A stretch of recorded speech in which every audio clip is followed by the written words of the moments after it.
Hello,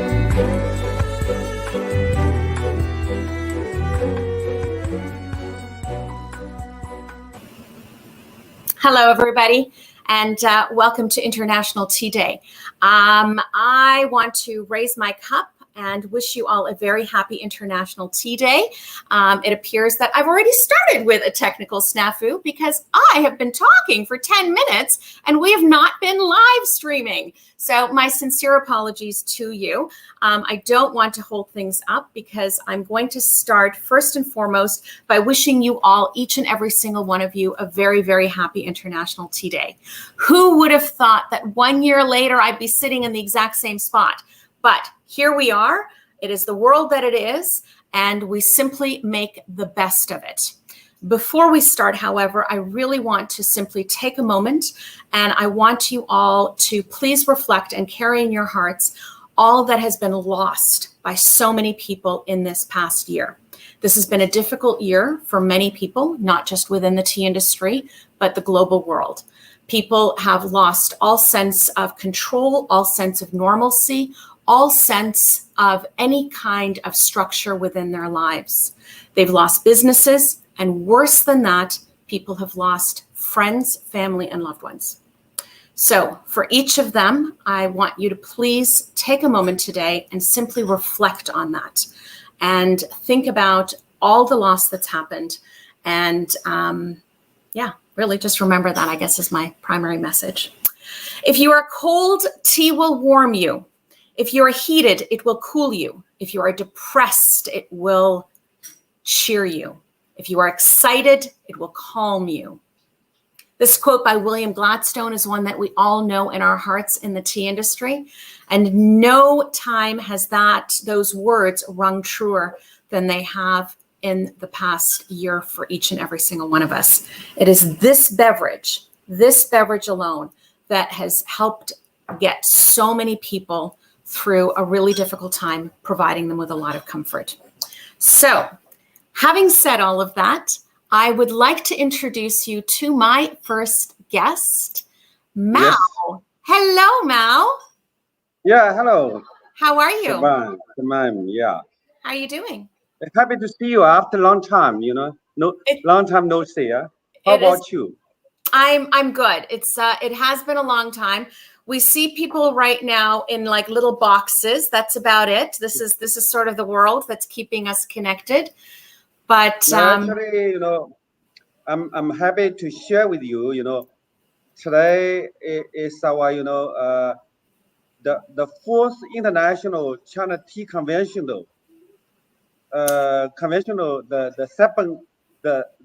opening ceremony tonight. So I'm exactly on the right spot of a welcoming dinner. So I make an excuse from most of the tea guests from all over the country and join you for the international meeting. I'm a little bit sorry, and I feel sorry that I'm a little bit late. So anyhow, later I want to share with you, some really, delighted things happen during, the international. I think this is the third, international tea day, right? This is actually. It's officially the second one. The second. I'm sorry. The second one. Okay. So let me introduce you to everybody else, Mao. So for everybody who is joining us right now, this is Mao Limin. Mao Limin is chairman of the Zhejiang Tea Group.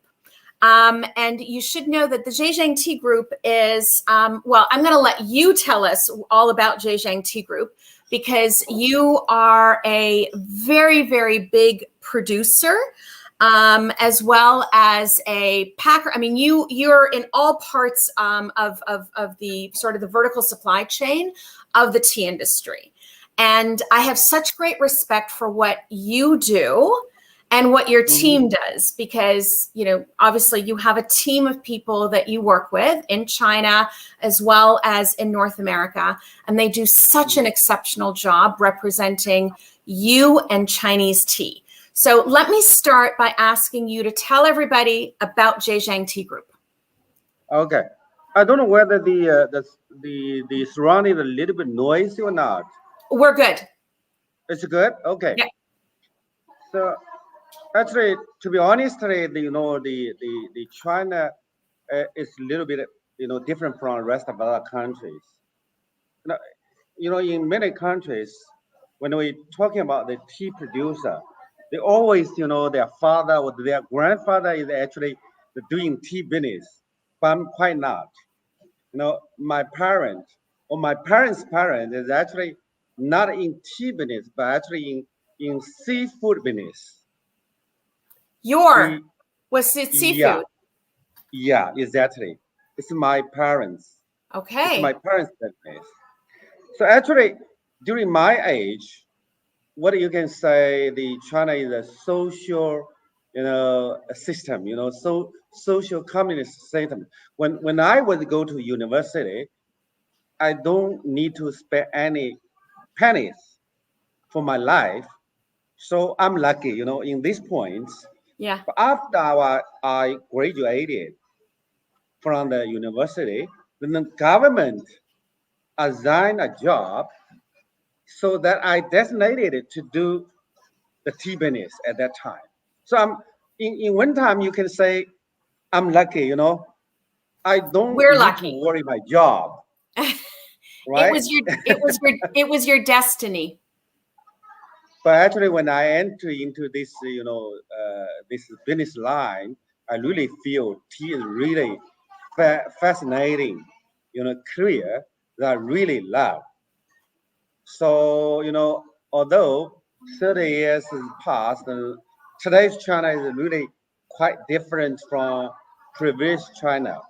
And our, company, previously you can say this is a state-owned company, but right now our company has turned over to be cooperated, which we have social capital, we have private capital, and I'm happy to say I also own my own share, private share, So this is, I can say when do the contribution to the company, and I really, receive some benefits from the country, the company as well.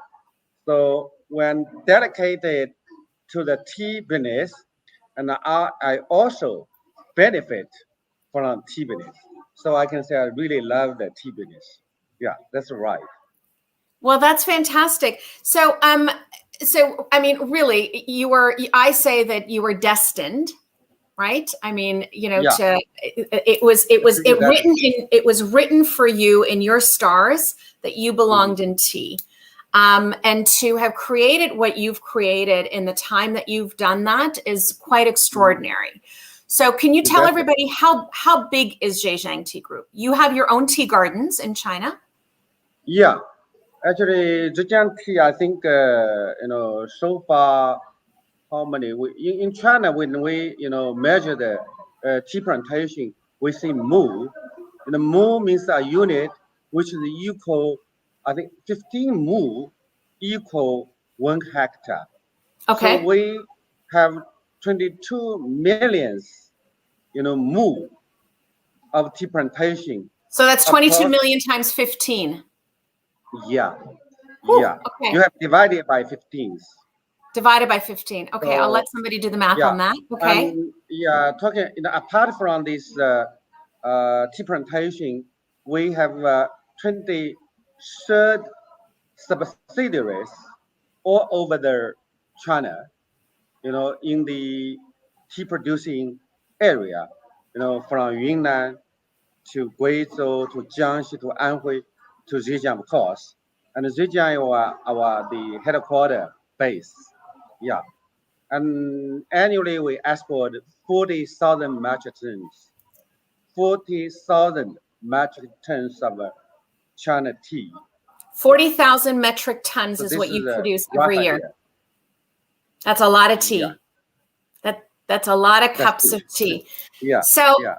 so Mao, when the last time I was in China, 2019, you were very, very kind to host a group of us, and you took us to this new tea museum. It was sort of like a cultural center that you had built. It was beautiful. And every room was dedicated to a different style of tea. So there was an English room. It was just so beautiful. Yes. Why did you do that? What's the purpose of that? Because there's you made that for the community, right? I think in China it's a little bit different from the rest of other tea producing countries. We really have 6 different kind of tea, from white tea, green tea, yellow tea, dark tea, black tea, and I think this oolong tea, which normally we refer as blue tea as well. So it's because of the device different kind of climate and tea agriculture surrounding what you can environment. So this is China's Chinese tea's advantage. We have different 6 different kind of tea varieties, and this is very important actually. But when we're talking about Chinese tea or Chinese market, actually back up to the Chinese tea, the market, the culture is quite important. When I sell my tea in USA market or European countries, and many of my consumers used to ask a very interesting question.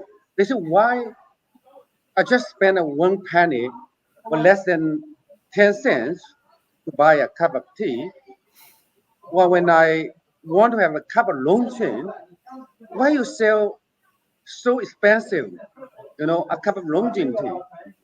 So what I'm thinking, this is due to the culture. When we sell Longqing tea, it's not only a cup of tea. Actually, we are selling our history. It's kind of a culture. So, and this is making Chinese tea so unique from rest of other countries' tea. And I think even today, I'm still proud of China market. If you really want to get a highest price, then China market can answer you the question. I think normally people will think that Japanese is the highest tea market, but actually Chinese, what I'm talking. If we're talking about Longqing tea, we sell a Longqing tea at more than $1,000 only for half kilo. If you're talking about red robe, da hong pao, then maybe more expensive. So I think when we're talking about why, no, go ahead. Why we are selling tea in such high price, and even some consumer in China, they can accept it. Actually, we are not. What I'm talking that we are not selling tea only. We are selling our history. We are selling the tea culture. I think that's an extraordinary statement that people need to absorb and really think about, because I agree with you that we as consumers, we don't pay enough for our tea.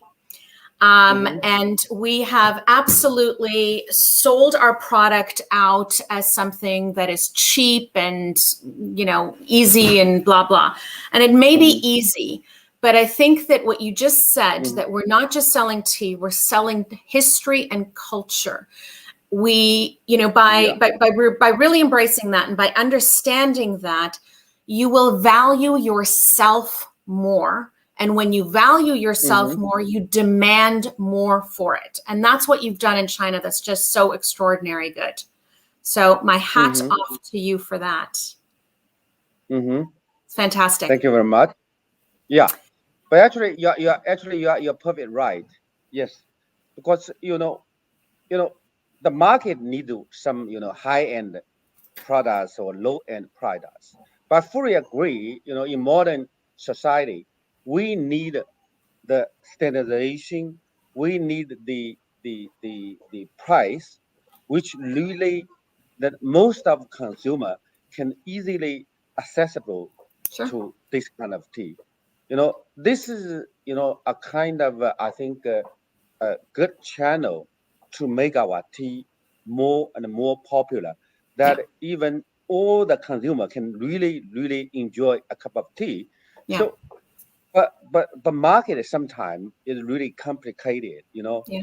So we want to create a high end market, but I fully agree with you that nowadays you can say not only China, even when you're talking rest of other country, actually the supply is really over the demanding. Yeah, So it definitely is. we really to make our price more to be easier to to be accessible. Yes. Yeah. Yeah. We have to be accessible, absolutely. And I'm not suggesting that, everybody should be getting $1,000 for their tea because, there are areas. But I do think that we need to aim higher than a penny.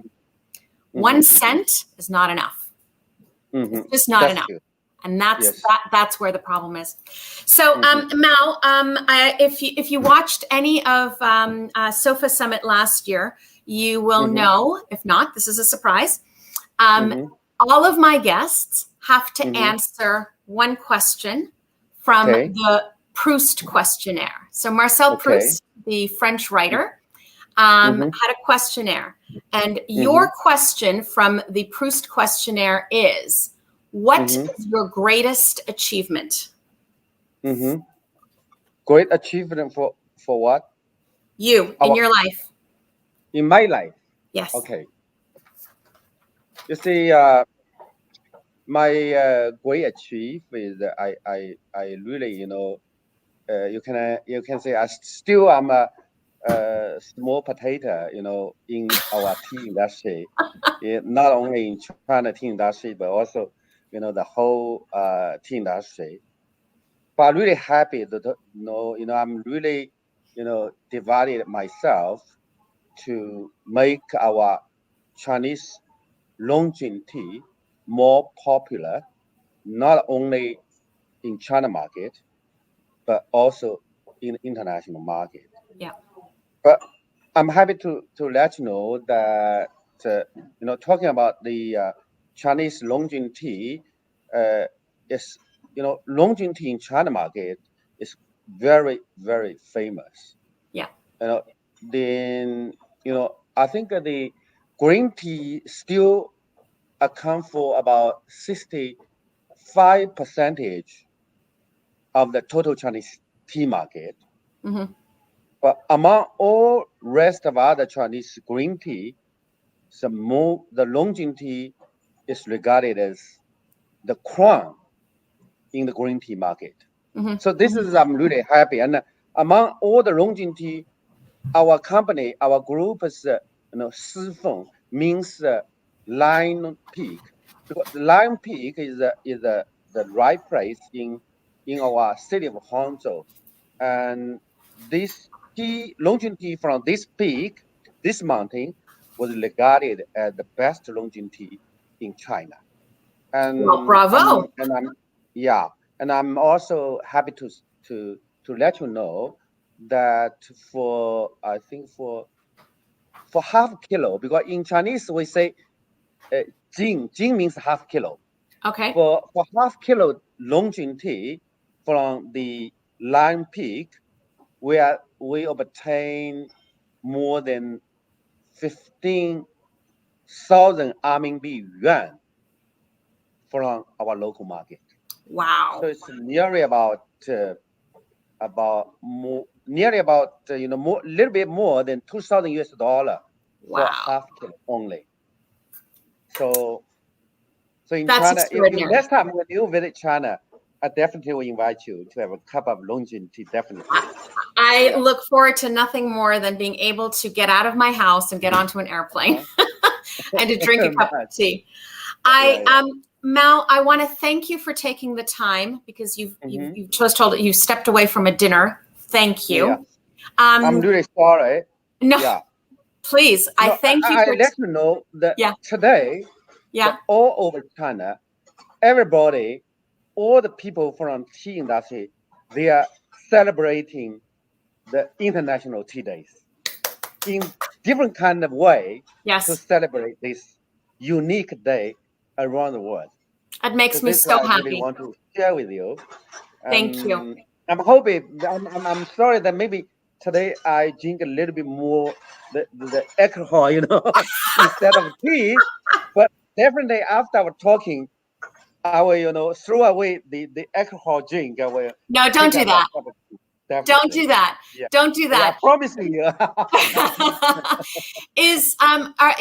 Yulu and Kaijun with you? Yeah, exactly. You want to see him? Yes, go get them. Yeah, okay. You stay on. Okay. We've got Dilhan Fernando, who is waiting in the wings. Just a minute. Yeah, I'm waiting. I asked Kaijun to join us. Okay. Okay. So for all of you, first of all, we've got Dilhan Fernando in the side wings. Dilhan, I can see you. I promise I'm going to get you on in just a second. For those of you listening, they are ready. When Mao says he's small potatoes, hold on while. Yeah, I'm waiting. When Mao says he's small potatoes, don't believe him. Mao is not a small potato, believe me. Mao is an extraordinary man doing extraordinary things with Chinese tea. So thank you. Do you have him? Just hold on. Hold a minute. Kaijun is joining us. Okay. And you know Mr. Liu, Professor Liu. Yes, is he there too? Just a minute. So this is what happens when you go live. You crash somebody's dinner.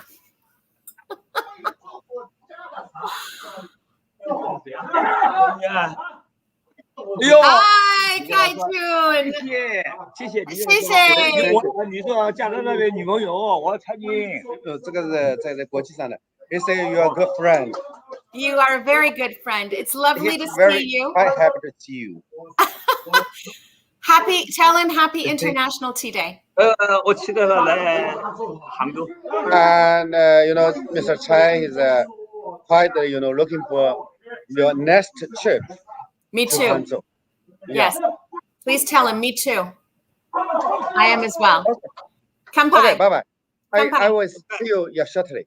Thank you very much. Okay. Thank you. Bye-bye. It's good seeing you. Take care. All right. Well, there you go. Moving right along. Hello. Good morning, evening here, but good morning, Sharon. Wonderful to be on this International Tea Day so far. Good day. Happy International Tea Day. How are you? I'm good, thank you. It's been a long day, but it's been tea inspired, so that's never a bad day. We're all running on adrenaline right now. I know. It's a wonderful day. It's a special day. And tea. So thank you for joining me. I'm going to introduce you for those, I don't know, half a person who doesn't know who you are in the tea industry. You are Dilhan Fernando of Dilmah Tea. So let me start by wishing your father a very happy birthday. You've had a really big few weeks. Really big. It's been wonderful. It's been fantastic because actually we were so worried that he might have his second consecutive birthday in isolation. But we had a global virtual tea party, and there were 1,300 people. It was wonderful to see that warmth for my father on his 91st birthday. That's fantastic, and I'm so glad you were able to celebrate it together. I've seen everything that you've been doing on it, and all of the beautiful messages. And I think that that's a really good place to start with you. So why don't you tell everybody about Dilmah Tea, because you're a really interesting company, and I'm going to get to the interesting part, but you're probably going to touch on as well. So this was a dream that was founded by your father. It was, and it was a very unlikely dream because my father was a young Sri Lankan at a time where we were very, very shortly after colonialism. So Sri Lanka gained her independence in 1948. So in 1950, along comes my father with his love for tea, having visited so many of his friends' tea gardens and so on. And logically, there was a question saying, look, why can't I as a Sri Lankan get into the tea business? So too many details to discuss here, but cutting a long story short, he was able to overcome the constraints to Sri Lankans at the time, of Ceylonese as we were known back then, to entering the tea industry because it was controlled. I mean, there was of course a post-colonial, I guess you could say, an economic system that prevailed. That was understandable because it was just 2 years since independence. But his dream was to say, look, this tea, the most wonderful thing about tea is its freshness, its goodness, and its taste, all of which are related, again, to its freshness. And so he wanted to offer tea garden fresh. So he asked that question. It took him 38 years to find the answer in concrete terms. But eventually, in the late 80s, he was able to launch his own brand. And it was after a lot of effort, because if you can imagine back then, we didn't have the packaging. We didn't have, if you wanted tea bag tags, you had to go to Japan. If you wanted inner packs, you had to go to Singapore. And filter paper, you had to go to England. So it was tough, and putting all of this together. But I believe he's a very rare person with the mettle and integrity, the commitment, drive that I think I one day aspire to. And so he brought it all together, but he also had a unique philosophy, because as a family business, he wanted to establish it on family values.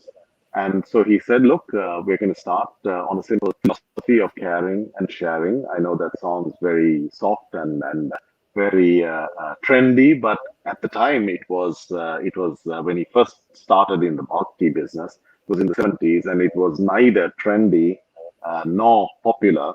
And in fact, it was quite the opposite, where it was considered that the social responsibility of business at the time was considered to be to make profit. And he went against that. And, we are blessed by that, because that philosophy he built into the foundation of our brand, where he said, look, any business or brand has an obligation to be a part of the community in a more tangible way than simply benefiting from it. So you have to contribute. If it's a cause for different ability, you have to contribute education, nutrition, and so on. And so he created this wonderful model of a business formed around service to people and to the environment. And if I were to summarize what Dilmah is, essentially it's about taste, of course, because tea must be about taste. We heard some wonderful, eloquent expressions of Longjing by the gentleman who spoke before. And it's the same for us. As tea grows, we have a very unique perspective on tea. So it's about taste. And, for my father, more than anything, it was wanting to share the joy. We have literally 100 feet away from me in our tea room, because we taste beautiful teas and we want to share that pleasure. And it was also about goodness. So of the three elements at the heart of Dilmah, it is taste, the natural goodness, to respect for nature, respect for the antioxidants in tea that are induced, of course, by nature, and a purpose. So a purpose beyond profit, to really make the business complete. And I guess that's, in a nutshell, what Dilmah is. So, that's a really good segue because your tea is amazing. Your tea is beautiful, and you make a great product. So we're putting that there as yes, 100%. But what sets Dilmah sets it apart from a lot of other companies is this giving back, this belief in what I believe your foundation says: business is a matter of human service. It's just a few words, but again, something that people really need to think about. Just think about that as a concept. Business is a matter of human service. And what you do, not just at Dilmah, but particularly through the MJF Foundation, is you're actually living and breathing it. It is the essence of the core of your business. Of course, it's tea, and the love of tea and the flavors and the goodness and the quality and all of those extraordinary things that Sri Lankan tea has, and Dilmah certainly brings that out. But tell us about the MJF Foundation and the work that you do there. It's a very simple philosophy, Shabnam, and people, I think, sometimes overcomplicate this whole concept. It's called CSR, sometimes it's called different things. But the bottom line is that every individual and every business has an obligation to be a part of a community, to be a part of a community and not be a parasite, but to have a symbiotic relationship with any community. You need to be a part of it in a sincere sense. So our philosophy started with my father. He started off with 18 people, from the person who makes tea to the people who do shipping and so on. And he started by helping their families. And so it was a sincere commitment which grew up to a point where I guess the tipping point was somewhere in the late 90s, when we had supported most of the families of our workers. But then along came tsunami in 2004. And at that point, we decided, look, we had to scale up because there was a need. So it's simply a sincere effort to say, look, as a business, we have certain privileges that come from being part of a community. We also have, particularly as a tea business, we have an enduring connection with nature. And isn't it not only logical, but also morally, but practically important that we protect and we return the favor in a sense? But if you also look at the practical aspects, if you consider what a business is blessed with, we're blessed with networks. I mean, I'm honored to be talking to you and learning from things that you might have said to me or might be able to share. And that to translate that to people who are less fortunate simply due to a lack of knowledge, lack of access to entrepreneurship ideas and so on, that is something huge. We had another session earlier today where my father, we had an overflow of questions last time, and we came on again, and we had a thunderstorm in the midst of it, so that got cut short too. But nevertheless, we had so many Sri Lankan entrepreneurs in tea coming and saying, look, how did you do this? How did you do that?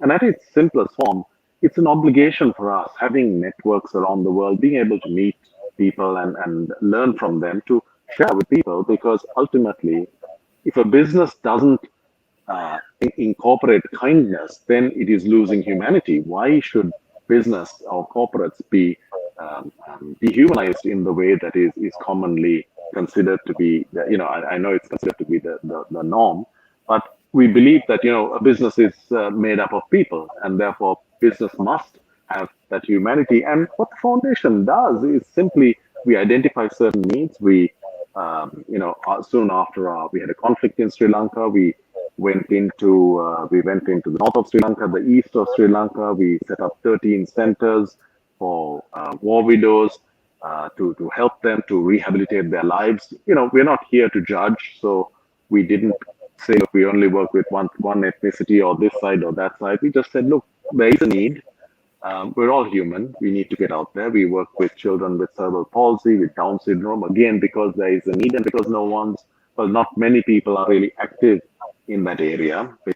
People tend to go for charismatic areas, which if you look at, for example, our Dilmah conservation, we get involved with amphibians. We are doing research on uncharismatic species, because if you talk about a leopard, people love it because it's very trendy, and it's I don't want to demean the topic, but people it's the same in the social sphere. There are certain areas that people say look are very interesting for customers, and they therefore align with it. But ultimately, I think we believe in being as sincere as possible and in going into these areas, because if you get involved in areas that are popular, you end up aligning your social responsibility with the market, which ultimately dilutes its objective. So I think we simply use what we know. We use our networks. We use of course, at the bottom line, my father made a commitment to a minimum 15% of our pre-tax earnings going into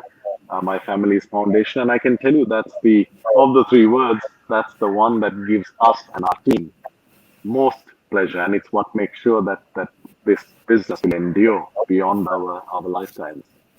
What I find extraordinary when the few times that I've had the pleasure of speaking with you, Dilhan, is that you speak of you speak of the foundation, and you speak about this concept of businesses not being a parasite, and giving back, etc. You speak of it as and I understand that it's because it's the core of what your business is, and certainly what your father has instilled in you as a son. But you speak of it as though it's normal and it's given, and that it just is, right? It's the way it should be. And I really wanted to have you here today because I want everybody who doesn't know this to hear this. Because unfortunately, we don't live in a world where that's a given. And I hope that someday we will. I hope that, through the work that people like yourselves are doing, that we can reach that world. But I also want to tell everybody about this fantastic book. So you were kind enough to send this to me. And I have to tell you, I've gone through many a tea book. And first of all, it's a good morning workout because it is quite the book, and it's extraordinary. And yes, it focuses on Ceylon, but I cannot tell anybody who is on this or even listening to this later to the recording. I can't stress enough how fantastic this book is for anybody who wants to know about tea. And I say this because there's a really unique angle and a unique perspective that you've taken in creating this book, because it is not written by one person. It is written by a culmination of people that are the specialists in each area of the book. So whether that's, the science of it, whether it's personal development, human resources, agricultural practices, factory, manufacturing, water resource management, on and on and on. Every single chapter is essentially an essay that's been written by all of the amazing contributors here. But I'm going to quote. I love quoting people back to themselves. So I'm going to read something from here. I'm going to ask you to just expand a little bit on it. And it's from your foreword in this. And you say that love, commitment, knowledge, and experience are prerequisites for the art of tea making. And as the 21st century advances, science and technology form a part of those conditions. While the art is increasingly dependent on science, we cannot look to the future of tea without understanding its past and present. So, it's a lot, but tell us, just expand on that for me a little bit. What do you when you're talking about art becoming more dependent on science and understanding our past as well as our present in order to work on our future? What does that mean for you? Well, quite simply, as we look to some of the changing the differing challenges in the environment in which we operate. Obviously, the 21st century fundamentally different to what the pioneers encountered in the 19th. But the fact is that the artisanal aspect of tea involves certain specific elements. So, for example, hand-picking the leaf. Why was it hand-picked? In order to preserve certain quality, in order to ensure the regeneration of the plant, etc., etc.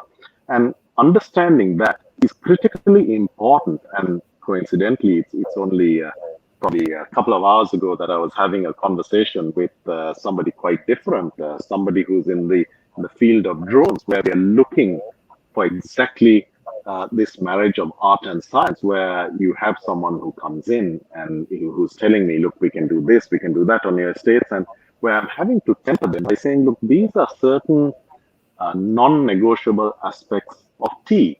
When you harvest, you must pick the two leaves and bud without damaging the stalk, without damaging the leaf because of fermentation, etc. So understanding the past and why things were done in a particular way is going to help us to be able to respectfully bring in the changes that science dictates. So that applies whether it is the environment. So you look at certain types of shade. If you look at certain types of soil fertility plants that were used, different methods that were used, understanding the principles that prevail, which are based on centuries of knowledge. It's absolutely critical, because I see otherwise that there's too much. There are attempts to say, look, let's go with drone-enabled precision agriculture. This is a whole load of rubbish. Let's do this and this, and ultimately you end up sacrificing quality. You end up compromising texture, taste, aroma, and so on. So it is so very, very important to understand past, and particularly because the past and many of those ladies and gentlemen who have written there, from whether it is about preserving soil moisture, or whether it is about draining and forking, or whether it is about pruning, each of those we worked with because of their passion for it. And I know it's very hard to think, look, what's passionate about digging a hole in an estate to capture rainwater? Well, there is, because it protects the amphibians, because it has a and talking to her, I learned so much in terms of the fact that the role the amphibians play in the tea plantation ecosystem, what they do to benefit the soil, the root system of the tea plant. So understanding what each of these specialists, with their love, and that's where the aspect of love, and of course I see it every day in my father's affection for tea. But when you combine that love with the art and the science, then you have a possibility of truly evolving tea, not disrupting. I mean, it's a fashionable word, but disrupting means destroying and creating something new, but rather evolving, which is I prefer that word, because it's sort of more friendly and it's nicer in terms of what has been. But yeah, that respect is critically important.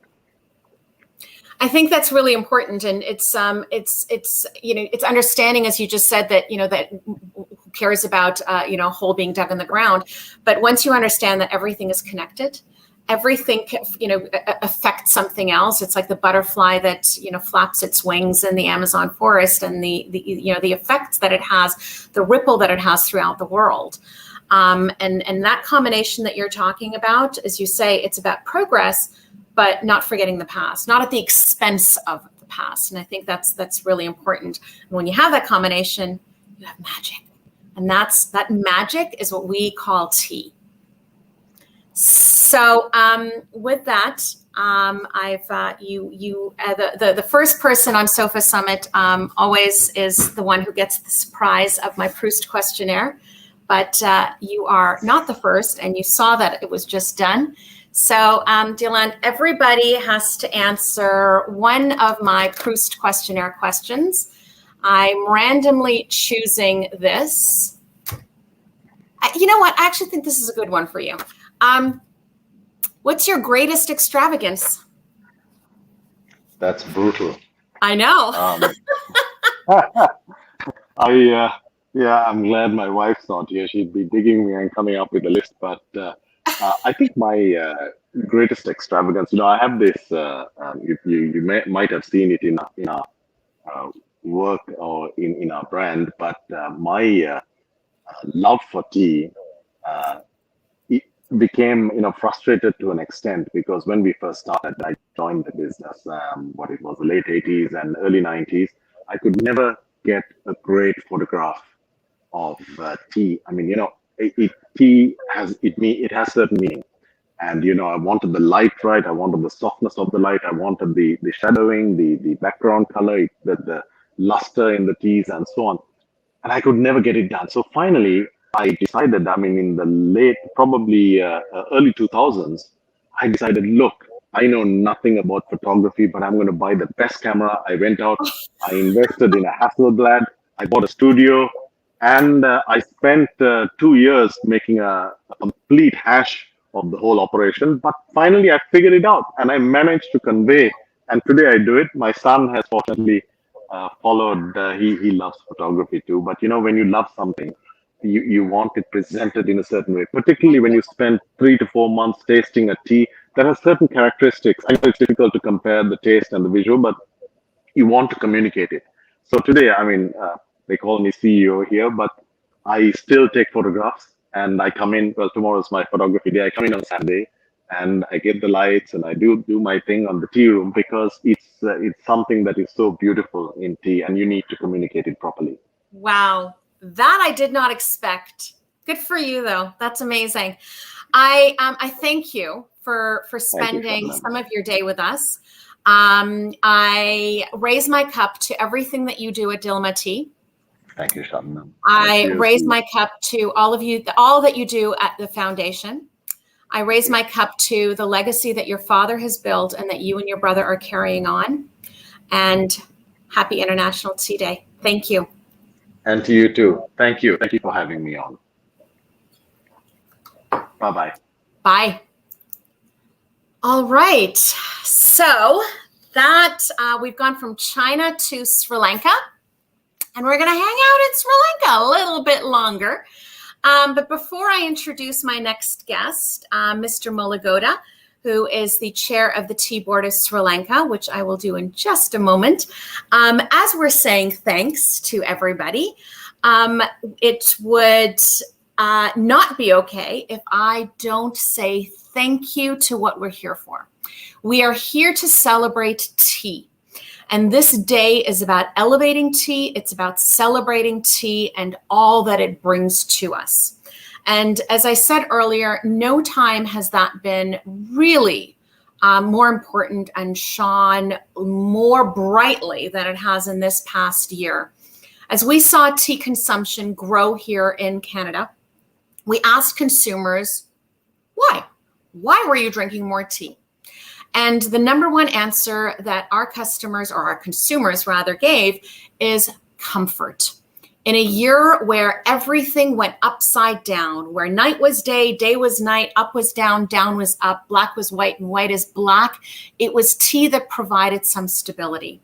And for that, we decided to celebrate by giving thanks to tea and all that it has given us in this past year. So I present to you our International Tea Day video, giving thanks to tea. Thank you. Cheers. For comfort, we say thank you. Thank you and happy sipping from Tea Scratch. For keeping us cozy, we say thank you. Thank you for caring. Thank you. Luckily, we have tea to help us make it through. Thank you. Merci. For being there when things got tough. Thank you. For making us feel better, we say thank you. Thank you. Cheers. Kampai. Cheers from all of us at Itowan. Cheers from Milano. Cheers to this wonderful beverage that has brought us so much enjoyment and comfort.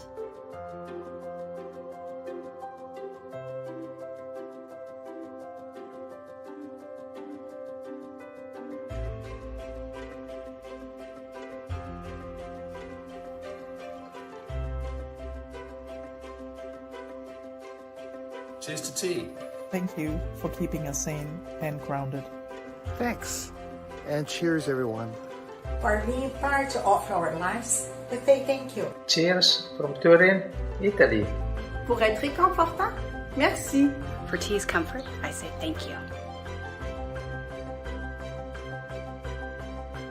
Thank you, Tea, for helping me get through 2020. Cheers. For mindful moments, we say thank you. Thank you. Cheers to tea for making me feel warm and fuzzy. Stay thirsty, my friends. Happy International Tea Day from everybody at Mother Parker's. May tea continue to comfort you and warm your heart. Ellis didn't put the tea in isolation, but we're glad there's tea to help us through it. Cheers, tea. For your comfort, we say thank you. Thank you, Tea, for keeping us going. Thank you, Tea, for the theanine and for keeping me blissed out during the pandemic. For family moments, we say thank you. Thank you, Tea, for always allowing me to reset at any point of the day. Thanks for your help getting us through the last year. Cheers. Cheers from Twinings. Happy International Tea Day from Twinings North America. Cheers from Twinings North America. For being there when things got tough, we say thank you.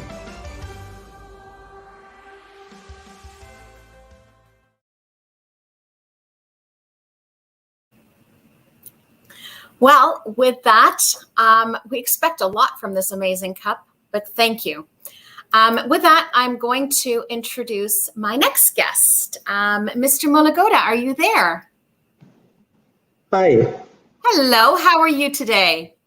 Nice seeing you. How are you? Thank you. I'm very good, thank you, and it's lovely to see you. Thank you for joining us. I know that for all the countries that I'm going to right now, you've already been celebrating International Tea Day for quite a few hours. You've had a good day? Yes, yes. Yeah. Wonderful. We are celebrating the International Tea Day. It's a tea festival for all the tea consumers around the world. And also it gives a lot of strength to the development of the Sri Lankan tea industry so that we can cater to the discerning tea consumers what we produce as Ceylon tea with purity and freshness and also the naturalness contained in that pure Ceylon tea, which is the most favorite, I guess, tea in the world. Certainly a beautiful tea. Certainly a beautiful tea. So for those of you watching, Mr. Molligoda is the chair of the Tea Board of Sri Lanka. So thank you again for joining. And maybe you can start by telling everybody about your life in tea, because you haven't always been the chair of the Tea Board of Sri Lanka. You've had a long career in tea. So maybe we can start and you can tell us a little bit about that. Okay, thank you for giving me this opportunity. At the very outset, I must say that I am not a tea guy.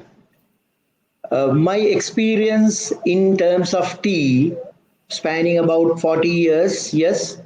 But I started my career, by the way, my first discipline is finance and accounting. So I started my career after completing my articles, as you know, to become a chartered accountant.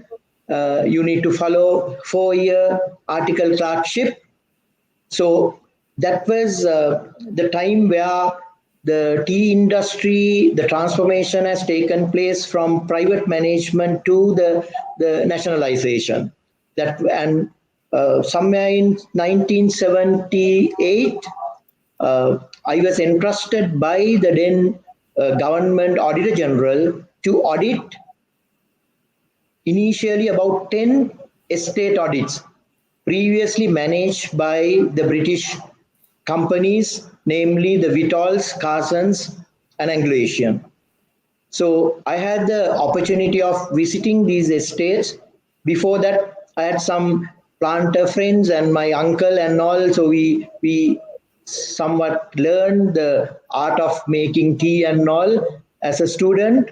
And then when I went to the first estate, it happened to be the Lulkandura estate, where the famous James Taylor planted the first tea planting in Sri Lanka in commercial basis in 1987. So that was my first, if I may say, official visit to a tea plantation in charge of the entire audit function of the accounts done by the Anglo-Asian company. So at that time, I went through the processes, the factories, the field level, and also the office level. And then we came back to the head office called Janata Estates Development Board, where we had to go through the entire process of marketing and the accounting to ensure whether the assets are utilized properly, and also the in terms of the government policy, whether they undertake the development of the work in accordance with the government policy. So that was my first official engagement. And thereafter, if I may go backward from the present position, so I'm heading the Sri Lankan Tea Board now. It's about 1.5 years. And I'm happy to say that we have a set of the officials, if I may use the word officials because it's a government entity. By the way, the Sri Lankan Tea Board is constituted by Act of Parliament, the Sri Lanka Tea Board Law of 1975, and the Sri Lanka Tea Board mandate is threefold. One is, of course, the regulatory function. Regulator act as a regulator for the entire the supply chain right up to the shipment, if I may say so, at the customs, and collection of money from the international buyers up to the tea exporters.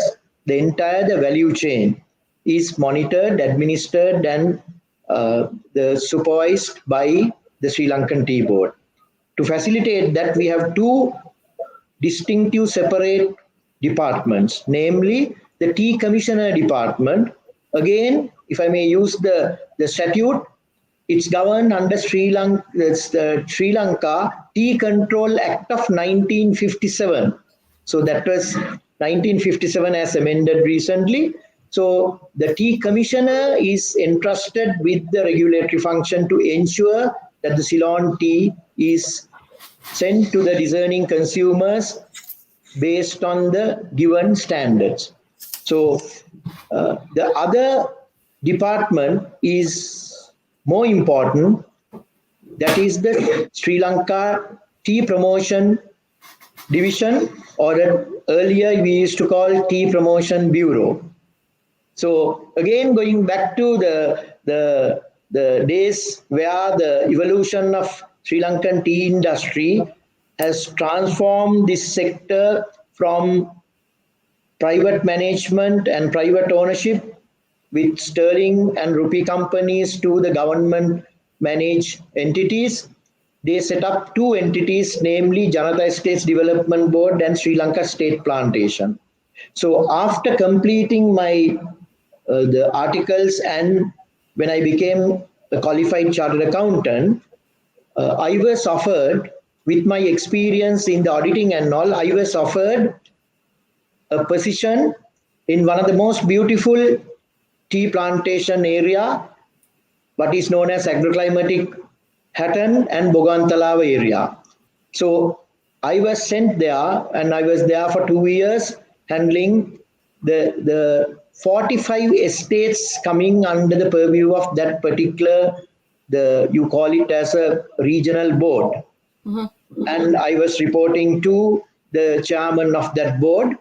And then at that time, I managed to learn the art of tea making, not as a professional tea maker, but I was able to understand the processes and the systems adopted, and also in terms of the financial and economic allocations, whether the resources are used in accordance with, if in today's context, in accordance with the sustainable use of resources.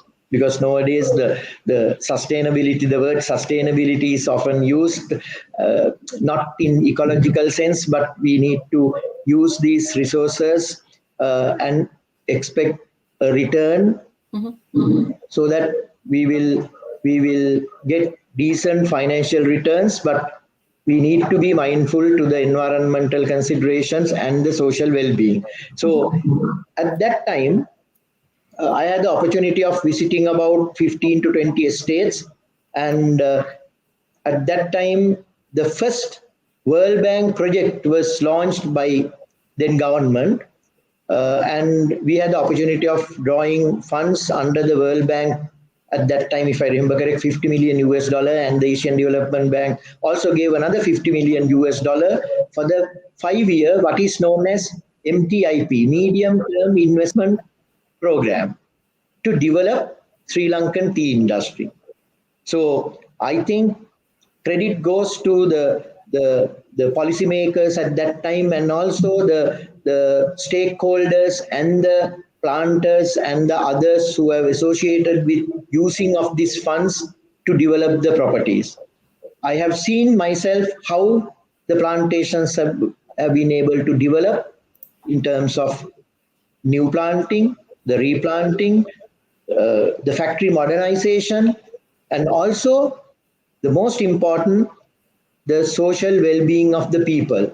There were separate votes allocated for the development of the workers in terms of housing, in terms of water supply and sanitation, so many things. So I'm happy to announce that after 40 years,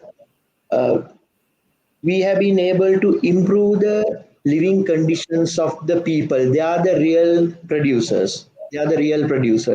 So if you look at, again, coming back to the present scenario, fortunately or unfortunately, when we produce some 300 million kilos of tea, not a big amount, small amount, and we market 280 million kilos, we don't share even 10% of the market share. But the beauty here is we produce what is known as orthodox tea, as you know, as opposed to CTC black tea, and we have very green tea. So my understanding is our share is about 45% of the orthodox black tea globally. Mm-hmm. So again, going back to the days when we were at the valley, they used to produce some most sought after the orthodox black tea using the rollers, without using the present day rotavanes. So the BOP teas produced by some of the garden marks were much sought after even now. And now with the market changes, they have adapted to the new marketing trends, and we are producing more BOP fannings, ideally suited for tea bags. That may be the reason why these tea experts introduce the machine called rotavane. So it's not a CTC, but I'm not a tea expert, but it's like a in-between scenario. But there are pluses and minuses. So you don't get that real BOP percentage to market. So we want to increase that also. So that's the in-between. I have some experiences with the evolution of the tea industry. In 1992, the tea industry went through a transform from public management to privatization of plantations in 1992. The first phase was the privatization of only the management of the 480 odd estates, and thereafter in 1995, some kind of a ownership was given by creating 22 regional plantation companies, and 51% of the shares of the government were vested with the private sector management, who have been managing there with proven track record. So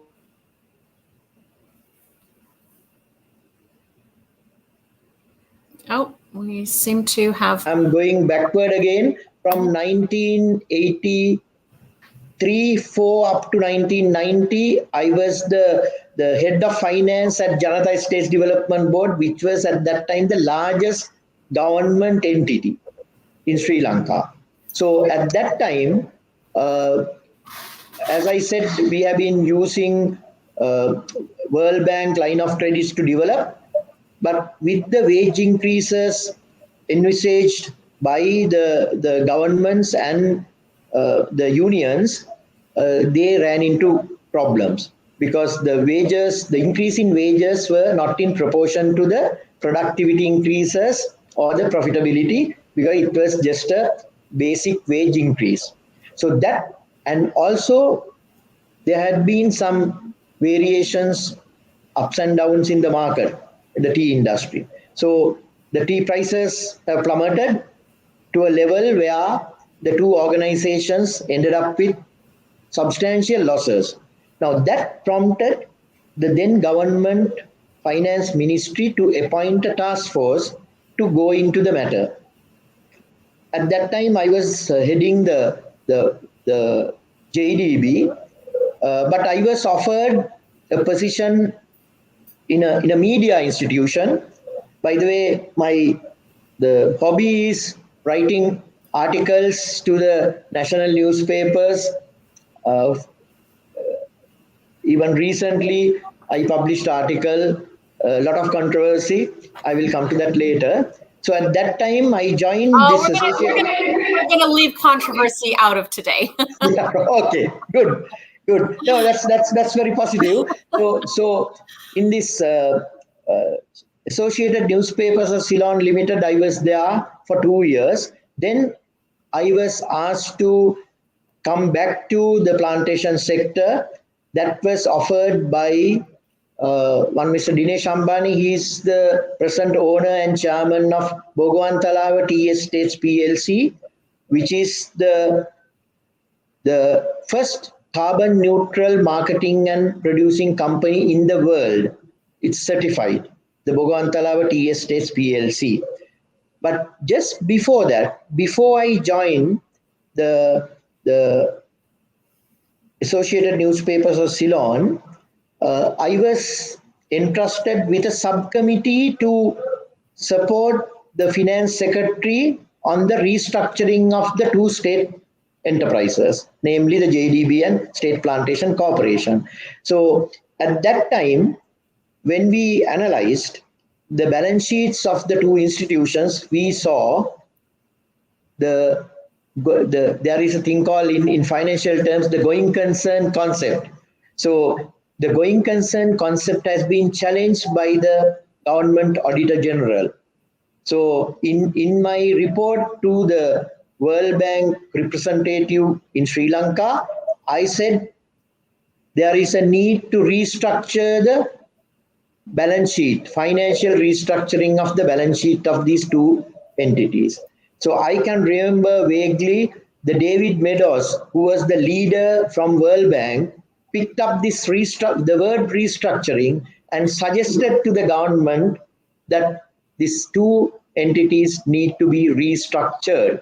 Although I mentioned about capital restructuring program to infuse capital, but he, as a eminent agroeconomist, suggested to the government through the World Bank aid memo a strong suggestion to restructure the two institutions. That is how this restructuring process ended up with privatization of plantations. And 22 plantation companies, actually it's only 20 companies when it comes to tea, were set up and the private sector was invited. Since then, for the last 29.5 years, these plantations have been managed by the regional plantation companies under private management. And yes, so I will stop at that. And one more thing about the 22 companies producing about 25% of our tea in today's context.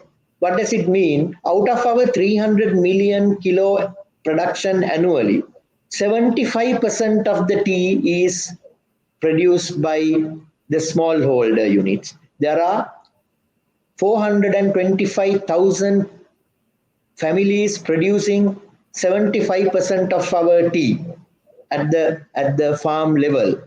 Hats off to them, in addition to our plantation workers. So that is the success story, if I may say so. But unfortunately, over a period of time, there has been a decline in tea productivity and production.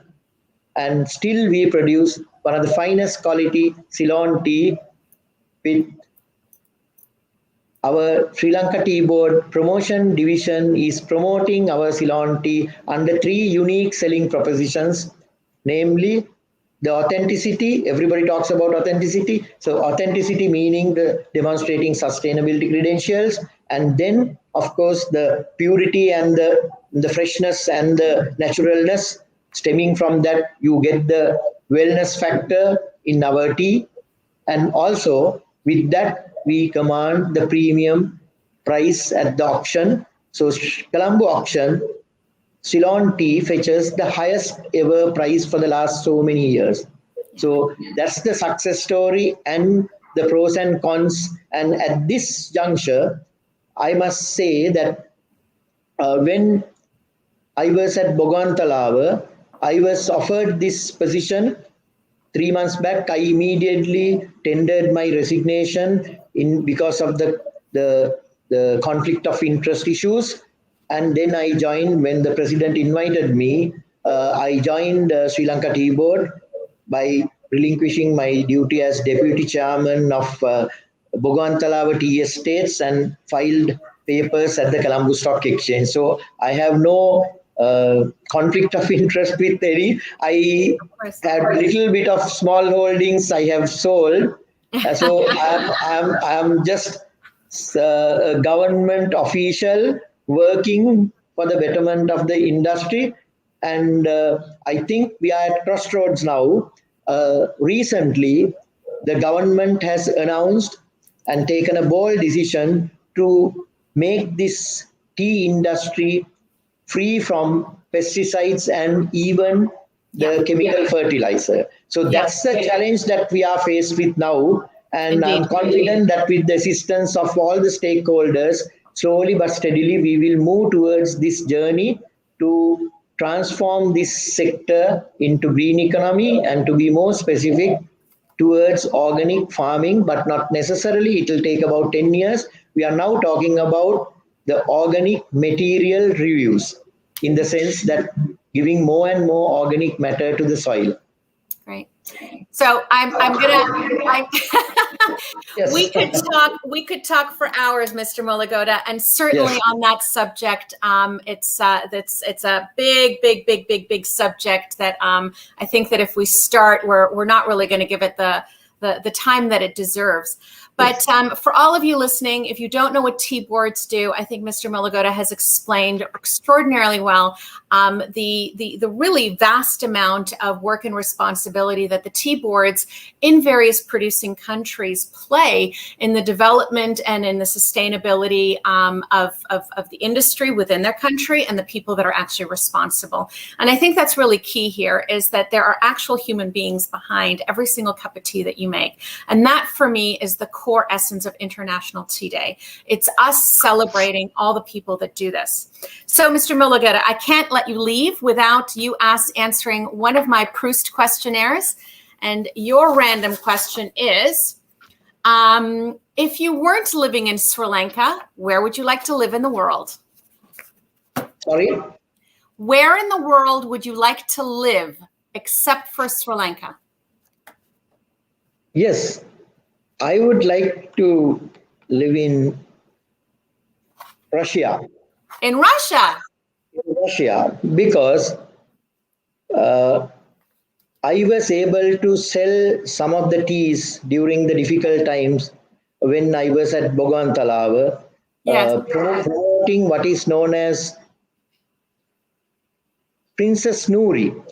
Our director marketing was able to find a market, and now the Princess Noori was having the largest market share, or that particular company was having the largest market share in Russia, overtaking even some of the multinational companies. At Bogantalawa, I don't want to take credit, but Bogantalawa was the first company to send the first consignment of Princess Noori to the company there, and now they have the highest market share. Fantastic. And Russia is one of the largest market in Sri Lanka. Yep. And also I have experience in reading and watching movies from Russia with love, and also the Leo Tolstoy's literature. And I have few issues in getting the visas and working through the Russian immigration. That is the bitter experience, but still I like to stay there. Wonderful. Well, Mr. Molligoda, I raise my cup to you and Sri Lankan tea. Thank you. I raise my cup to all the work that you do, as well as your amazing marketing team. Your marketing team is extraordinary. Pavithri is in the background, I know. So I know you're watching Pavithri. I raise my cup to you as well. Cheers. You do amazing work. And to all of the people that are responsible for this amazing cup of tea. I wish you a happy International Tea Day. Thank Cheers. you. Thank you. Thank you for having me on. Thank you. All the best. Thanks for joining. Take care. Thank you. Bye-bye. All right. Well, I'm getting some great news while I'm sitting here. Let me say welcome to all of the fabulous people that are joining us from around the world. Right now, we have Australia, Kenya, Canada, of course, the United States, Argentina, Czech Republic, Japan, Kenya, Latvia, India, Bangladesh, and Mexico. Online right now. So just keep bringing it in, because I know that the list is going to get longer, and also it's going to adjust as some of you start to go to sleep. It's getting pretty late for some of you already. The teas being drunk by you all right now are everything, including Assam, Kenyan green, key lime pie, a white tea, Darjeeling first flush, amazing, matcha, red jade white tea, and hojicha. But more extraordinary than that is the happiness that I am getting seeing that International Tea Day, hashtag International Tea Day, is currently trending at globally number 5. So thank you. Please keep the momentum going.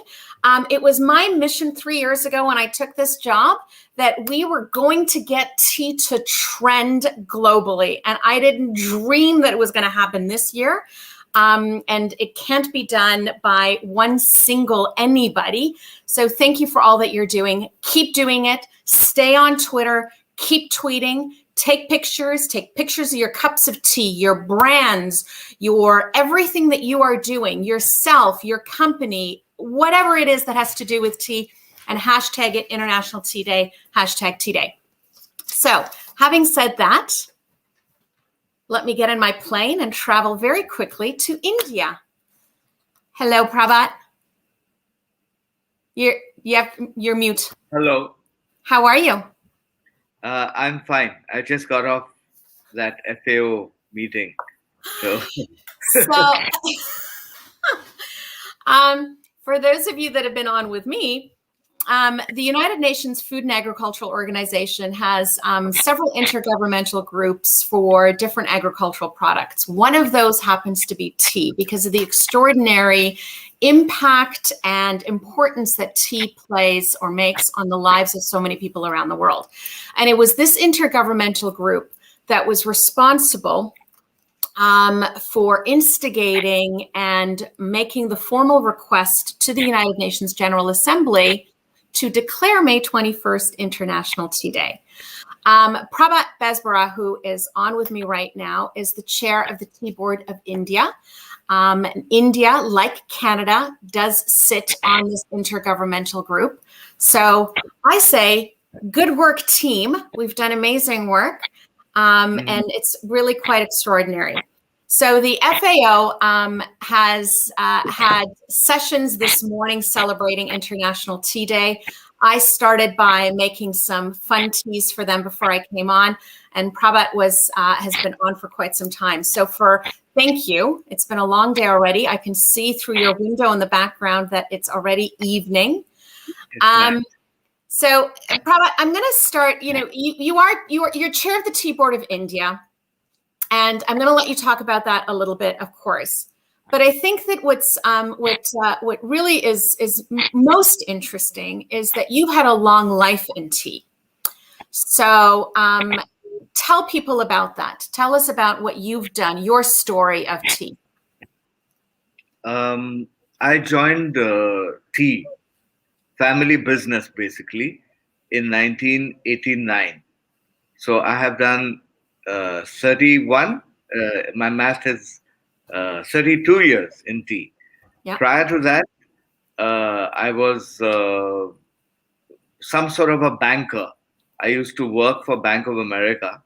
And after that, I quit the bank and I went to try and do a PhD in finance at Wharton, which is in the US, not very far from where you are. Yes. Actually. Well, not very close, but not very far either. So I sort of had a complete change of profession, a total change of profession from something that is totally city-centric and, you deal only with paper and imaginary assets, mainly, to something that was absolutely rooted in the ground. So I made that switch. And initially I did have a few qualms about what I had done. But I settled in. It was a family business, and I grew up in this area, so it wasn't that much of a problem getting involved in tea. And over these years, I have actually seen the industry grow in a way in terms of volume, and I have seen a transformation in the industry. When I joined, it was still the rules were still those rules that had been put in by the British at that time. Although we had been independent for 43 years after that, 42 years after that. The whole system was, very colonial. And over these 30 years, we have changed. Now, small tea growers produce 50% of India's output. Yeah. In 1990, it wasn't even 5%, 6% at that time. That's so big. Small tea growers come to account for a huge percentage of India's production now. And believe it or not, they were prohibited. People were prohibited from planting tea in India. They weren't allowed to plant tea. You needed what was called a planting permit, which would be issued by the tea board. And only then you would plant. Wow. When did that change? That changed in 1986. It didn't really change. There was a minister in the state of Assam, an agriculture minister, who went and told the farmers, don't obey the tea board rules. What are they going to do if you go and plant? And the people decided that tea might be a better cash crop than sugarcane and other vegetables, right. And they started moving towards tea. That's the story. So I can give you some figures. In 2008, the Indian production was about 800 million kilos, the same as China's, out of which 700 was organized sector and 100 million was small tea growers, mainly from South India. Mm-hmm. Today, 2008 there was Assam production as well. Yeah. Today, the Indian production is 1,400 million, out of which the organized sector is still 700. And small tea growers have grown from 100 to 700. Wow. So it's the tea industry has changed a lot over these 30 years. But I think the impetus of change happened more in this century. I mean, it took off really in this century. It's funny you say that because, we talk about tea as this 5,000-year-old beverage, which it is. And we can trace its history back many, many, many centuries in different areas. But as an organized industry itself, it's not that old, really. I mean, relative to, larger histories. So I have to say, I'm not terribly surprised when you say that, the biggest shifts have actually happened in this century. Do you know what I mean? It's It's there's been a lot of evolution, but there's also been a lot of growth and change within, and even the beginnings of the industry in a lot of areas didn't happen until the beginning of the 20th century, which is not that long ago, right? Yeah, but not exactly. Right. Let me give you a little bit of the history of the recent history of tea. Is 5,000 years old. It was discovered by some emperor in China, or there are various stories about that. Tea is also endemic to that golden triangle, or whatever you call it: China, Myanmar, and India. There's a point where all three countries sort of converge. The Yunnan province of China, a little bit of Burma, Myanmar, and India. So that's where Assamica originated. I mean, Camellia assamica, the broadleaf plant, tea plant, whereas sinensis is a pure Chinese plant. Yeah. However, the British took a liking for tea in the 18th century, and they were importing it from China. Right. And in payment for the tea, they were exporting opium to China. Right. And I regret to inform you that the ships that carried the opium were run by Indians. So the runners, the drug runners, were Indians to some extent, and the suppliers were the British. Right. And they took tea back when the Emperor of China objected to his people being being made more addicted to opium. They already were, but this was fueling that addiction. The British got offended, and they invaded China and occupied the new territories, Hong Kong, Kowloon, etc., etc. They didn't like the fact that the emperor wanted to protect his people. Yes. They went and invaded. But after they invaded, they were not able to get tea from China anymore. Right. So they frantically scoured for another place where tea would grow, and they found that tea was endemic to that golden triangle. Yeah. I'm not sure whether it's the same golden triangle that produces that used to produce the bulk of the world's heroin. But anyway, this golden triangle I'm talking to you about, and they found it grew there, and they were the people who made tea into an industry. Yes. Earlier, it was farming. It was a sort of culture more than an industry. But they converted it into a mass production kind of industry. It was like the Industrial Revolution in England, in the UK, in Manchester and stuff like that. They replicated it in an agricultural field in Assam. Yeah, that's what. Yeah. It's it's really extraordinary when you read the actual history and see the influence and the impact that tea has had on major world events. The Opium Wars, as you just described, which officially was for the right to trade freely. If you read the actual history, though, it's a little bit more complicated than that, as you just explained to everybody. And it's always funny to me that the British were fighting so hard to to have access to Chinese tea, and yet here they were sitting on a treasure trove in Assam, as you say, because Camellia sinensis assamica was already growing there. Here's a bit of trivia for you, Prabhat. The name Robert Fortune mean anything to you? I've heard his name, but I'm sort of right now I can't place it. But Robert Fortune was a British man who was hired to be essentially a spy, a smuggler, because the British wanted the Camellia sinensis plant. It's coming back to me. He's the guy who smuggled the plants into Darjeeling, right? He's the guy. I'm married to one of his descendants. Amazing. So there you go. There's some tea trivia for you, for all of you out there who don't know. Sorry, I cut you off. You might want to tell the story of Robert Fortune for the benefit of the other listeners. It came back to me. Yes. Well, to finish the story, basically, Robert Fortune was sent by the British to steal the tea plant, because the British just, didn't accept the fact that Camellia sinensis assamica was this beautiful plant that was already in India. So they sent Robert Fortune to steal some plants from China. He dressed as a Chinaman, and he stole some plants and brought them back to India to plant.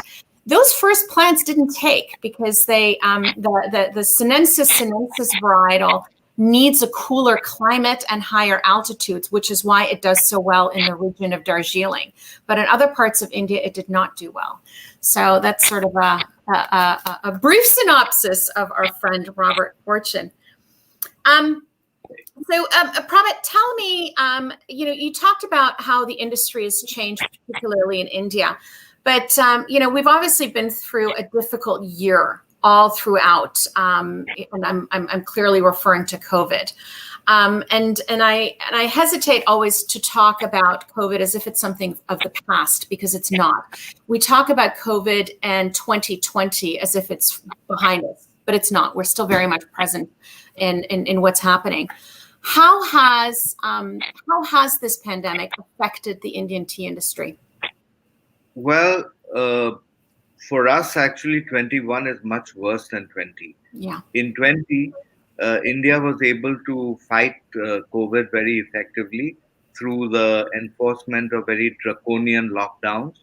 Our economy shrank by 20% in one of the quarters, and for the whole year, I think we lost around 4 or 5% of our GDP. And for a poor country, that's a catastrophic kind of situation. Yeah. This year, for various reasons, the government couldn't impose a lockdown. Some of it were reasons which shouldn't have been. I won't elaborate because I don't want to get into any controversy. But we have been much worse affected this year by COVID. Yeah. Last year, what happened is that tea gardens were locked down for a period of around 20 days in Assam and in the other states for a little longer. And as a result, that was kind of a peak growing season in Assam. People had to skiff their bushes, do a skiff. You know what a skiff is? I do. Yeah. To explain to everybody else what skiffing is. Right. They had to do a prune. Yeah. A prune, so a very light. Yeah. That's a prune. If this is the tea plant, this would be a skiff. Just the top hamper of leaves. So they did that when the lockdown was lifted on maybe the 12th of April it was. And that was an unseasonal time to do that skiff. And immediately after that, we went into a drought. And therefore, the plants really suffered and our output, the Indian output dropped by about 130 or 140 million kilos last year, which represents a 10% drop in output. Our exports also came down.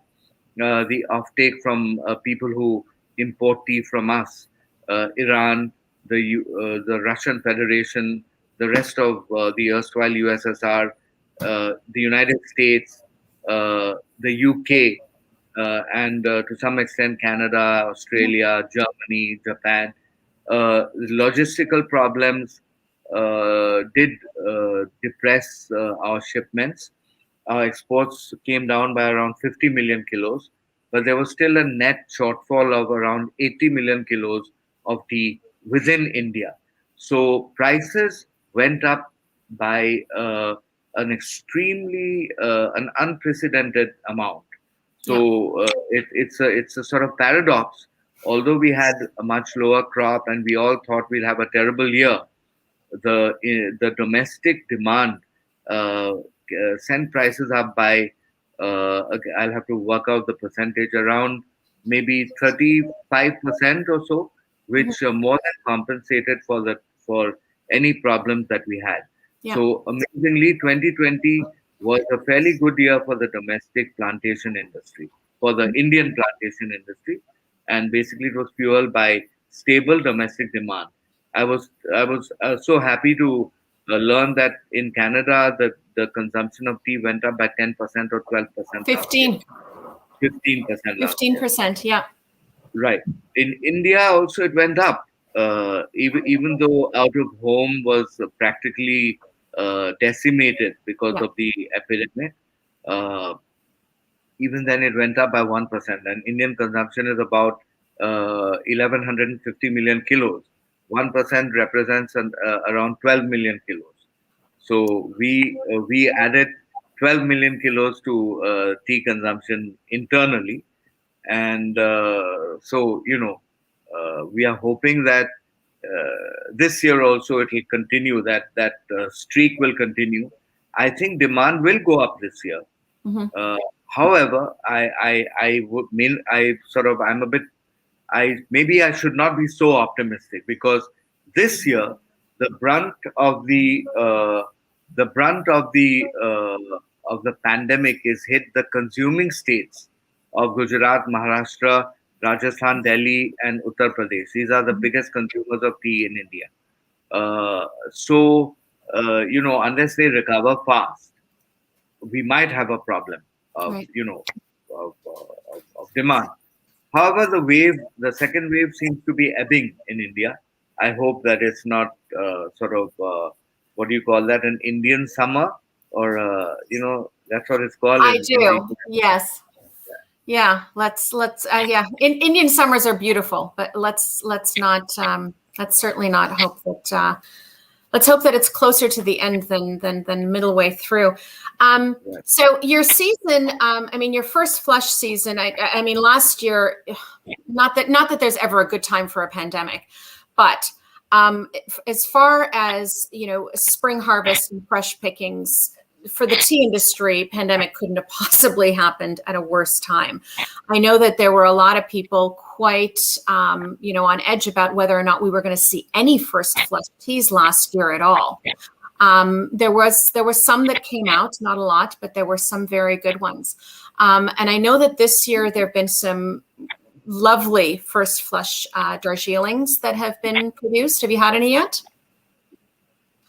Yes. I have tasted some really good first flush Darjeelings, fantastic, phenomenal teas. However, there was a drought this year. Yes. The pandemic hit later now, but there was a tremendous drought in Darjeeling, North Bengal, and Assam, which has really pushed down our crop by as much as 50% to date. I think that if you take Assam as a whole, we are around 30% less than 2019, and not 20. 20 was a pandemic year, so we blotted it out from our memory completely. So compared to 19, North Bengal and Assam would be about 30% down, and Darjeeling also has suffered heavily because of the drought. So I think you'll get good quality, but the quantity will be less than what it was in 2019. We'll all just have to pay a little bit more for the privilege of drinking tea. That's the attitude. Not a bad thing sometimes. Prabhat, tell me, what does International Tea Day mean for you? Why is it important? Why are we doing this? I think that it's given tea the recognition it deserved long back, and I think you already know, but the proposal was first made in 2015. Yes. By the chairman tea board, the then chairman tea board, Mr. Sarangi. He actually made the proposal, and it takes a long time for the United Nations bureaucracy to actually get it done. And you also know that it happened in September 2019. Yes. And it's a wonderful thing. Coffee already has a day. Coffee does have a day. And tea is the second most drunk beverage in the world after water. And I think tea deserved its place in the sun. And I think that this will, it'll sort of be able to coalesce all the efforts that we do on promotion and on projecting tea as an integral part of a very healthy lifestyle. I think we'll be able to bring all this to a head on this day every year. We'll be able to sort of really bring focus in onto tea, and I think it's going to help. You said that International Tea Day was number 5 trending on Twitter. Yes. I'm happy to inform you that it's number 1 trending on Twitter in India. I know. It's number one.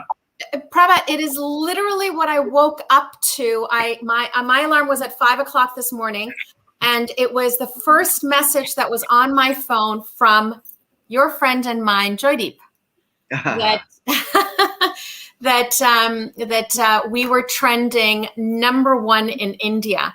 So I quickly got on my phone saying, okay, North America, India has done its part. We need to now take that torch and continue to carry it because we're just starting our day. So I'm getting everybody, we've got 91 people in the room right now, and we've sent out messages, loads of messages to all of our members directly as well to keep up the momentum. It's I couldn't agree with you more. I think that it's long overdue. I think that, as an industry, we're not very good at, walking tall and proud and shouting about our product. We tend to, tea people are, we love tea. We're a little bit more, you know what I mean, right? Yeah. Opposite of coffee. Coffee shouts loud, right? Mm-hmm. And I think it's time that tea started to shout proud because it's an extraordinary beverage. As you say, it's healthy. And it's not only good for your body, but it's also good for your mind and your soul, as it has absolutely shown us in the past year. So, my friend, it's time for your post. Yes? Before you ask, yes. We weren't allowed any physical celebration in the country because of COVID. Yeah. I mean, it's really big now here. But nevertheless, I went to TRA, Tea Research Association, the Toklai campus, which is the oldest research institute on tea in the world. Mm-hmm. And we brewed 3 cups of tea. A matcha, an Indian matcha, which I don't think is as good as the Japanese matchas, but it is a dark green. A white tea, which was colorless, and an Assam, a really good Assam, a Hajua, to be specific. And we brewed these. And they were saffron, white, and green, which are the colors of the Indian flag. Beautiful. And we had a few people over in batches of 5, with a distance of 10 feet between us all. And we served them all these teas. We made them drink the tea, 3 cups. And so we did that this morning. And then we sang our national anthem and prayed that COVID would go away. Not really prayed, but wished that COVID would go away, and left. That's beautiful. That's really beautiful. I've never had a matcha from India. Where are you producing matcha? Well, there's a tea estate called Chota Tingrai Tea Estate, which is producing it in Assam. Matcha from Assam. Okay. Yep. I've had oolong from Assam. I've had white from Assam. I've had green from Assam, but I'll have to get my hands on some matcha. I'll take that responsibility. I'll get the owner to send you a package in Canada. I'll call him up right now and ask him. That's very sweet of you. If you have to give me your mailing address. I will. Yeah. So are you ready for my Proust question? Yeah, I am. Are you? Oh, I don't know. I mean, it depends. It is random. Your question, my friend, is what is the trait you most deplore in others? In others? In others. Oh, God, that's difficult.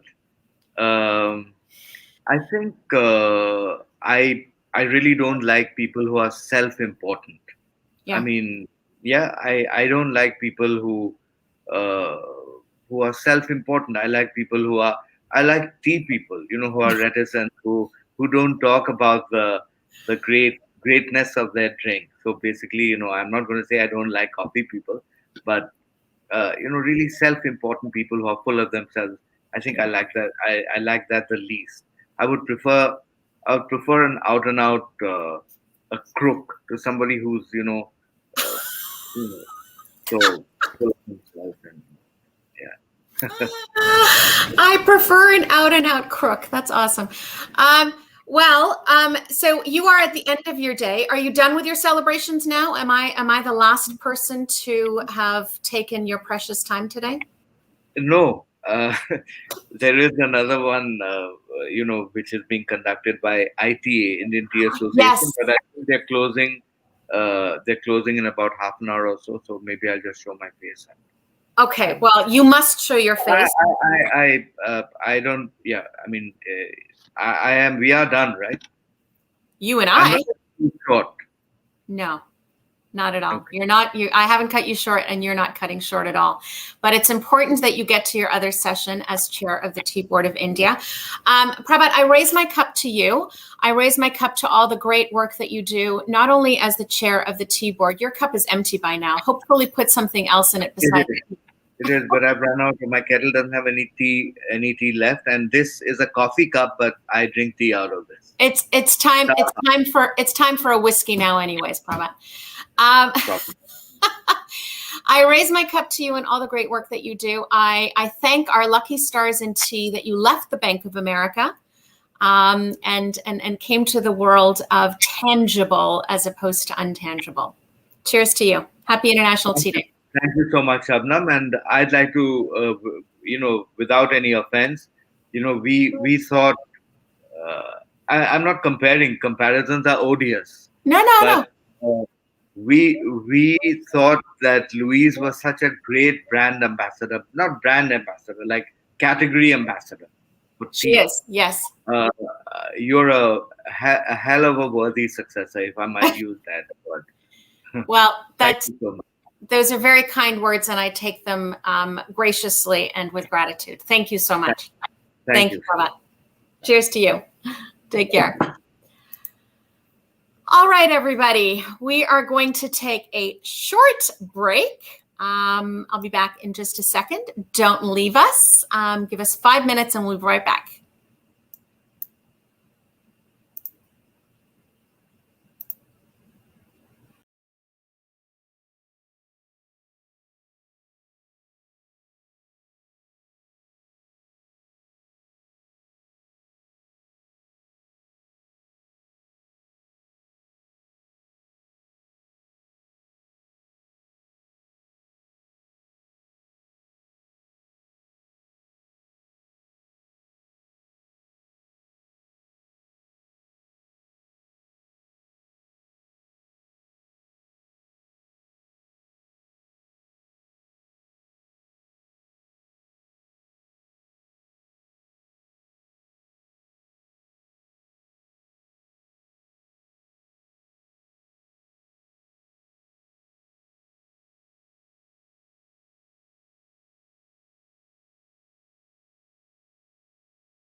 All right, everybody, I am back. So we are going to hang out in India a little bit longer. And I am really, really pleased to introduce our next guest to you. And introduce you, I will, to JP Gurung. Hello. Hi there. How are you, Shabnam? I'm very good. How are you? We are fine here. Absolutely fine. Despite the lockdown. I feel your pain a little bit. Not quite. I feel your pain only because in Canada we are still in lockdown as well. I'm in Toronto. Okay. Yeah, I'm in. We're not like the U.S. and the UK. They're both opening up. We're in Canada, especially the city of Toronto. We're still sitting in lockdown since November. Mm-hmm. But nowhere near through what you're going through at the moment. So know that we're all thinking about you, and you're definitely on the minds of many of us in tea. I want to introduce you to all the lovely people that are here today. Okay.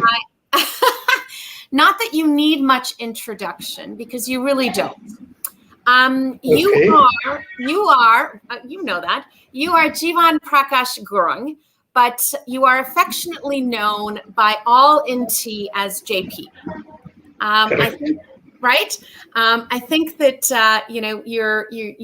you are very much a legend in Darjeeling. Yes, you're JP Gurung, but everybody in the world of tea that has ever dealt with Darjeeling, knows anything about Darjeeling, has ever touched Darjeeling, will simply know JP. That's it. You have surpassed your full name, your given name. You have surpassed your surname. You are now known and understood. Everybody knows as JP. You are truly the name that is quintessentially linked to Darjeeling.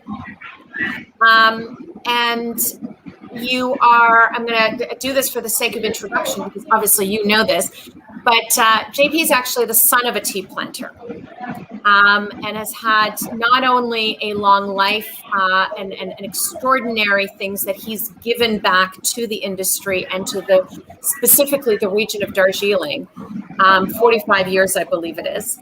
But something that's in his blood and something that he was raised with at the heel of his father. So I'm gonna turn to you, JP, because nobody can tell us better about you and what you've done than yourself. So please tell us, if you can, a little bit about your work in tea and your, yeah. Well, I think I was inspired to join this profession from a very young age, looking at my father and all the British planters around him. And I was very fortunate that, I got this opportunity. And I will say that since it was my passion, it has sustained me so long. For me, tea is not a profession. Yeah. It's a passion. And I have been in plantations for many, many years. And currently I am sort of working as a consultant and an advisor. And also I am the whole-time director for Tea Promoters India Private Limited. Yeah. So when I look at tea, I don't, I go beyond my scope of duty, shall I say. Because, it's something which enchants me. It's something which makes me feel happy. And and I like to get involved in it. Well, I mean, you say involved, but I think that you're underplaying involved. So you not only have been a tea planter and have been contributed to the industry for, well, your whole life, really. As you just said, you are whole-time director of the Tea Promoters Limited. You've headed the organization, many organizations, including the Darjeeling Planters Association. You've worked with local scientific research committee on tea, And part of the work that the Tea Promoters Limited does now, and I'd like you to tell us a little bit about it, is on organic and biodynamic farming. So can you tell us a little bit about that work and the work that you're doing specifically with the Tea Promoters Limited? Actually, my area of specialty is all round, shall I say, in the sense that I advise both on field, factory and quality, and also on other administrative matters. Since I've been involved in this entire process for many, many years, what I feel basically is, Darjeeling, as you already know, majority of Darjeeling, I would say somewhere a bit more than 70%, is already organic. Yes. And Tea Promoters has been one group which were pioneers in starting this movement in Darjeeling.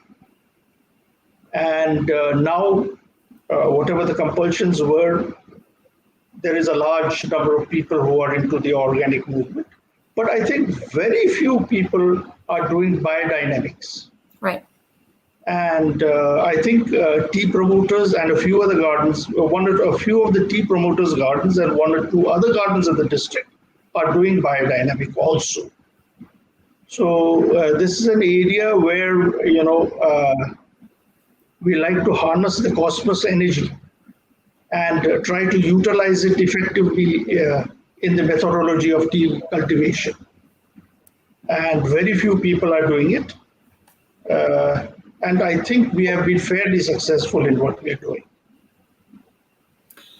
How have you seen the industry change in the 45 years that you've been in it? Oh, I could write a book on it. What was that? You've written a book on it. I'm going to get. I have written. I know you've written a book on it. I know you have. But So the subject matter of. Yeah. Let me just tell everybody about your book really quickly. So JP published a book in November of 2020 called All in a Cup of Tea. And it's really, it's called The Insider's Perspective on Darjeeling Tea and your autobiography, and really the history and evolution of all kinds of areas within Darjeeling. And there's some really interesting questions that you ask in it, which I'll get to. But just so everybody knows what we're talking about. And rumor has it that you've got another book coming out. Oh, it's already on for print. Actually, I have a dummy copy with me already. I just show it to you. Mm-hmm. It's called Muscatel Memories. Beautiful. And the reason for this is, in our profession, I found that very few people have documented the past. Planters have come and gone, workers have come and gone, but nobody's documented anything. So I decided that my second book should essentially, constitute of 40% writing and 60% photographs, old photographs, so that some amount of documentation can be there for the present to see and to preserve for the future. Yes.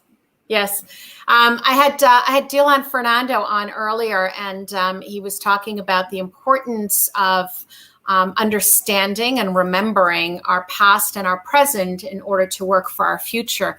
And I think that that's a big part of what you're talking about, this documentation, right? Otherwise, it's forgotten. We won't know why things were done a certain way and why it's important to do things a certain way. Which takes me back to what I asked earlier. Tell us, for those of us that don't have your book, how have you seen the industry change in your 45 years? Well, I think basically we are an industry which was created by somebody else and inherited by us. Yes. Even the bushes that we have in Darjeeling, most of them are over 100 years old. And we are still happily living on the legacy of the past. But then a lot of things have changed. And, times have changed. Communication is different. education has seeped into the industry. The concept of marketing has greatly changed. The needs of the buyers, is more transparent and more easy to access these days. Buyers are frequently visiting estates to find out, how the teas that they buy are made, or the authentic, and maybe verify the authenticity of the process parameters. So all these things have changed. People have changed. The planters have changed. Everything has changed. And I think I've written in my book that what is now needed is for the tea industry, and I speak for Darjeeling. Yes. Is for us to change with the times. I think tea cannot be limited to, only making tea and enjoying that cup of tea. It entails so many human lives. And therefore, I think it's very important for all stakeholders in the industry to go forward or to march forward with a changed concept, so that sustainability of what we have inherited continues for years and years to come. I think that's an important message, because at the best of times, human beings don't like change. We tend to push against change, right? And I'm not sure sometimes whether I think that we're doing better at it than we have, but I think that finding this balance of preserving our history. Mao Limin this morning was talking about the fact that we're not just selling our tea, we're selling history and culture as well. So finding this balance between our history, our culture, our past, and also embracing innovation and change in the future. And it's an industry that is very much rooted in traditions that sometimes doesn't like to have that change. Yes. Correct. But it's important. But then, why I mentioned the importance of change, and Shabnam, I'd like to be very candid about it. Please. As I mentioned, particularly when we are talking about a heritage industry like Darjeeling, it's because, the cost of production has increased drastically. Yes. The yields have fallen, drastically. So when you make ends meet, I mean, we all enjoy the cup of tea, but, we all can't say that we need to be stakeholders in its well-being also, the industry that we talk about so much. Absolutely. And we take so much pride in talking about this industry. I mean, where have you got this, an industry where, I can come out and say, yeah, I'm a part of an industry which is 170 years old. I mean, I can say that with pride and dignity. Yes. So I think it's something that needs to be preserved. I think it's something that should be preserved, but I also think that it's something that needs to be celebrated, and something that we need to, as all of us as part of the industry, whatever role it is that we play within this massive supply chain, is to elevate the value of tea, right? I was talking earlier with Mao, and he's talking about his lungjings and $1,000 for half a kilo. That's wonderful, and that's extraordinary. And I know that Darjeeling does extraordinary things like that as well. And it's not to suggest that all of our teas should be $1,000 for half a kilo, but there has to be a world where tea is more than a penny. And we need to, right? When we talk about things like cost of production going up and yields going down, and the extraordinary lives that tea impacts, as consumers, we need to understand and appreciate all the goodness that this cup gives us is valuable. And value isn't just an inherent value. Sometimes value has to be monetary as well. And that means we have to be willing to pay for that. I would just like to add one more thing on this, what you said, Sharon. Very important points that you've made. if you, going back to what I talked about organic, I think when we go back to organic, we are going back to Mother Nature. Yeah. And we are talking about, artisanal teas in Darjeeling. Mm-hmm. And who or what can be a better artisan than Mother Nature herself? True. So I think that this is one of the most wonderful things that has happened to Darjeeling. But then we need to work towards making it sustainable. So there's a question that you address in your book, and it's a big one, because the region of Darjeeling, and I should actually say I was in India. I want to say 5 years ago. It was probably longer than that, 6 years ago now, and I was in Darjeeling, and it was truly one of the most magical places I have ever been privileged enough to step foot in. It just took me to a completely different place, a place that I never could have imagined actually existed. And I think about that every time I drink a cup of Darjeeling, because it really is quite extraordinary. But one of the things that we've seen over the years is, the Darjeeling and the number of estates that exist shrinking for a lot of reasons, some of which, you've mentioned. And one of the questions that you ask or address is, do you think, what is your perspective on, will it survive? Will the region survive? Will Darjeeling tea survive? I want to say yes, because I'm an eternal optimist. I'm also a hopeless romantic, which is probably why I fell in love with Darjeeling. What's your thought? Well, I think the industry will survive.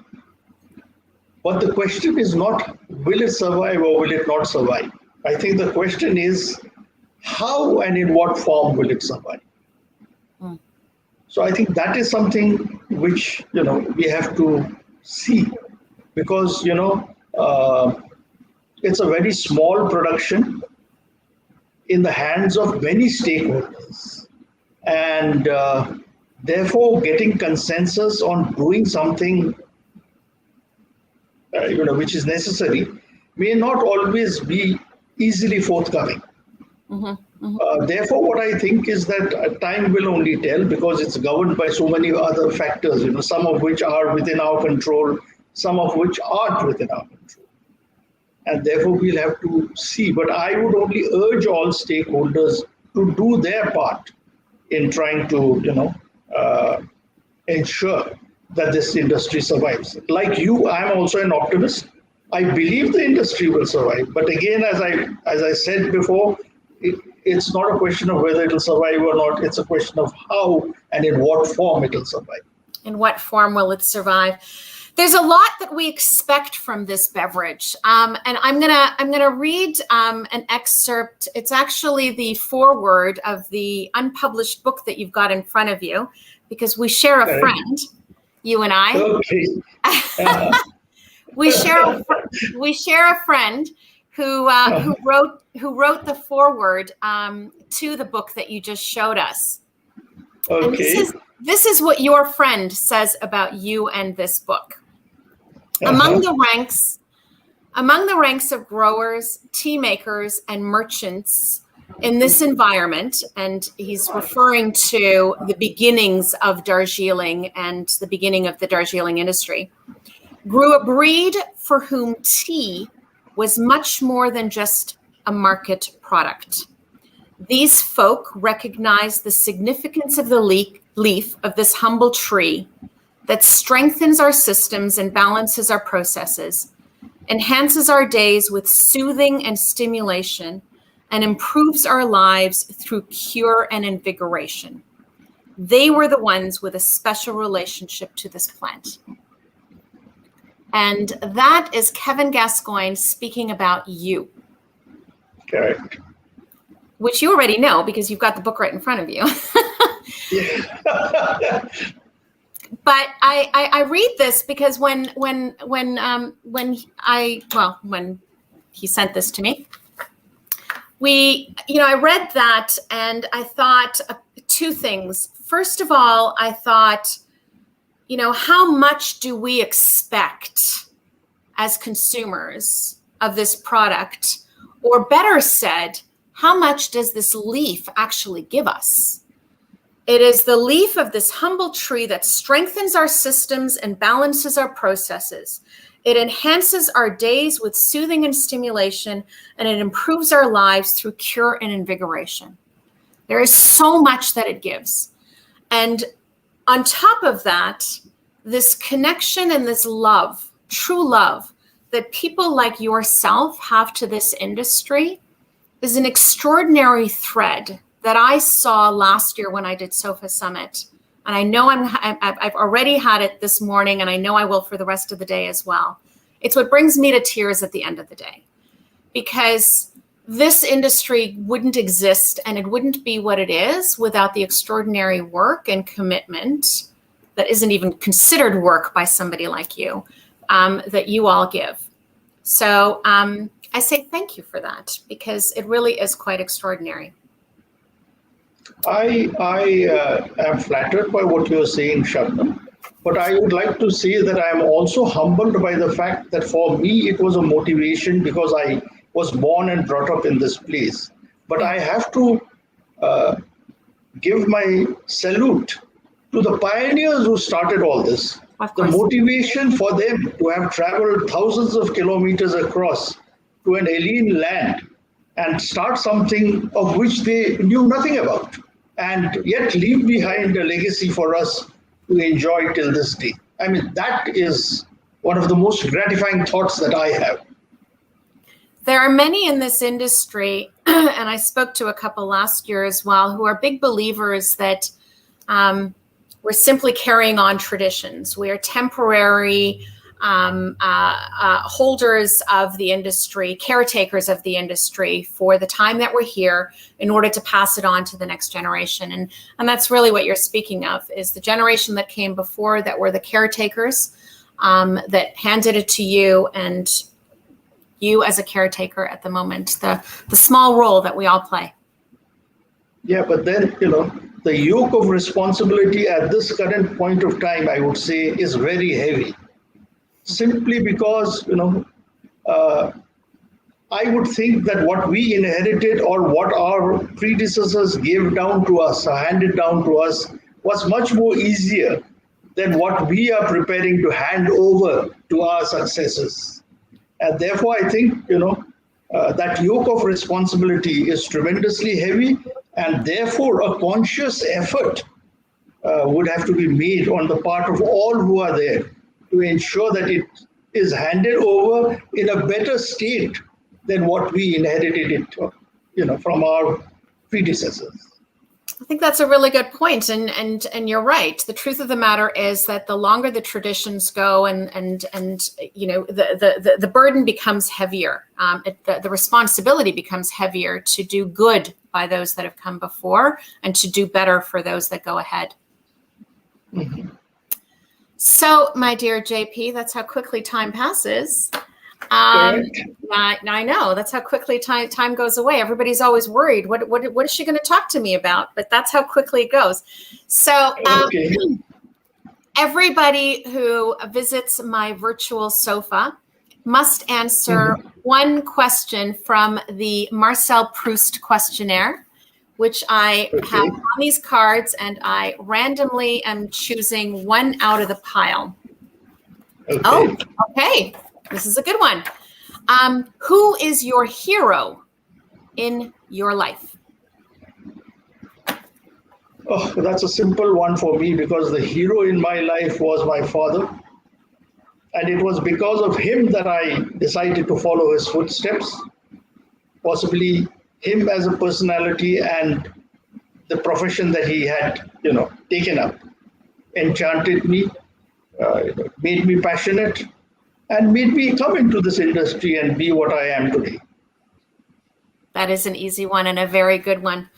Well, JP, I raise my cup to you and the extraordinary work and lifetime of work and continued work that you give to this industry. I am grateful for the enchantment that bit you at some point.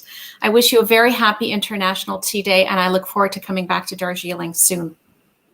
We look forward to seeing you in Darjeeling soon, and a very happy International Day to you and all our viewers. Goodbye. Thank you. Bye, JP. Bye. All right. So on that note of inspiration, I'm going to play for you our love story, because I think it's a really good, actually, segue between JP and our next guest, Bachan Gyawali from Chiyabari. We created at the association, we created 2 videos to celebrate International Tea Day, one of which we had already put out.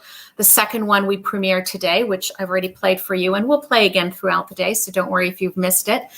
But one of the things that I've always talked about when I talk about tea is this great love affair that I have with tea. Because I think that, as you talk to people that have been in tea, it's we were all bitten by a bug at some point. And once you've been bitten, you cannot be rid of it. It is in you, and once you actually are privileged enough to actually get out into the tea world and meet tea people and be out in tea producing countries, that infection and that love affair grows even deeper. So this is our dedication and our love affair with tea. Tea, our love story.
So with that, I am very pleased to introduce you to my next guest. Hello, how are you, Bachan? Good morning. Good morning, good evening, good afternoon. Who knows? Yes, wherever you are. Wherever you are in the world. Definitely evening for you. How are you? I'm very good. I'm very good. Are you okay? You look very good. Thank you. I am, absolutely. Fresh as a daisy. I just started. Great. It's we all run on adrenaline and tea today. So it's cheers all, to you. Cheers to everyone. Happy International Tea Day. Happy International Tea Day. So let me introduce you to everybody. Ladies and gentlemen, if you don't know, this is the proud owner of the beautiful tea estate in Nepal, Chiyabari, Bachan Gyawali. And I'm gonna let you tell everybody about, but like a number of my guests, and I'm actually keeping track right now. So Mao Limin in China's family started in seafood. Mr. Molligoda from Sri Lanka started in finance. Prabhat Bezbaruah started in finance. And you went from hotels to tea. That's right. So, it's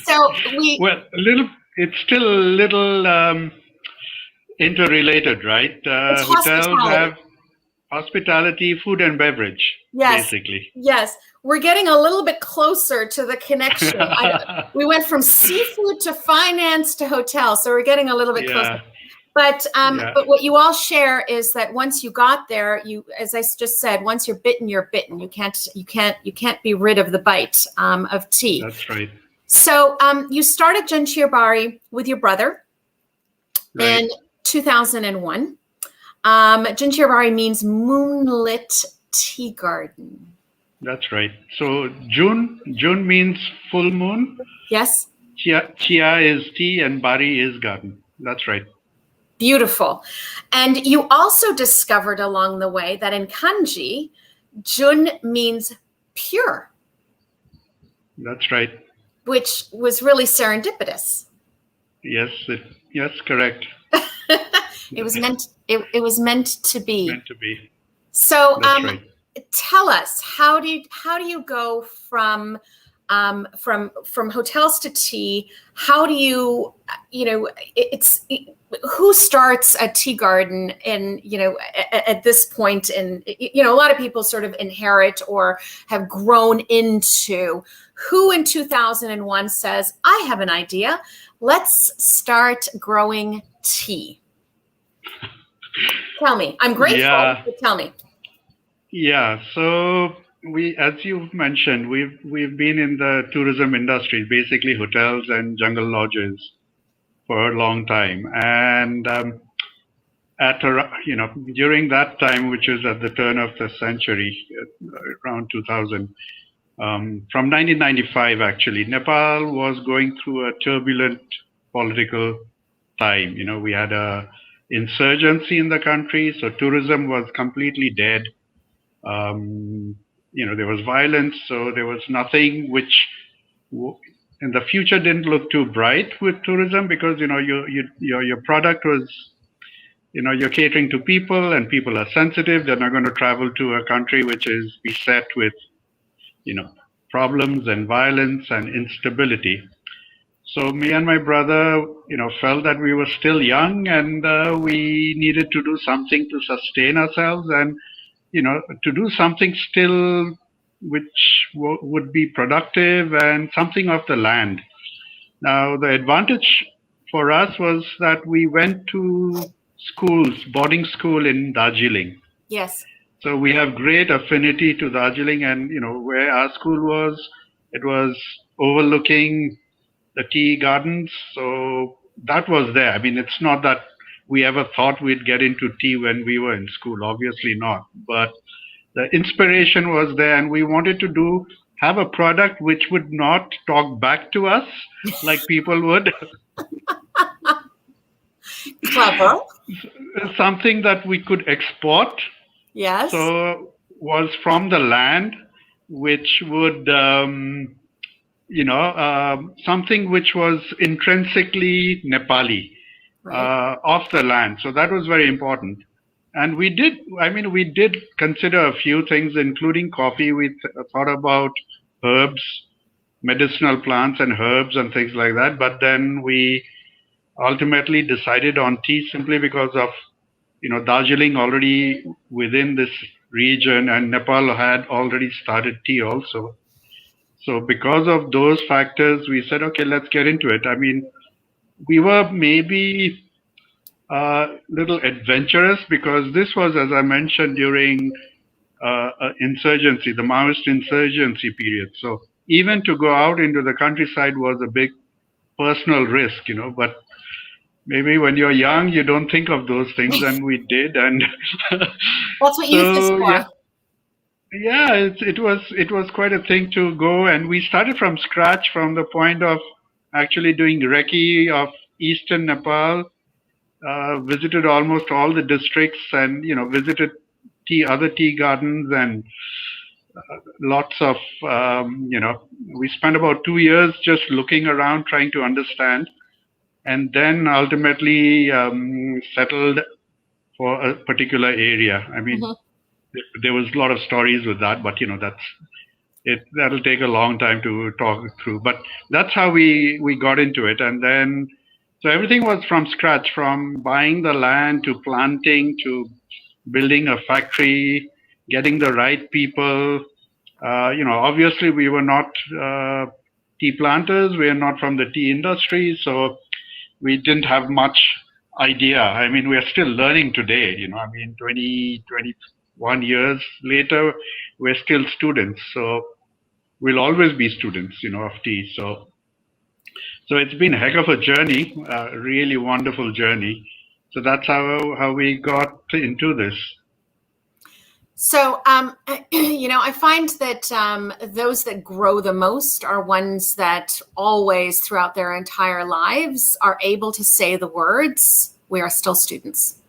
Oh, yeah, absolutely. Right? There's always something to learn every single day. I don't care how much of an expert you are in any particular subject. I've always said, if you find somebody who tells you they know everything about tea, you just met a liar, because it's impossible.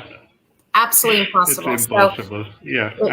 Impossible. It honestly is. So you mentioned earlier that, your school days were in Darjeeling and you were exposed to the beautiful teas of Darjeeling. And I read that, you talk about, sort of this, as you were sitting and talking about what to do and what business to sort of develop, it was this romance and this rekindling of memories that was part of the instigation for tea. And I'm quoting you, "We may not have realized, but tea had sublimely become synonymous with all our good memories." Yeah, that's absolutely correct. And it goes quite deep with, your subconscious. It goes very deep with your culture, how you grew up, what you've been drinking since childhood, what you see as you're growing up, all these things matter. And it's so ingrained within your lives that, you don't think twice about it. Yeah, air. That's true. It's like breathing. So we're just very lucky and fortunate, and that we were able to get into the tea business, and to get into tea, and and it's not just about making tea. It's more than that, as you probably can tell. And so if you have a little bit of passion, whatever you do, it doesn't have to be only in tea. All you need is that passion. If you don't have that spark, then you'd be learning from others. But if you have passion, then you'd be learning also yourself. So you say that you've been lucky, but I think you're being a little humble there, because Chiyabari produces truly some extraordinary, beautiful teas, and that is not luck. That is skill, and you do that extraordinarily well. So I'd love for you to talk a little bit about what you do differently at Chiyabari. What is unique to you? One thing, for example, is that you use equipment from Taiwan. Some, yes, not entirely. No. So I think the fundamental thing that we brought into tea in Chiyabari was our experience from the hospitality hotel industry, and which is attention to details. This is absolutely critical and fundamental. If you want to be top of your game, then you need to constantly look at excelling in whatever you do. It can be writing, it can be photography, whatever it is. You need to be constantly trying to push yourself, to challenge yourself, to improve. If you ever get satisfied with what you have achieved or done, then I think you might as well start something new. So with that in mind, and with that training of hotel management coming in, when we got into tea, the first thing that we said was that if we're going to do anything in tea, we need to be really top of our game. We need to make sure that we do things correctly right from scratch. And we were lucky because we were able to do something from scratch. In choosing the land, to be able to do reconnaissance, look for visit different places, choose the right land, choose the right person to design the factory, a professional person, choose the right people to work, because we're not tea professionals. We had to bring in people. So to choose the right people, to choose the right plant that you want to plant, to choose the right decision in terms of how much land you want, what do you want to plant, how you want to plant, how you want to make the tea. So all those factors, I mean, you don't take those decisions at one off. It's a learning process. You're always learning.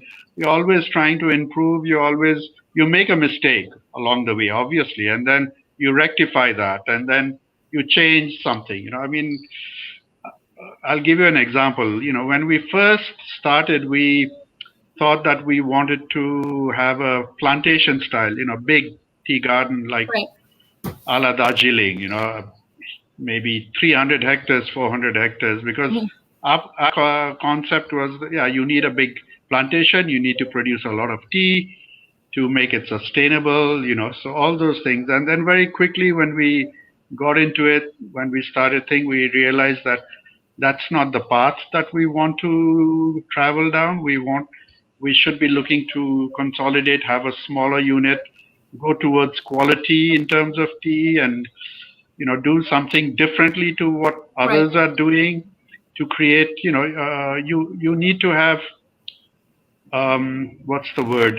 You need to be different. Basically, differentiation between yourself and your competitors, or I wouldn't even say competitors, but others, so that your product stands out. So those things, you can only do if you're involved in the business and you are, thoroughly hands-on, and you have that passion. And otherwise, you'll not understand what's going on. So one of the things that you do at Chiyabari is you have a really vast array of profiles of tea and flavor profiles that you manage to create. How do you do that? Without giving away secrets, of course. No. I mean, there's no secret. Everyone does. Everyone knows. I mean, it's nothing that I would, So again, it's playing with a few things which everyone is aware of. One is obviously the plants. Yeah. To have different cultivars, different varietals, and not just from your own country or adjacent country, but from other countries. I mean, you have countries who have been growing tea for 1,000 years. You have China, you have Japan, you have Taiwan. So we've been able to source tea seeds and tea plants from these countries. So we've increased our profile and portfolio in terms of the raw material, because that's critical. I mean, if you have a very limited source of your raw material, then you're also limited with what you can make and what you can produce. So that was one. And then, the way we decided to spread Chiyabari in terms of our location. We have 6-7 different small divisions, plots or parcels of land which are on different hillsides, on different hills, different facing, north facing, south facing.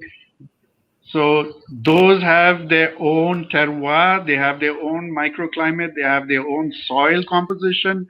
So that makes a second difference. You have plants, raw material, you have the soil, the land, and then it comes to then the third aspect was crafting. As you just said, we have equipment from Taiwan, we have equipment from Japan, we have equipment from India, so, and then you have also your own equipment, which is your hands. So you can make tea with hands also. So, you combine all of that, and then you bring in, tea makers or your manager to be of a high caliber, who is able to understand, who's able to think, who is able to feel, and, has a passion, has that, so all that needs to come together, and you need to be the glue which puts it together, It works. I mean, it can work for anyone. You just need a little bit of that dedication, I guess. You say that, and again, it seems to be, you know, I've heard this a couple of times now this morning, you know, things that you're doing that it's easy and should be, you know, it should be done, No. but it's not, and you know that, and that's No. what makes what you're doing Yeah. at Chiyabari so special. One of the things, you know, you just described about, you know, having different teas growing in different, its own terroir, its own sort of microclimate, and, you know, you've created these unique nomenclature, so to speak, right? Yeah. And one of the things that I've read about you that you've said is that your approach to it is fruits and vegetables, as opposed to, you know, talking about, you know, flushes and these types of things, right? So Tell everybody about that. So basically what we, you know, earlier we used to, nomenclature was, you know, what was in the region, Darjeeling and Nepal, going into flush, you know, first flush, second flush. And then we sat, you know, the more we met people, because we're new in the industry, only 20 years, you know, the more we met people in the wider world, we found that, you know, it's very difficult for people to grasp the concept of first flush and second flush.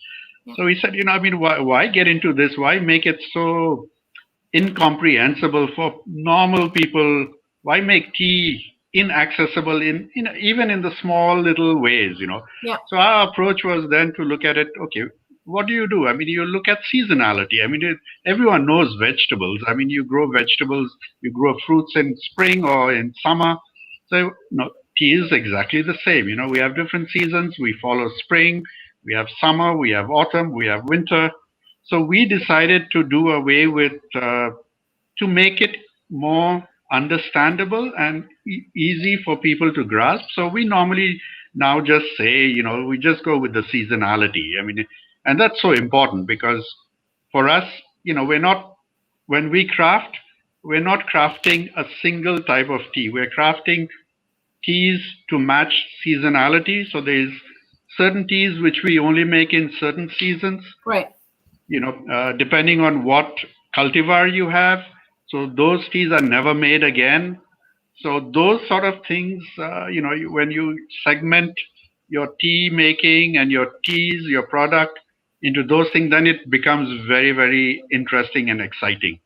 So we've gone on seasonality. And then what we've realized also that's really important because you look at the food, again, coming, you know, drawing from a hospitality and food and beverage and hotel background, is you look at chefs, they're all drawing on their plate on seasonality. And we would like to be part of that journey where they should or they could be encouraged to match their food with tea. You pair the tea with, you know, I mean, wine and food pairing has been such a big thing. But frankly, I think tea is a much better pair than wine. You know, I mean, tea has so much of variety, so much of depth, and so much of layers that it does match more food than wine will ever. Mm-hmm. So those sort of things that are very important to bring in seasonality. Mm-hmm. So you bring in seasonality with your tea so that there's a greater understanding by chefs, by people in the industry. You know, that's what you are trying to reach out and, you know, to make tea very popular where people think it's not just a cup of, you know, milk and sugar. It's also what you can have with your meals, with your, you know, with your dessert. So all those things played a very important part. Yeah.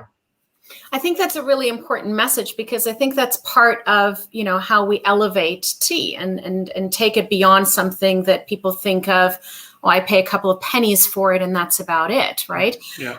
You know, for me,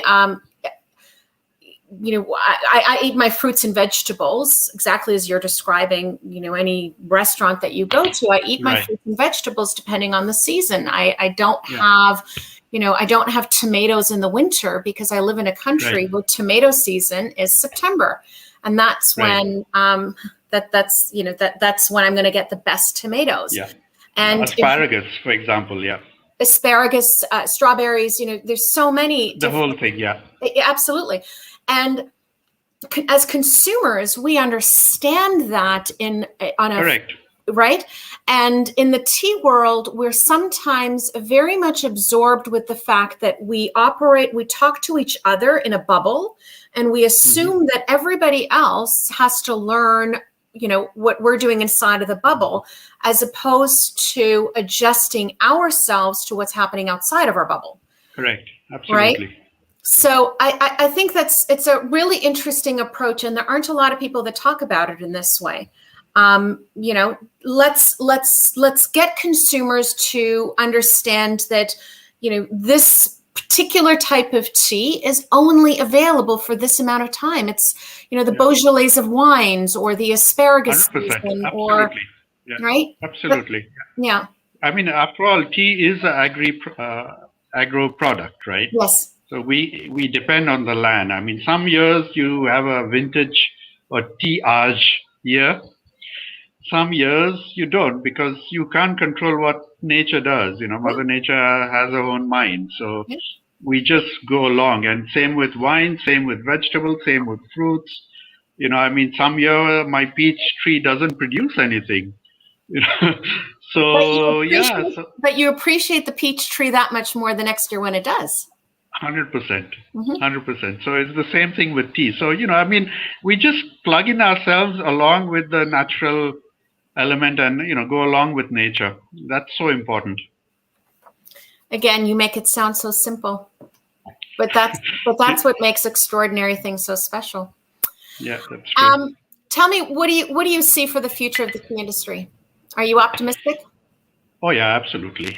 I mean, everyone is going to keep on drinking tea. Yeah.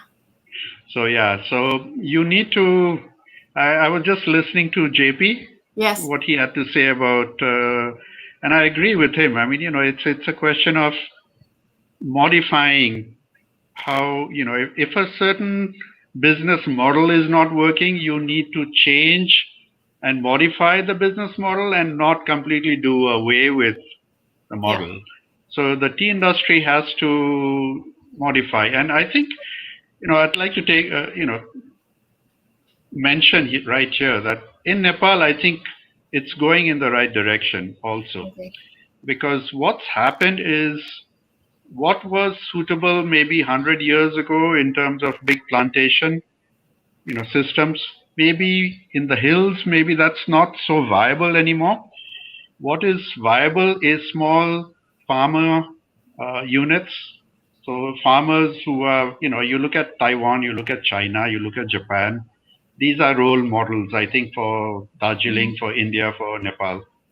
And, in Nepal, at least we've started on that. And, it's in the last 5-10 years. Now, a lot of tea farmers in Nepal are, have gotten into manufacture. Right. Just like what happened in Taiwan, 50 years ago, maybe. From selling to big factories, they've gone into manufacturing themselves. Mm-hmm. And Nepal is just taken baby steps. A lot of small tea farmers are producing teas. Mm-hmm. I mean, some will be successful, obviously, it's a trial and error thing, but the approach is that it needs to be, small groups in the hills who are hands-on, who are dedicated, and that's the future, I feel, not big plantation. So the future is there. I mean, it's a question of, the younger generation feeling confident and whether they want to come into the industry. I think that is key, actually, more than, oldies saying, oh yeah, it'll survive. The younger generation needs to, and the example is there. You look at Taiwan, and like Mr. Mao was saying, if you're able to sell your teas for 1,000 pounds, $1,000 for half a kilo, yeah, then it is sustainable and it is lucrative. Then people are going to come into the industry, and that's how you change the system. So I'm very confident, and I also feel that Nepali teas are going to be quite something in the next 20 years. In the next 10, 15, 20 years, it'll only improve. And I'm very, I mean, a company like ours, Chiyabari, okay, we've done well, but we really would make no thing unless the rest of Nepal and Nepali producers also are producing quality tea. For the tea industry to recognize Nepal as a quality making region, then we need a lot of others to step up and step in. And I see that coming from small farmers, and I'm very hopeful that the small farmers will be able to take that forward. There are a lot of interesting things that small farmers, as you say, are able to do, right? Experiment, do things interesting. And I think that I totally agree with you. And I think that those are areas that it actually addresses a lot of issues. A younger generation that isn't interested in, large scale farming. That's how you get a new generation excited about something by doing something that's evolving. You look at other food industries and you see, you see younger people getting into craft beer, craft cheese. Right, 100%. Right? So, yeah, exactly, Sabnam. And the thing is, with small farmers or with farmers or even with medium sized companies, is not to be a single crop dependent. You need to multi-crop. I mean, farmers, if they have, let's say they're growing tea in 20% of their land, they could grow, if depending on where they are and the elevation, they can do other things. You can do dairy, you can make cheese, you can do, you can do, let's say, honey cultivation. What do you call that? Yeah.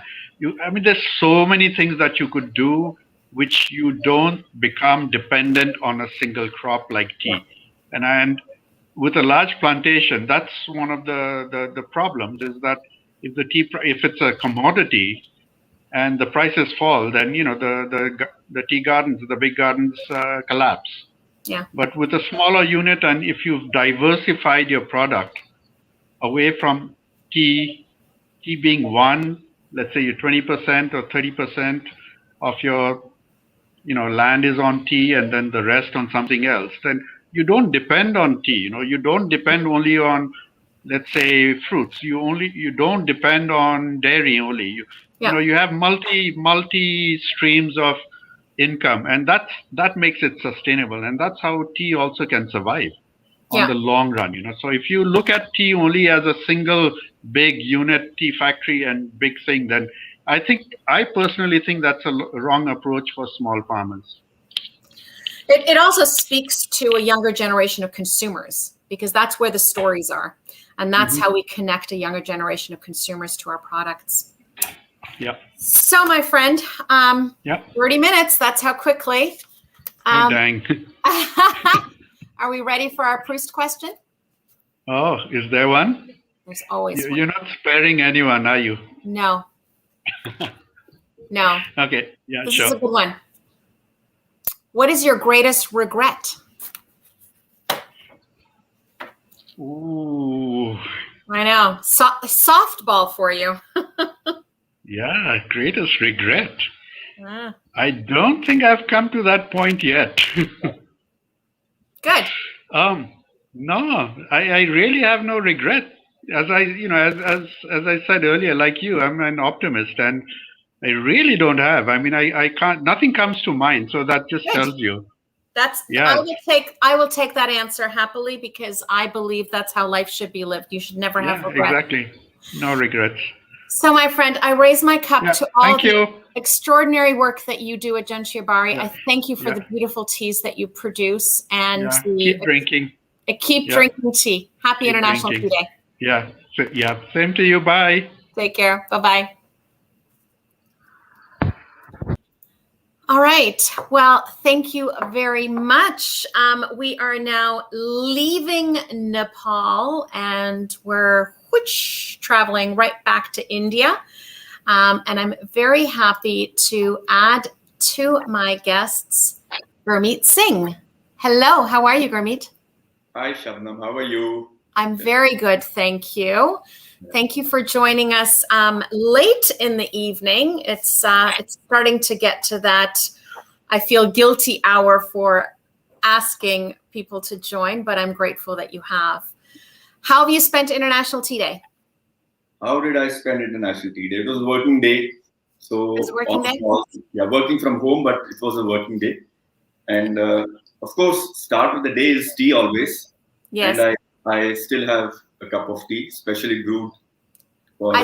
I see the pot behind you as well, in case that cup runs out. To refill. Strategically placed. Yes. So let me introduce you to those that don't know you. Gurmeet Singh is he's the tea scientist. Is that an accurate description? Yeah, reasonable. Reasonable. Okay, I'm going to let you do the better description. But I can't possibly introduce you and start talking about you without saying that you didn't drink tea until your 30s. Nope. Yeah.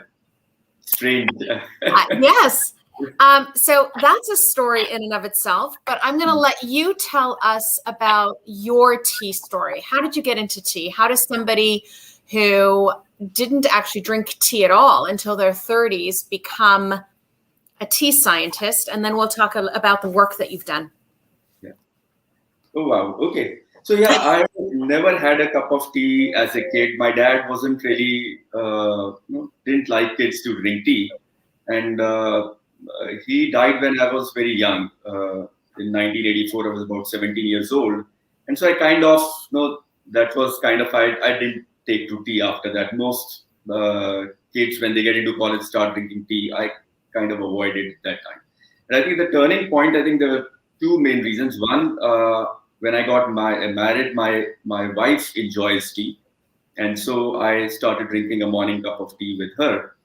And then I got into this job with Unilever, and they were offering my wife a job, and I came along as an extra baggage, as I say.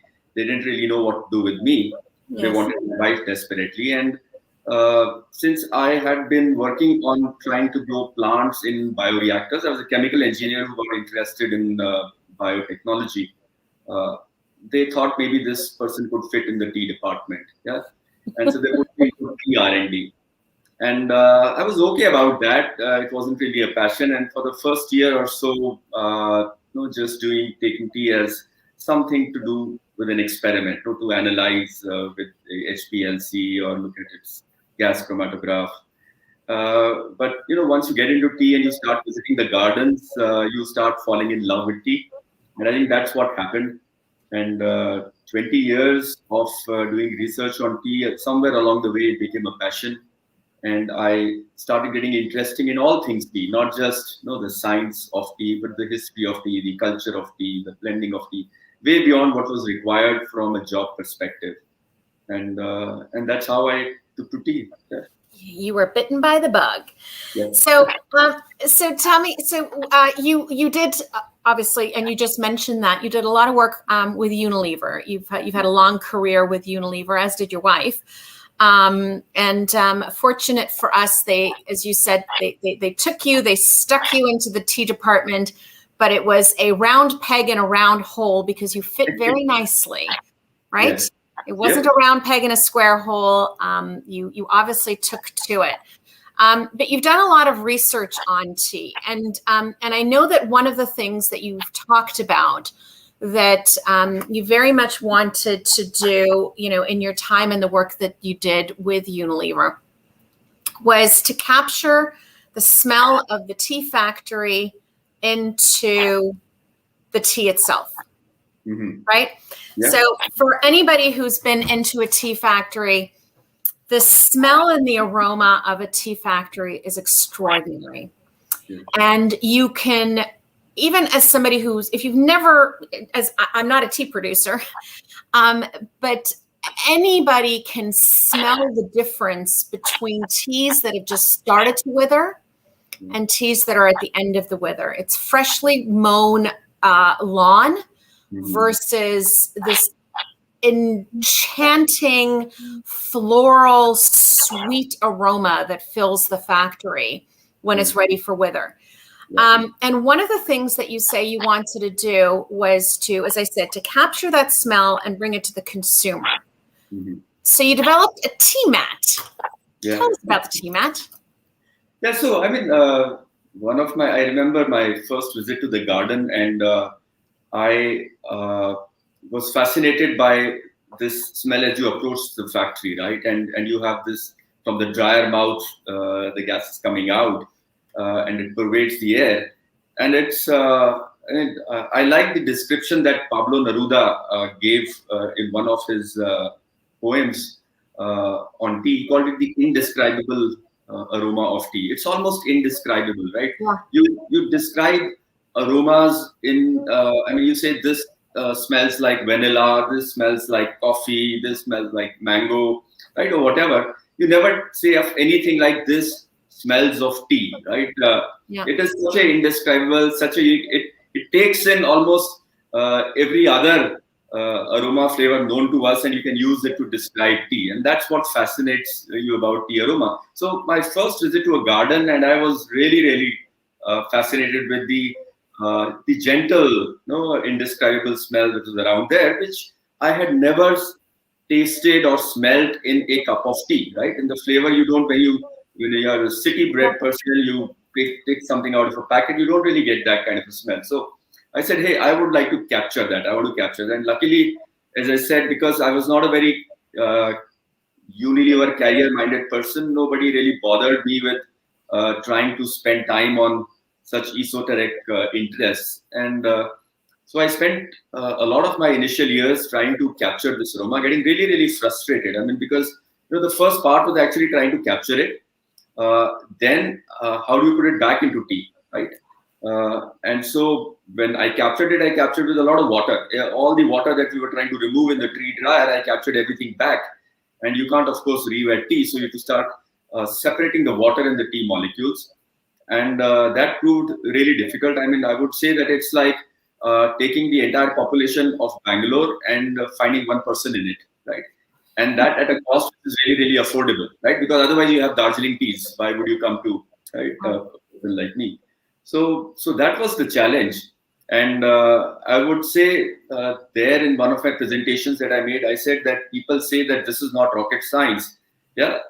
And that is true. Capturing aroma is not rocket science. It seemed much, much harder than rocket science, because pretty much all the equations to launch a rocket you learn in your 11th and 12th standard physics.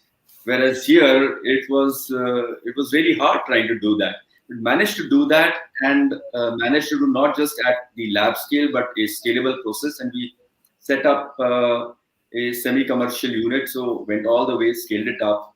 And it was a fun time of my life setting up this aroma capture technology, as we call it. So I called it aroma. Yeah. So what became of it? So it was entering, when I left Unilever, it was entering into the commercial world. There were projects around it. A factory was getting set up. I don't know where it is right now. It seems for anybody, there are a lot of people in tea that actually come from the world of perfume, right? and also from the world of wine, because we share so many of the same types of traits and characteristics. But particularly when it comes to perfume, you say it's apparently more complicated than rocket science. So I can quote you on that one. And it's something that I think that a lot of people don't think about, especially when they're tasting when they're tasting anything, right? The complicated science behind how we actually taste, right? We tend to think that, first of all, we take all of our senses for granted. We actually don't understand really how any of our senses work. I have eyes and I can see, I can smell, I can touch, I can taste, etc. But we underestimate and undervalue, particularly when it comes to taste, how many of our other senses we're actually using at the same time in order to be able to taste, right? And one of those is smell. Yes. And how smell is connected, emotional and aroma and memories, etc. Can you tell us a little bit about that science of taste? Like what is it that happens? Because, people talk to me about how do I get better at tasting tea? And I always say you're asking the wrong question. you don't get better at tasting tea. You get better at identifying flavor. Yeah. You get better at understanding, how to articulate in words what is happening inside of your mouth. Yeah. So tell us a little bit about that, this magic that happens when we taste and the importance of aroma. Yeah, so you're very right. I think what happens in this journey when you start getting interested into something and becomes a passion is that you start becoming mindful of it, right? Yes. And as you become mindful of it, you start noticing things and you start unraveling the layers, right, of it. So I always say that the first is when you get interested, you look at the physical features, right? You look at just the color and start describing it. And then you relate it, the color or the aroma, to things that you have experienced as the second stage. So, hey, this is bronze, this is coppery, or in terms of aroma, this may be peachy, right? Or this may be arcade, or this is like apple or citrusy. So that's stage 2. And stage 3 is when you start relating these to experiences, to something that connects in your life. So those are the 3 stages in experiencing a food, the sensory appreciation of a food. And that's how I teach sensory appreciation when somebody comes to me. That it's not just a tea score that you're scaling on a score of 0 to 10, but you have to start relating with things that you see around yourself and then to your experiences. And when you reach your experiences, you can articulate things really well and connect. And then people also start understanding you, even though they are your experiences, right? And they will then find their own experiences as they enrich themselves. Of course, there's the science of tea as well. I mean, the science of sensories, which requires, all sorts of taste receptors. There are a few, but a lot of aroma receptors that we have. It's way more complex, and we do not understand the biology as yet. It's just beginning to evolve. And not just that, there are the temperature receptors as well, right? So it's the molecules of tea trigger the same receptors that our the heat sensors, in our on our tongue and the TRPs, right? Which sense. So it's very, very complicated when you start getting to the science of it. But we don't need to get caught in the complication. No. Finally, the appreciation, each one of us can appreciate things. It's just being mindful. But interestingly, I just point to when I started, the way I convinced people to work on aroma was because nobody really thought that for a mass product, aroma is really that important. Strength is what people drink tea for. It's a commodity. I feel that my favorite molecule is caffeine. And it's a very underappreciated molecule. People probably feel shy of talking about it with all the negative connotation. Yes. But I am really fond of that molecule. And So I think when you start tasting teas, you start looking at molecules. So it's the molecular basis of a cup of tea which starts getting to be interesting, and it's the whole journey. Then Bachan ji was talking about seasons, the varieties, the cultivars, the terroirs. One of them are affecting the molecules that are accumulating in that leaf, in the 2-leaf and a bud. And what do we do with those molecules? Create all the various teas that we have. So just like when you have a kid, if you're talking about a teacher, and you can either send your kid to a school which will turn out a commodity kid. These are the things to do, and this is, at the end you get this degree. Mm-hmm. Or a master would look at someone and say, what is the potential of this? So that's what a tea master is. When they see a tea leaf, what is the potential of this leaf? Right? What do I do with it? There are 3 main directions. You could either think of a tea where you say that, hey, I want to preserve its naturalness. So whatever there is in the leaf and I pluck it, how do I preserve it? And that's kind of the green tea, right, story. The other is I want to do the transformations to a color and strength story, which is all about theorubigens, as we call them, right? Yeah. That's the black tea story. And the third is the flavor forward story, that how do I enhance the flavor molecules, right? For that, I will lose my natural state, the greenness to begin with, and I will never go to the fully oxidized state. It's somewhere in between, but there is another dimension which pops up. And those are the three main dimensions. And so when I wanted to push the flavor forward story, I realized that there is hardly 1 part per million of aroma molecules in a cup of tea. 0.1 milligram in a 100 ml cup, right? That's really small. So what we did was that we took out all of these flavor molecules, the small amount, but it takes a lot of effort to get rid of them, by using supercritical technology, and created a cup of tea which had no aroma volatiles left on them, and then made people drink that cup of tea. And nobody liked it. You can take the best of Darjeeling, take a little bit out. It might as well be dishwashing water, right? Colored water, yeah. That's it, right? So even though it's a really, really, really small amount, that makes all the difference in the world, even in a mass market product, right? For a Darjeeling, definitely, but even in a mass market product, you take a little bit out, and it creates it into a very ordinary tea, and it would be hardly a free, right? So that's what convinced people to go after trying to get aroma, right? That's really fascinating. You know, aroma is something that I think a lot of people are starting a lot more, I don't know, let's say the last decade or so, to understand the importance of when it comes to food and beverage.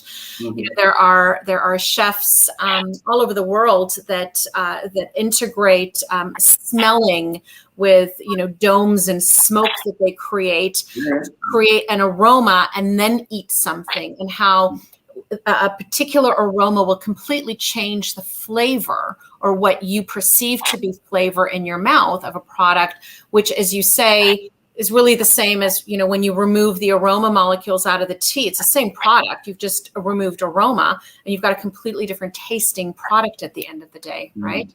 The importance of that is extraordinary. Now, we talk about tea, and you know, I've done a lot of teaching on tea throughout the years, and I always find that I have always a group of people, a group of students that I'm still here. I'm still here, but my power will come back in a minute, so you'll be able to see me. No problem at all.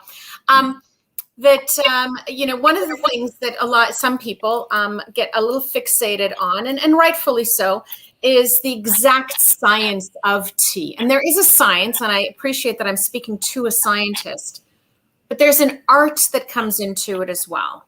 Yes? Yeah. And I think that, you know, it's sometimes a challenge for people that are very, you know, technological minded to understand that balance of, yes, there is a science to it. Yes, there are molecules and, you know, percentages and amounts of theorubigens and theaflavins and oxidation levels, etc. But there is an art in tea making. So how did you find that balance as a trained scientist? So I guess in my early days, I was very arrogant. And I felt that given science, I could make Darjeeling tea from any leaf, right?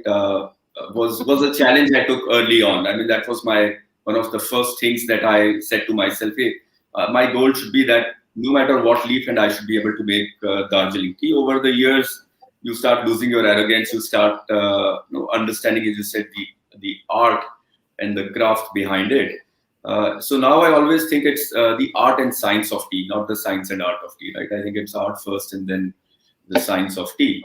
And while it's all there in the molecules, the profiles are different everywhere, and that's dictated by a variety of things which are not under our control. So while science may get there, but that may require a whole lot of gene editing, and greenhouses, etc., which is not what we're looking for from tea as such.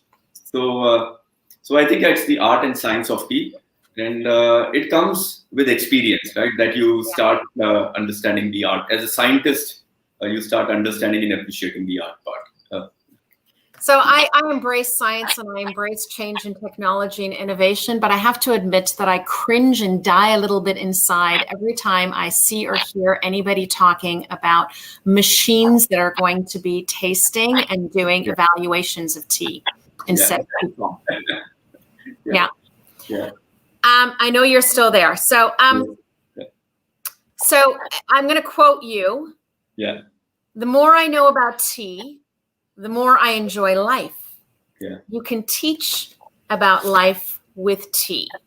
Yeah. Meaningful life is made up of meaningless moments. La dolce far niente. Is that you? Yeah, that's me. Yeah. That's very much you. Yeah. So the scientist has become a philosopher through tea. Yeah, I think the tea, and I think anything in life, actually, any passion, when you become passionate about something, you understand life through it, right? That's what passion basically is, right? It's you become curious about it, right? If you're passionate about something, you are curious about it, and as you become curious, you learn more and more. And the more you learn, you realize that there is way more to learn. And so, one of the things I always feel is there can never be a tea master. You can only try to be a tea student for life, right? Yeah. So you can think of ever becoming a tea master. Totally. And I believe strongly in this that when you look for meaning, you can't look for meaning in things, right? It's those meaningless moments that you think you may be wasting and doing nothing, which when you stitch together after a few years create all sorts of meaning in them, right? But when you are involved in there, you may think, hey, what am I doing? But it all has meaning at the end.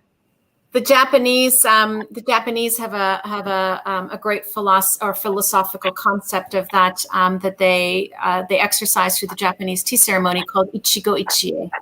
Mm-hmm. And Ichigo Ichie means one time, one place. That no one single human encounter will ever repeat itself in the exact same way twice. Right. So that finding the meaningful in the meaningless, and because there's no such thing as meaningless, doesn't exist. Yes. So tell us what you're doing now. You are at the, and correct me if I'm wrong here, you are now at the Ayurveda Biology and Holistic Nutrition Center, is that right? Yes, so I do multiple things. Two main things which keep me occupied. One, I'm a faculty at a university called Transdisciplinary University, where I lead a center called Center for Ayurveda Biology and Holistic Nutrition. And that gives me an opportunity to extend what I learned from one plant, which is Camellia sinensis tea, to a whole lot of trying to now understand some 1,300 plants which form the world of Ayurvedic literature.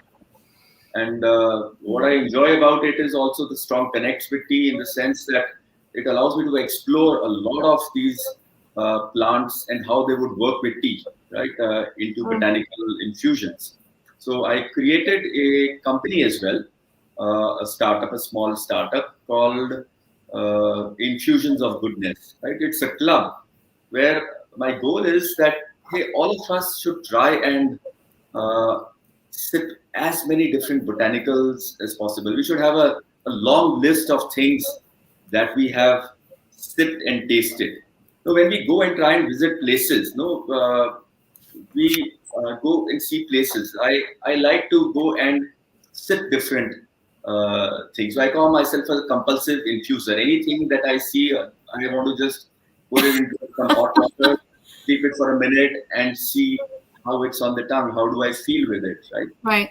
And so I keep a long list of what all I have, how many things I have infused, right, in my life. Yeah. And so the club is also about introducing this diversity, what I call the wealth of the world, the botanical wealth of the world. How do we introduce everyone to fall in? How do we make people fall in love with it and introduce it through a cup of tea, right, or through a cup of an infusion? Right? That's lovely. I find it fascinating that the scientist ends up in a transdisciplinary health sciences world. So, as it goes, this was your destiny, my dear Gurmeet Singh, right? Yep. So, which brings me to my Proust questionnaire. Mm-hmm. And your question is, who is your favorite hero of fiction? Favorite hero of fiction? My God, so many. Yeah. Give me two. Yeah, I'll give you two. One from the Indian world. Actually, Okay. I mean, from the Indian world now. For the last 20 years, it's been Shah Rukh Khan and the character that he plays. Right? Naam to suna hi hoga. And the one before that, the first 30 years of my life, was the character of Vijay, played by Amitabh Bachchan. Right. So those have been two favorite fictional characters. And if I look at Hollywood, Ethan Hunt, right, is my Tom Cruise, Mission Impossible. Okay. I'm gonna do a follow up because I have to, and because it's my sofa, so I can. So do all of them share anything in common? What's the connection? What is connecting all of them? What is connecting all of them? I think what connects all of them, it would be easy to say that they were all, I think in some sense, what connects all of them is that the characters they play are very rebellious characters in some sense, right? The character of Vijay that Amitabh Bachchan used to play early on, Shah Rukh Khan and his character, his romantic hero character, and Ethan Hunt, they're always at odds with the system, trying to do something new, creative, rebellious, creating the new, I would say. So, I wonder what that says about you. Well, Gurmeet, I thank you so much for spending a little bit of International Tea Day with me and with our guests today. It's been an honor speaking with you. It's been a pleasure meeting you, albeit, through this remote world that we're living in. I raise my cup to all the work that you have done in tea. Yeah. And I thank our lucky stars that you were bitten by the bug, even if it was after 30. Yeah. Cheers and happy International Tea Day. Yes, and thank you for this opportunity. Lovely talking to you. Thank you, Gurmeet. Take care. Bye-bye. Bye-bye. All right, everybody. I hope that you are sticking with me. I don't know how many people we've got in right now. We've got well over 100 people sort of floating in and out. I see your comments going on the side. I apologize if I'm not replying to them because I'm trying not to read them. I'm trying not to focus on them. So my apologies. I don't mean to be ignoring you, but I am ignoring you. Before I introduce my next guest, I did mention at the very beginning that I think it's important, especially now a year into this bizarre world that we have all landed in, to pause and simply reflect on all that's been lost this past year. There's been a lot of good, and this day today is certainly about celebration. And I absolutely want us to be celebrating all things tea and the goodness that it brings and the calm and joy that it's brought and comfort that it's brought all of us. But we also know that there are a lot of people that have suffered and have lost a lot. We've all lost our semblance of normalcy and routines, etc. Those of us who have lost businesses and our livelihoods, and even deeper and stronger than that are to those that have lost lives of friends, family, and loved ones. There is a lot of work being done, I know, by a lot of different people to help in this sense. So I want to mention two that I hope you can jot down the information of. And if you have the means, the ability, and find the place in your heart to go and look up both of these, the two places that I'm going to talk to you about in just right now, I know that they would appreciate it and the people that they're going to help would appreciate it. So some of you may know Jenny Dodd. Jenny Dodd does a lot of work with Tea from Nepal. She'll be my guest later on at 5 o'clock. And Jenny has started a foundation, a give back, so to speak, called Cultivate. Now you can go to Cultivate and to the website directly, or you can go to jennydoddtea.com. That's JENIDODDTEA.com and click on Cultivate. She's currently put together a program to give back to Nepal, her extended family, essentially. And her goal is to raise $21,000 to support a feed program for one single week. It will help feed 21,000 people, $21,000. I know that we can do it. And I urge you to go and contribute to that, because through the loss of livelihood and income, a lot of people have the inability to provide for their families and themselves the basic necessities of food. The second organization that I want to mention to you is Jalinga. Some of you may know Ketan. Ketan Patel owns Jalinga, an extraordinary lots of work that he does at Jalinga itself. But Jalinga has also established a charitable trust called Manabhai Patel Charitable Trust, and they are currently providing free oxygen concentrates for those in need in India. I know that all of us outside of India have certainly followed and seen the news of what is happening, and certainly want to give back and help. So if anybody's interested in helping to contribute whatever you can, if you're able to either one of these, jenny.tea.com is one. If you're interested in helping contribute to the Manabhai Patel Charitable Trust, which is providing oxygen concentrates, please contact us at the association directly, and we will connect you with Jalinga or with Ketan. So you can just email us in general, and we'll give you all of the information. That's info@tea.ca. Really simple to remember. And alternatively, you can go directly to either one of these organizations. So with that, I am very pleased to introduce my next guest, Muskan. Hello. Hi. Hi, Shabnam. How are you? I'm very good. How are you? Good, thanks. Thank you for joining me today, this evening for you. How have you celebrated International Tea Day? Oh, the usual. Went for work in the morning, manufactured a whole lot of tea, came back home. So you worked for us so that we can enjoy your beautiful teas. Absolutely. Well, I know it's very late there, and I know that you've been dealing with all kinds of rains. So I'm hugely appreciative of the time that you're giving us today. So for those of you that don't know Muskan, excuse me, Muskan is, she runs the tea studio. And I'm going to let you speak about that in just a moment. But the Tea Studio is a venture. It's a venture between a number of different partners in India, so Nilgiri, and Canada. So it's a really beautiful project. Lots of interesting thoughts and concepts, and sort of this whole philosophical approach to tea production and tea making that's gone into it. But I'm not going to talk about it. You're going to talk about it. Well, why don't you start and tell everybody about the Tea Studio? What is the Tea Studio? So basically, the Tea Studio is a specialty tea manufacturing unit based in the Nilgiris. And we make standalone teas, so there are no grades as such. And there are a number of factors that make the Tea Studio what it is. There is the leaf we buy. We pay 10 times the amount for the leaf that we buy.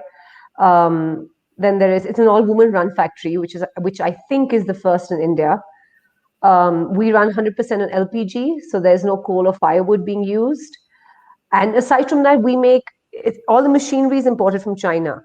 So basically what we've tried to do is replicate the Chinese style of manufacture using the Indian leaf.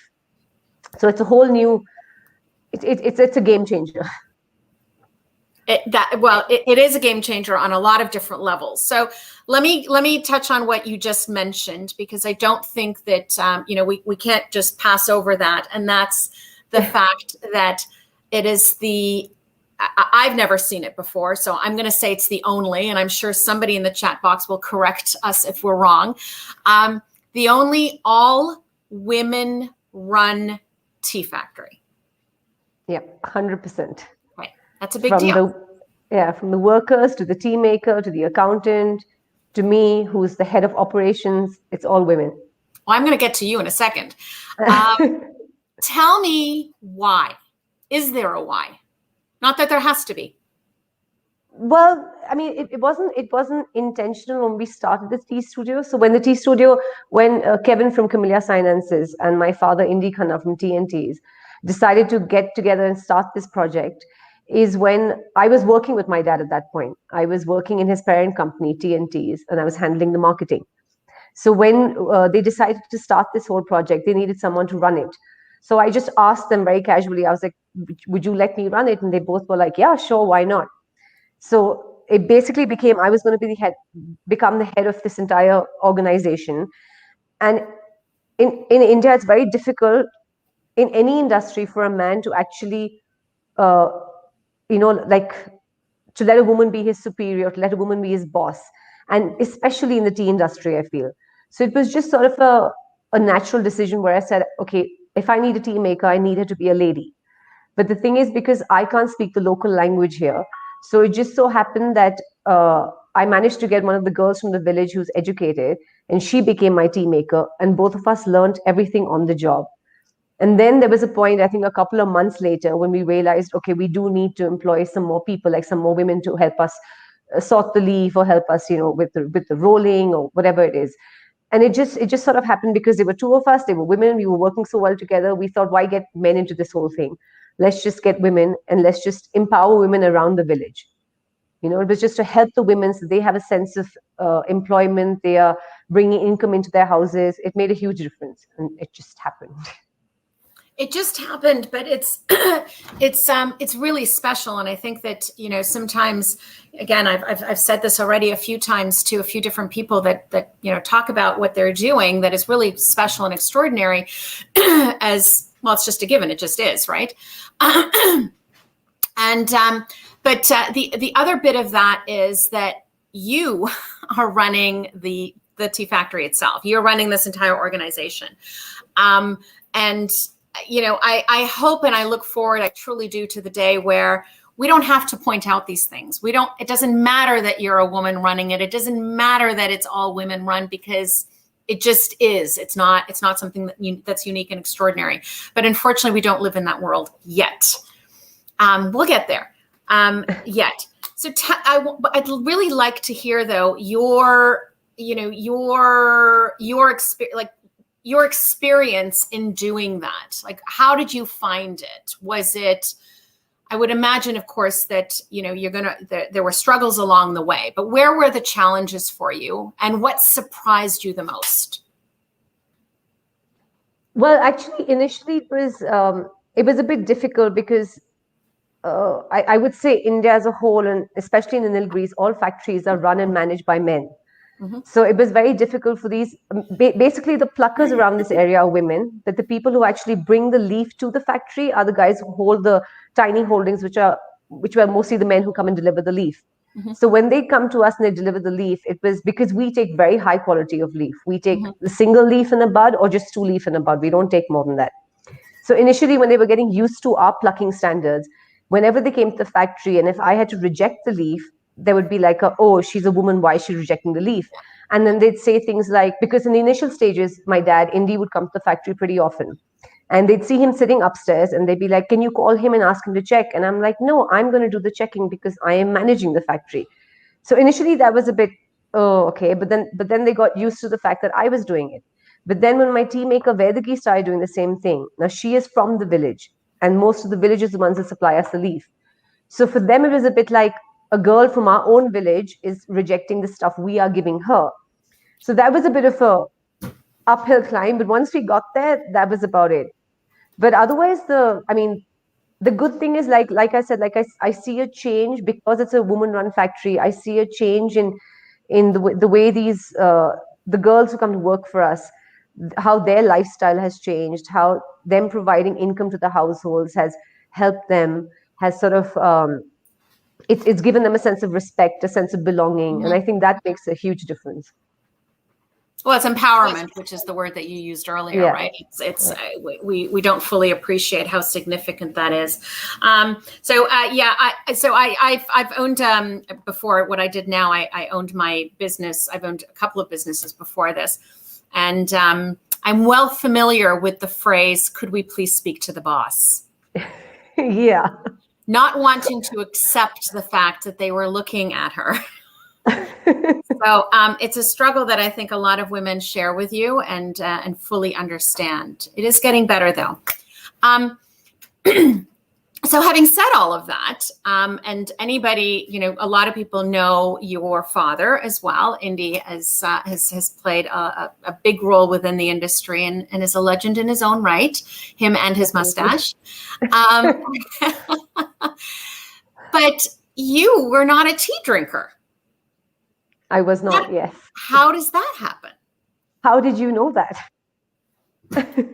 I do my homework, my friend. I do my homework. No, actually, I wasn't. I was actually working in advertising in Bombay because I graduated in Birmingham in media studies. And then I worked in Bombay for 2 years in advertising. And as anyone working in advertising in client servicing knows, initially advertising doesn't pay you very much, and Bombay is a very expensive city. So I used to keep asking Dad to lend me some money every now and then, and eventually he was like, "Okay, this is not happening. I need someone to come help me with the business. So why don't you come join me?" Yeah. So very reluctantly, I was like, "Okay, do I really want to do this? Move to Kannur. It's a small town." So anyway, I moved to Kannur and I started working with Dad in marketing. And then when this whole project came on, I think it was just one of those things where, because I was working in advertising, it was this whole professional office atmosphere. I had like a team I'm working with, whereas with Dad, it was just Dad and me working together. So it was there wasn't really conflict, but there were a lot of arguments, let's put it that way. So when this whole factory thing started, so I asked them if I could work and if I could run the studio, and they both readily agreed. And that's how I started working for the studio. And I had no experience or knowledge of the tea factories or tea per se. So we learned everything on the job. So basically, I think when the factory started, about a month later is when we had 2 Chinese tea makers come and show us how to use the machines, not how to, they showed us how to use the machines, which ended up in us making 6 teas.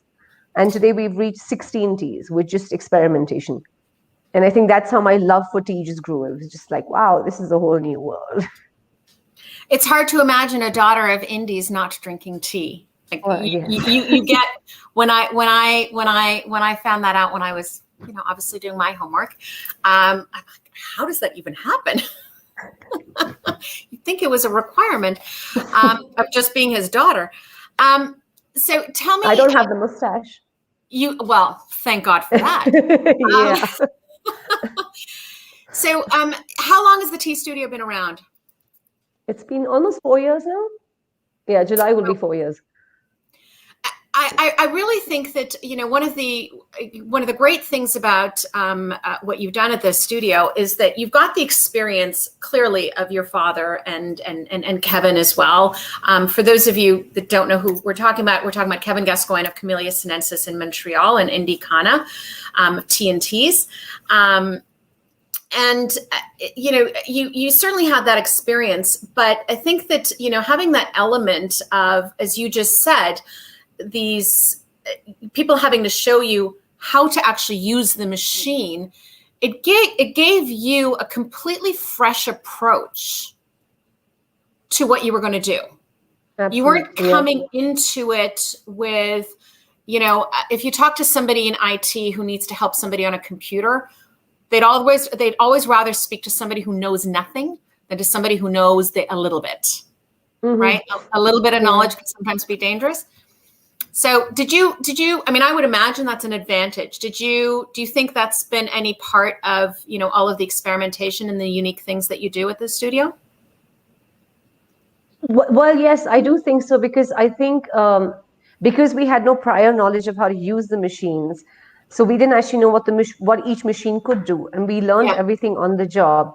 And then it just sort of became like every day was an experiment, because suddenly you realize, hey, this machine can do this as well, and this machine we can experiment this as well. So it was like it was a fresh approach. And And honestly, at this point, I'd like to say, because of my dad and Kevin, they gave us so much freedom. Like, you guys can do whatever you want, experiment, do whatever, come up with whatever. And that's how we are where we are today. Wow. It's nice of you to give them credit. Good for them for having the foresight to let you do what you're doing. But the work is yours. And the work is the people that are producing the teas with you and all the women that you work with. Talk to us about Nilgiri, because the teas that you're producing are from Nilgiri. And it's certainly a well-known region within India, of course. But, it doesn't have quite the same as, let's say, a Darjeeling, right? We always talk about Darjeeling and the champagnes of teas. So talk to us a little bit about Nilgiri. What's unique about Nilgiri?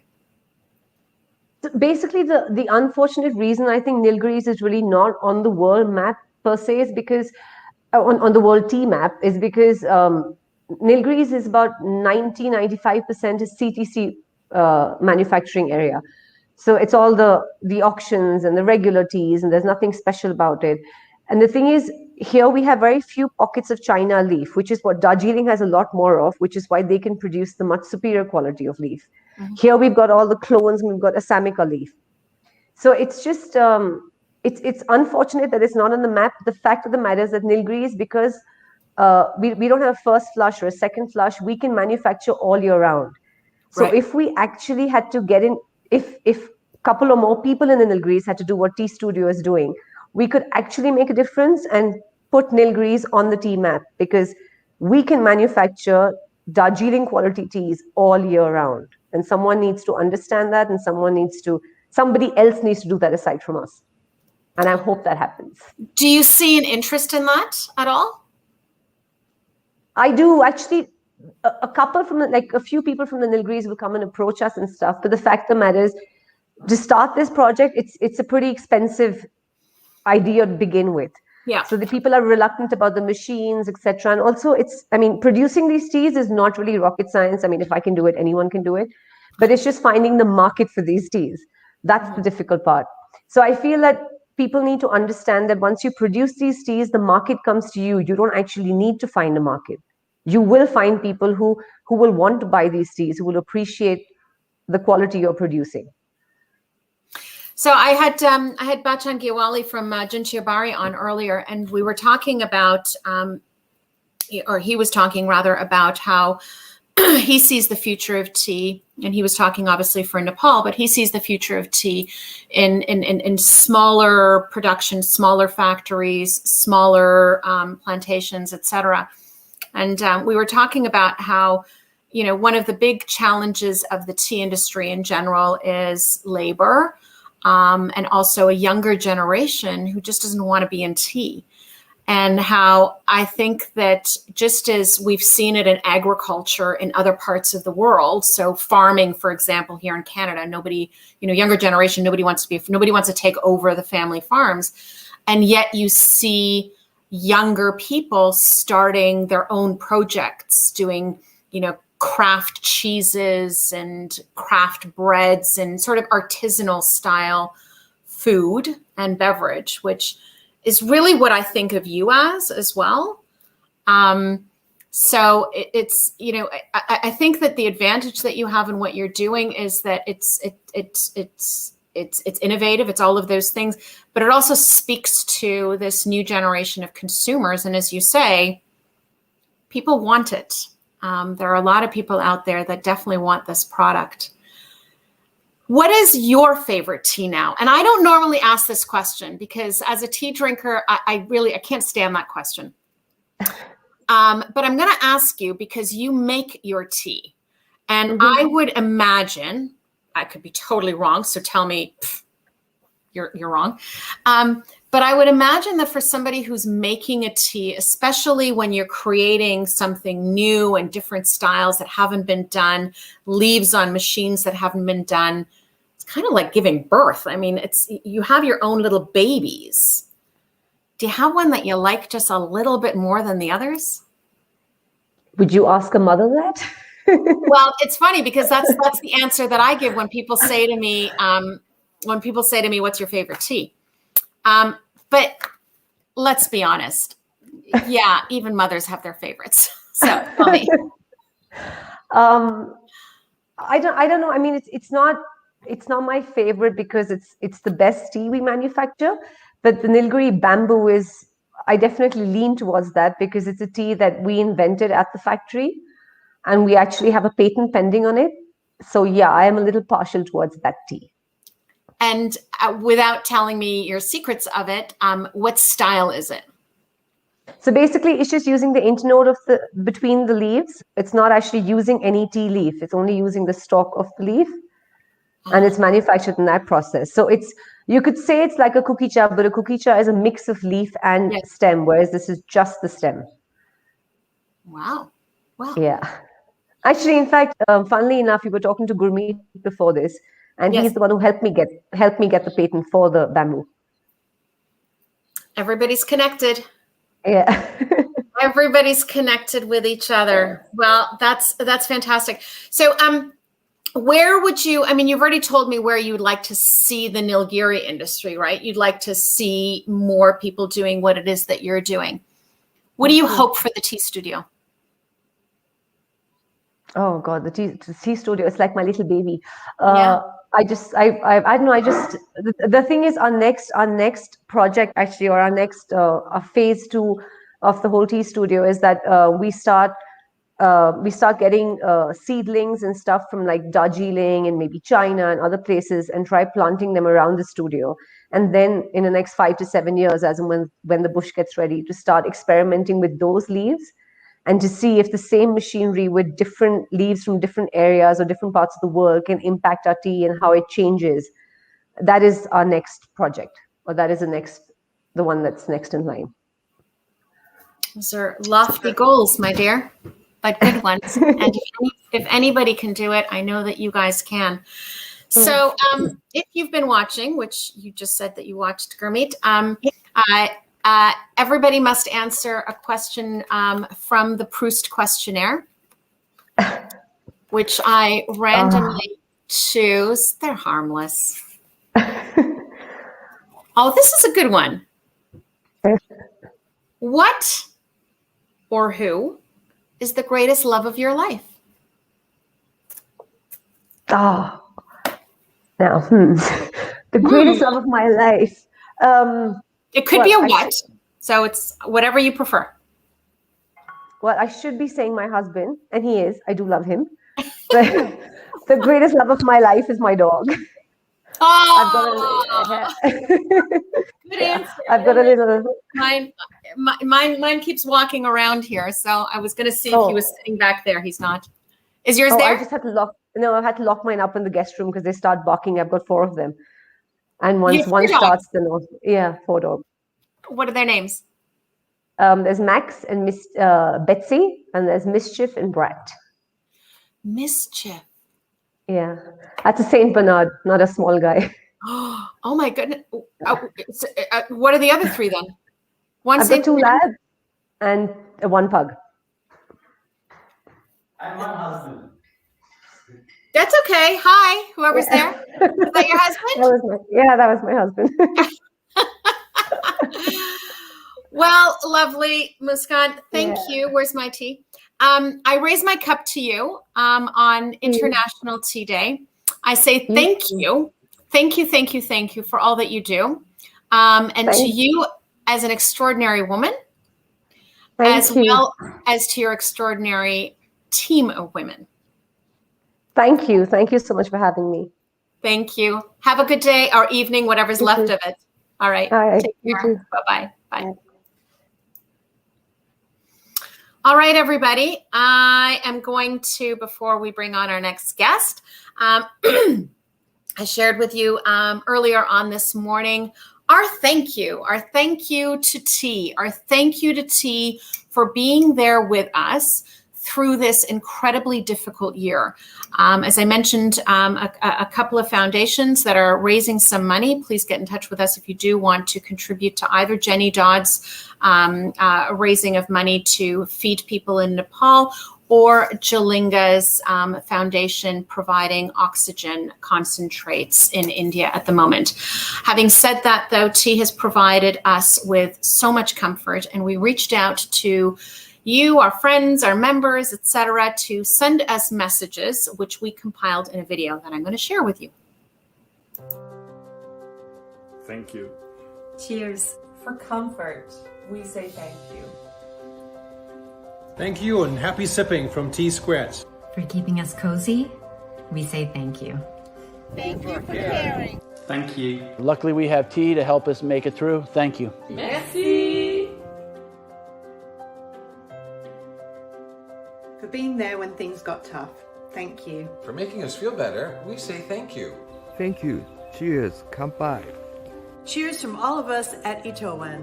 Cheers from Milano. Cheers to this wonderful beverage that has brought us so much enjoyment and comfort.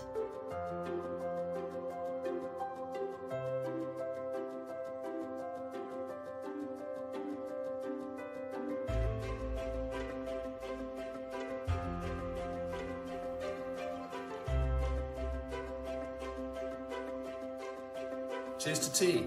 Thank you for keeping us sane and grounded. Thanks. And cheers, everyone. For being part of our lives, we say thank you. Cheers from Turin, Italy. Pour être réconfortant, merci. For tea's comfort, I say thank you. Thank you, Tea, for helping me get through 2020. Cheers. For mindful moments, we say thank you. Thank you. Cheers to tea for making me feel warm and fuzzy. Stay thirsty, my friends. Happy International Tea Day from everybody at Mother Parkers. May tea continue to comfort you and warm your heart. Ellis didn't put the tea in isolation, but we're glad there's tea to help us through it. Cheers, tea. For your comfort, we say thank you. Thank you, Tea, for keeping us going. Thank you, Tea, for the theanine and for keeping me blissed out during the pandemic. For family moments, we say thank you. Thank you, T, for always allowing me to reset at any point of the day. Thanks for your help getting us through the last year. Cheers. Cheers from Twinings. Happy International Tea Day from Twinings North America. Cheers from Twinings North America. For being there when things got tough, we say thank you.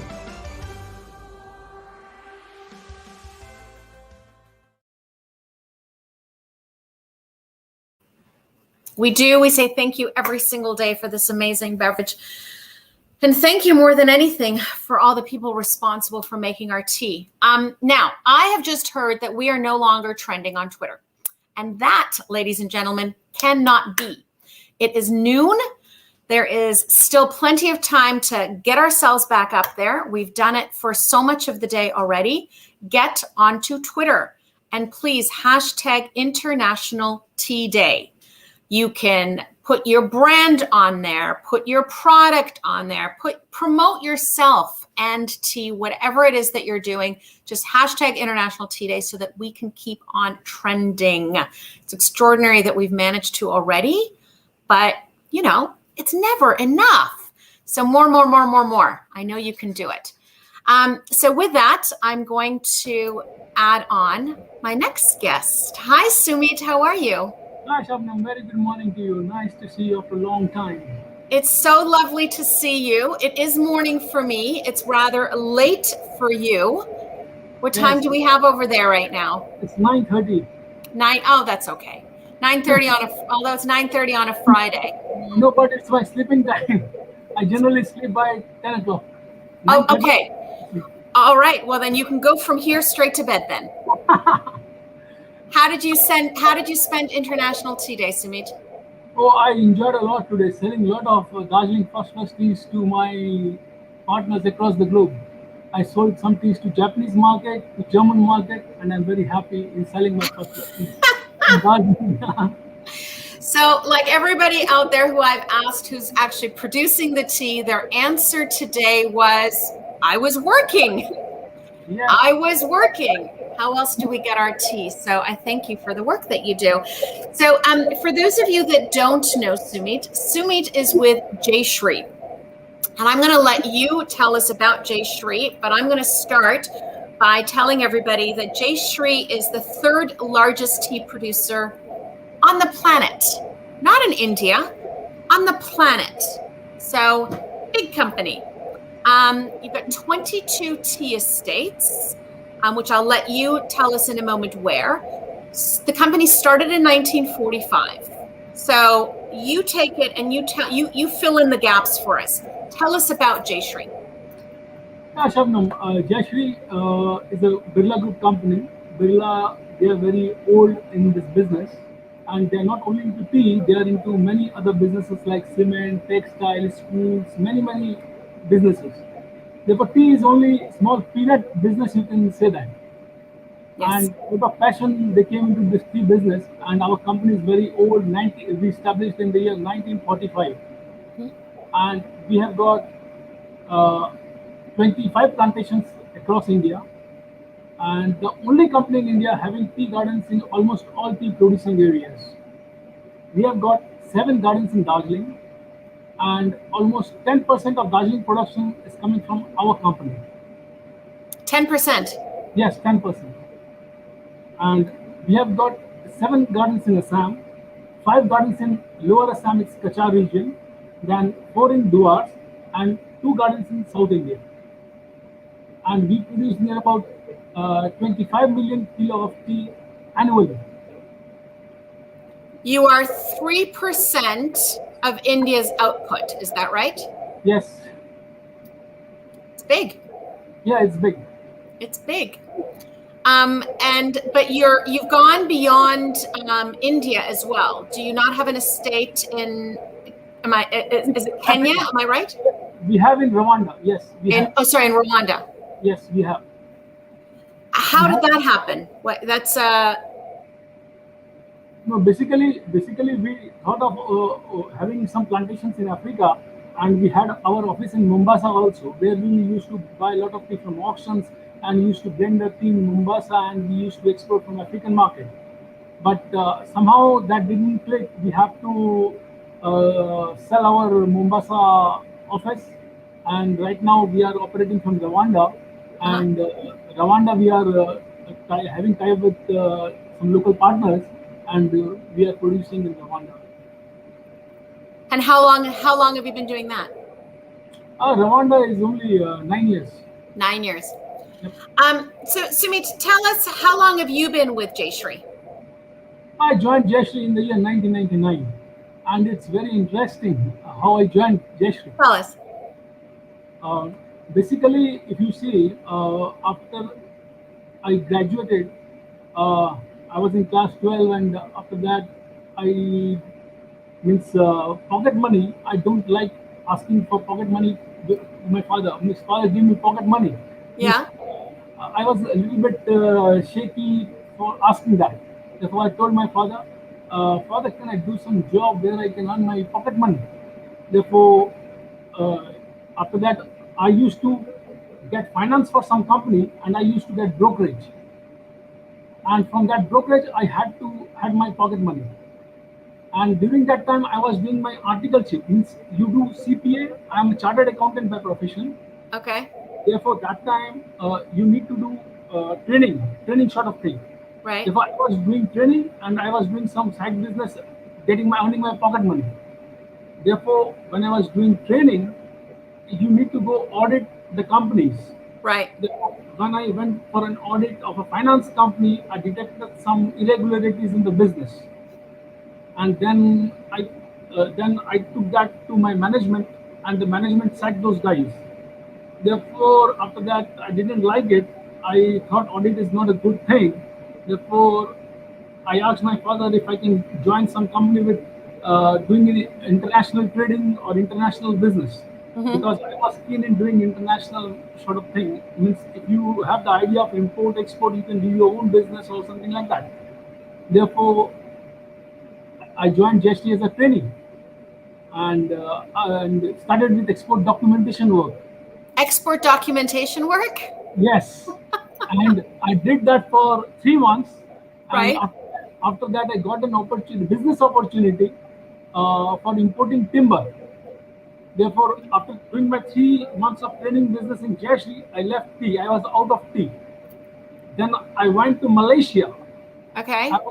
Sarawak region of Malaysia, where I was there on the river, and I used to inspect logs. You know logs? Yes. And I learned about wood, different kind of species in tea, all those kind of businesses. Okay.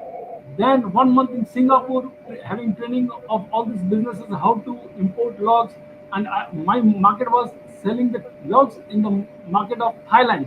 Okay. Therefore, that was the whole business module. And the Singapore company, I was working for them. And that time, I am talking about the year 98, 99, that time. And there was a massive currency devaluation. That time, Southeast Asia was badly affected by currency devaluation. And whole business was stopped. And after that, I was pursuing my chartered accountancy exam.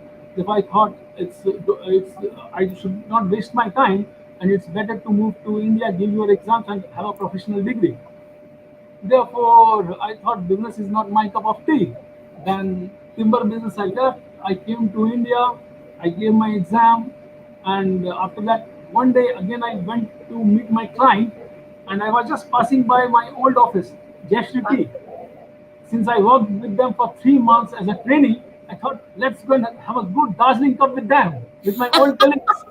I just entered the office in Jayshree. As soon as I entered the office, my old colleagues, "Hi Sumit, how are you? Nice to see you." And again, suddenly I saw that old man who trained me that time for 3 months. He suddenly went out of his seat and went to my boss' chamber. And he said, "Sumit, he's calling you, Mr. Basu." He was my boss. "He's calling you." I said, "What happened?" And immediately I went to him. "Sumit, do you want to join Jayshree?" He said, I told, "Sir, I have not come here to join the job. I just came for a cup of tea." Came for a cup of tea, good Darjeeling tea. And you're offering me job. And ultimately, that time job market was also bad. And I thought this company is known to me, people are known to me. And I said, it's okay, I will join. And in the year 99, I joined that company. And after that, export documentation, and now I'm senior vice president in that company. And the rest is history. Yeah, the rest is history. And nobody in my family is related to business. And I am from being a chartered accountant background, finance background, and accounting, all these figure works on my fingertips. But again, to tea tasting, marketing, all different scenarios to that. So you're not alone, because as I went down the list here earlier today, Mao Limin's family was in seafood. Chairman of Tea Board of Sri Lanka, Mr. Molligoda, also finance. He was also an accountant. Prabhat Bezbaruah, you know Prabhat well, was working for the Bank of America. Bachan Gyawali from Chiyabari was in the hotel business. Muskan Khanna, who you just saw, was in advertising. So it's kind of, do you know the movie? Do you know the movie The Godfather? Pardon? Have you seen the movie The Godfather? No. No? Okay. Well, there's a scene in it where he talks about always being pulled back into something, back into the family business. So you obviously learned tea in a whole different way. Because you learned, did you go through tastings and really understanding, the production side of it? No, basically, I'm not too much focused on the production part, but I'm more on the commercial part. My colleagues and my senior call me techno-commercial guy, because of technical knowledge and commercial, I'm having good knowledge. Therefore, I was into export documentation slowly. Then my boss used to tell me, "Sumit, come to testing room." And when I was new, I don't know the tea grades also. Yes. PD, this different type of grades, I don't know. Therefore, he told me, "So make the blend of PD." I'm scratching my head. What is PD? I never knew PD. Then slowly I learned all this, now tasting and everything. And after talking to my garden, visiting garden with my international buyers, yes, I now know something about production also, and tasting and selling tea is my passion. That must have been a big learning curve for you, though, to learn the tasting part of it. Yes, It's a big learning lesson for me. And I have the privilege in Jayshree. Not only I can taste Darjeeling tea, I can taste tea from all different origins of India. I can have South Indian tea, I can have Darjeeling tea, I can have Assam tea, I can have Lower Assam tea, as well as Guwahati tea. Therefore, that is the biggest advantage in Jayshree, that you can see the tea from all origins of India. You produce everything. Yeah, apart from producers, we are traders also. We buy a lot of teas from the open market.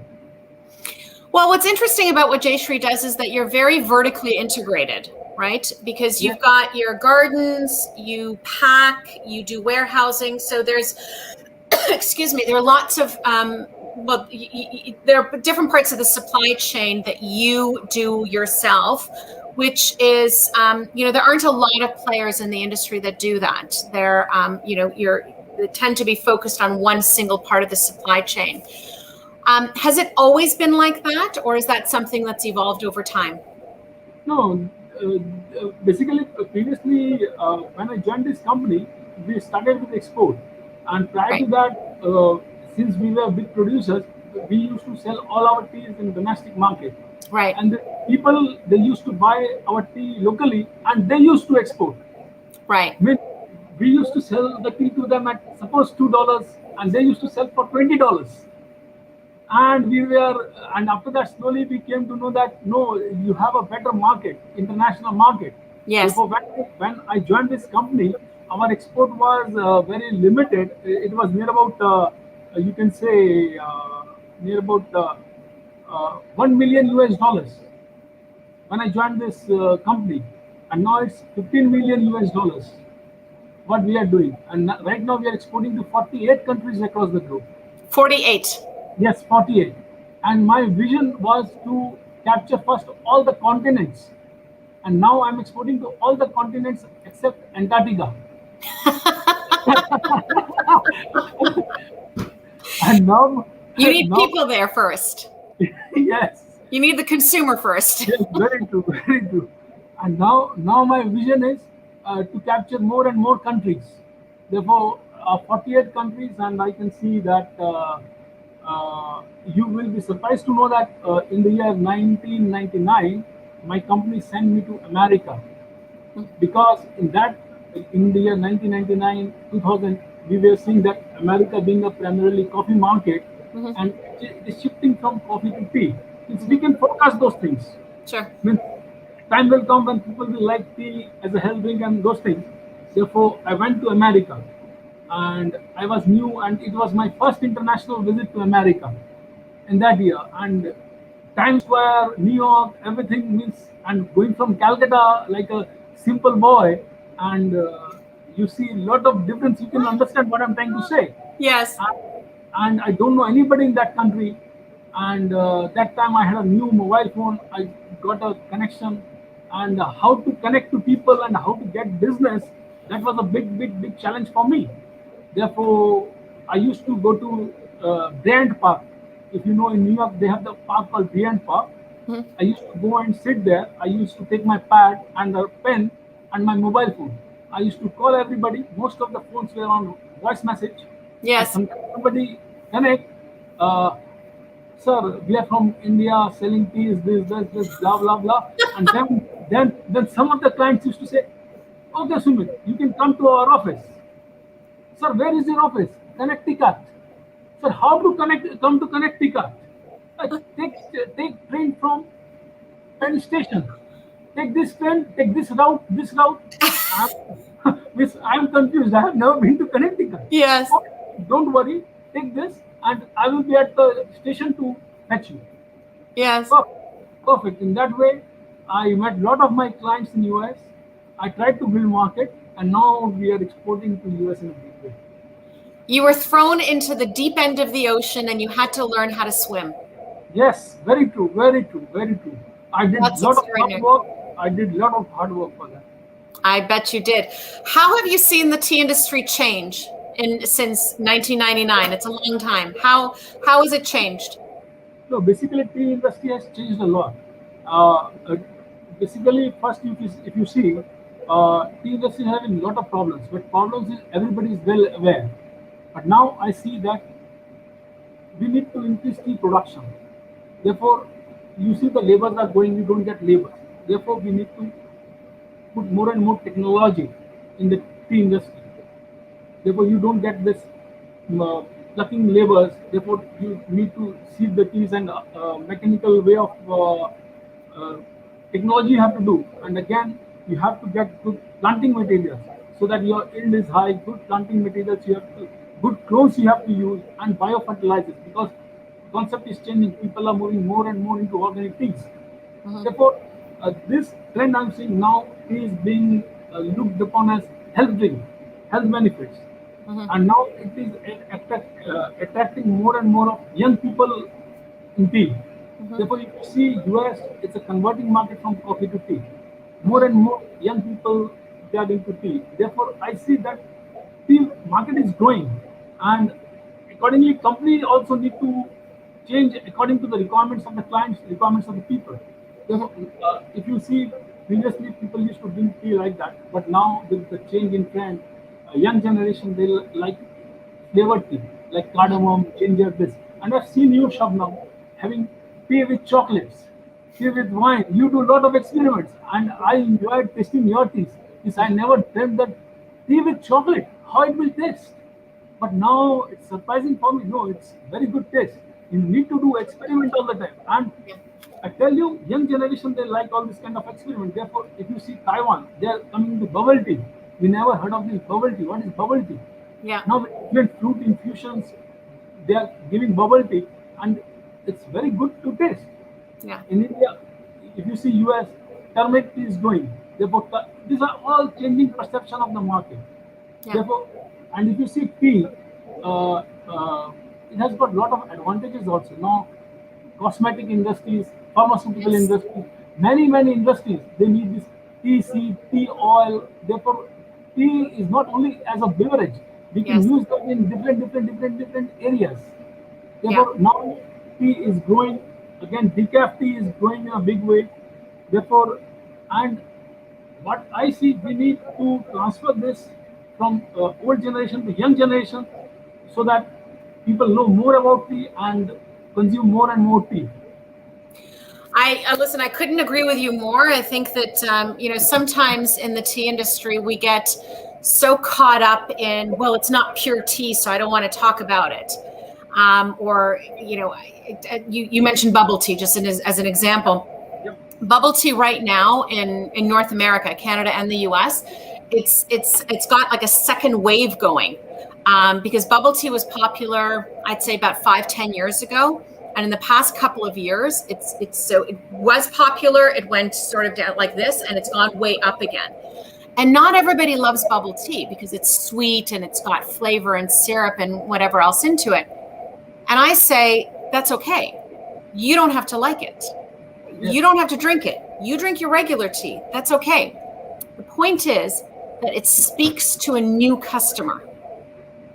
And if you can get a new customer to drink tea, today it'll be bubble tea, tomorrow it'll be something else, and eventually you sort of upgrade into first flush Darjeeling, white teas from China, $1,000 Longjings from Dragonwell. Do you know what I mean?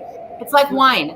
You start with not so good wine when you're young. And as you get older, you progress. But the important thing is to get people in. And sometimes you have to do that with tea and chocolate. Yeah. So tell me, why do you think International Tea Day is important? So because International Tea Day is an opportunity to celebrate the culture, heritage, health benefits, sustainable production from field to the cup. And this day is also celebrated to raise awareness about the challenges which the tea industry is facing, labor problems, climatic changes, then low productivity, increasing cost of production, and again to ensure that knowledge and benefits of tea is passed on from generations to generations. So you mentioned the word sustainability, and I know that there's a lot of work that you do at Jayshree on this. And there's a lot of stuff that people can find on your website that they can certainly go to. But I think that one of the things that we do in the industry that we don't do enough of is to talk to consumers about all the good things that are being done in tea producing countries, in gardens, by producers, by tea companies, in this realm of sustainability. So can you, because we obviously we could talk about this all day, can you pick one project? Tell us about one single project that Jayshree has done in terms of sustainability. In Jayshree, we have made toilets for the workers, for the pluckers. Therefore, we have toilets for most of our pluckers. Yeah. And apart from that, we have hospitals. And right now, most of our factories, they have the hospitals so that if workers, their children, if they have any problems, they can go to the hospitals. We have the doctors also in the hospitals so that, because if you see Darjeeling and Siliguri, they have the hospitals. From going to Darjeeling to Siliguri, it takes 3.5 hours time. Yeah. So if it is an emergency, you can't go to Siliguri. Some immediate treatment has to be done. Therefore, we have doctors with some nurses at our Darjeeling plantation so that immediate care can be taken, and some medicines and everything, so that after that she can go to Siliguri for having the treatment if some serious issue is there. Otherwise, we do our treatments in the plantations. Therefore, hospitals is a big contribution. It's a very big one. Yeah, it's a very big one. And now we are seeing this COVID also, with the COVID scenario. Yeah. We try to educate all our workers of what is COVID, how you can reduce the infection, social distancing, putting the mask all the time. If you feel feverish or if you are uncomfortable, then what measures you need to take, quarantine yourselves in your house, and accordingly inform the doctor. Therefore, we are trying to educate them, and it's tough time for everybody, and everybody is trying to come out of that, but we need to move with the time. Can you, and you may not have this number off the top of your head, but how many people does Jayshree employ? 38,000 employees across India. Yeah. And I'll tell you why I ask you for that number, because I think that people need to understand when we're talking about things like COVID education, we're talking about 38,000 people. We're not talking about, an office of 5 people.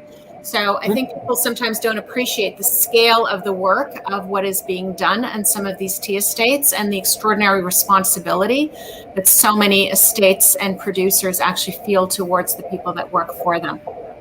Very good. So my friend Sumit, it's come to that time where you need to answer one of my Proust questions. Okay. Oh no, we've already had this one. You can't have this one. We've already had this one. We'll have repetition at some point.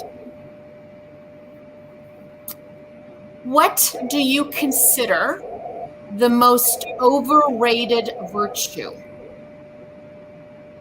So, what do you think is, so a virtue being the good things in somebody else? What do you think is the most overrated that shouldn't be? No, I think people should be honest. Honest. Honest.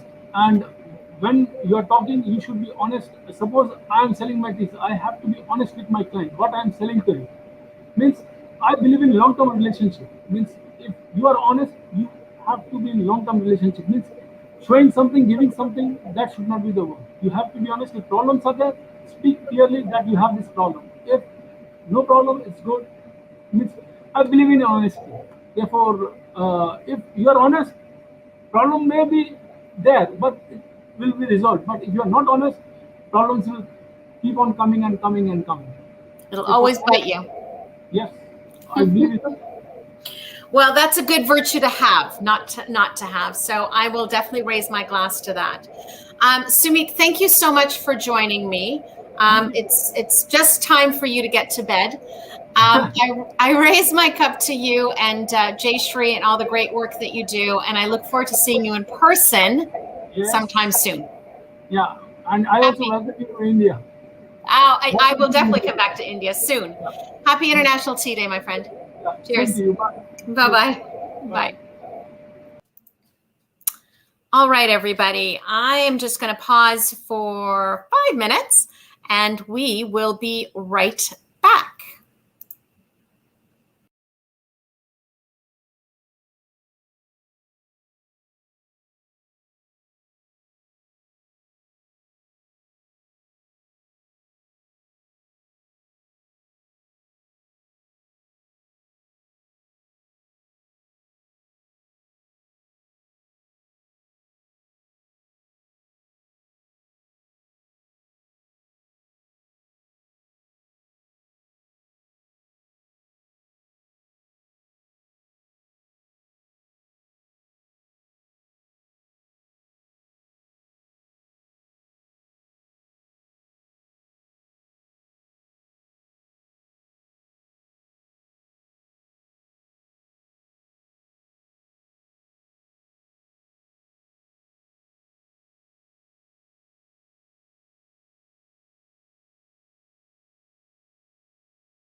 All right, and welcome back.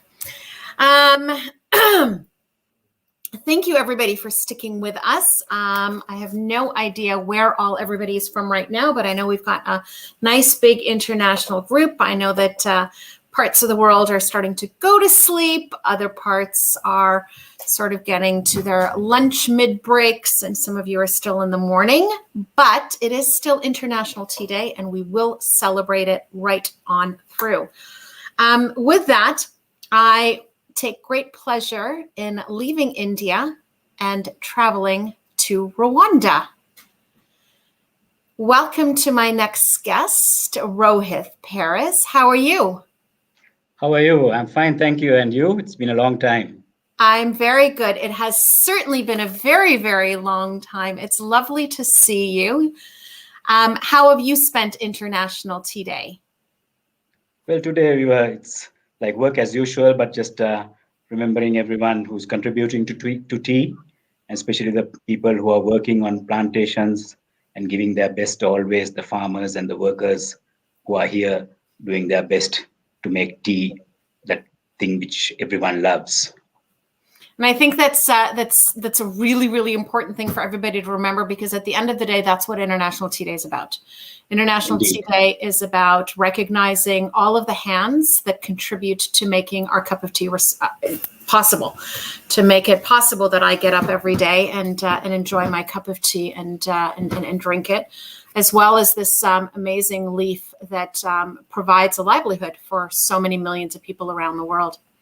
And there are so many involved, so many populations that totally depend on tea. So it's something that the most drunk beverage as well. So it's so many people are involved from every sort of levels.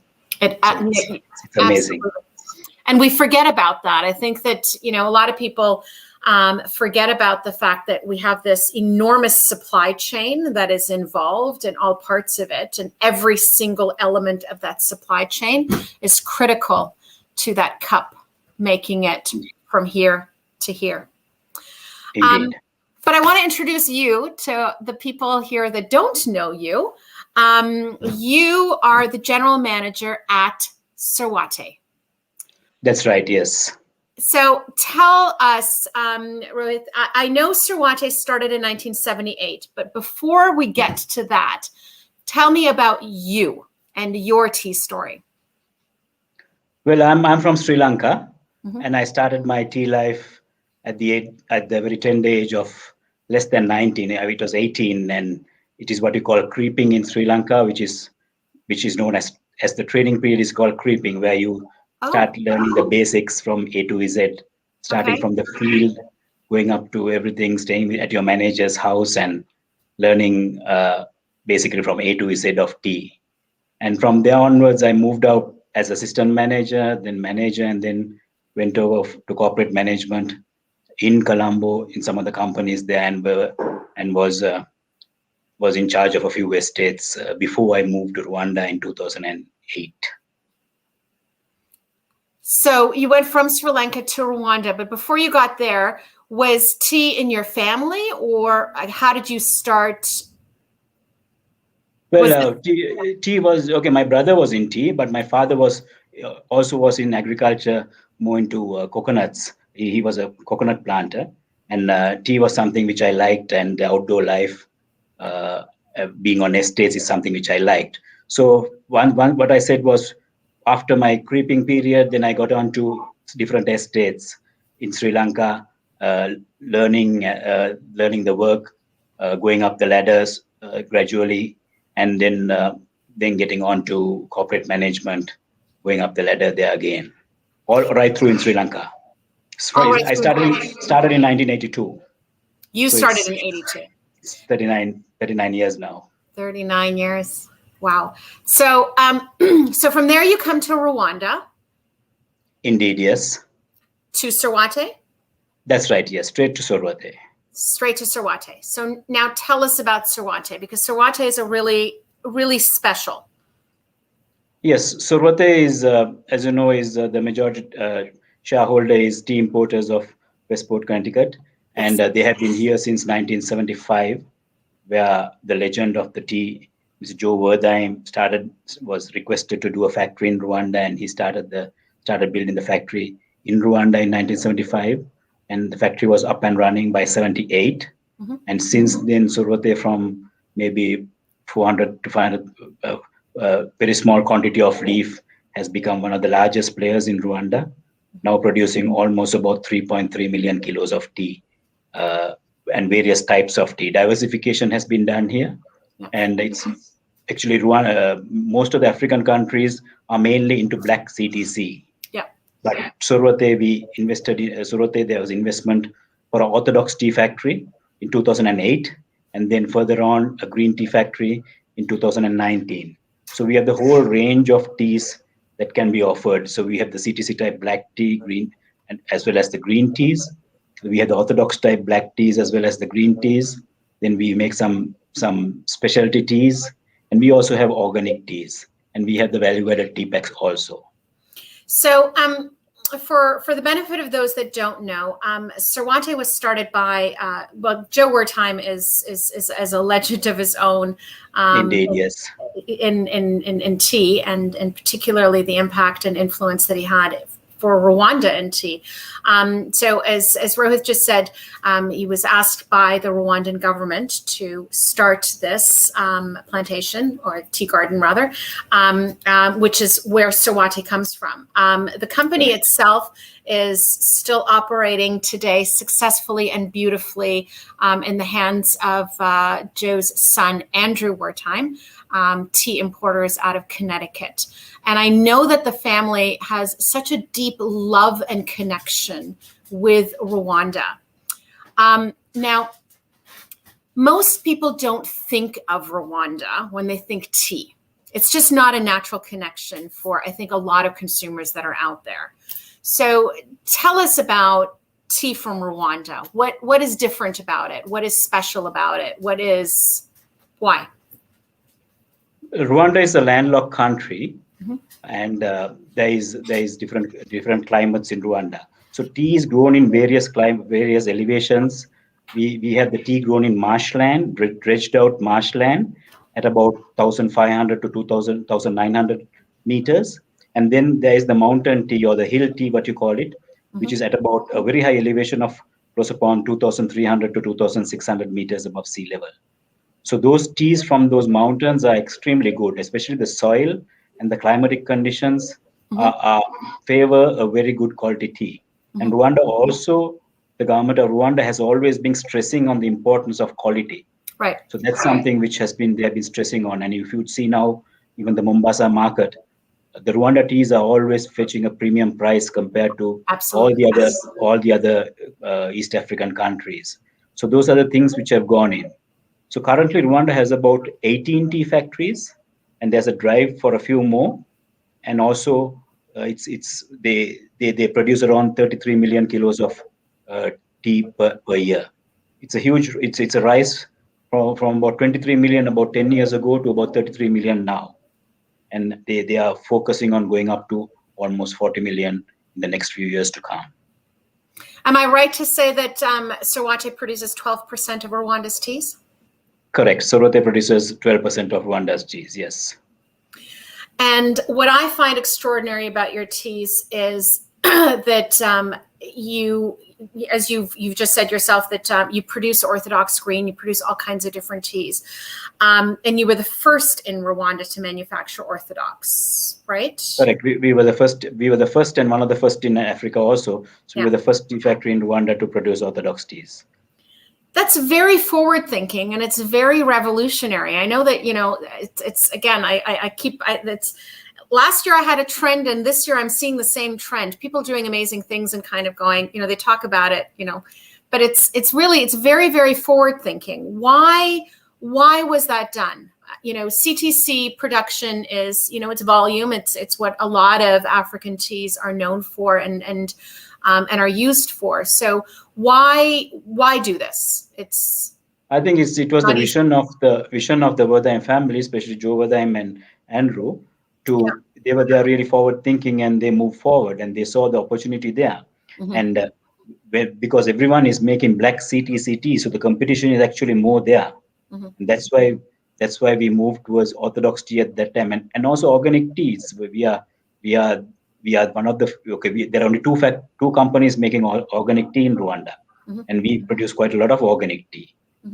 So that's the visionary thinking that the Wertheim family had, to move forward, not be dependent on the black CTC where everyone is churning out more and more and more. And if you see this year, Kenya is going to produce record crops again of CTC black tea. And what were your challenges in doing that? Because I would imagine that, it's not being the first out of a market is, there are advantages to it, but there are challenges, right? Yes, initially, of course, when we set up the factory, we had to go through a process of training the workers because they had not seen an orthodox tea roller and they were like jumping off when the roller started turning. So that was the first step which we did. And then we had to train them and then started making out teas. Initially, for about 2 to 3 years, almost 2 years, there were not much demand, and people had to get used to it. Obviously, they were already buying, and they had different teas were in their blends, so they were not buying. So we took a bit of time, but since then the demand has really gone up, and we actually do almost a double shift, and we are really full up in doing orthodox tea at the moment. For the last 4 to 5 years, we are churning out a lot of orthodox teas, and we just do further. I've had the great privilege of tasting your teas, and I've also had the great privilege of tasting some of your best teas. So I'll tell everybody, because I think, as I've said a few times today, we don't boast enough in tea. So I'm going to boast a little bit for you. Thank you. So Sorwathe was the winner in 2017 of the North American Tea Conference, the gold medal tea competition. Your Rukeri Organic Green won first place, and your Rukeri Black won second place. And if I remember correctly, one of your teas was not only the winner for your region, but it was also the overall winner of all teas from all regions that were submitted. It was an extraordinary tea. Yeah, that's right. We won that also, yes. You did indeed, and it was well earned. It's a beautiful, beautiful tea. And I think that, it's a combination of, first of all, drinking beautiful tea in and of itself is a magical experience, a well-crafted tea that, has all of the things that I was talking about earlier with Gurmeet Singh about aroma and sort of playing with all of the senses that go into tea tasting. But on top of that, the element of surprise is a whole other element that provides joy when you try something that is unexpected. And for me, and I'm only speaking of me personally, for me, it was a beautiful surprise and an unexpected to have such an extraordinary tea from a region that I personally knew very, very little about. So it was very, very special. Thank you very much. Yeah. And you are the tea maker behind that. We have a whole team here. We don't do it ourselves. I know. We got a whole team here of yes. It should go to everyone from top to bottom. So you have a few other firsts in Sorwathe, because you were the first in the industry to really do environmental friendly policies, recycling, addressing issues such as child labor, workers' rights. You were the first to introduce collective bargaining. You were the first, as you said, to have 2 organic divisions, not just one. You've got 2 organic divisions. So a lot of firsts, and I know that absolutely there's the foresight, as we've already talked about, of the wartime family and doing these things and being very forward thinking in what they're doing. But there's also a receptiveness of the people that are executing it, which I think is really quite extraordinary. And I think that comes to the people that, are actually pulling this through.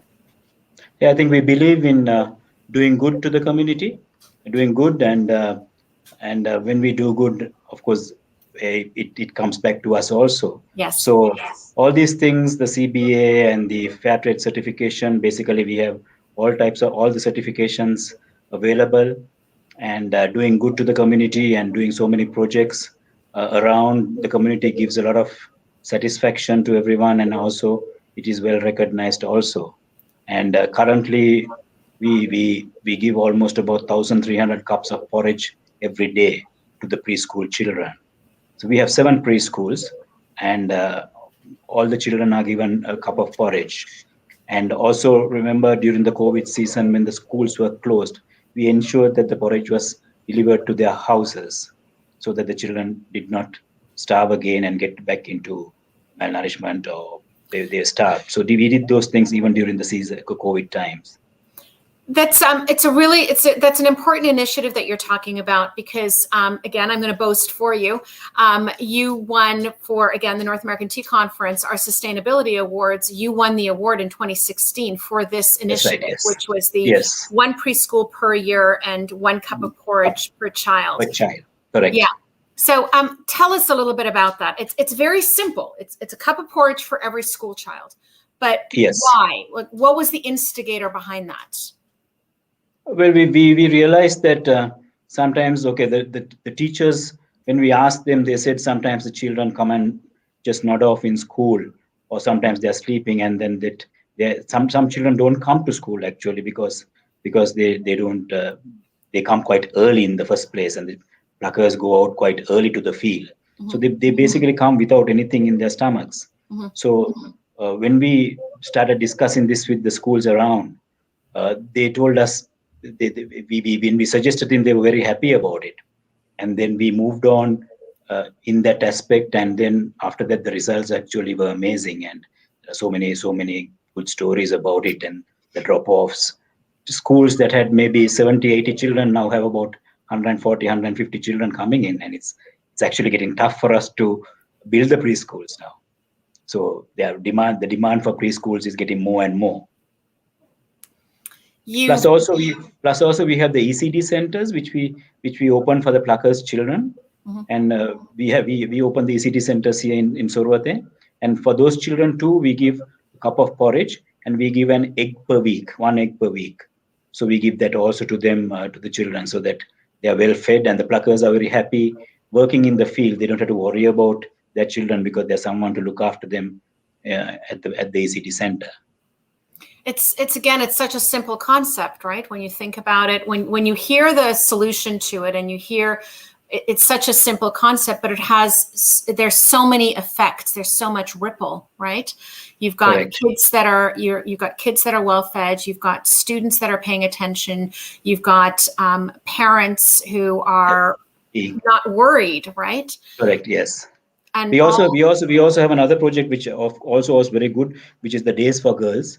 Yes. It was the reusable sanitary pads for the children, and that also gave very good results. And the children who were not coming to school started coming here, and they were not shy to come to school during the time of period. So there is another project which went through.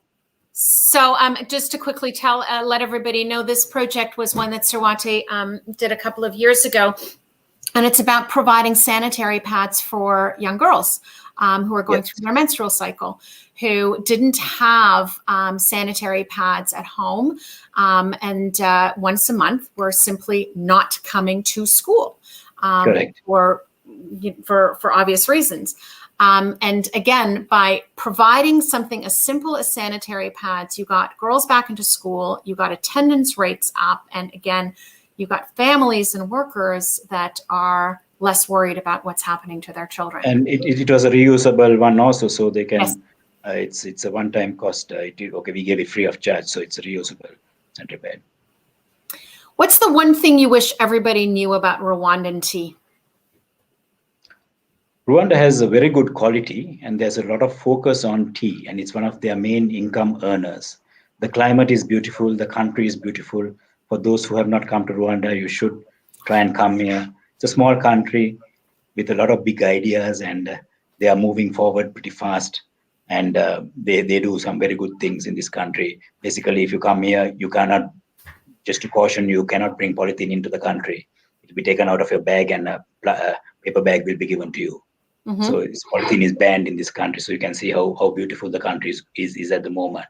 Wow. And you should, for those who have not come, should try and make a trip here. It's hopefully after this COVID issues, it's a beautiful country. You've not been here, right? I've not been to Rwanda. I've been to Malawi. but I haven't made it to Rwanda. Next trip. You're most welcome. I so look forward to it. Tell me, how have you seen the tea industry change in your time? There's a lot of because it's one of the main income earners, foreign exchange earners for the country, and there's a lot of focus on it, and there's a lot of support also from the government for expansion. You have there are a lot of green fields which are coming up at the moment, and the most important thing is the country maintains its quality. It's not going for quantity, but it's maintaining its quality. So that is something which is moving forward, and they want to have that niche market of high quality teas being produced from Rwanda with the weather conditions that are available here, which are very good, and the elevations which are very good also.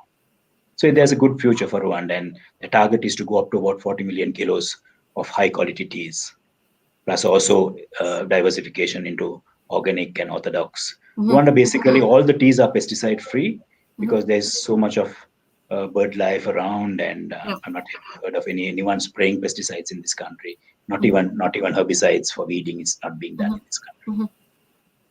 How has COVID affected you? The tea industry.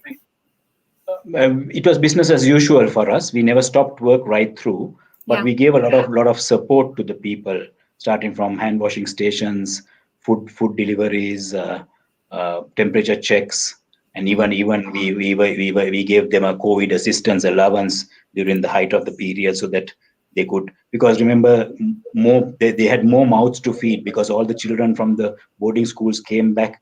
All the people who were working in Kigali in the city came back to their homes. So they had more mouths to feed, and so it was a pretty tough time for them. But we ensured that work goes on as usual, and the country ensured that the exports go on as usual. That was very important. Even though there were a lot of checks at the borders, but there was no disruption as such of teas going out of the country for exports. So which was very good, and that way Rwanda drove it very well. And even now there are very strict controls which go on, and it's not being let loose here at the moment.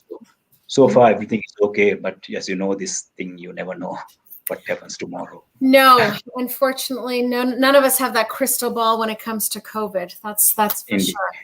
Yes. Well, the good news is that the demand for tea has continued. Yes, that's good. Yes. Yeah. And it's always comforting and good to hear when governments such as yours aren't hindering any of that trade that was happening. As you say, made it easy to continue on. Correct, yes. So, Rohith, we have come to the point in our little surprise visit. Question. Your surprise question.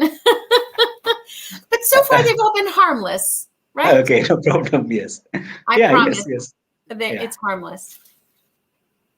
Oh, okay. What is it that you most dislike in anything? Dislike? Yeah. Okay. Well, I dislike dishonest people. Okay. People who talk behind your back, and that's something which I dislike mostly.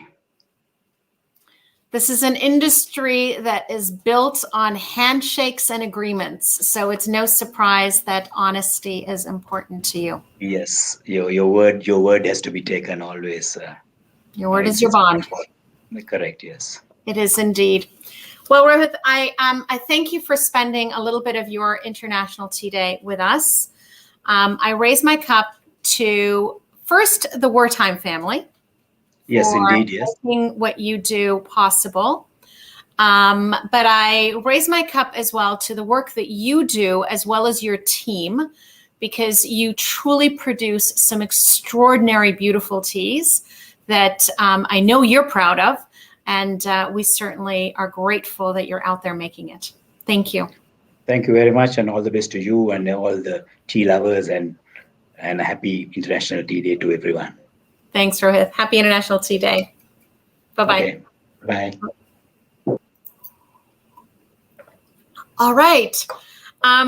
So before I take a bit of a pause so I can get an apple inside of me, I'm not going to chew on camera.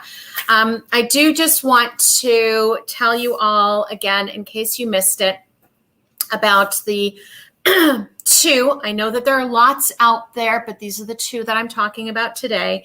There are a lot of people struggling right now because of COVID in different parts of the world for different reasons. Two projects. One is by Jenny.Tea, jenny.tea.com.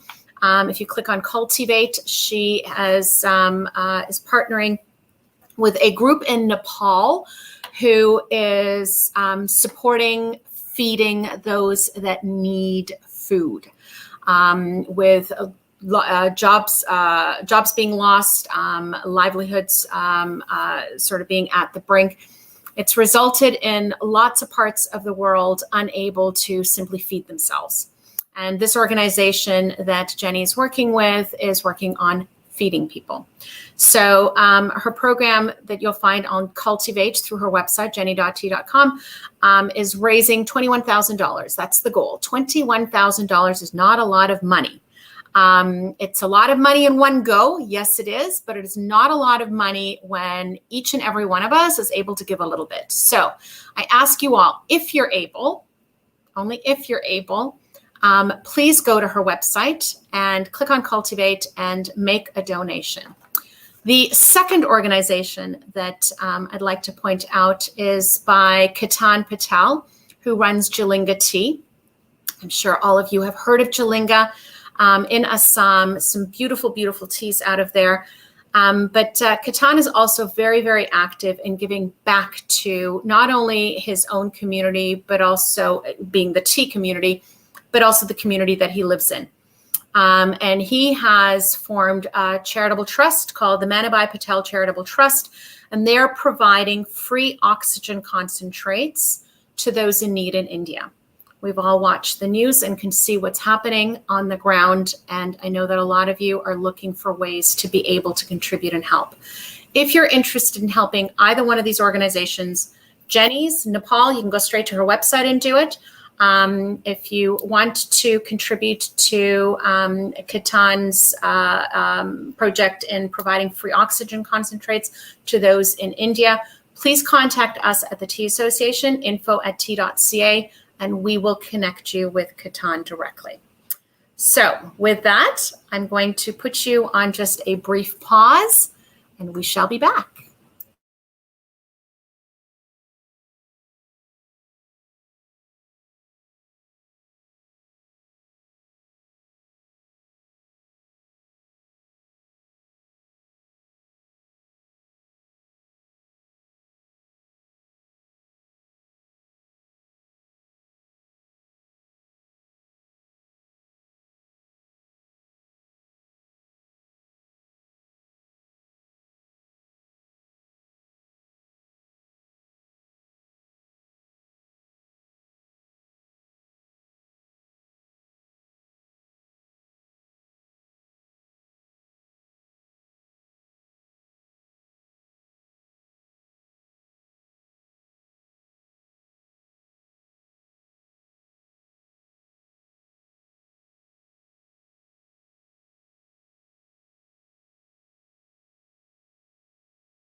All right, I am back, and I'm back in Malawi. Hi, Alex. Hi, Shabnam. How are you doing? I'm good. How are you? Yeah, good. Good. Happy International Tea Day. Yes. Thank you. It's over for you, almost. It is, yeah. Getting there. I'm interrupting your supper time. Just kids made me a bit of popcorn, so that'll keep me through. That's okay. That's a good thing. Well, welcome, and thank you for sharing a little bit of your International Tea Day with us. I will introduce you as, I'm just introducing you as Satemwa. That's who I introduce you as, because that's who you are. You are, Satemwa, and I'm just going to give a brief intro, and then you can tell us about it yourself. Satemwa's third-generation family-owned tea and coffee since 1923. Satemwa was the first in Africa to plant tea commercially. And one of the things sorry, am I wrong? So that's not correct. Yeah. Okay, then tell me. Right. Well, Malawi was the first commercial producer. Not Satemwa. Yeah. Of course. And you know what? Yes, of course you're right, but I misspoke. And I think that most people don't even think about that and realize it, because Malawi is not a country that one traditionally thinks of as a consumer that is associated with tea. One of the things, though, that I actually, I'll get to that in a minute. So you tell us about Satemwa. Tell us how it started. Tell us about its evolution, what you do, all that fun stuff. Okay, yeah. So Satemwa was founded in 1923 by my grandfather. So it was originally, he bought the, now consists of 4 farms, but the original one was, there was tobacco grown on it at the time. So he converted it to tea. And originally used to sell the tea to a bigger factory nearby. And so it was only in 1938 that he managed to establish the tea factory, which is the same, like most tea estates are these old structures. It's the same basic structure that was there in those days.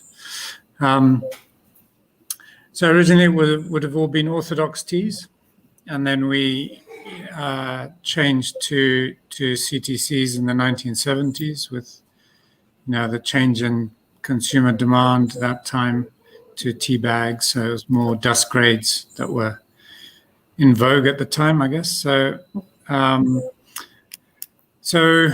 then that continued through to today, where we produce green, black mostly, and some green CTCs. And then in about 2007, we started manufacturing some Orthodox teas again. And that's been a fun journey. It's now very much part of our lineup. So you've kind of gone full circle, haven't you? You started with Orthodox, you switched to CTC. You still maintain CTC, because I know that Satemwa still does, but you've gone full circle to your roots, really, of Orthodox again. Yes, we have. Yeah, it's still quite a small part of our production, but it's growing every year. And if I'm correct, that's a bit of your baby, yes? Yes, yeah. It's well, together with my father, really, in I guess the early 2000s, we started. You start reading about white tea occasionally in a magazine, and we had no idea what this was. And I guess it was just professional curiosity. After several generations in the tea business, we didn't know what white tea was. So we started just playing around, trying to just reading up and then lots of experiments, trying to make our own white teas, which we managed to do. Mm-hmm. And it was just a bit of fun, really. And then from that, we were quite methodical about how we went about trying to make the white teas and understanding where the flavor was coming from and how to really bring some of those flavors out, and trying different varieties and different parts of the plant, different nodes, different leaves even. So once we'd kind of been through that, we were in a cycle of kind of innovation and research, really, product development, I guess. And then we started to see, commercial opportunity out of it. And so really it grew from there. And I had the opportunity to visit in Japan and Taiwan and India and Sri Lanka. So it's quite fortunate. And then, just got inspiration along the way. And so, and we've slowly developed these lines over the last sort of 15 years now. So, which actually, when you put it in those terms, 15 years is not a short amount of time. But when you say 2004, it seems like it's around the corner. It was just yesterday, which just means we're all getting old. But hey, so it's a big leap to go from. I mean, professional curiosity is admirable, and I think that that's what's really extraordinarily beautiful about a lot of what's happening in the tea industry, and trying new things, as you say, and saying, okay, you know what? White teas have traditionally always come out of China, but Camellia sinensis is Camellia sinensis. Why can't we? And what is the tea? What's going to happen with this production style grown in this environment, and using this particular varietal of tea, right? I think that's one of the interesting things about Malawi. Being the oldest commercial producer, we have a lot of older germplasm, older China seed types that wouldn't have come into industries that started growing sort of in the post Second World War period. They would never have got that kind of germplasm, because the trend was then more Assamica varietals for black tea. So that's one of the interesting things about Malawi, is we do have a lot of very old germplasm, and the breeding program that we have here has brought a lot of that older sinensis varietals type into it. So a lot of hybrids, and that, of course, that China types bring flavor. Mm-hmm. So that's what we've really been experimenting with a lot. Yeah. So you're growing China sinensis as well as Indian Assamica? Yeah.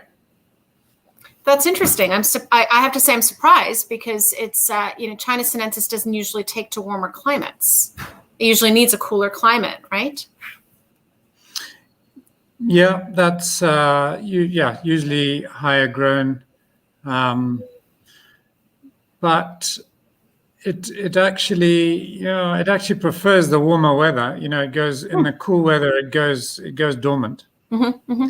So it's actually much more sensitive. It is more sensitive to temperature, and in the cold, it doesn't need much cold weather to go dormant. But and it really thrives in the hot, humid season. So the season's actually quite short for it.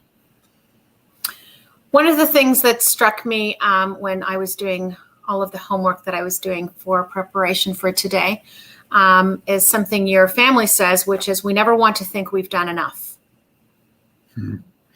Okay, yeah. So is that your dad? Yes, yeah, definitely, yeah. That's your dad? Yeah. And I would imagine that that's got to be a key driver in a lot of what happens with the company and just this constant evolution of it.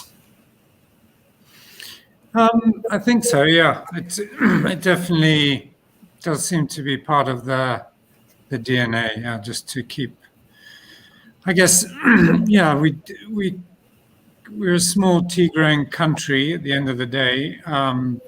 So I think we're quite outward looking generally, so we kind of pull in a lot of ideas, and that kind of helps us to generate our own ideas, and being a small family business as well gives us that flexibility really to run with things. There's no long protocols to follow and things like that.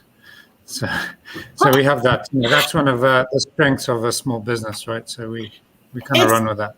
It's true. You're right. It's definitely one of the strengths of it. But and it's funny because I think later on this afternoon, I've got, as we sort of enter into consuming world, I've got a few family-run businesses that are multi-generational, and it seems to be an ongoing theme in tea. Which, I mean, I don't know. I think it would be interesting to do the, analysis on that to see whether it's unique to tea, because multi-generational companies, forget the tea part of it, are not usually successful by the time they hit second and third generations, right? So yes, it's got advantages, but inheriting and continuing on legacies bring a whole other separate set of challenges to it. No? Oh, well, absolutely.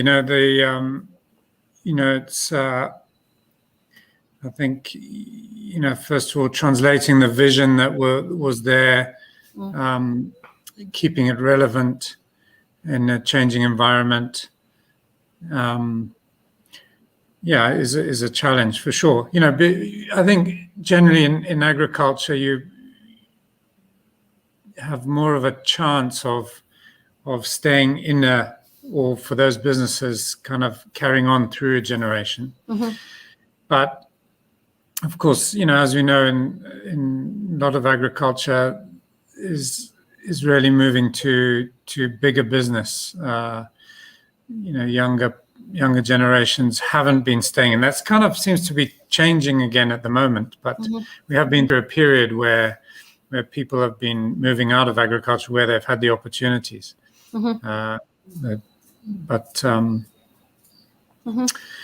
It's certainly a challenge for us to maintain the kind of the vision of the founders, and yet still modernize. It is a challenge. Well, we're holding on to the past while moving with the times, right? Yeah, just translating it all. Yeah. So, tell me this, Alex. Were you always going to be in tea? Was it a given? No, not really. I did go to agricultural university, but I went there to study agriculture economics, not with no real view of what to do after that. I changed to horticulture, so it was more aligned with the production side, the growing side. And then I did work overseas for a bit, and then came back. Then initially working in the coffee, and sort of tea grew on me slowly. But I really enjoy it now. I mean, it's my sort of be all and end all, really. Yeah. How much of your business is coffee versus tea right now? Well, it's 95% tea now. Really? Yeah. Huh. That's interesting. Reduced the coffee a lot. Yeah. You've reduced the coffee a lot. Yeah. Yeah.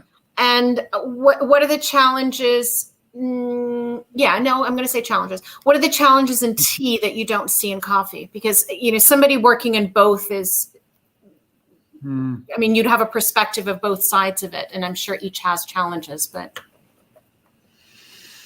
There are different levels. The growing of coffee is the sort of agronomics of it are more challenging than tea. Mm-hmm. But the processing of tea is the post-harvest and the processing are more challenging for us, and at the moment, a lot more exciting these days for sure, in terms of, the sort of doors that we've opened, the sort of road that we're on in terms of really trying to develop specialty teas, and it's a very interesting part of the business. And then on the marketing side, I guess, coffee is, I think we often talk about emulating the, where coffee has gone in terms of where it now onto its fourth wave, really, and really in terms of exciting the consumer public and how successful coffee have been at that. So I think that's definitely something to look forward to. Do you see the future of tea as bright? Like, where do you see the future of tea? It's probably the better way of asking. Yeah, I mean, I'm always very excited about tea. I think, and really, I think the evolution of specialty tea has really made it very exciting and sort of given life to it. For me, certainly, prior to that, it was very difficult to see a future for our business, really. But tea is such a huge industry. There are just so many things going on, so many opportunities, and it's really for us. It's really about getting the economics right, to be able to make the right investments. There's so much to do. I guess like in any business, really. But you're trying to develop your teams and train people and buy different machinery and put new varieties in and use other varieties in more interesting ways and market it. And so there's so much to do, really. But very exciting. Lots of opportunities. It's just really trying to, unlock them. So you are now bottling your own tea. Yeah, we've you saw that. We're just trying, just a few weeks. Yes. So that's quite exciting. So what are you putting in it? Tell us about it. I've seen it. 72 people watching haven't. We've got it's a sort of a flavored range, a kind of. So we've got a hibiscus. In the last few years as well, we've developed some herbal tea range. So we've got a hibiscus. We've got a green mint. We've got a black peach. Yeah. So those are the. What's really cool about what you're doing is that it's your packaging is it looks like a beer bottle. Yes, yeah. So it's right? that sort of and it is craft. It's small batches, 1,000 liters at a time. It is sort of down that sort of artisanal route. So we try to capture the look, that feel as well in the packaging. And that's very much what I thought of when I saw it. It reminded me of a craft beer, like a handcrafted craft beer. Yeah. And it's a traditional ready to drink. I mean, it sort of falls in that RTD category. Is bottles, screw caps, maybe a can, whatever. But it's really interesting because it's a brown bottle on top of that. So that was the other interest, right? Am I right? Yes. Yeah. Yeah. So it's not just the bottle itself, it's the color of the bottle, because a lot of people would have chosen a clear bottle to show the color. And as marketing, I know that everything has a reason and everything has a purpose. There's thought put behind it. There's no accident that it's a beer bottle looking.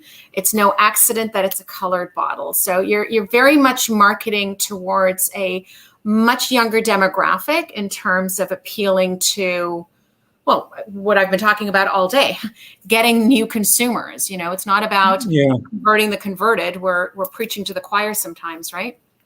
Yeah, that's right. Yeah. Yeah. Fun. That must have been fun to develop, I would imagine.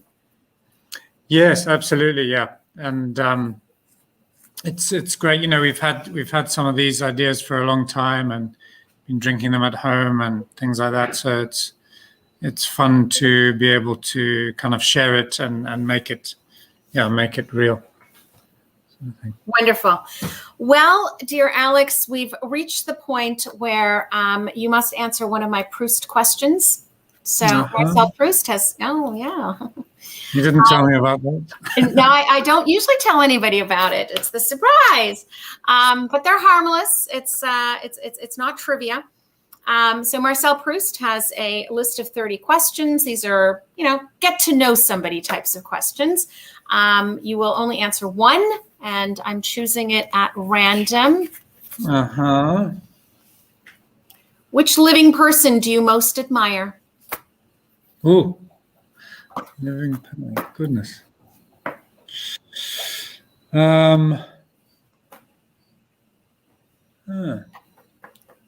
Interesting one.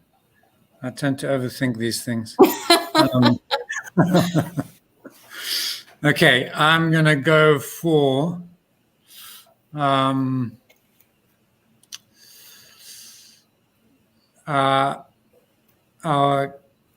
Malawi's current president. Oh, what do you have to tell us why? Quickly. I think he's got a really good message, and we've had a lot of political challenges in the last few years, and I can see he's kind of practicing what he preaches. So. Well, not a lot of people can name their current leaders as people that they greatly admire. So that's quite the compliment to him. So I raise my cup to you, Alex. Thank you so much for joining me and sharing a little bit of your International Tea Day. From all of us that drink your tea and love your tea, we say thank you for the work that you do. Thank you to your father and your family and everybody who I know is involved in all of this, as well as the great team that you have. And I guess to the history that you represent. Thank you. Thanks very much, Emma. Thanks, Alex. Take care. You enjoy the rest of your marathon. Thank you. Bye, Alex. All right, everybody. So with that, we've snuck in an extra guest for you because I don't know, however many I've got on this list just weren't enough. But it was really, really important that we get in the next guest, and I'll tell you why. Because today in Banbury, Oxfordshire, we are now leaving Africa and traveling all the way to the UK. Entrepreneur Dennis Short, together with the London Tea History Association, will be launching the Tea History Collection. So they've chosen International Tea Day as the day to do it. What other day could you possibly choose? And I'm going to show you a short clip telling you a little bit about the Tea History Collection before I bring on my surprise guest to talk a little bit more about it.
So with that, I invite Dr. Sharon Hall. Hi, Sharon.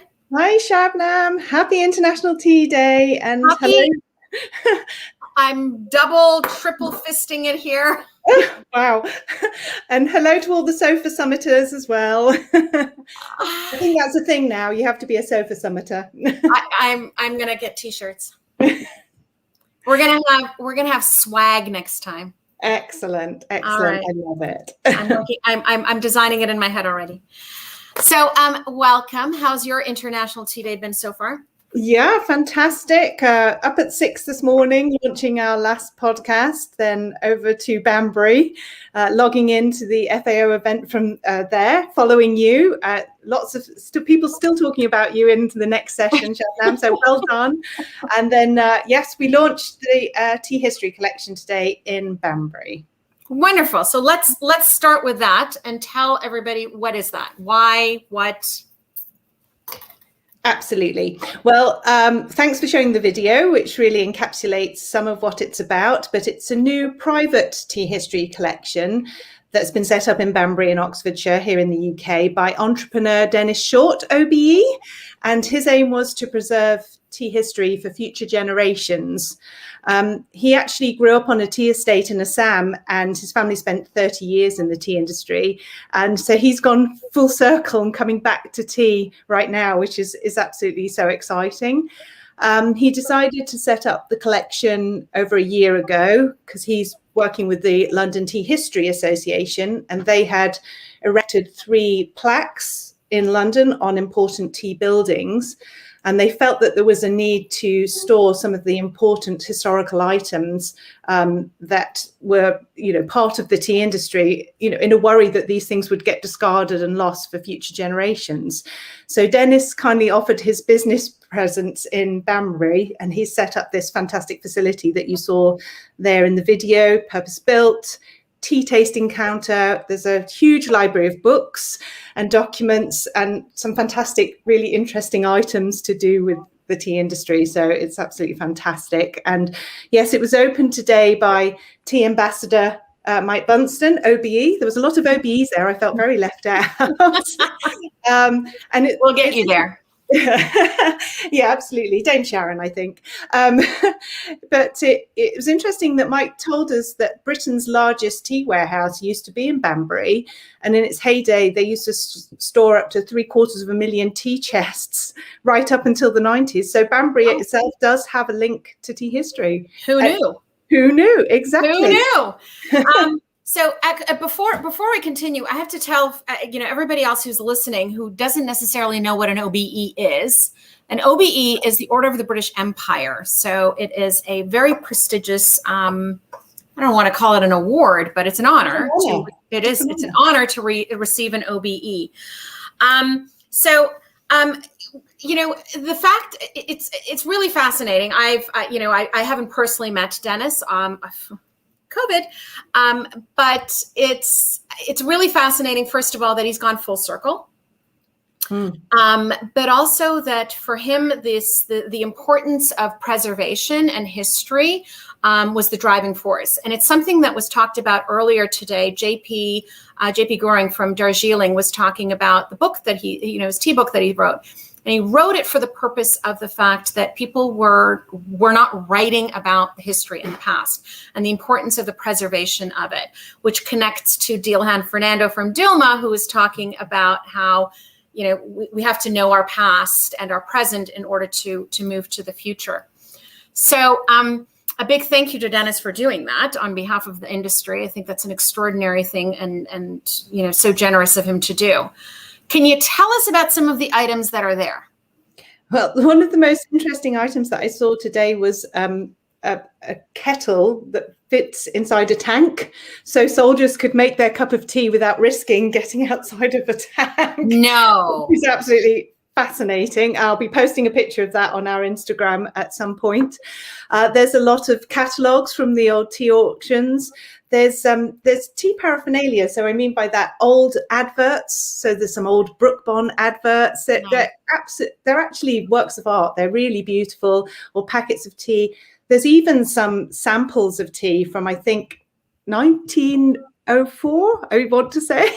I saw that. I saw. I think I saw. I can't remember where I saw it, but I have seen the picture. Yeah. I hope nobody's drinking that. Well, I have to say we drank some amazing teas today, and we actually had a lesson on tea etiquette during afternoon tea from the founder of the English Manor, Alexandra Messervy. She's actually a London Tea History Association member as well. And I've discovered I'm doing everything wrong. Been cutting my scone. I should have been breaking it. I haven't been lifting my saucer when I've been drinking my tea. So I've got a lot to learn. I'm just straight in there and gulp it down. Well, it's just so good. Why not? Yeah, absolutely. So do you want to tell everybody what you've been doing for International Tea Day? I would love to tell everybody. Thank you. Yes, we have been working on some podcasts. So our podcast series around the world in 80 teas, the first few stops, because we've only done 10 episodes in this first series. It really was born out of my goddaughter telling me that she doesn't like tea, and I was aghast. And I said, there are so many teas. You can't possibly, say that. And then Will Battle, as you know, author of the World Tea Encyclopedia, he'd had this idea to do a program around the world in 80 teas. So we came together, and we've had some absolutely fantastic guests talking to us about teas from around the world, talking to us about the environments in which they grow, what it's like to visit these places. And then we've been tasting teas along the way, which has been wonderful. I have learned so much. I think one of the standout moments for me was opening a vacuum-packed 5 kg bag of Gurung tea. Mm-hmm. And the smell that came out of that bag was just incredible. It was sweet like mangoes. It was absolutely wonderful. And the last one went out this morning. That's on our dear old English breakfast blend. But we had tea buyer Katie Kippax from Taylor's, but we also had Andrew Jefford, who writes for Decanter. And we were talking about the parallels between tea and wine, and that blending is actually can be very positive. Mm-hmm. But I think what we want to do is reconnect people to the origins of the teas, even if they're in a blend, so we can raise awareness of where tea is grown, where it comes from, and what the different tastes are, and as a result of the terroir and the environment. Well, I love it. It's my treadmill listen in the morning. So I thank you for that. I think that there's some beautiful nuggets of information in everything. And we all learn something new every single time we hear even somebody different talking about something that we thought we knew, right? So really, really good job. Thank you. Do you want to tell people where they're going to find it? Yeah, well, I should do 2 links. So if you go to YouTube, youtube.com/UK Talking Tea, you will find the whole series. And also going back to the Tea History collection, if people go to teahistory.co.uk or at Tea History Collection on Facebook or Instagram, they'll see more about what Dennis has created down in Banbury as well. All right. Well, you may be my surprise guest, but that doesn't mean you're going to get away. Can I just drink tea with you instead? Well, you know what? This is appropriate.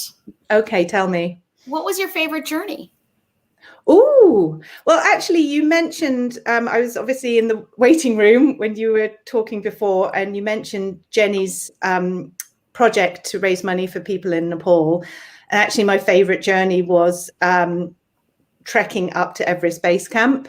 I was working in the potato industry at the time, and it was really a transformative trip. And it was on that trip that I decided to apply for the job in the tea industry, because I wanted to take what I knew about agriculture and growing and translate that to a more global industry. So, yeah, that was it. Everest Base Camp. Well, I say thank God for Everest Base Camp. Thank God for leaving potatoes and coming to tea. You've learned by now in the past few years that once you're in, you can't get out. I was saying, you know the movie The Godfather? I do. All right. Every time I try to get out, they pull me back in. That's tea.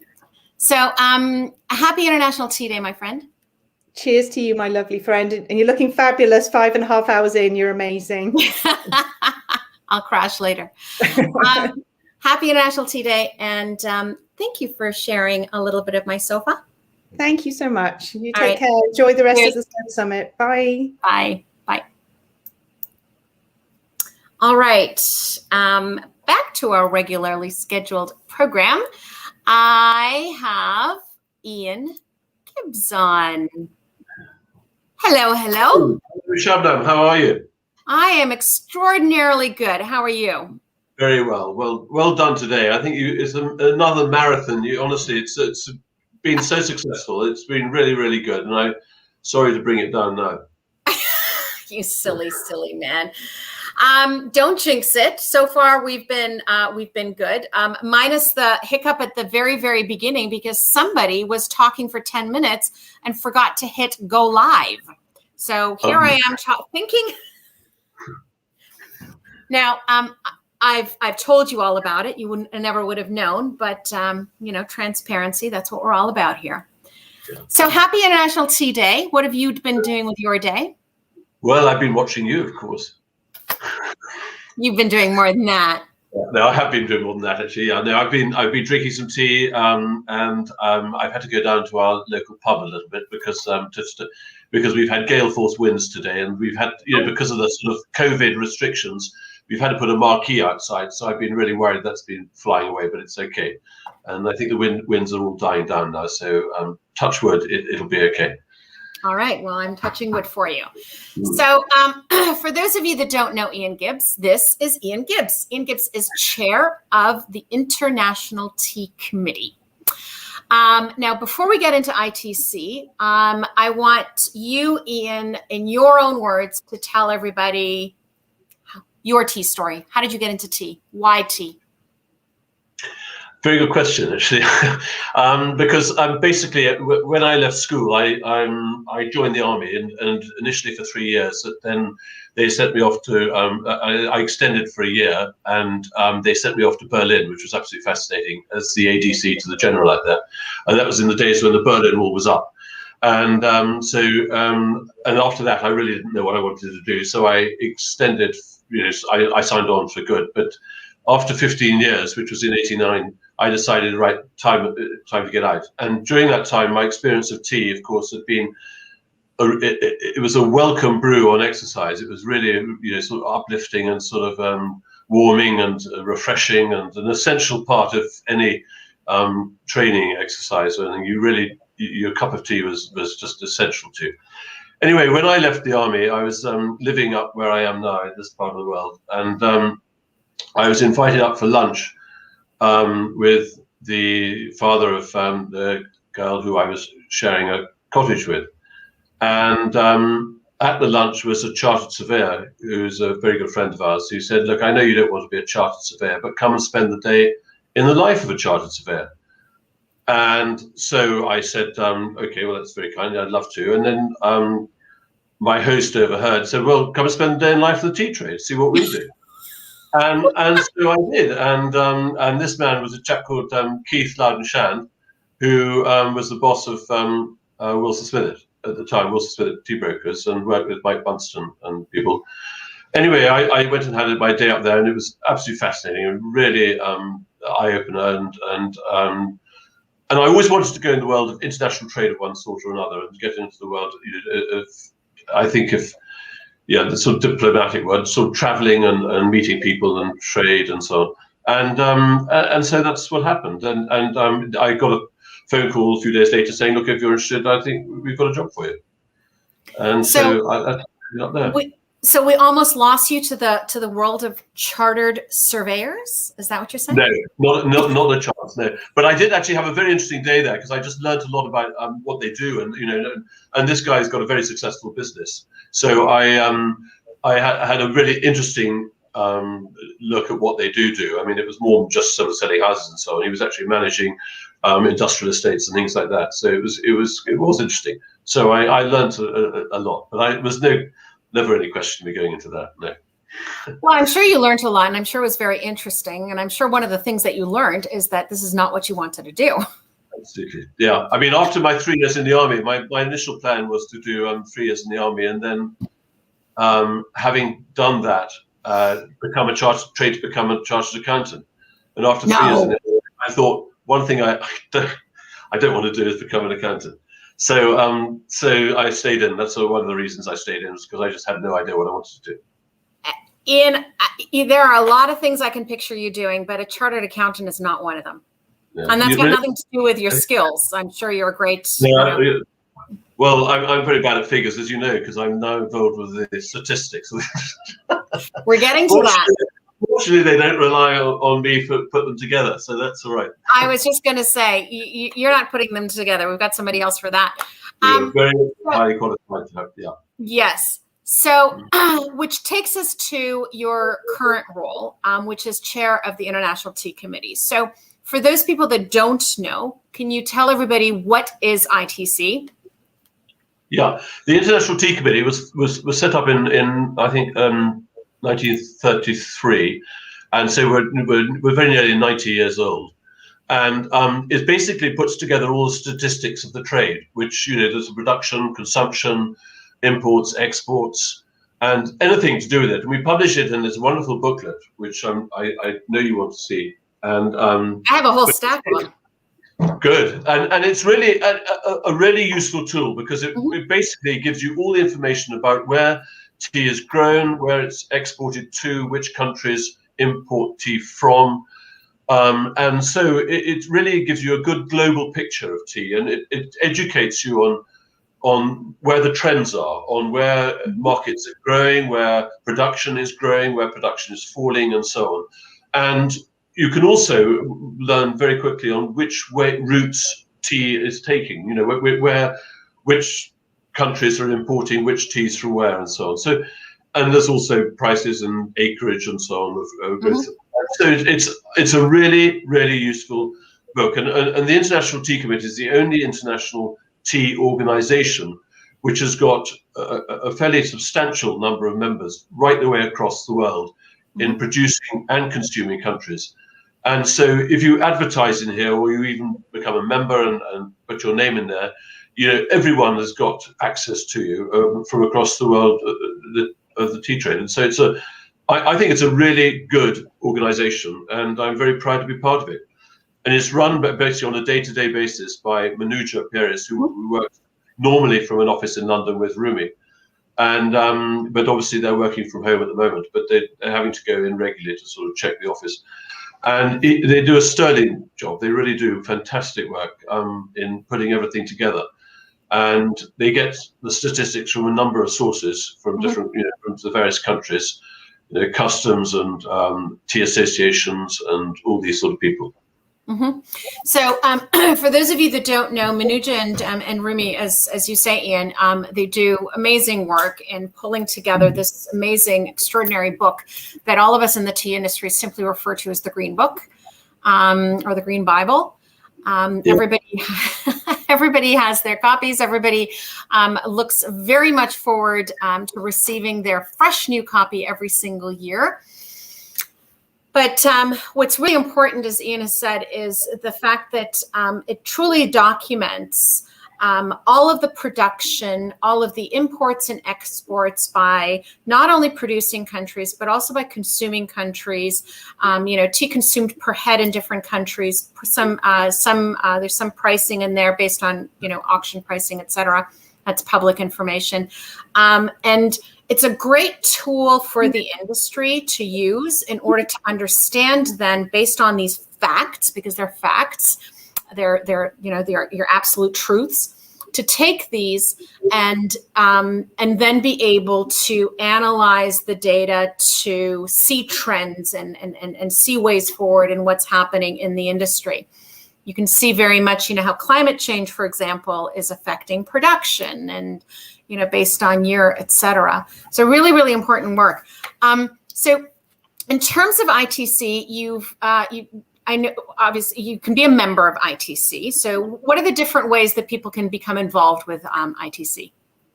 The IC has, we've got 8 producing countries and 4 consuming countries as full members who sit on the board, represent the board, and then you can become an associate member or a corporate member. But you can also just register your name in the sort of list of directory, really, which has a list of all the people who either are advertising or already corporate or associate members. Or the people who just want to get listed in that particular part of the book.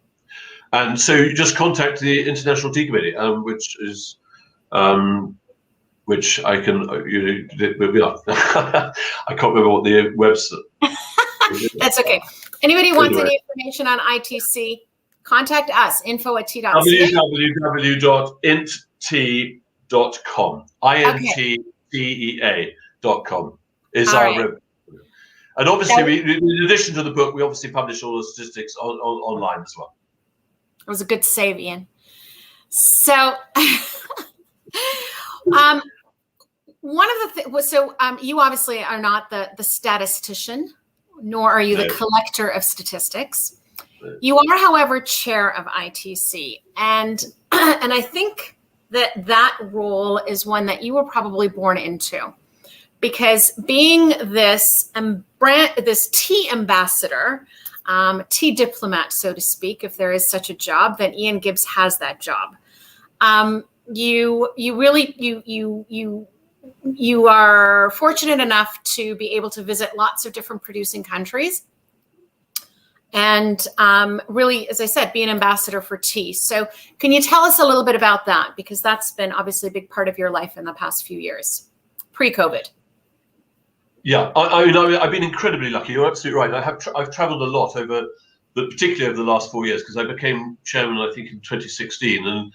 And I think my first trip was possibly to Toronto, actually, to the North American Tea Convention at the Niagara Falls. And so that was my first overseas trip, if I remember rightly. And then I've been going to China quite a lot. And but I've also been to Sri Lanka, to India, Thailand, Malaysia, Argentina, the States, Italy. And so, yeah, I have traveled a lot. I mean, in this particular role, and Kenya too, actually. In fact, Kenya was my first trip with an FAO meeting, which we had out there.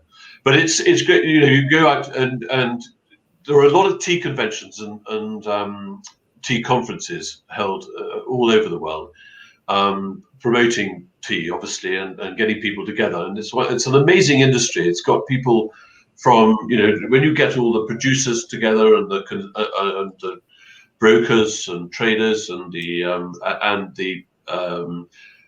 people with their own brands and the like, the people who the packers, as it were. I mean, it's really invigorating. It's exciting because everyone loves talking about tea. It's such an exciting subject to be involved with. It really is, and it's a great privilege to get out there and see these different countries and get in. And actually, one of the great things about it is that when you're visiting these countries, you get off the sort of tourist path. You actually go into the heart of the country, and you go and see the tea being produced, and you go and you are with the people who live there, and you actually experience the country. And of course, tea is grown in such beautiful places, really beautiful places. I mean, tea in many places, it actually makes it that much more beautiful. So it's really a great privilege, and everyone involved in the industry is such lovely people. They really are. What surprised you the most when you started traveling in the tea world? I think that the variety of teas that are available. I think that's what it's opened my mind, opened my eyes. Is there is so much out there. There is so much variety, and the importance of each origin. Each origin puts its own mark on each individual tea, each garden, and the way it's produced, and all the different teas. I mean, you were talking about Longjing earlier on, and then you've got the oolongs. You've got all the different types of green tea. I think that there are over 1,000 types of green tea in China alone. And then you've got all the different areas in India and Sri Lanka too. I mean, you've got all these different areas in Sri Lanka, which is, I mean, the variety is phenomenal.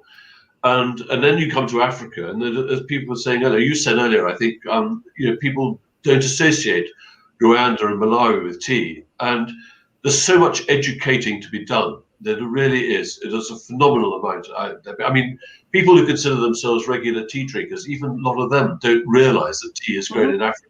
Most of the tea coming into the UK, for example, comes from Africa. But there's so much we can do to promote this. And One of the more exciting things I think I saw when I in some of the estates, and in fact Satemwa is an example of it, is the development of the tourism aspect of it. It encouraged people to go and visit estates and stay on the estates. And I remember one of the places we went to in China, Mengding, I think it was, I can't remember exactly, was you had these lodges on stilts in the tea fields, and you could go and stay in them, and you woke up and you were looking out all over the tea, and it was all self-contained, very, very comfortable. And you go to central place for eating and so on, with a restaurant which to all of you in your little pods and so on. It was such a brilliant idea, really well done. And as I say, I in Malawi, on Satemwa, you can go and stay on that beautiful tea estate, really beautiful estate, and you can get involved in the tea too. You can learn so much about it, about the production and everything about it. And as I said before, the tea estate is such a beautiful place, really beautiful, and the people who work there are so lovely. And that's why I think that a day like this, to celebrate them and to thank them, is so important. I think it's really good, and I just hope the message gets out to them. It is. We've been trending. I'm telling you, this is a big deal. Twitter's big. Twitter's big. Twitter's outside of our tea world here. So I think I totally agree with you. I think that I quite often talk about the great privilege it is to work in this industry and to be a part of it. This teeny tiny portion of it. And what's fascinating is all of the varieties that you're talking about, and then add on top of it that now you've got parts of the world that are experimenting and doing teas that they weren't traditionally doing. So, Prabhat earlier was talking about matcha from Assam, and you know what I mean, right? And that to me is a beautiful thing. I know there are the purists here, either in watching right now or will watch later, and I know that you don't like it. Some people don't like it. There is the purist aspect of everything, but to me, that's not being inclusive, and that's not really growing. I think you're absolutely right. That is so important, because actually, when you look around the world, the number of different tea cultures that are developed in consuming countries as well as producing countries. I mean, it's drunk in so many different ways. You go to Malaysia, for example, and you've got teh tarik, which is this wonderful ceremony that they have there. But I mean, what we were talking the other day with Sharon on one of her podcasts about Russian caravan teas. Yeah.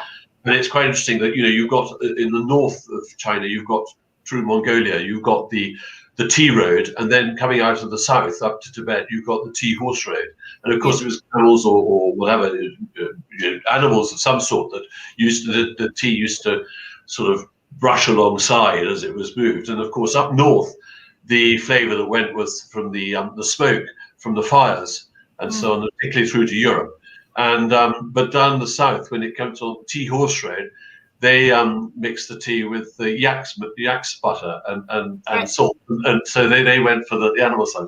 But there are so many different ways, and I think it's really important that people shouldn't be told you've got to drink it this way. Yeah, we can recommend them. This is perhaps one of the best ways to get the best out of this tea, but they should be encouraged to experiment and should be encouraged to drink tea the way they want to drink it. And I think one of the opportunities we've got is to actually, explore these big markets like Africa and South America, which are traditional sort of, South America probably coffee, and Africa they drink a number of different things. But I mean, we can really introduce them to tea and encourage them to drink it the way they want. I mean, for example, the Indian tea stalls, the chai stalls, take them to Africa. I bet you anything that would be really successful.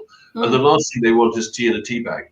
I think in a lot of these places. I mean, certainly it goes in certain areas, but I mean, a lot of people, with these tea stalls in the streets, I think it could be really boost our markets, considerably, and help, which we've got to do. I mean, there are a lot of markets out there where tea is not being drunk, and we've got to attack them. And I always say that, that the coffee coffee people come and plant their beans on our lawns, and we've got to go and plant our leaves on theirs. So we must be much bolder in our marketing of it, I think. We definitely need to be bolder, that's for sure. We're not loud enough sometimes, often actually, not just sometimes. And I agree with you. I think that, it's the only way. It's the only way to grow the industry is to expand our consumer base, and that means being far more inclusive in what we do and how we do it, and also speaking to just a different generation of people. I've mentioned this a few times today already, that we're in this tea bubble that we live in. We love tea. You love tea. I love tea. I love my Longjings. I love my first flushes. I love I love all of those things. But sometimes I want a popsicle. So why not talk to people about making tea with popsicles with tea, which I did for FAO today. This morning. But I think the many opportunities, and what I really one of the more exciting opportunities that I've sort of had the privilege of visiting recently was the European Tea Show, which being held in Italy, in Bologna, and then year before last in Turin, and they held it with the public. I mean, it wasn't a trade show; it was a trade to the public show, and they had a tea pavilion there. But we've got to, these people. I mean, they are really trying to invade the traditional coffee drinking country with tea and trying to persuade them to drink it. And I think if tea producing countries could back these initiatives and really support them with lots of material and get the smell in there and make people coming into this pavilion really experience tea in an exciting way, then we'll get so many more people drink it. And it should become a must visit part of any food exhibition. The tea should be central to it, and if we had the smells coming out and the wonderful videos, which when we go to China, we see these amazing sort of screens full of all these wonderful scenes of teas. And I think if tea-producing countries could get together and produce a generic promotional campaign and support these initiatives in all these different countries, I think it'd be really exciting for us all. And it might involve money, but it boosts the price of tea and therefore benefit everyone all the way along. Big plans, Ian, big plans. Yeah, sorry, I'm going on too long. No, that's what you're here for. All right, are you ready? Oh, God, no. Come on, it's everybody's favorite part. Has anybody... No, everybody's fine.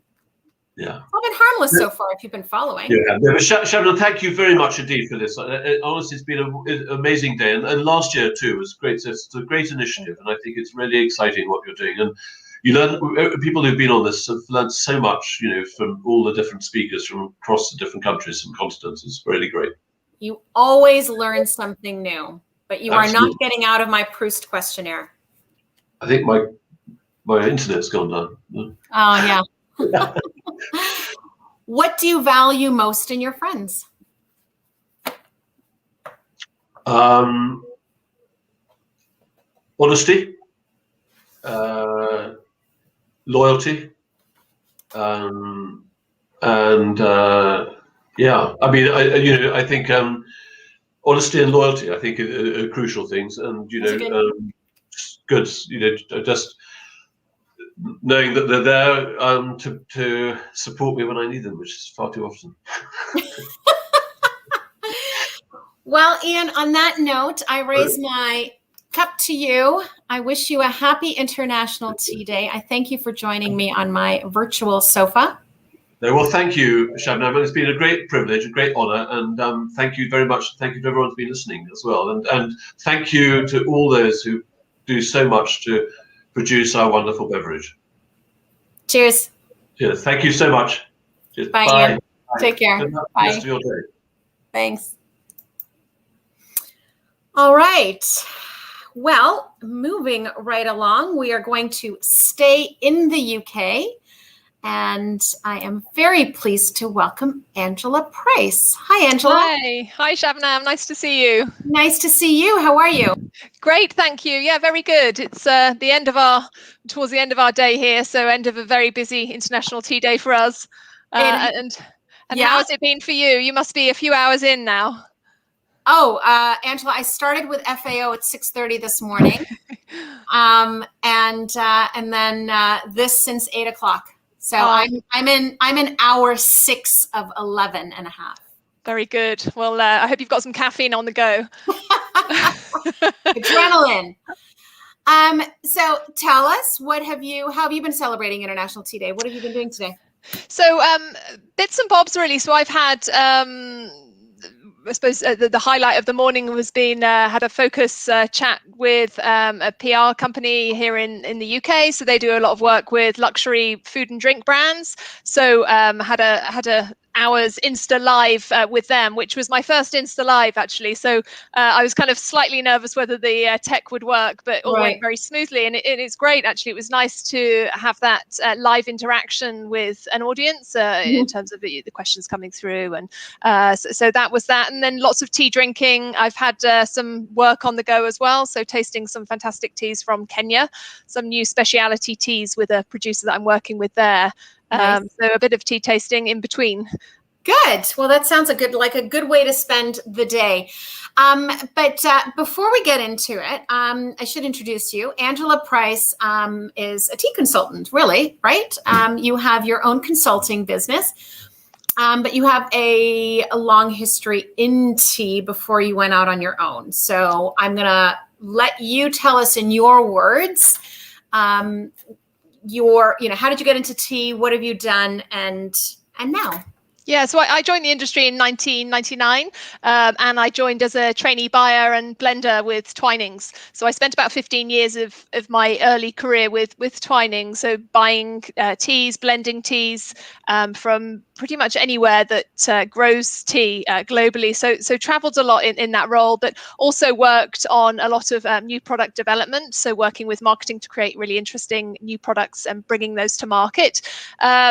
Also spent some time working in the procurement team, which was sort of managing the procurement of packaging, tea paper, string, etc., or everything that goes into making a box of tea. So that was a slightly interesting, bit different really, but a different angle on buying, and still in the industry. But then for about 8 years now, I've run my own consultancy business, so working for myself, which has taken many different guises. So I've worked most recently, up until about 1.5 years, 2 years ago, I was with Fortnum & Mason on a longer term contract for a couple of years as their tea and coffee buyer. So they're in luxury retail. So that was really a kind of retail, growing the category, increasing sales, and particularly expanding into the Far East market for that brand. But also in the last couple of years, I've worked with many other different clients, so hospitality sector, a couple of longer term projects with a UN organization, World Trade Organization. So that's out in East Africa and also in Eastern Europe. So that's kept me busy in the last 2 years, in between other individual clients, helping brands bring products onto the market, innovate, etc. So quite varied, and certainly a lot going on in the industry. There is indeed. Where do you even start? So let me start with buying and blending more than anything else, because blending, I think, is one of these great mysteries that a lot of people don't understand. And on the one hand, there are a lot of people, we were just, if you heard, I was speaking to Ian about, the purists that very much want your straight tea, your single estate, don't blend, don't anything. There's that portion of it. And then there's another portion that, blending is such a huge mystery to people that they don't really fully understand it and appreciate it. So, and not that you can demystify it, because you certainly can't explain blending in the time that we have. But if you were to tell somebody, if somebody were to ask you, what are the key things that I should look at if I want to start to blend tea, what would it be?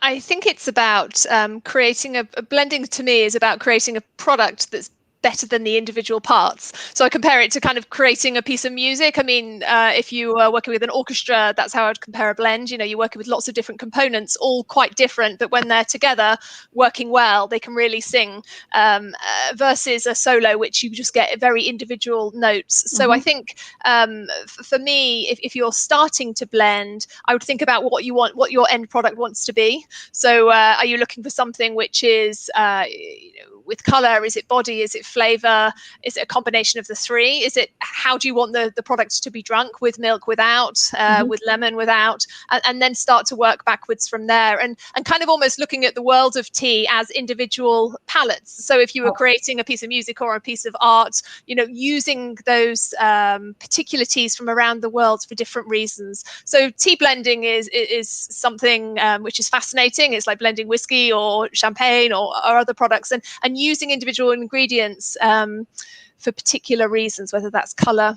brightness, flavor, to create something which is completely different and works well together.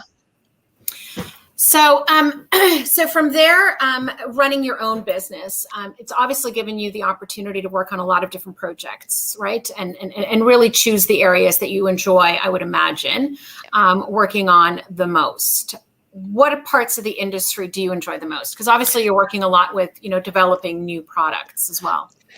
To me, it's all about the product. So there's nothing better than being in origin, on the fields, in a tea factory, and that smell. If you've ever had the chance to visit a tea factory, that smell never leaves you, and it's fantastic. And I think, you know, for me, I'm passionate about tea. I love the industry, and I love nothing better than being on a tea estate. So that's my favorite part of the job. I think I've been fortunate in the last couple of years to be working on some great projects in Kenya, Tanzania and Burundi. So that's taken me to that part of the world more often in the last few years, pre-COVID. You know, when you look at some of the work, the projects that I work on have delivered, you know, working, say I have been in region doing a training exercise for maybe 3 days. We've had 21 businesses attending that training session. When you look at the report and the impact of running a session like that, for example, the reach from a project would be something like up to 1 million farmers from those 21 businesses. So I think that's really valuable, and I really love working in origin. That's where that's where the product is. That's where the product's being made, and I think meeting some fantastic people that are great at making tea as well. So there's nothing better than that. So you've been part of developing lots of products. First with Twinings, I'm assuming with Fortnum, and you mentioned you know, with some other companies as well. Where do you see trends? What do you see happening? Do you see any, you know, the tea industry jokes often about, you know, the last great big innovation of tea was the tea bag, right? I mean, it's not an industry that innovates a lot in that sense. Where do you see trends going? I think it's being driven by a couple of things. So I would say health is a big factor. Sustainability is another factor, and then convenience on the go. And maybe the convenience piece may have been tempered a bit because of COVID. I think that's really interesting to think what's happened, because pre-COVID the world was quite different, but health is a big factor. Lots of businesses are looking at what you can do with tea, either using tea naturally and talking about its health benefits, or tea plus, what I call tea plus, whether it's tea plus vitamins or tea plus minerals, to be able to make bigger health claims on pack. That's a big factor for sure. Sustainability, direct sourcing, and working closer with farmers is an area which we're seeing growing more and more. And I think within sustainability, the other really interesting opportunity and area that I see growing is tea producers themselves having access to direct marketing. So you see that whether it's growers and producers in Darjeeling, Tanzania, Kenya, having the ability and the technology to be able to create a brand, a value addition brand, and sell your tea directly to a customer, I think has happened in the last few years, and happened really successfully. And I think that's definitely a trend and an opportunity that will continue. I think thirdly, that the last piece was the convenience and on the go, drinking tea on the go. People generally were out and about a lot more. We saw a big increase in things like cold brew tea bags, using technology to be able to add a tea bag to cold water or to a bottle of water and drink that tea on the go. I mean, that kind of style of tea drinking has been in existence for decades in parts of the world, such as Japan and China, where that's the most common way to drink tea on the go. But in markets like US, Canada, Europe, it's quite a novel way of drinking tea. And I think pre-COVID, that was definitely a big trend. COVID's changed things, I think. And where I sit here in Europe, I've seen a definite increase in afternoon tea. People ordering afternoon tea for delivery, people ordering cream teas for delivery. That there was some Google Trends data that was published last year during the first lockdown, which showed that the most popular search term for delivery under the Google search engine was for afternoon tea delivery. So here in Europe, we've seen a massive boom in people taking tea at home, which is good, and I think that's a COVID trend, but hopefully it's one that will stay. Which actually is a really good segue to, something that I think as an industry we are going to have to start figuring out pretty quickly is that a lot of, like the UK, like Europe, Canada, and the US as well, has seen a huge rise in tea consumption. And we've seen that rise in home consumption for obvious reasons, because out of home has been pretty much closed for the past year. And a lot of people, as you say, ordering in afternoon tea, creating experiences at home. And I think that one of the things and this is actually a question, because you mentioned also that you work with hospitality, is how do we translate that? I mean, the good news is that habits are formed at home. That's a plus on our side. But how do we translate those habits into out-of-home consumption? Because as a whole, tea has done a job when it comes to delivering our product to consumers in a food service environment. It's a challenge. I would say it's a really complex one, and I often puzzle over this and discuss this with people in all sorts of the areas of the industry, in that tea seems to be something which is really much more personal versus, say, coffee. Especially, you meet many people in all parts of the world, and people say, "How do you make the perfect cup of tea?" And in most cases, I say, "Well, you know how you like it, and how you prefer your tea is generally how you can make. I can make tea how I enjoy it. So you can usually make it the best way for yourself. But I think out of home, how that gets carried out is a big challenge. And certainly when you look at tea companies that have tried to set up tea bars, it doesn't always go so smoothly, and it's not a transition. It's a transition that should work well, but it doesn't always in all cases, and it hasn't always worked. I think there are challenges with brewing tea out of home in hospitality, which include, how do you brew it successfully with variables with regard water temperature, time. So this is a challenge I talk about with people within hospitality, particularly ways in which you might address that, whether it's pre-weighing teas, temperature controlled kettles, working with, if you've just got one filter, or one boiler, which is running at boiling, how can you use pots or jugs to mix your water temperature appropriately? As we all know, temperature and brewing techniques are absolutely key to making a good tea. So there are challenges with certain types of specialty tea to be brewed correctly. I think that the kit is getting better. So variable brewing kits are out there and are being used in the industry. So no doubt that will help.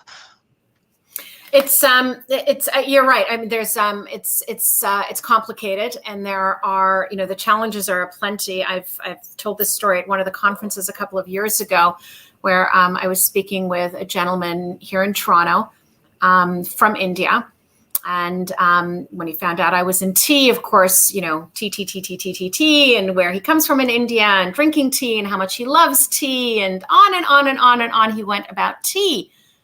And then he told me that he doesn't actually drink tea outside of the home.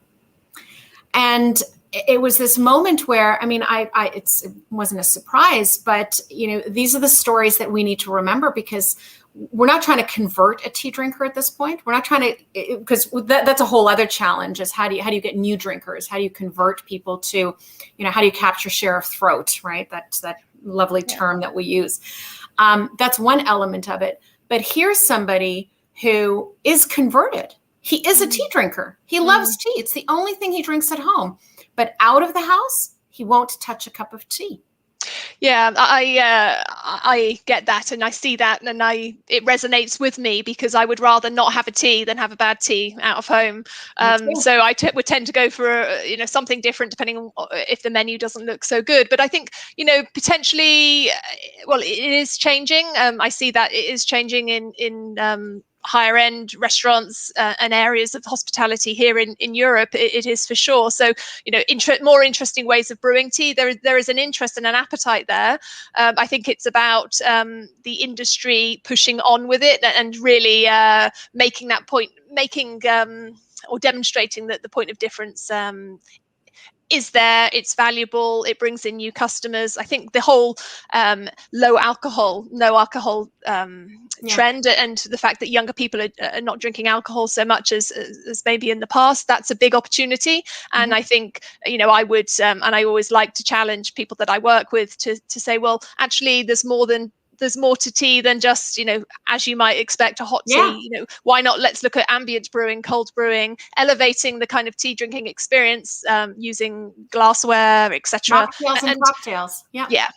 Yeah. And I think the more of that takes place, the more people will come on board with alternative ways of brewing tea, and seeing that actually there are many opportunities with using tea in interesting ways out of home, and to create that experience. So I think that's an opportunity for us as an industry. So I really want you to talk a little bit, and we're sort of shifting gears here now, because I know that you've done work with sustainability and with various organizations. Can you tell us just a little bit about that? Yeah, so one of the projects I'm working on, well, there's two really. There's one out in Eastern Europe, which is in Armenia and Georgia, and that's a really fascinating part of the world. So in Armenia, they grow herbs. So I know we're talking about International Tea Day. That's a herbal project. In Georgia, it's tea, and this project I'm working on is really partnering or supporting businesses in that region to have more economic growth and to export more products specifically into Europe. So it's a European based project to help trade between the two regions. So the work on that is quite varied. So it can be at an estate level. So I was in Georgia a few months before lockdown, working with one of the tea factories in Georgia to review their production processes, review the product, and to identify potential customers and potential parts of Europe that would be a good fit for that business. So really interesting part of the world. I hadn't been to Georgia before in tea, and amazing region and quite a historic place for tea, but not very well known on the world stage, really. They used to produce huge quantities of black tea, all of which was sold into the Soviet Union. And in more recent years, the volumes have reduced massively. That market is not there anymore. So what is being produced is consumed locally. So very, very small quantities. But there has been some work, and this project I was on was a small piece of the Georgian industry, but to try and help the region to kind of be more outward looking and to understand what the export standards are, what the quality standards are for certain markets. So it can make a real difference. We go through different phases. So part of the first phase was looking at production and quality and helping to get that right. And then you move forward along the line to where we're at now, which is me recommending buyers that would be a suitable match for that business. So that's really rewarding and can make a real impact. There's a similar project which has been running now for 2 years in East Africa. that in that project, we've got about 45 businesses working with us. So quite different, and the businesses are quite different. Some of them are tea growers and tea producers with their own factories, very big established factories. Some of which are just brand new value addition brands that are only in the kind of local market sales. So, and that project is really tailored. The objectives are tailored to each individual business. So we make sure we get the objectives right for that organization, and then the work has continued. So we're in the final phase of that. But that example I gave at the beginning of the chat, you can have 21 businesses on a training session, but the indirect reach, when you look at how many farmers are involved and how many people that reaches to, you can be looking at, for that example, about 1 million farmers impacted by that. And that 3-day training program, of the 20 businesses that were there, 10 of which had secured, they went on from that training to secure new customers in export markets. So that's the real value. That's how we measure it, to say, well, you can do all of this work and projects and training, but actually, how do you measure progress? And it's about actually, they've gone on to secure new sales with new customers in the US or Europe or wherever that might be. So that's when I talk about sustainability and how I've worked with sustainability in my career to date. I suppose that's most current, and that's where I'm having the most impact right now. Tell us about Georgian tea. Yeah, have you tried Georgian tea? I have not. No, it's inherently very good in quality. So I had no idea what to expect. And it's all orthodox production. Pretty much most famous or most well known for black tea. So it was always a black tea producing region, orthodox style. And the quality is so the flavor of the orthodox black teas produced there, I would say, are quite malty. They're quite full-bodied and strong in character. The leaf style is very good, so it's rolled, and because it's actually the most northerly tea producing region in the world. So it's an interesting area because the season is quite short. So we're looking at kind of spring until summer, so just a few months worth of growth. But there's a lot of the estates in that region have unfortunately gone over or been left to become unmanageable. So there's a lot of work to do in a lot of the gardens there in terms of management and field management. Some of the gardens have become overgrown and abandoned. So the industry has changed a lot. The factory I was in, a huge scale factory, but I would say 1/10 of it was being used because the volumes are not there anymore. The customers, the big customer base has reduced. So the industry is in a changed time, I would say, from its glory days 60 years ago. But I'm pleased to hear that there is work being done with growers there to try, and help create teas. Then there's certainly 1 or 2 speciality businesses that have set up and are selling direct to consumers speciality teas. It's very small quantities, but the inherent quality in the field is there. And when you talk about climate change, and we know what the climate change and the risk that has to the tea industry, I would say the climate changing situation is an opportunity for Georgia because of its northerly position. So it's an area I think we will hear more from, and hopefully we'll see more from, as things change over time. Well, I think it's exciting, no matter how long you've been in the industry, there's always something new out there. So there's always something different and something where you're like, of course, why not Georgian tea, right? Yeah. I would imagine at least that with the climate, there's probably there's more stress on the leaf, which is presumably why the flavors are interesting and, as you said, high quality. Yes, slower growing for sure. So definitely slower growing. The bushes are a mixture of bushes.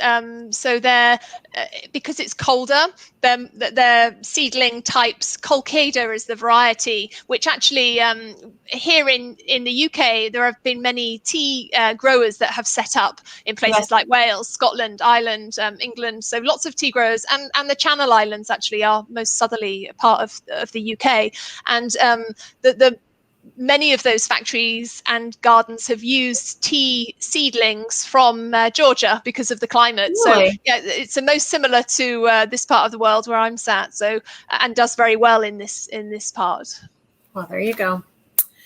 Well, Angela, thank you very much. We've reached the portion in my Sofa Summit where my guest needs to answer one of the Proust questions from Proust's questionnaire, which for you, no, we've already had this one. No.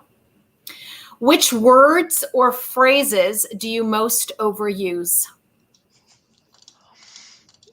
It would probably be but that's not a word. That's mine. Yes, I would have too. to say Which would I most overuse? Oh, I don't know. It would probably be that's a hard one. Is a good one. I accept is a good one. Is that a word? Yeah. I would go for the amount of times that it's used, I accept that as a word. Good. I'm glad. If not, I would say that the second one would probably be tea, because I use it so often in my language, but I wouldn't say it's overused. I just use it a lot. Out of necessity. Yes. Yes. Yes. Well, thank you for spending a little bit of your day. I know it's been a busy one. I raise my cup to you, Angela, for the great work that you do, for the time that you spent in the industry, and for, well, just being part of this tea world. Happy International Tea Day to you. And to you. Happy International Tea Day. Thanks to everyone who's making the cup. Thank you. Bye, Angela. Bye. All right. From there, I am very pleased to introduce you to two guests who I'm going to add. Oh, well, one guest and a shelf. It's a very nice shelf. It's got tea on it, so that's wonderful. Hello to Giles and hello to Mark. How are you? Very well, thank you, Shabnam. How are you? Happy International Tea Day. Happy International Tea Day to both of you. How are you doing? How did you spend your day? Well, really well, thanks. Besides at the pub. Do you know we're just what Mark is champing at the bit to get to the pub. I've snuck out for a game of five-a-side football, which is why I look slightly red. Mark is champing at the bit to get to the pub. I've snuck out for a game of five-a-side football, which is why I look slightly red. Mark is champing at the bit to get to the pub. Hello. I've removed Giles and I'm going to put him back in. I don't know what was happening there, but he was on a loop. Are you back? Can you hear me okay? Yes, now you're good. You were champing at the bit quite often. We were champing at the bit, and we always are. So we're champing on the bit to get on here. Well, welcome to both of you. For those of you that don't know Giles and Mark, they are two spoons. And from what I see in what you've written in your names, Giles, you're the big spoon, which makes you Mark. Which makes you Mark what? I'm the little spoon, Shabnam. See, that's the wrong answer. You're supposed to say the bigger spoon. Oh, right, okay. Giles got us a couple of sweatshirts made for Christmas, and I've definitely got little spoon written on the back of my sweatshirt. I'm only big spoon because every time I have an English breakfast tea, I have an English breakfast. That is why I'm a big spoon. That is why I'm a big spoon. I totally get it. So I'm going to let the two of you tell everybody. Well, first of all, I'm going to tell everybody that Giles and Mark, as I said, are the owners and founders of Two Spoons. But before we get into Two Spoons, you've both had a nice long term in tea, working for other companies, which has now set you into this path of self-employment, which, as you know, is just delightful and challenging and rewarding and all those wonderful things that everybody talks about, right? Absolutely. So the word for self-employment in German is selbstständig. And if you break down selbstständig, And if you break down the words into parts, selbst means yourself, and ständig means always. I thought it was going to mean never sleep. And what are we doing? Worrying all the time. Well, poverty. The point, I guess the extrapolation of that is self-employment essentially is doing everything all the time by yourself. Yeah. And that's very nicely put. It's the polite way of putting it. Yes. Yeah. So I'm going to start with you, Mark. Tell everybody your world of tea, your start, and sort of your journey to where you are now. Sure. Well, I started in 1929. You discovered the tea plant, did you? I started in 1989, which was a long time ago, Shabnam. Yes. And I started my career with Tetley, Lyons Tetley as it was, and that's where I sort of learned everything I know about tea. So I'm sure a lot of your guests, in fact, I've heard some of them talking about the training, and we've got a fantastic training with Tetley. So as part of the training, we spent a year in the producing countries. So I spent time in Sri Lanka, Kenya, Malawi, and India. And then you just sort of build up this rapport with tea. And over the years, you become something akin to an expert. Although I always say, and again, everyone in tea says this, you learn on the job every day. There's always something new to learn, which is part of the reason why I'm still in it. And then, after many years with Tetley, Tata Global Beverages as it became, I changed tack and worked for a tea production company called Finlays. Mm-hmm. And Finlays was sort of, you'll know from growing tea in Kenya, Sri Lanka, and latterly Argentina, Casa Fuentes, was a different side of the business. So it's fascinating. And we were also selling tea to a whole host of different people. So I just saw a very different side of the industry. And I was at Finlays for 7 years and then decided to start up Two Spoons with Giles. We've been talking for a few weeks and I'll never look back. All right, Giles, let's hear your version of the story. Yeah, I mean, it's a similar story. I mean, I joined Tetley back in '98. In fact, Mark was on the interview panel. So how I got through that, no idea. But yeah, similar journey. 5 years of training, stints overseas in Africa and India. Quite an interesting secondment to Pakistan when we were attempting to launch there. I tried to observe Ramadan, but failed miserably. And then we had a couple of years in Calcutta with Tata Global Beverages, and yeah, like Mark, decided that the self-employment beckoned, and we wanted to try something new, really to get back to the product and the tea that we spent so much time sort of dealing with, learning about at the beginning of our careers. And I think it's quite usual that as you sort of grow in a business, you move further away from some of those things. And I think we probably both got more into budgets and spreadsheets and people and cost savings. And I think we decided, actually, come on, let's go and talk tea again, because it's a fantastic product, and that's what we got into the trade to sort of deal with. And I think, as you said last year, and you've probably said it again this year, I can't believe how many hours you do on this, Shabnam. It's quite impressive. I've been on since last year. When you talk to people about tea, and I think that's the lovely thing about any tea business, but certainly we're experiencing it now, it ignites this passion and curiosity. We've been doing a few Zoom tea masterclasses in lockdown, and it doesn't take much to get a bunch of people, even on the end of a sort of Zoom call, really enthused and inspired about tea. And I think that's part of the reason why I wanted to start Two Spoons, to just get back in touch with people's love and curiosity for tea, even if they didn't really realize they had it, because it's definitely there.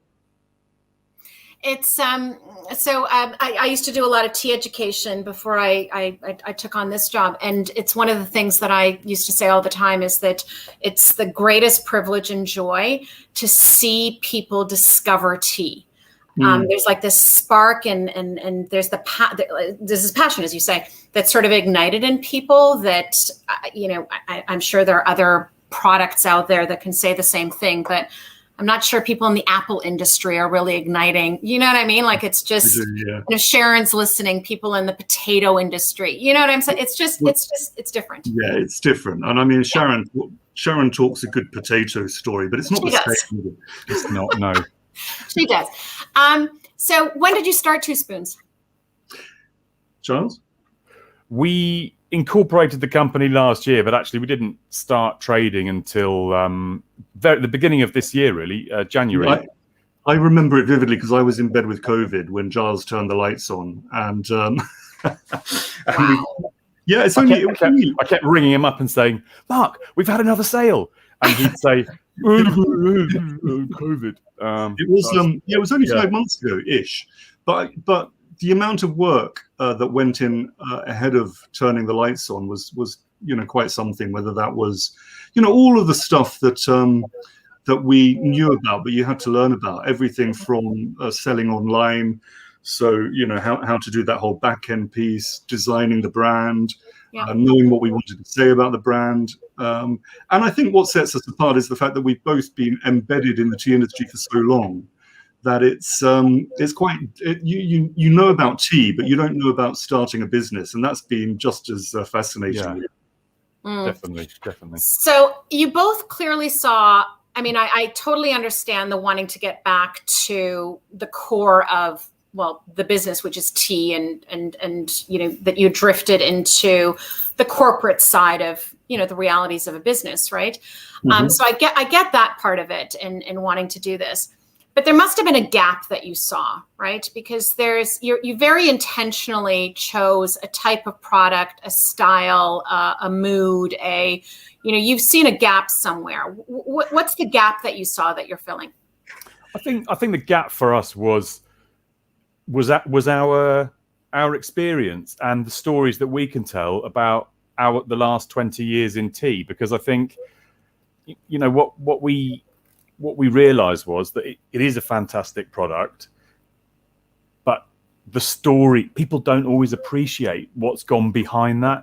So whether it's the plantation owner in Darjeeling, whether it's how you actually drink tea, how you blend it, how it's sold, the auction, We've had some amazing experiences overseas. I mean, and we were talking to one of our presentations the other day.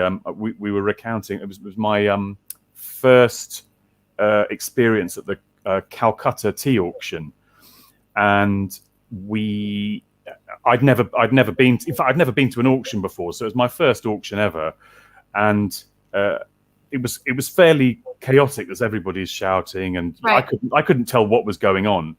I could tell that there were a couple of guys at the front who were clearly picking up a lot of tea. They were buying a lot of tea, but they weren't making a lot of noise. They were nodding, and the broker knew what was going on. And all of a sudden, from right at the back of the hall, I heard a chicken noise, and there was this and everybody turned around, and the broker said yes and sold some tea to the chicken. It was a guy making a chicken noise, but he only came in for one sale every year to get his invoice of tea that he was going to sell for the rest of the year in his shop in Calcutta. And I just thought that was incredible. I mean, I just thought it was an incredible experience, and I've told people about it, and we always had a bit of a laugh about it at Tetley. But it's an experience that somebody who takes a tea bag out of the cupboard, makes a cup of tea, throws it away after 40 seconds, will never know about from their cup of tea. And that's just a small thing. I mean, it's just a small example of a little moment in my tea experience that has raised a smile with some people. And I think it's those sorts of stories that bring it all to life. And I think as well, Shabnam, there are a lot of people who start tea businesses and tea brands, whether it's at the consulting end or the branded end. And I think when we started to do research, and quite a lot of research, there are people who are doing a really good job in tea at the niche end of the scale, and some of them, not quite so niche. But I think what does set us apart is that sadly 50 years of tea experience and tasting over 1 million cups of tea, and it isn't just about what we like. It's trying to tap into what we think. When people taste good tea, they really enjoy it, and so we know what we hope we know what makes a really good cup of tea. And it's just, and we've actually seen it borne out. We're still very small, but the feedback we're getting is fantastic. It sends me to bed with a warm glow and a cup of chamomile.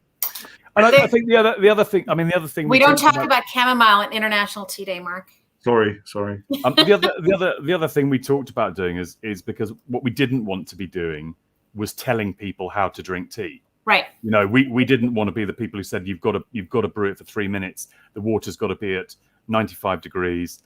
You've got to brew it for however long. So what we wanted to do was to say, well, just experiment. Here's some loose tea. We've done some blends. This is how we like tea. But if you want to put some more Assam in, here's some Assam loose tea. That makes it nice and malty and strong. If that's how you like your tea, have a go. Have a try. Yeah. But having said that, it's very important to brew it for 3 minutes. Yeah, at 95 degrees. With water just off the boil, freshly drawn from. I mean, come on. So I used to have a customer many moons ago who used to buy bags and bags of gunpowder green tea from me. He would come in every single week and he would buy, half a kilo of gunpowder. And I'm like, what is he doing with this stuff? So he owned a construction company. I eventually found out through his many visits. And he had a thermos. And he would put the gunpowder tea straight in and he'd pour water on top of it. And that was it. That's how he would drink it all day long. Now, I remember at the time looking at him going, oh, that's nice. Thinking gunpowder is like the strongest, most unforgiving green tea out there in terms of oversteeping. And this is what he did. He put like a chunk of it in and he would just keep re-steeping it. And I said, bless you. Don't ever invite me over for a cup of tea, but I'm grateful that you're loving it. So you're doing what you're doing. Yeah. But you know what? But I think that's your point, Giles, is that who cares if I like it? It doesn't matter. It's about how my dog likes it, apparently. It's not bad. I hope it doesn't set off my dog. 6.5 hours and he has stayed quiet, so we have to give him credit for that. But it's really about what I was talking about earlier, I think with Ian and a few other people. It's about learning as an industry how to be more inclusive about how we're communicating our product out to consumers in order to get new consumers into the market. Yeah. Are we going to do a cupping? I have got my bowl. And in fact, I'm obviously a little bit out of touch because although we're making quite a few teas, I managed to make a terrible mess in the kitchen, but I've managed to salvage it. But what do you want me to just talk through how we would do a cupping? Yes, so, please. Okay, well, when we're tasting tea, it's made in a certain way. So you'd actually weigh into this cup 6 grams of tea. It's quite strong. It's sort of at least double consumer strength. And you brew it for 6 minutes. And then this would be the other way around. So on here, I've actually put the actual infused leaves. As tea tasters, you looking at the infused leaf can tell you a lot about the quality of the tea. So, for example, we're now coming into the second flush season in Assam, which is the peak quality period. And you literally would look at the infused liquor to see if it's got a bright coppery infusion, and that would indicate that it's a well-made tea. So I've actually brewed here a tea from Sri Lanka, a Ceylon tea, and then it then gets transferred into a bowl. And dependent on where the tea is consumed, I mean, here we tend to taste it with milk, but yeah, I'll put this down so you can see it. Perfect. And then what we do is, gosh, I've got tea all over my computer. Then what we do is put our, and that's why we're called Two Spoons. It's after the tools of our trade, because we were lucky enough to get, after we'd sort of tentatively qualified as tea tasters, you're presented with your silver tasting spoon, and it's quite a moment in the world of tea. So, and then you sort of take it to your mouth, and it's not dignified or polite, but you'll know this, Shabnam, because you probably do it every night with Jem. But you literally slurp the tea into your palate, onto your palate, and you're getting the tea all over your palate, because that really releases the whole olfactory senses. And just, I mean, literally, just from that slurp, you know it's a high-grown tea from Ceylon. It's got a sort of lemony, citrus, zesty character. It's obviously brilliant quality because it's in our blends, but that's what we do. And literally, when we were learning to taste teas, we'd taste up to 1,000 teas a day. Now we've got Two Spoons up and running. We taste less, but some fantastic qualities. We're just about to launch a Darjeeling first flush, and so Giles and I were tasting our way through some delicious Darjeeling teas that have got that lucky. They know that magical muscatel taste. But, so don't tell Will Battle, but I've collected all the samples that he's given us. So I've got that's what you're selling. I've got some nice Darjeeling first flush left over. Oh, nice. Yeah. Very nice. Lucky. This is definitely the time of year where everybody is, loving their Darjeelings. So I have a couple of questions for you, for the sake of anybody who hasn't done a cupping like this. Number one, you used white cups. Why? I think it allows the reflectivity in the actual end cup. Mm-hmm. So we taste with our eyes, not just in tea, but when you go into a restaurant, if the food looks appetizing, it's going to command more respect, and it's generally a truism that if a tea's got a lot of reflectivity, or we used to call it in tasting language sparkle, or a number of other terms. It generally indicates a good tea. Not always, but yes. So that sort of white bone china really does allow that reflectivity to come out. Second, why did you add milk to it? Because I think that's often a surprise for people when they learn that when you're tasting black teas, it's very common that you add some milk to it. We tend to add milk because we're in a market that drinks tea with milk. But if you were, for example, in Europe or Canada drinks tea with milk, if you were in a market that didn't, and quite often on tea estates, they will definitely mostly taste teas black. But because we consume with milk, you can see the color much more clearly when you add milk to it. And again, it's a certain amount of milk. It's actually an international standard that we follow when we're making teas. And the third question is, tell everybody why you slurp. There's a reason. So what is the purpose of the slurp? Mark's just not. What was that? It's just rude. It's just rude. Mark's just rude. Yeah. No, I mean it's to aerate the tea around your mouth so that it enhances the flavour when you're slurping, and gets into your sort of olfactory senses. So it can be refined as well. I mean, I've got my Chinese teapot with delicious green tea in it. Yeah, well, yes, and that's certainly not how we recommend people to make and brew their tea at home or to drink it.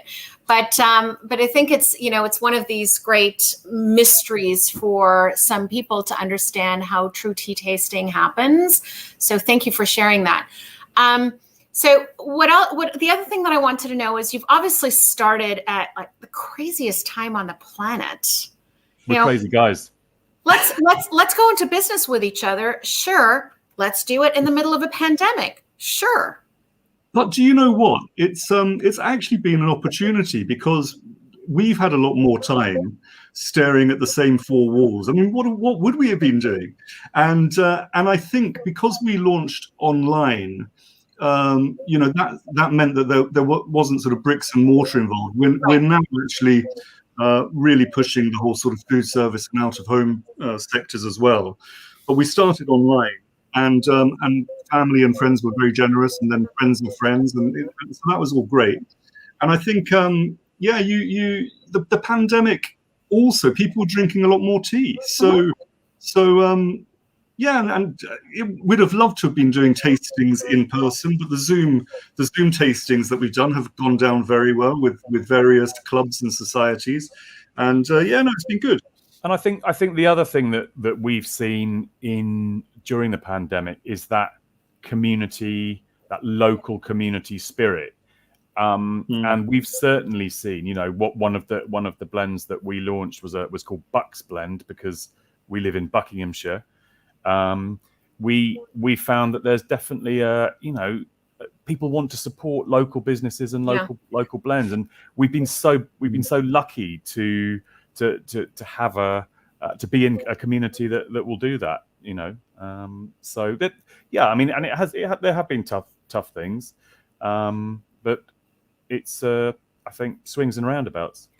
It seems counterintuitive, absolutely, but you're right. Tea consumption has been up, and what are people looking for? They're looking for experience. They're looking for something authentic, and they're looking for something that's, if it's local, even better, and a story to tell. Right? You're sort of checking off all those boxes. And I think what people will be also looking for soon is being able to get together again. Yes. When you can get together and you can have a cup of tea together. I was thinking about my 4-cup teapot, and I was feeling sorry for it because it's been on the shelf and I haven't been able to make a 4-pot teacup for four cups of tea for anyone. She's coming down off the shelf. It's a she. It's a she. Okay. It's a she. She's coming down off the shelf, and she's going to be used soon when we have a tea party. Well, Giles, you need to convert your kids, because I've got 3 boys, Shabnam, and I thought I'd failed miserably as a tea taster in not inducting them into tea, because I was brought up in an Irish family with hot, sweet, milky tea, and I was almost weaned on the stuff. And then with my own children, for some reason, they sort of went into juices and waters, but now I've converted them, and it didn't quite take lockdown, but they're now drinking gallons of tea. So, but are they making it for you? That's the most important thing. Do they make it for you? Sometimes, because actually, the best cup of tea, it doesn't matter what it is; it's the one that somebody else makes for you. I couldn't agree with you more. Without asking, just imagine being brought. I couldn't agree with you more. She says a little loudly, screaming to the other side of the house. So if you've watched last year, and if you watched any of this year's, you know that we have reached the point. Gotta go now, bye. Yeah, it's bedtime. Bye. No. Okay. So I'm going to start with you, Giles. Thank you. Brilliant. Come on, Big Spoon. You've got this. Come on, Big Spoon. You got this. No. Oh, Shabnam. Come on. Give me an easy one. No, give me the easy one. If you could change one thing about yourself, what would it be? If I could change one thing about myself, Charles, there's an audience here. Think very. What would it be? A live audience too. I think I'm actually I'm quite a weak-willed person, and what I would like to change is my ability to stay on something. So I want to eat more vegetables. I feel like eating more vegetables is the way forward, but I find it really difficult to do it for more than about 3 days. So willpower. I want more willpower. Can you make that happen? I can. Thank you. I can. It's International Tea Day. You can do anything on International Tea Day. Yes. Done. Yes. Great. Done. So more vegetables for longer. Done. I'll send you a plan. Thank you. Okay. Can you give Mark a difficult one, like a really difficult one? That was a difficult one. No, but give him a more difficult. Yeah, go on, give him a more difficult one. A more difficult one than that? Yeah. What's your current state of mind? Oh my goodness. Well, that's going to fill the next 4 hours, Sharon. Have you got someone on after this? Who's next? Well, this would be a good time to tell you that everybody else is canceled and you're filling the next 5 hours. Okay, great. Well, I started therapy only a year ago, and my current state of mind actually this week has been a little bit fraught, and I don't quite know why. I think, well, I do know why actually. We've had a lot going on in the house, and mayhem and chaos hasn't been the order of the day, so a little bit fraught at the moment. Thank you for asking. My pleasure. Well, gentlemen, it's been a delight having you on my virtual sofa. It's been an absolute pleasure being on your virtual sofa, Shabnam. I actually really enjoyed it. I shouldn't have listened to what everyone else said. No, everyone said this would be awful and really, really tough.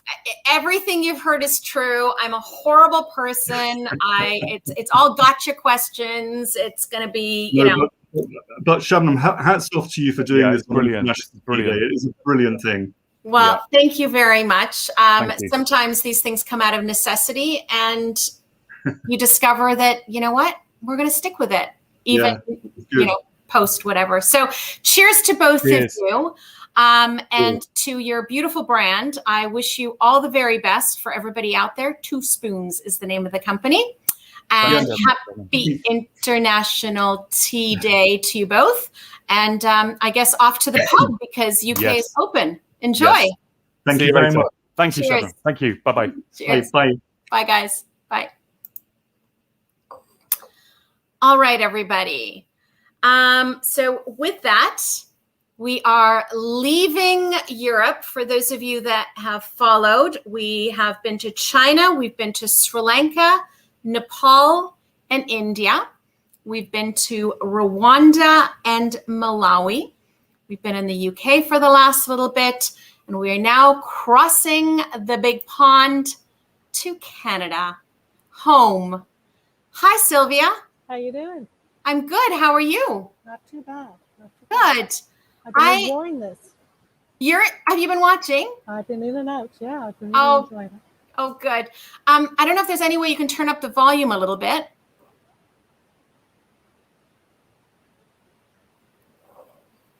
I don't know how, to be perfectly honest. I can switch headsets. Maybe I just bring it closer. Or just put the microphone maybe closer. That would help. Yeah, I can do that. So, welcome. And for those of you that don't know, this lovely lady is Sylvia McVeigh. Sylvia is the owner, operator, and, chief tea person, chief tea at Barbers. And GE Barbers, to be absolutely precise. And I want to thank you so much for taking time to be with me today. Happy to. It's such a big day and such an important day for tea. And we've talked a lot with producing countries and all that they bring to tea. But we have this big, fat, enormous supply chain, and there are so many different cogs within that supply chain. And you represent one of the great tea companies that this country has. And really, I'm going to use the word because it is a true word. You're one of the iconic tea brands in this country. So you're a family-owned business, started in 1867. And the most iconic part when it comes to tea is King Cole. Right. But before we get to King Cole, tell me about GE Barbers. Tell me how it started, where it's gone, and because 1867 is a long time. Well, it's funny, because we just celebrated 150th. I need the mic just a little bit closer. Sorry. So we celebrated our 150th a couple of years ago, which led me to do an awful lot of research on the history of the company. And so I know a little bit about it as opposed to my... Sorry, I can't hear you. Okay, hold on just a second. Sorry, I'm really sorry. No, it's good.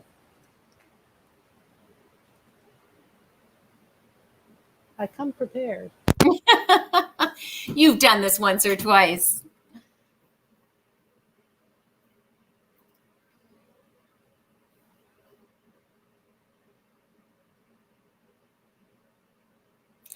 You just have to take yourself off mute.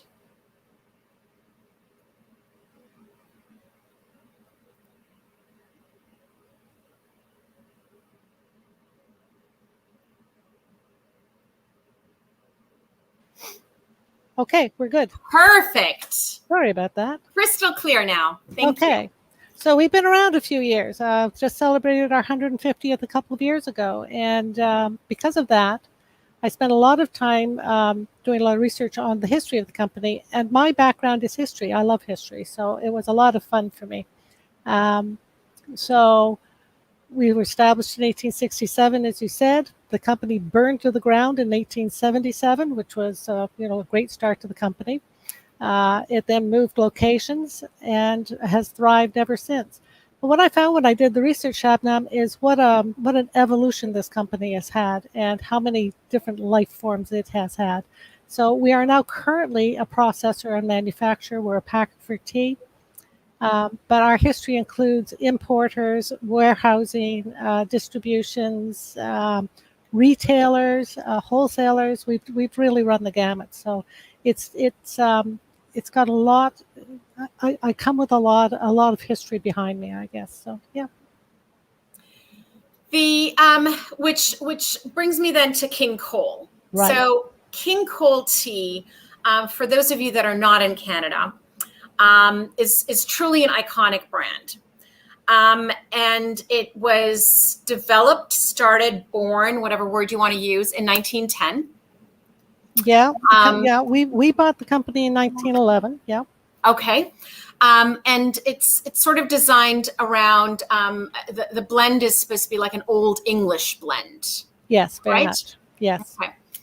So everybody can understand, because if you're from Canada, you know King Cole. Everybody knows King Cole. Mm-hmm. But for those that aren't, I'm going to tell you all that a couple of years ago, we at the association, we run contests every now and then, and all of our brand members very generously contribute teas for those contests.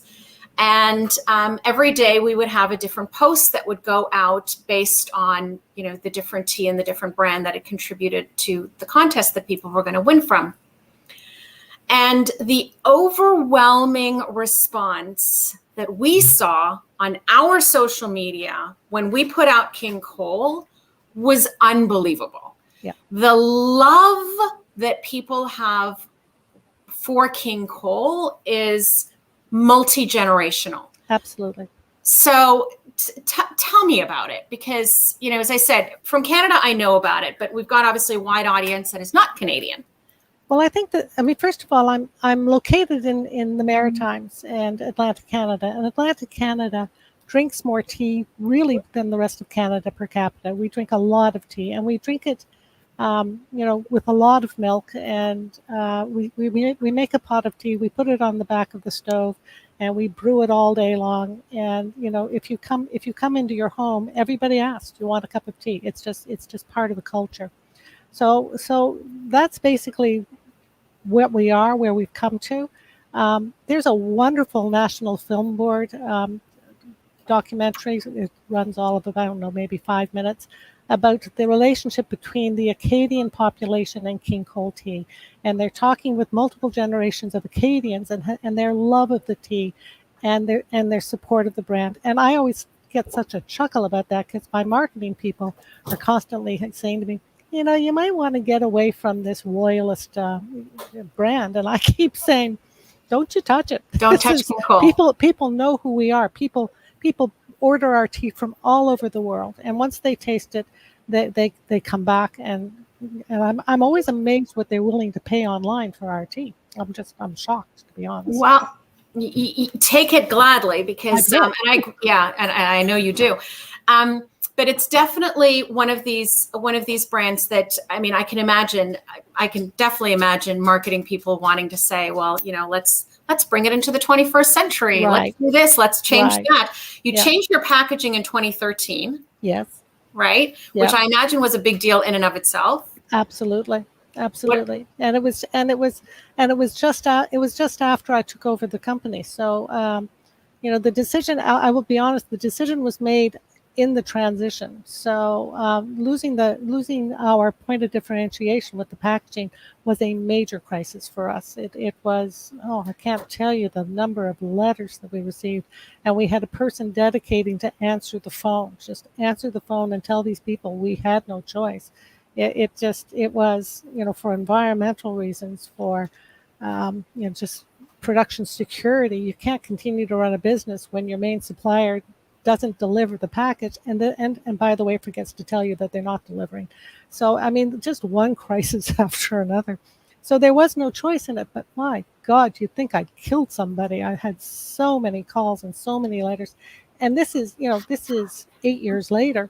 And I'll be talking to somebody and they're over the age of, I don't know, 50, 60, 70, 80, whatever. And they still complain about it. They still complain, I miss your old tea. I miss the package. I miss that gauze. And I'm thinking, and I laugh because what they're actually getting now is a better representation of the blend. And, right. And I'm, and I stand behind that. And it's just, it threw us for a loop. And that's just on a package. That's just on the package. We're talking about the physical box that the tea comes in. Yep. And my guess is that the consumers that at that time sort of inundated you, and you've probably traumatized them still to this day. Oh yeah. Are 100% convinced that you changed the content of the box. Absolutely. You changed it. You changed the blend. This is not the same tea. And I'm going, really, I can promise you it is not. I put it in the box myself, I swear. And I have. I believe you. Absolutely. So. That's amazing. So yes, so I can totally understand how marketing people would want to say, let's change it, let's update it, let's whatever. We need to be more relevant. Absolutely. And they're right. I'm not in any way, shape, or form discounting what they have to say. They're absolutely right. The problem I face, the greatest challenge I face going forward, and this company going forward, is that we are a regional brand, and this region is contracting. So as this region contracts, then our market contracts, and so we need to become more relevant. Mm-hmm, mm-hmm. Yeah. Now you've done that. I mean, yes, I don't want to paint. Yep. I know you have, and I don't want to paint a picture for everybody that you have one tea, King Cole, 1911, and you've been riding the coattails of that for the last however long it's been, right. Because you have a whole other line of tea as well. Yes. Yeah. We introduced Humble Tea a little while, was it 3 or 4 years ago? 3 or 4 years ago. And it's taking off in the States now. It's been a long haul, as people who have introduced brands know. It's always a challenge, but it's beginning to get some legs under it right now.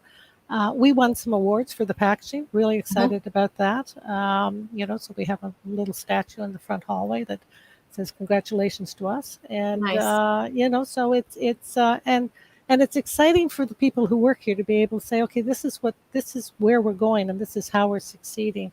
And when you share the kudos you get from the marketplace, that's a terrific thing.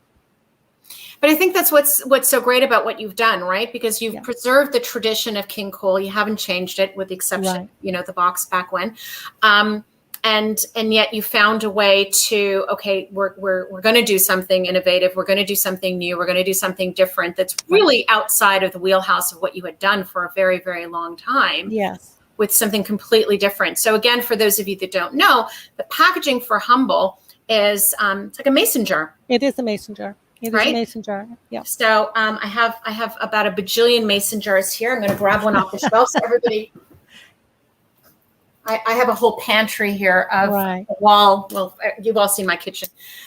So that's lentils. That's not tea. But this is essentially what the tea's packaged in. And so it's simple. It's got it's fully recyclable. The labeling is very much a home cottage type of label. It's really very, very attractive, and a really big hit with the millennials. We go into the major chains in Canada or the United States, and they immediately say, finally, something different. Yeah. Let's talk about this. And COVID sort of set us back a little bit. But as I say, it's beginning to get legs right now. A couple of new listings in the States I'm really excited about. We're ready to go. Good for you. It's what surprises you the most about this love and passion that people have with your product? I'm going to be terribly arrogant and tell you that I'm not surprised or shocked by it because I grew up with it. It's I get calls all the time, Shabnam. It amazes me. I had a call from a man who consults to the War Museum in Ottawa, and he wanted to know about the toy soldiers we used to put in the package. And he wanted to know, did they come from King Cole and how long ago was it? And he said, I'm pretty sure it started in the 1960s. And I had to say to him that I remember actually playing with those toys when I was a child with my brothers. And yeah, definitely the 60s, definitely. And they were U.S. Revolutionary War soldiers, and they were just so much fun to play with. And this man, out of the blue, reaches out from Ottawa to say, I have a collection of these things. And I'm thinking, holy Pete, where did you get a collection of these things? And but he's a war historian, and he's just collected them over the years. So that's kind of fun. We had another person reach out to us, and he volunteers at a museum in Belgium, and it's a museum dedicated to the World War I veterans, the Canadian War veterans. And people come and they visit, when they celebrated the Vimy anniversaries and all that. There were just a parade of people, and every one of those people received, while he was on duty, received a cup of King Cole tea. It just shows up in the strangest places. And these people call us and say, we would really love to be able to support, to have you support us in this. And we're always happy to support people. Far and wide. Far and wide. Good for you. See, so as obviously, I love your tea, but Canada is not generally the country that people think of when they think of tea in any way, shape, or form, right? Whether unless you're in Newfoundland or the Maritimes, yeah. That's true, and we don't. So for everybody who's listening who doesn't come from this fabulous country that Sylvia and I live in, it's big. It's a physically very, very large country. Yeah. And it is vastly different from coast to coast. So, we talk about the maritime provinces where Sylvia is, Newfoundland, New Brunswick, Nova Scotia, Prince Edward Island. Did I miss one? No, that's it. Okay, good. You got them. And then we work our way through the country all the way to the other coast where we've got British Columbia. And it's like being in different countries within a country, right? Yeah, absolutely. When it comes to how people consume tea, what they consume, and types of teas that they consume, right? Mm-hmm. And the maritime provinces are very much all about their strong black tea, as you said. They're very traditional. They're very traditional and very Anglo-Saxon in their point of view, in their traditions and their histories. And I say that, with respect to my Acadian friends, again, who are our greatest supporters in the world. So, I just, we are absolutely immersed in our culture, Shabnam. But as a company, I need, and this has been my mission now for 10 years, we need to break out of that, because if we don't break out of it, then we do not survive. How have you seen people embrace, and I hear you with the millennials and moving into the US market, but how have people embraced Humble in the Maritimes? We actually don't distribute in the Maritimes. Oh, well, that would explain how they embrace Humble or don't embrace it. Isn't that scary? I'll tell you why. When we did our first foray into the herbals and the specialty black teas and specialty green teas, we went to the Maritimes in a past life, and our marketplace was at the time so steeped in their traditional brand that it was a disaster. Even with our very strong King Cole name, it was not their familiar black cup of tea, So we took a look at the different marketplaces, and again, my instinct has been, if we're going to survive, we need to distribute to the rest of North America. Sure. We cannot stick to our very contracted population. So we went looking for, where are people having fun with tea? Where are people actually, being experimental and trying and would be open to this sort of change? And, so we actually started with Ontario and Quebec. Does Ontario and Quebec have the most fun with teas? Yes, I think, well, definitely when we're looking at the research, Yeah. The distribution of all the different flavors and types, definitely Yeah. Quebec and Ontario. Yeah. Quebec is definitely just sort of demographically, I think of all through the entire country, the part of the country that consumes far more green teas, Yes. and right, flavor Yeah. teas, botanicals, etc., far more experimental than any other. So tell me, the past year has obviously been fun. And continues to be. I said at the very beginning of when I started, I don't talk about COVID as a 2020 thing, because you and I in Canada, we're still very much in it, and Sure. there are definitely parts of the world that are suffering immensely right now. What has COVID been like for barbers? I was out in British Columbia last March on a business trip, and I came home on Friday the 13th. And on my way home, I received a text saying that they were going to form a COVID committee, and they didn't care that I had taken the red eye home. It was happening Friday morning on the 13th, and there was a lot of fear, a lot of overreaction, and I do mean overreaction because it was early days. And we started with the COVID committee on the 13th. And in New Brunswick, we've been very lucky. And you look at the numbers around Canada, you look at the numbers around the world, you do really see how scared we should have been. But I think that the politicians in New Brunswick have done a fabulous job protecting us. And really, the difficulty for us has been with supply chain and with all of the things that make my life, my day-to-day life difficult. So other than that, Shabnam, Challenging, Sylvia, challenging, absolutely. And there are always opportunities with this, right? So, and that's always been my focus. So, it's been an interesting time. Because we have more products than just tea, we've been just fine, knock wood. And it's just simply, we're all very, very careful. There's been complete buy-in here to the precautions. There's been no issue at all with trying to twist arms to get people to do the right things. My children came home. They both live in Toronto. They came home at Christmas time. We socially isolated together for 14 days. When they left, they got haircuts and then went back to Ontario because there were no haircuts in Ontario. And that was the last haircut that they got. No doubt.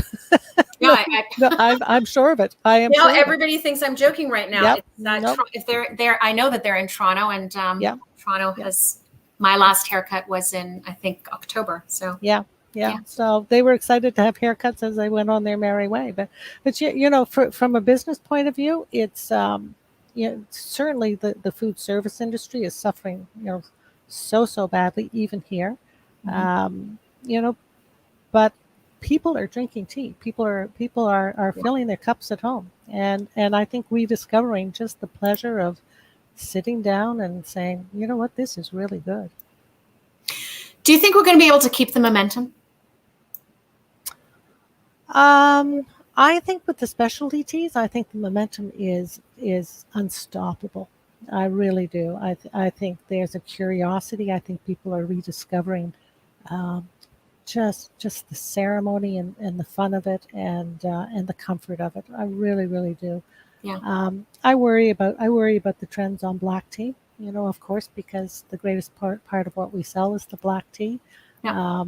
So and certainly here it's a good scenario is flat, and the worst case scenario is worse than that. But the momentum, I think for specialties, I think the world's an oyster. I think we should have fun. So I agree with you. You know, black tea is definitely, I mean, the numbers speak for themselves. Challenged, yeah. Whether I agree or not, it's, you know, for black teas, it's absolutely a challenge is a good word for it. But I, you know, I don't say this glibly. I really do believe that when there's a challenge, there is an opportunity. And I think that there's an opportunity for black tea because it's still the largest market share. For sure. It's not growing. It's declining. But because it's still the largest portion of the market share, I really think that this is the time to, you know, do what we need to before this happens. Yes. Because lifting it up even further is going to be that much harder. And, you know, if we all collectively, you know, as an industry, start to talk about black teas in the way that we talk about other teas, and I know that we do it in terms of talking about specialty tea and black tea, and maybe we need to stop doing that, because if it's, you know what I mean, like it's a specialty tea sort of suggests that this is not special.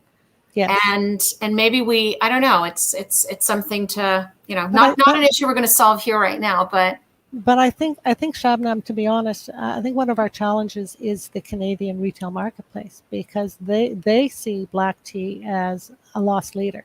Mm-hmm. You know, they are quite complicit in making it a commodity, you know, and really not understanding what a special beverage it is. Yeah. You know, I mean, I grew up drinking tea from the age of 1 and 2. It's just to me, it's just a daily part of life, and seeing the difference in the retail landscape now, and to see the dominance of the specialties, which I celebrate. I really think that's a wonderful thing. But you go to any Canadian major retail store, and black tea is on the very bottom shelf. It is, and it's, you know, it's just not, it's not respected. Yep. Yeah. So. Yeah. And that's you know, that's, as you say, it's an opportunity. But you need to get people's attention. You do. Yeah. We need to make some more noise. Absolutely. As an industry and as a brand, for sure. 100%. And I've said this a few times today. We tend to, in the tea industry, love our product, love our tea, love what we're doing. And we do it a little too quietly, I think. I think that we need to be louder about it, and we need to make some more noise about it. My first guest, Mao Limin of Zhejiang Tea Group. So I started in China. And he talked about the fact that we're not just selling tea, we're selling history, and we're selling our culture. And the moment people start to connect that and actually talk about tea in that sense, perhaps we'll stop undervaluing ourselves, and Oscar agrees. Right, for sure. Well, Sylvia, we have reached the fun part of Sylvia's Oh, there's fun. Oh, there's always absolutely. Oh, okay. Sylvia got saucy. Were you not having fun already? Oh, I love this. I know you are. I love this. Absolutely. So for those of you on the call, Sylvia is one of the directors on the board of the Tea and Herbal Association of Canada, but she's also she's my vice chair. And I have to say, and I'm just going to say this openly because I can, and it's my venue, my sofa, Sylvia, and you're stuck here right now. Feel your boots. Sylvia is just the most loveliest voice of reason and calm. If I truly, honestly, Sylvia, if there were a sinking ship and a disaster, I would want to be stuck on it with you. Yes, you would. You actually would, because my philosophy is deal with the problem, and then get over it. It deal with the problem. And you are right. So my question to you, Sylvia, is what or who is the greatest love of your life? Andy. I hope that's your husband. I hope so too. Andy and I have been married 34 years. We live in the middle of a field in the middle of nowhere in a house that his great grandfather built in 1821.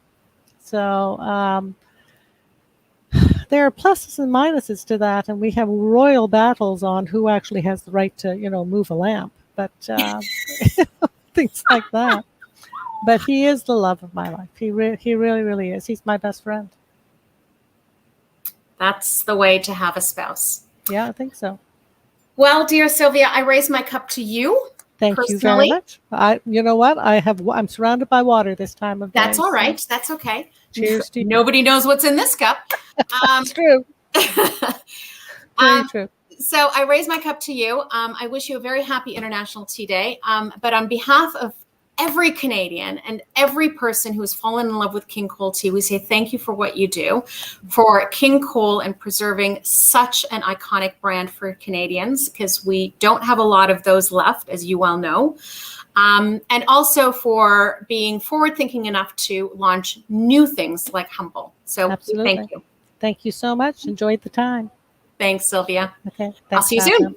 Bye. Soon. Bye. Take care. Bye.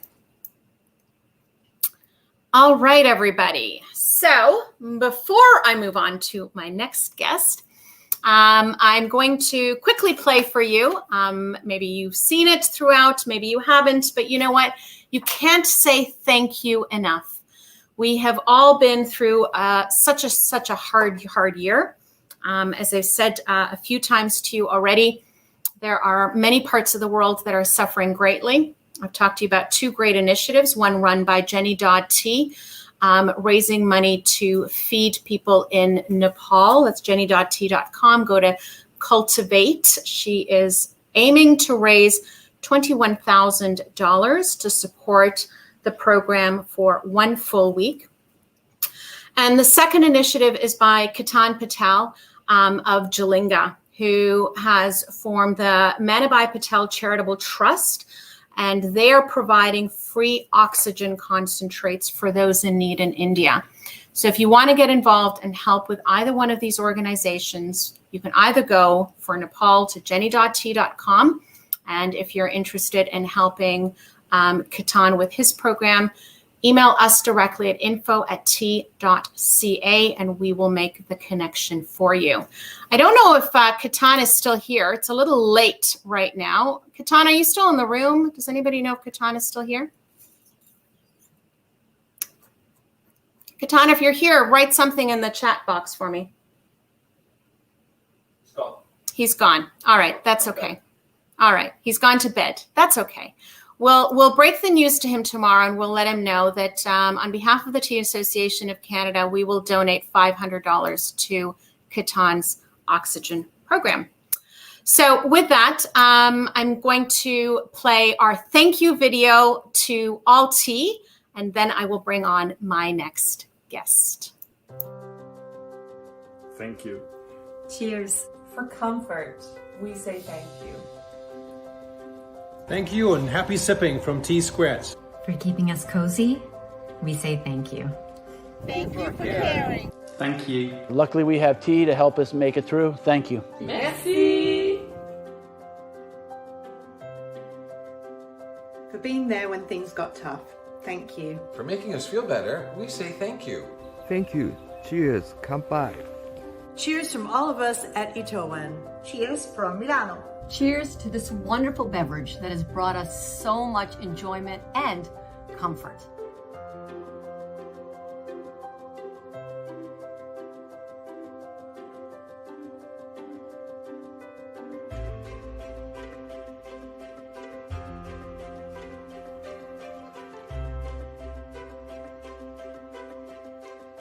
Cheers to tea.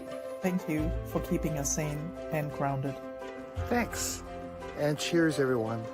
For being part of our lives, we say thank you. Cheers from Turin, Italy. Pour être réconfortant, merci. For tea's comfort, I say thank you. Thank you, Tea, for helping me get through 2020. Cheers. For mindful moments, we say thank you. Thank you. Cheers to tea. for making me feel warm and fuzzy. Stay thirsty, my friends. Happy International Tea Day from everybody at Mother Parker's. May tea continue to comfort you and warm your heart. Ellis didn't put the tea in isolation, but we're glad there's tea to help us through it. Cheers, tea. For your comfort, we say thank you. Thank you, tea, for keeping us going. Thank you, Tea, for the theanine and for keeping me blissed out during the pandemic. For family moments, we say thank you. Thank you, Tea, for always allowing me to reset at any point of the day. Thanks for your help getting us through the last year. Cheers. Cheers from Twinings. Happy International Tea Day from Twinings North America. Cheers from Twinings North America. For being there when things got tough, we say thank you.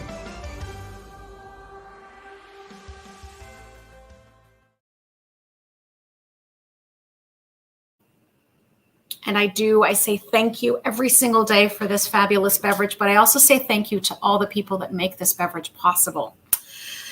And with that, I take great pleasure in introducing our next guest, Mike Harney. Hi, Mike. Hello, how are you? I'm very good. How are you? Well, I'm doing pretty good. I was thinking we should probably match your thing to Catan there, so we'll do that.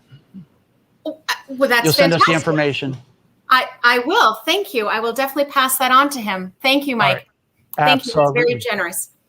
So my first question to you is this. Have you brushed up on your Canadian? I still don't understand what you sent me. So, so for those of you listening, so Mike, have I spent a lot of time on it? No. No, I was just going to say you didn't put much effort into it. Ask Peter Gaggi; he'll fill you in on it because Peter's knows. Good. He's from upstate New York, so I can talk to him about things like this. He'll definitely know. So, right. Not that you need any introduction, because, well, everybody knows your fabulous company, your family's fabulous company, Harney and Sons. But you are Michael Harney. I had the great privilege of meeting your father many, many, many moons ago, John Harney, who is the founder of Harney and Sons. 4 decades, am I right? Am I getting that? He started in '83, so yeah, and then that's 30 some years for him. Yeah. Okay. Now, my first question, and you're going to need to answer it, is why did he choose tea? Well, there was an Englishman.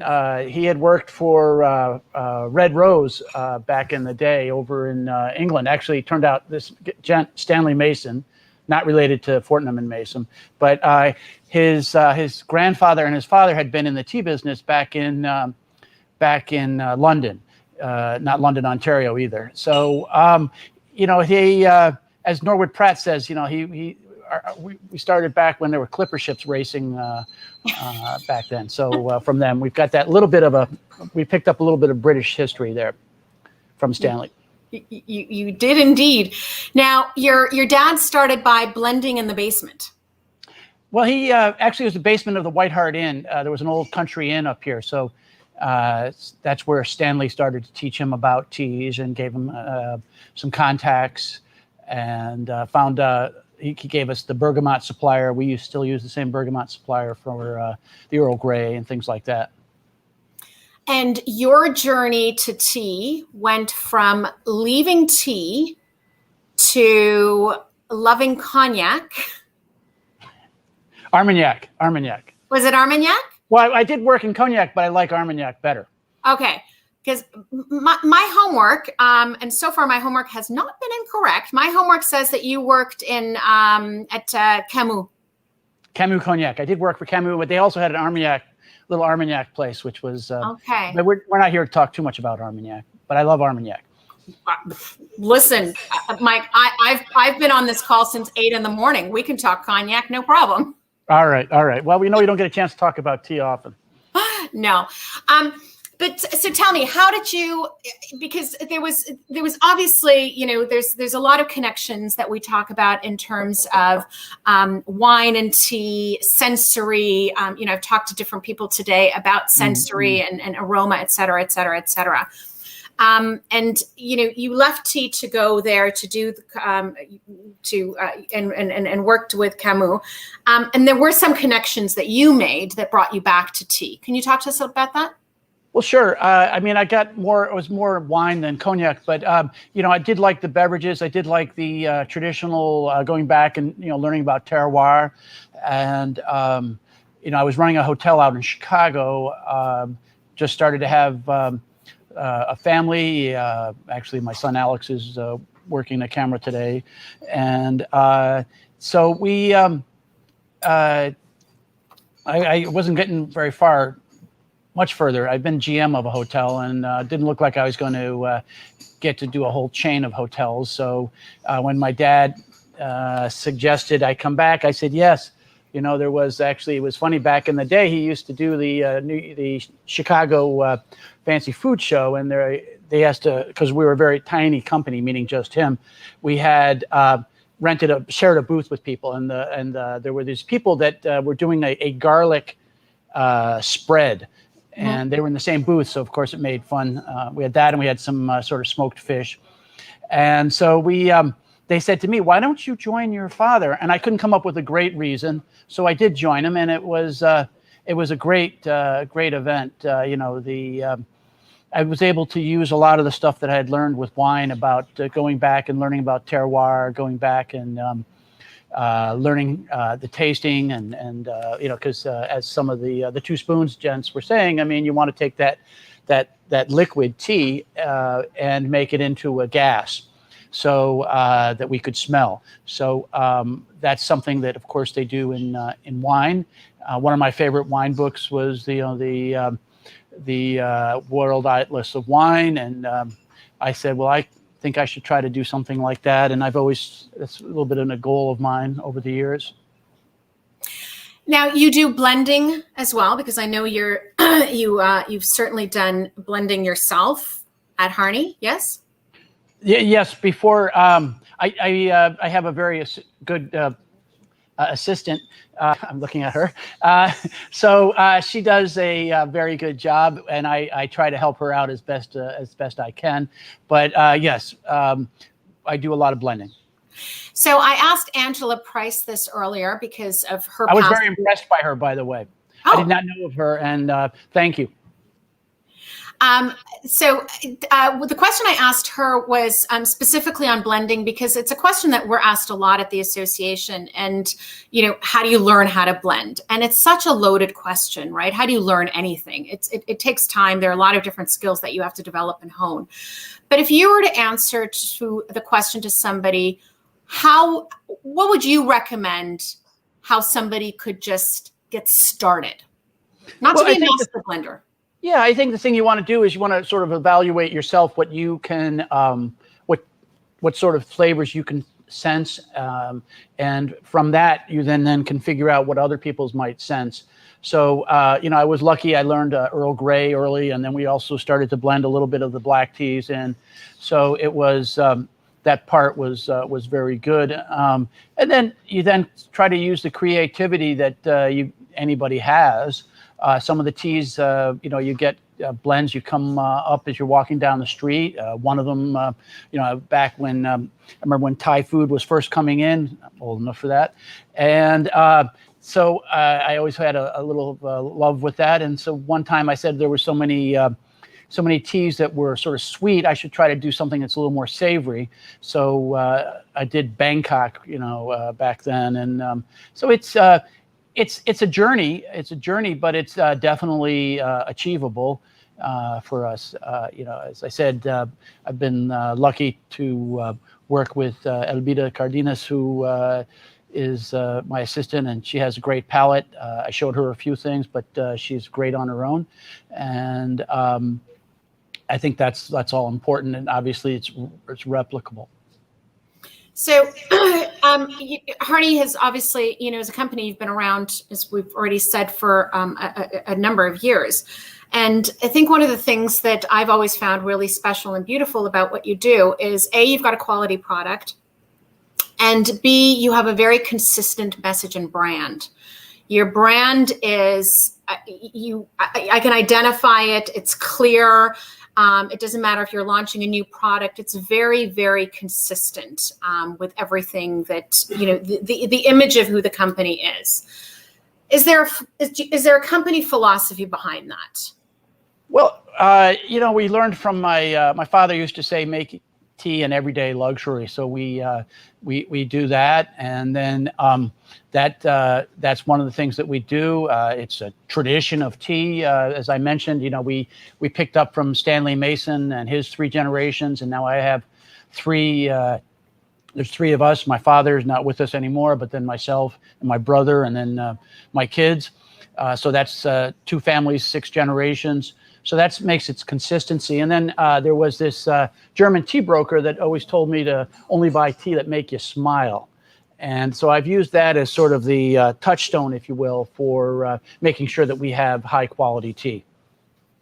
I read that, and that is in my notes. Always buy tea. Sorry, I didn't mean to steal that. No. I'm glad. No, don't be silly. I'm glad you said it because that sort of jumped out at me when I saw that, and it's such a beautiful sentiment because it's so simple. Well, it's simple, but it's also factual. Because it turns out that that what we drink is the sun, right? And the sun takes onto the tea plant and converts it into sugar. So sugar, I believe, tastes fairly sweet, the glucose. And so that's the science behind it, if you will. So we're drinking sunshine. Sorry?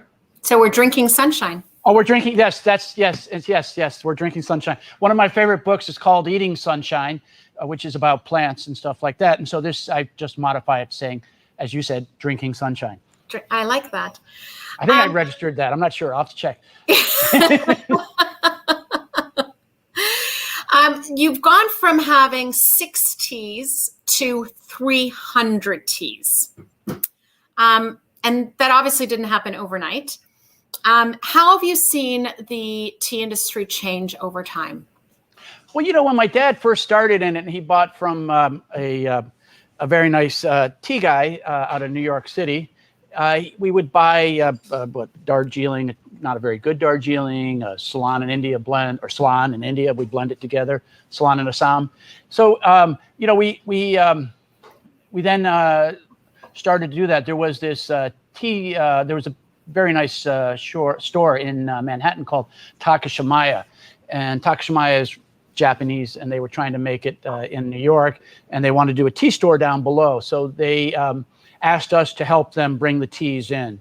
And so they asked us to do like Golden Tip Assam, which was no one had ever heard of in the United States at that time. And even the Chinese silver needle and things like that, which weren't really available back in the 80s, early 80s, late 80s, I guess it would be.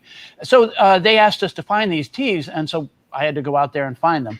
So that was one of the ways that we really got into the specialty tea side of it. And then it just kept going. I remember Takashimaya. It was one of my favorite stores. Yeah, it was too bad. But for our shop in Manhattan, if you remember, they had those beautiful boxes behind it. I do. So they gave them to us when they closed the shop down there on Fifth Avenue. So that was an honor. Lucky you. There are a few things that I remember about Takashimaya, but one of them was definitely the tea shop downstairs.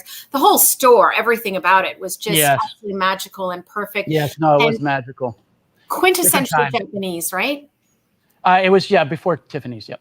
Yeah, and very, very, just so Japanese in everything that they did. But those boxes, I coveted those boxes. So you're a lucky man. Tell me how have you seen the industry in the U.S. evolve? Because the Americans are known for drinking their tea hot, right? I think 80% of the tea that's actually consumed in the U.S. is cold. I meant to say. There you go. I was going to have Jem step up here. Sorry. Forgive me. I caught it. But 80% of the tea that's consumed in the U.S. is actually consumed cold. So, and that's not to say that you can't make any of your teas cold, but the iced tea market isn't really what your package is. Have you seen the U.S. evolve? Oh, well, I mean, I would disagree politely, of course, and say we do sell a lot of iced tea. Alex, you can bring that over if you want.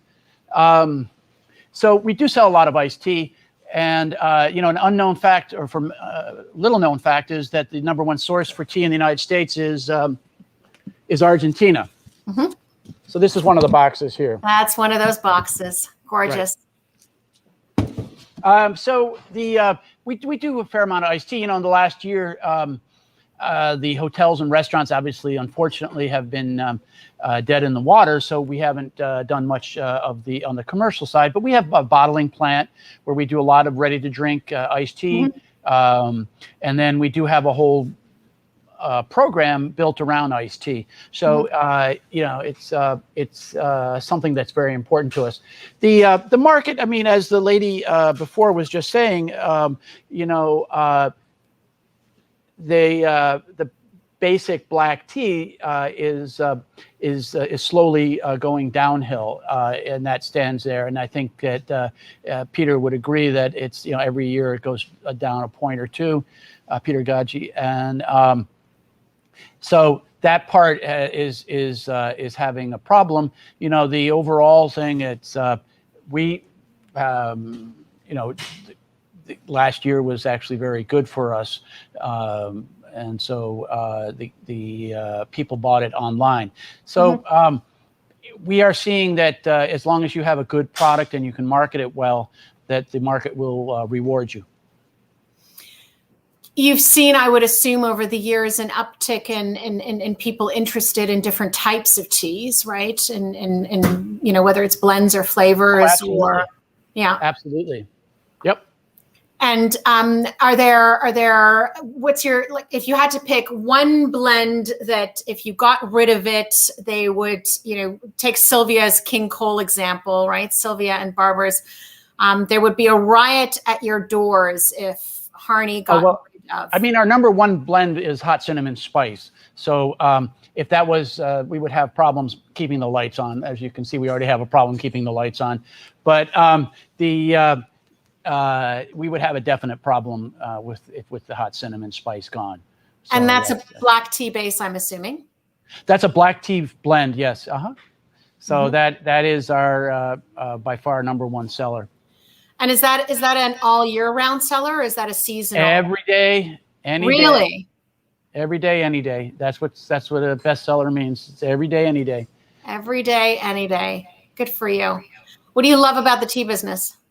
Well, I love meeting people. I've met great people through the tea business. From India, like we have here, and we're trying to, sort of shore up our friends in Darjeeling. It's rough times up there, as you know, and even on a good day, it's rough times up there, right? Yes. And so we love meeting the people. We love helping both sides, right? Both the producers and the people that we sell to. It's always a joy. We have 2 shops, so I always enjoy going down and talking to the consumers and trying to answer their questions. I think that's always fun. Will people find you behind the counter in a shop? Sometimes, sure.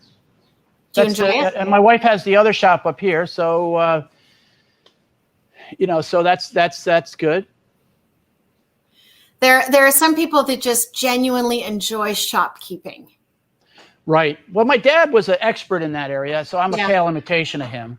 And my sister picked up his gift of the gab, but I've only got like 75% of his gift of the gab or so. She's got 110%. Luckily, she's in real estate, so it's the right job for that girl. Well, you're a lovely man, Mike Harney, and I can say that your father was truly one of the most charming gentlemen I had the privilege of meeting. That's true. Very true. We had people come for his funeral. Unfortunately, he had a funeral, but I mean, it was an honor to have a lot of the tea world show up. So it was good on that. The other genius out there, or the other big guy was Joe Wertheim, of course. Yes. And I know you had his Pride and Joy on earlier. Yes. I went to his funeral, so he was a great man. There have been some amazing people in this industry. There's some amazing people still in this industry. And, you know, I keep saying this, it happened last year, it's happening this year. It's this common thread that we see. It's this passion that people have for this product. And the desire to share this passion and love with other people and consumers, right? And that sort of connects all of us. Yeah. So, Mike, you know what point of the day we've reached? I've got them here. I was trying to check off. You cheated. I don't know if it's cheating. You said it's proof, cheating. So I went and looked it up, and I was trying to check off everybody, but I don't think I did. Okay. Well, good for you. It's actually not cheating. It actually means you're the clever one, because anybody who was watching last year knew I did this last year. So I don't know why it was a surprise to anybody. Right. And no, that's not good for you. Oh, this is a good one. Someday in the far, far, far, far, far distant future, when you are no longer with us, and you can come back as either a person or thing, what would it be? Come back as you changed the question. It's not in like that. All right. It's my sofa, Mike. All right. Chef's choice, huh? So what thing I would come back as? I think I'd come back as a tea plant. You know, I mean, when you think about it, I mean, plants are amazing things, right? They can't move. They can't go get water. They can't do anything. They have to just take the sun and the soil, the rain, and make themselves into something. I mean, that's enormously better than a human. All right. Well, that's a good answer. I didn't write that down, of course. Of course not, because I modified it. I know. It's not fair. Well, Mike, I raise my cup to you, not just to you, but to your entire family, because I know that everything that you do there is a big family venture. I raise my cup to you. I raise my cup to, the beautiful company that your father started and that the rest of you are continuing on with. Excellent. Happy International Tea Day. Thank you. Okay, Shanna. Thanks, Mike. Take care. Bye. All right, folks. So I will move right along. And we went from, if you're all keeping track, we're bouncing around in North America a little bit. I've gone from the Maritimes in Canada to Connecticut in the United States. And I am now going to travel back up to Canada to Michael Higgins. Hi, Michael. Good afternoon, Shabnam. How are you? I'm all the better to be seeing you. How are you handling yourself? You've been on I guess you've been on since the 7 this morning? Something like that. Wow. Yeah, it's good. It's, tea people energize you. And it's a pleasure to do this. It really is. It's exhausting, but it's a pleasure to do it. Right. So you are, you're back in Canada now. And I am. You're just north of this lovely city that I'm in right now and enjoying some sunshine. But let me introduce you to everybody else. So this, ladies and gentlemen, is Michael Higgins. Michael Higgins is the co-owner, co-founder. You're going to tell me what your correct title is, of Mother Parker's Tea and Coffee. And I'm going to let Michael tell the story, but Mother Parker's, very much like Sylvia spoke about with GE Barber, is one of the few companies that we have in Canada that is really iconic. It's Canadian. It's stayed Canadian. And you've been around since 1912. So you have seen, not you personally, you have not been around since 1912, but Mother Parker's has certainly seen a lot of change within this industry. So I'm going to leave it to you to tell everybody about the history of Mother Parker's and sort of the evolution of the company. Sure. Well, I'd be happy to do so. Our company, as you mentioned, was started in 1912 by our grandfather, Stafford Higgins. He went into partnership with another Irish immigrant. And his name was Burke, and they named the company Higgins and Burke. My grandfather started out his career working with a mine company up in northern Ontario called Cobalt Mines, and he was involved in the finance part of the business. But he got tired of working and living up in the north part of Ontario, which is our province here in Canada. And he decided to move back to Toronto. He met up with Mr. Burke, and because of his connections up with the mines up in northern Ontario, he decided to start a company that would supply food staples, food to these camps, and there was quite a few of them scattered throughout the north. And that's really how he started in the food business. But what he noticed was the consumption of tea in these mines. He couldn't believe that they would be drinking so much tea. And then back in those days, coffee was not really a sport drink for Canadians. A lot of the immigrants were from the UK and Ireland. So he decided that maybe he might take a crack at selling tea into the grocery stores in Toronto. Mm-hmm. Now, back in those days, there were no supermarkets. They were all what I would call mom and pop, family-owned grocery stores. And how he sold the tea into these grocery stores, along with still supplying the camps up north, was in bulk. And the grocery carrier, they would take the tea, and you would come in and you'd buy a pound, and they would measure it into a brown paper bag. And you would take the tea home, and of course, when you consumed it, there were no tea bags back in those days. Right. You would come back, and you would then buy another pound or half pound, or even a quarter pound.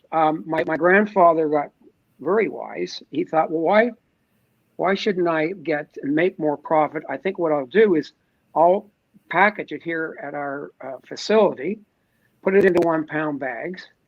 And he invented the name Mother Parkers. And the name came about from the fact that tea had this wonderful image of sitting with your parents or sitting with your mother or your father and having tea. And so the Parker was very British, and just sort of rolled very nicely into each other. And hence, that was the beginning of Mother Parker's Tea Company. At this stage, he'd been in business for about maybe 7 years. He decided to buy his partner out, Burke, and the name was, of course, expanded throughout Ontario back in the 20s. And as we headed into the 30s, he decided to add coffee. So he bought a roaster in, and as a result, through the 30s and 40s, the brand grew. And what is interesting is between, 1945 and 1958, Mother Parkers was the #1 brand in the grocery store. Really? We were starting to see some supermarkets. Yeah, we were, and he also, my dad got into the business with his grandfather, or this father, I'm sorry, in around 1932. Mm-hmm. And he was really the one that took the business forward. But he decided back in around the middle of 40s, as the brand was now becoming the #1 on the shelf, he made a deal with CHCH, which is in Hamilton. It's a TV radio company. And he started with the Mother Parker Musical Mysteries. And that went on for 10 years. Every Saturday night, they would come on the radio, and eventually went to TV, and they would play the very beginning of a tune. If you could guess the tune, you'd phone in, and if you had the tune correctly, yeah, he gave away fur coats, washing machines, trips, and even cars. Wow. But there was a catch to this. This is where the whole thing really made sense. If you didn't have our tea or coffee in your house, then you were eligible. And of course, the show came on at 7 o'clock Saturday nights, and everything was closed. So everybody stocked up with tea or coffee, but mostly tea. And it was just a huge success. It's brilliant. Yeah, it really was. And we have great clips of all the different shows. And my dad would bring on celebrities, Canadian celebrities, who would co-host the shows. Then in the 60s, in our tea, he put silver dollars, Canadian silver dollars at random. And if you went into the store and you bought our product and the silver dollar was in the tea, then of course you use that as a commemorative something you want to put into your own collection, if you did collect coins back in those days. And then also Disney was just on the brink of coming out in the late 50s on TV. Disney World in California had just opened, and he decided to put, they were called Disneykins. And these were all the little characters. Okay. Yeah, Disneykins. And these are all the little characters that we put into the tea. And it was a great collector's item for young kids. So the mothers would buy the tea and or coffee, and it was just a great success.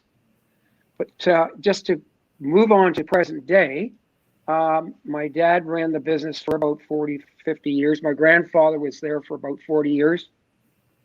Paul and I joined our dad in 1973. And when we came into the business, our business had grown from Ontario to across Canada. We were in retail under our own brand.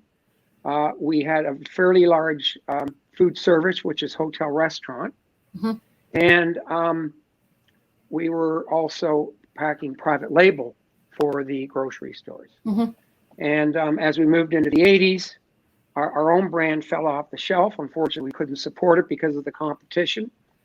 And as we moved into the late 80s and early 90s, my brother and I took the business over. And we realized that here we had right next to us, just south of our border, this huge United States of America with 340 million people.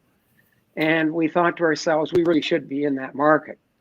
So in the early 90s, we started to call on the grocery chains and were successful in selling private label instant coffee. Then we started to grow and we got into the roasted private label. And our food service, we started picking up some fairly large food service accounts in the United States. And we grew the business until the late 90s, 1998, 99. We decided to build a facility in Fort Worth, Texas. Yeah.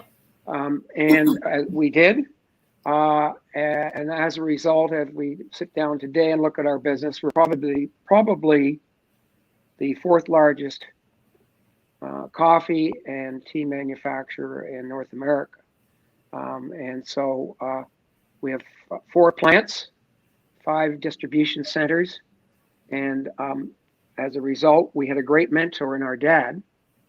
I never knew my grandfather, but I guess all of the success we've had would not have been without Stafford Higgins taking that chance of selling up into the northern Ontario to the different parts of the miners who were stationed up there for 7 to 8 months a year.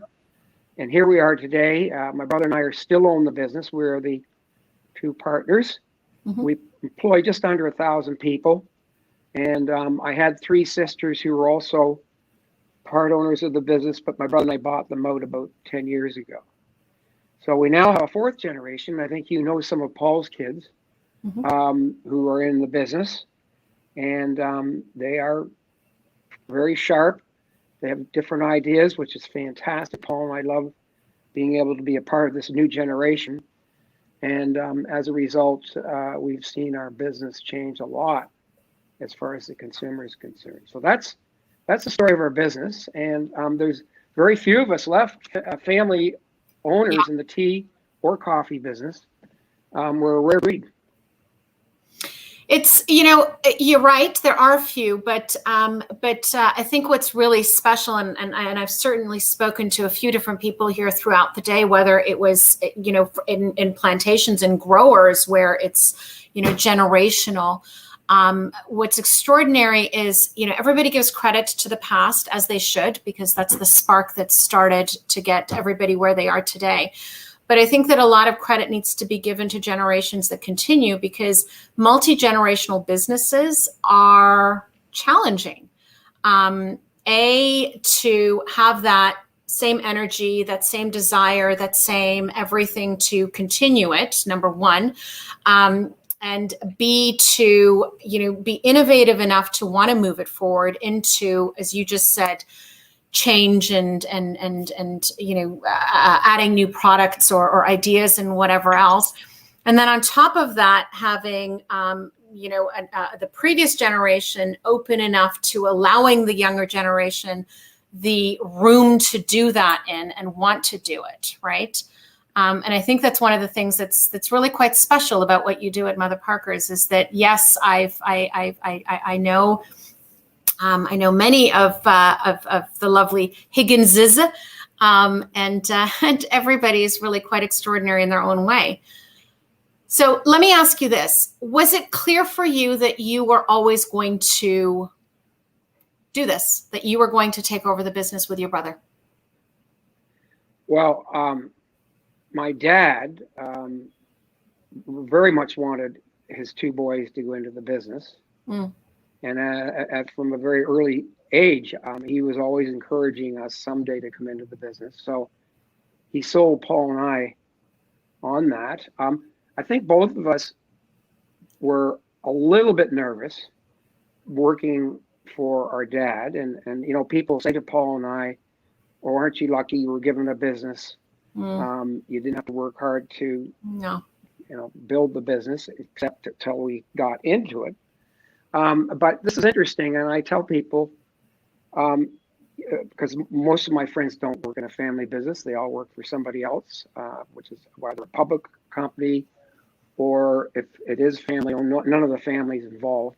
Mm-hmm. But we worked for our dad, and of course, he knew all our insecurities. He knew our weaknesses. Yeah.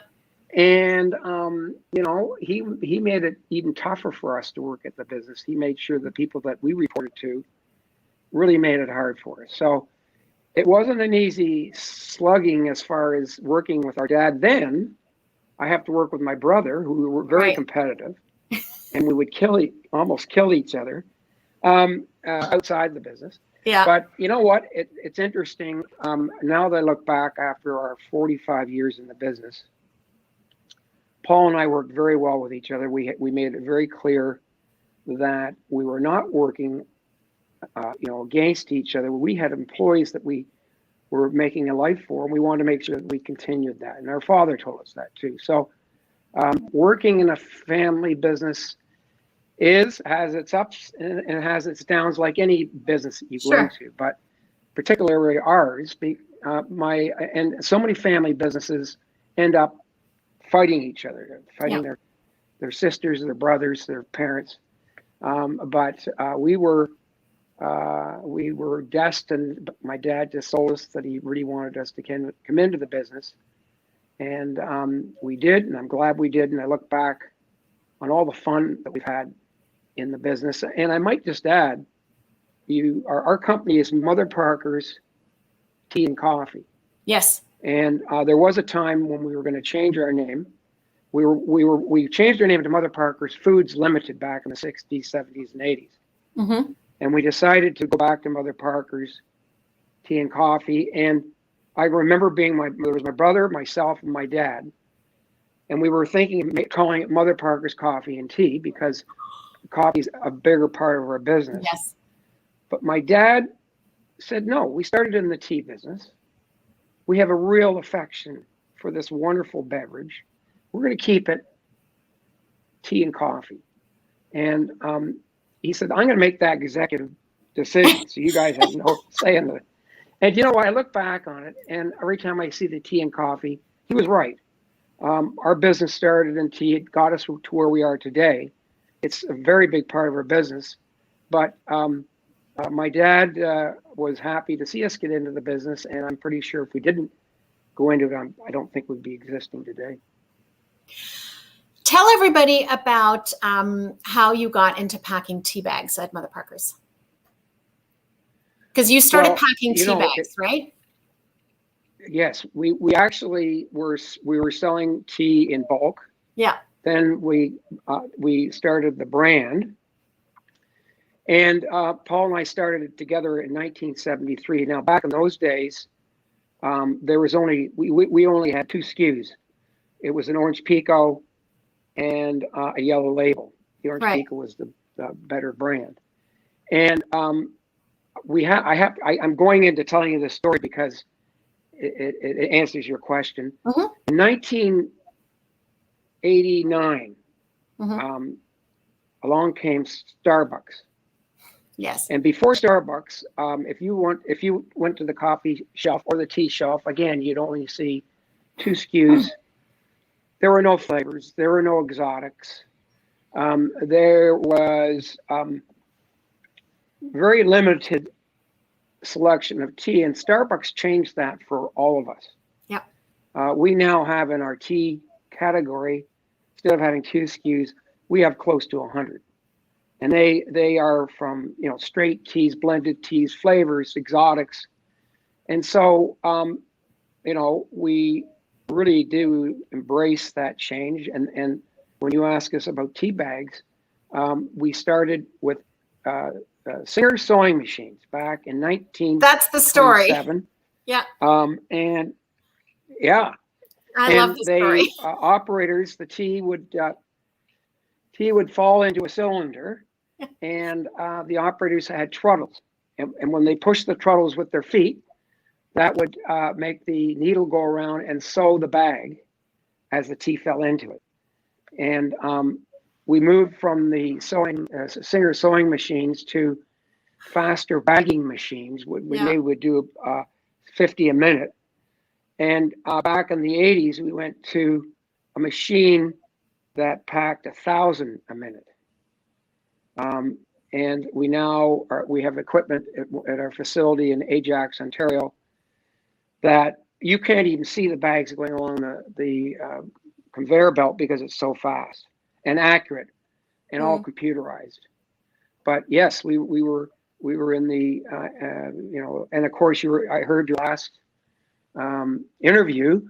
A big part of our business in the United States now is iced tea, and as you know, iced tea is brewed in big vats, and we use big, huge. They look like pillows full of tea, and that's big. That's a big part of our business, and we fill that with automatic equipment, sealing the bag, and then when it gets to the restaurants, mostly in restaurants, we sell that too. They put it in, and it's extracted in bulk. But we've seen some really big changes since that Singer sewing machine that used to do our bags. I love that so much because it's to see the evolution of the industry and be a part of it as a company has, your archive. Aren't you adding a little tea museum to the new facility that you're building right now? Yes, we are.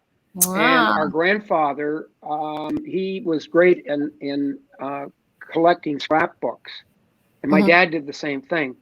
So we have a whole collage of periods of our business, pictures of different facilities, the Singer sewing machines, as we moved and as we started to get more technically advanced. And so as a result, our offices are under construction right now. Our people are out of the office, and we'll be opening the new facility in the fall. And yes, we'll have a nice little tea museum and showing how we started back almost 108 years. Yeah, that's amazing. And I know that sometimes when Canadians talk about this 108 years, it doesn't seem like much, but when you actually understand and appreciate how young this country is, 108-year-old business that is still not only exists but thriving. into the 4th generation, and B, that is still Canadian owned. And I can't stress that enough, because all of our, lovely Canadian companies tend to get gobbled up you can list them one after another. Everything that is iconically Canadian tends to at some point get gobbled up. So it's always, I find it as a Canadian, I find it comforting when there's traditions still kept in Canada. So yes, tell me and no, go ahead. No, I'm sorry, go ahead. No, you please. Okay, yeah, I'm just going to say that, when Paul and I look back on our tenure in the business, we had such good people working for us. And, I can sit here and tell you and your audience that we're brilliant and we did this by ourselves, and we didn't. And we'll be the first people to admit that.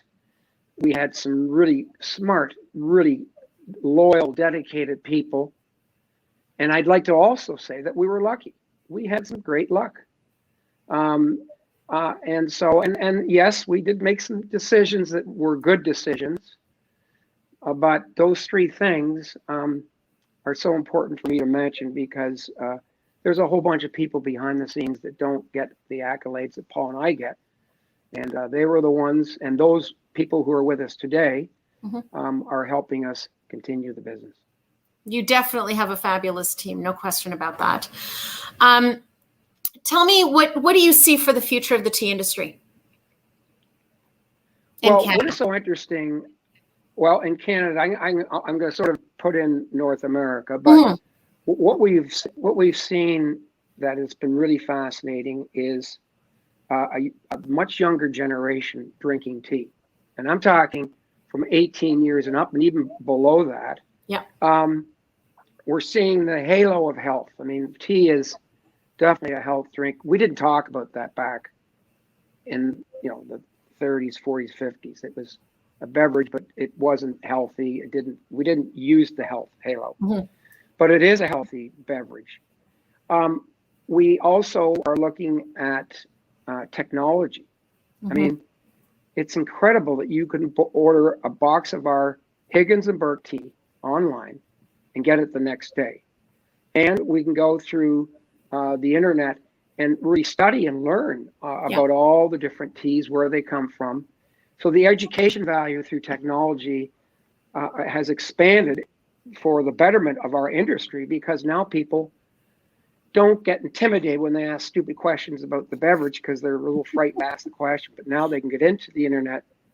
They can also experiment through the internet by getting product delivered to them. And also it's a health beverage. I see, and also we're cooking with it. My gosh. People can put cream on their face with tea in it. Yeah. So it's expanded into an area that is beyond our boundaries that I could ever imagine. So I think that the beverage is going to continue to expand. I do know that there are companies who are experimenting with marijuana, as you know, for those people outside of our country. Cannabis was legalized about 2 years ago. And so it's allowing people to experiment with tea and cannabis. People who can't sleep or they've got chronic pain. Yep. So these are all things that you would never have thought or imagined were going to happen in our industry. And I think the future in both countries is exciting. And we're seeing more and more little companies, companies in Canada, the United States, that are specializing in certain types of tea, and they're just focusing on that. And I'll probably call them cottage industry tea blenders and packers. And so it's all very exciting. I think that we're in the right place at the right time. I couldn't agree with you more. I think it's exciting times for tea, not just for those of us that are in the industry, but also the ability to expand our reach beyond our current drinkers. So, Michael, before I subject you to my Proust questionnaire, which everybody must answer one question for my Proust questionnaire. I am going to quickly tell everybody that so Michael Higgins is not only co-owner of Mother Parker's tea and coffee. Thank you to your father for keeping that order correct. But he's also my chair. He's a director on the board of the Tea and Herbal Association of Canada, and has been a part of the association from the very beginning, really. And I have the great privilege of calling Michael my chair. But I'm not the only one who thinks that Michael is fabulous, because I really honestly do. I love you, Michael. Michael and his brother Paul received the Order of Canada. And you all heard me speak earlier with Sharon about the OBE, which is the Order of the British Empire. The Order of Canada is a hugely prestigious honor that is bestowed upon Canadians. And it's, I believe, the second highest honor for merit in the system of orders and decorations in Canada. And Michael and Paul received the honor, I want to say 2 years ago. Was it 2019, or was it 19 or 18, Michael? Yes, correct. Yeah. 19. I think it was 19. Yeah. 19. And you received it for your leadership in Canada's food industry, notably in developing and promoting sustainable business practices. So extraordinary. I know that you, of course, you've got a great team. I know that you thank, of course, your grandfather for building what he has. But I think a lot of credit goes to both you and Paul in continuing the legacy and having something extraordinary to pass on to the next generation. With that, your Proust question, Mr. Higgins, is: what is your idea of perfect happiness? Well, my idea of perfect happiness is my health. That's a good one. That is a very good one. And I think one that probably we've all been reminded of in the past 14, 15 months. Yes. So I raise my cup to you, Michael. Thank you for sharing some of your day with me and everybody else who's been watching. Thank you for all the work that you do at Mother Parker's Tea and Coffee. And happy International Tea Day. Thank you very much. And I'd just like to say one word before we sign off, that Shabnam has been sharing our president of our association. And she has done such an incredible job. And what we're witnessing today is Shabnam's idea of going around the globe, starting very early on the day that she did this last year, and work throughout, and to bring us together as an industry through this technology of the internet. And this is just one of the things that she has been so wonderfully strong about promoting tea. And so, Shabnam, I toast you too to the wonderful job that you've done. And as Sir Winston Churchill would say, carry on. I shall, sir. Thank you very much. Have a good day. Thank you. Happy International Tea Day, everybody. Bye. Take care. All right, I am going to take a quick pause, and I will be back in about 7 minutes. So hang tight, go grab yourself a cup of tea, have a comfort break, whatever it is that you need to have, and I'll see you in just a few minutes.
All right, everybody. I am back, and I am very pleased to introduce to you Nadia de la Vega.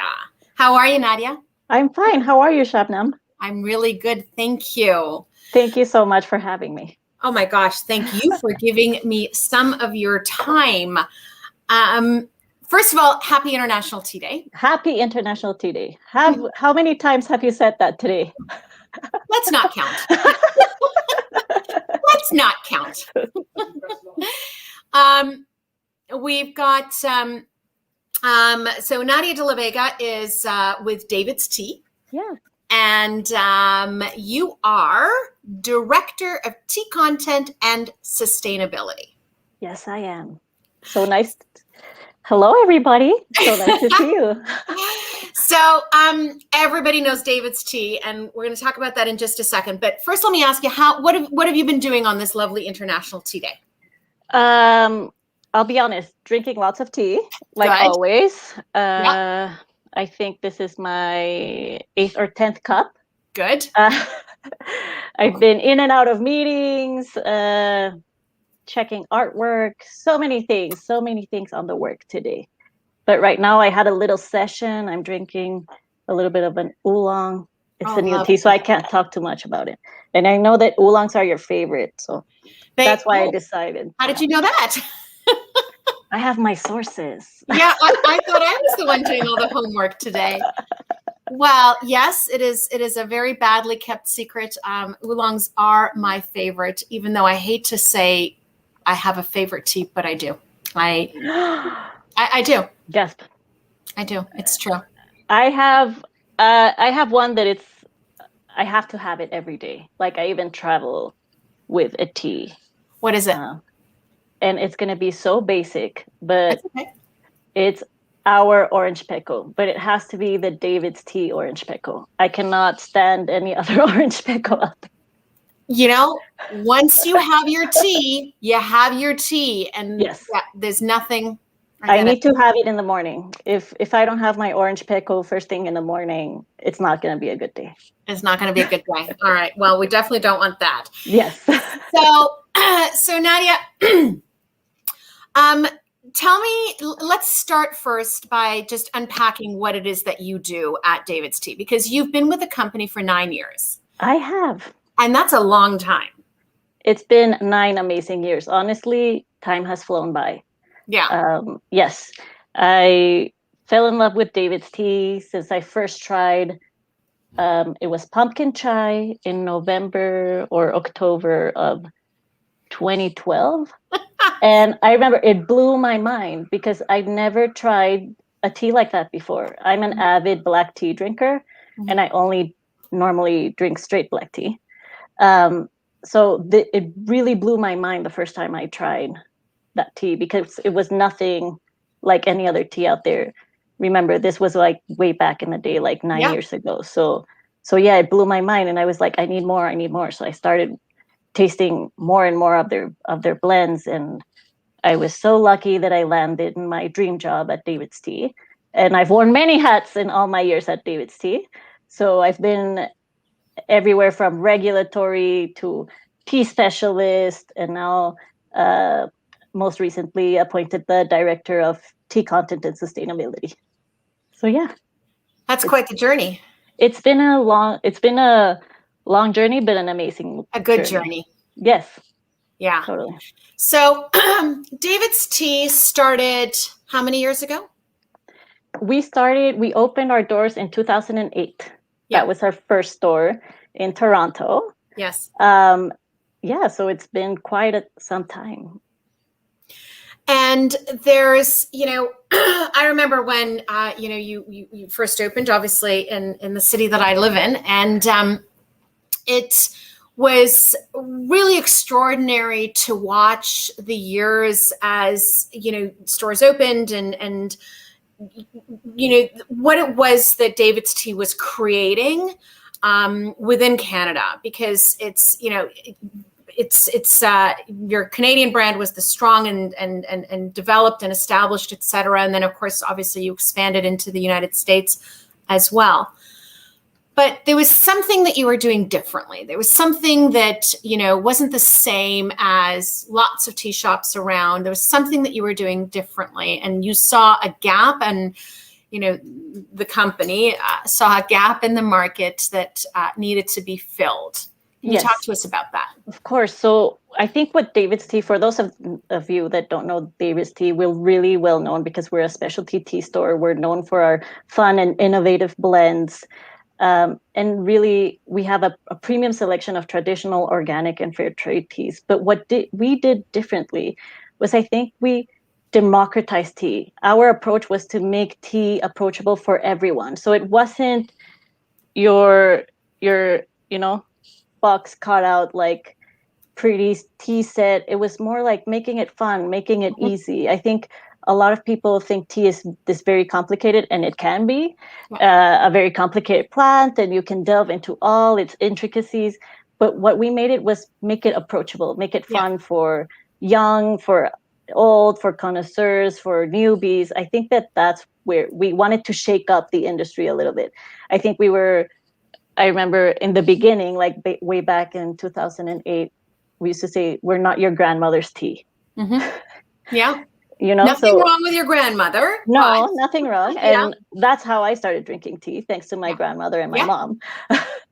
But I mean, this is what we are known for making it easy, for making it fun, for developing tools and accessories that could also make the steeping more accessible and more fun.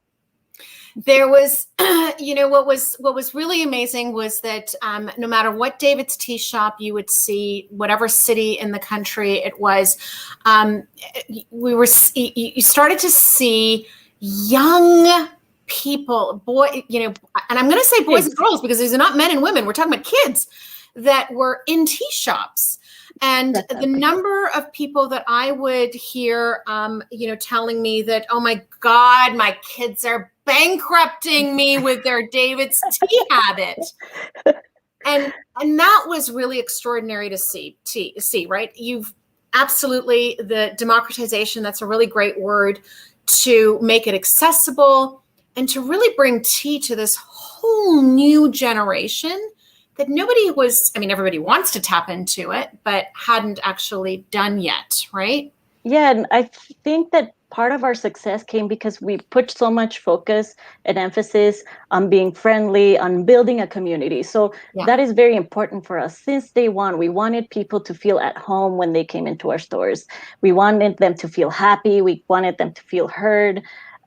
We really wanted that sense of community. And I think that we are trying to do that as well in our digital platforms. Right. So, and I think that it has proven very successful because we see kids really engaging, kids, young adults, and even older adults that are also really excited to try our products. And I think that that's amazing. It's a place that everyone can feel like themselves.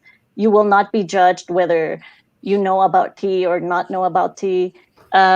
And everyone can feel welcomed. I think that is something that it's very, very important because a lot of times people feel intimidated, so they don't want to ask questions. But here we encourage questions, and we want people to learn from each other as well, and to have fun in the journey, because really it's a beautiful journey discovering tea. Mm-hmm. And it can be very intimidating, as you say, and getting it's for sure. I mean, I don't want to talk about David's Tea as if it's only a place for kids, because that's not it. I'm emphasizing it because that was the unusual part of it. That's not the demographic that you would normally see in a tea shop. But the flip part of the, oh my God, my kids are bankrupting me, is also that those kids were exposing their parents to tea who may not have been tea drinkers. So, getting kids to then bring that message home and bring those teas home. And it's, it sort of ended up being, I think, this symbiotic relationship of, getting kids on it and the kids getting the parents on it. And totally. I think that it was so exciting if the kids were the ones that bring the tea home, that their parents were like, oh, let me try that tea. Yeah. And being like, oh, this is not the tea that I was expecting. And Right. I see it with my kids too. Every time that I'm brewing a tea, they're like, can I try? Because the smell is so intoxicating. It's like, you want to try these blends because they're so well and meticulously crafted. We're so obsessed with creating and developing our blends. Sometimes it takes us 5 years to come up with not only the concept, but the one that we're like, okay, this represents what we want it to represent. Right. Yeah. And I think it's that beautiful journey of learning from each other. And really, tea is such a great option as opposed to drinking juice or, I think that even now in these times, it's such a great option for adults to discover something new, to discover new tastes, to discover new regions without it having to resort to something alcoholic as well, because I'm also I started my tasting career through wine. Right. And I applied a lot of you see all the relationship between discovering a terroir in wine and discovering a terroir in tea. And it's such a beautiful journey to go where, like you said, it can be appealing to kids, but it can also be appealing to adults as well. Oh, absolutely. And, we were talking earlier, I want to say this morning, but who knows, sometime before right now, we were talking about, how much tea actually lends itself to food pairing. We talk about wine and food pairing as if it's totally normal, and it is, right? Because we kind of know it so well and inherently.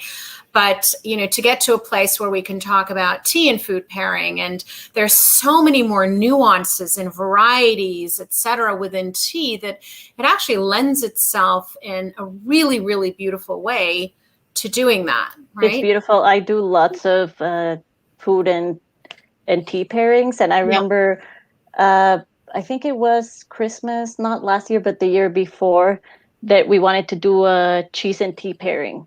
So it was I think it was so exciting for everyone in the tea lab because we normally taste so many teas, but that day we had so many teas and so many cheeses. So I went to a cheesemonger in Montreal to get like specific cheeses that would match. So I took my tea, I took the cheeses, and we had to taste them. And then we did like a blind questionnaire to see. Yeah, it was so exciting. And it's one of the projects that I think that it's such a fun journey. It's such a fun experience to do. And tea lends itself beautifully for that. It really does. And if anybody hasn't done it, try it. There are so many variation and combinations. You can find so many online. You can find some on our website at tea.ca.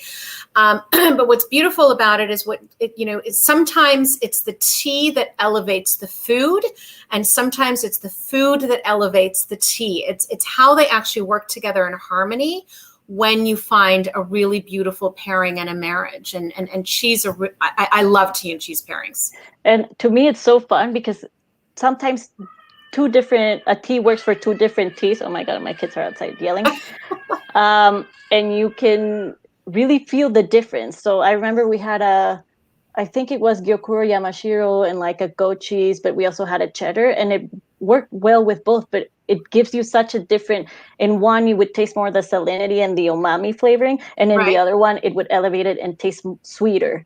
So it's wild. It's such a crazy experience in your mouth. Yeah. Which really speaks a lot to tea and how nuanced the flavors of teas are, right? How it can taste like one thing with the goat cheese and like something completely different now with the cheddar, right? For sure. So, 9 years is a long time to, be a nice, well, actually David's Tea is longer than that, but a tea company itself, and all companies evolve, and I know that sustainability is and working with promoting sustainability within the framework and the philosophy of your company has definitely been there from day one. But I also know it's a big part of what you do now. So can you tell everybody a little bit about that? Yeah, so like as you were saying, caring for the planet and building a community and taking care of our tea community has always been part of our DNA. And we've done amazing work throughout the years where we do amazing partnerships with gardens. and we work with organizations like Fair Trade and Organics. But I think that this past year, we've really put an emphasis on our impact initiatives. I think we always had it, like it was always part of our DNA, but we were never talking about it because we were like shy Canadians that didn't want to like yell and be like, hey, sorry. So this is the first year that we're really like talking about all these amazing things that we're working on. And last year, for example, we launched our Giving Week in November, and we raised funds for long-time partnerships or new projects. So earlier today, you were talking to Lochan from Chiyabari. So we actually started a clean water project with them. So we raised funds, and we're gonna provide water to 3 government schools in Nepal, and they've been amazing partners.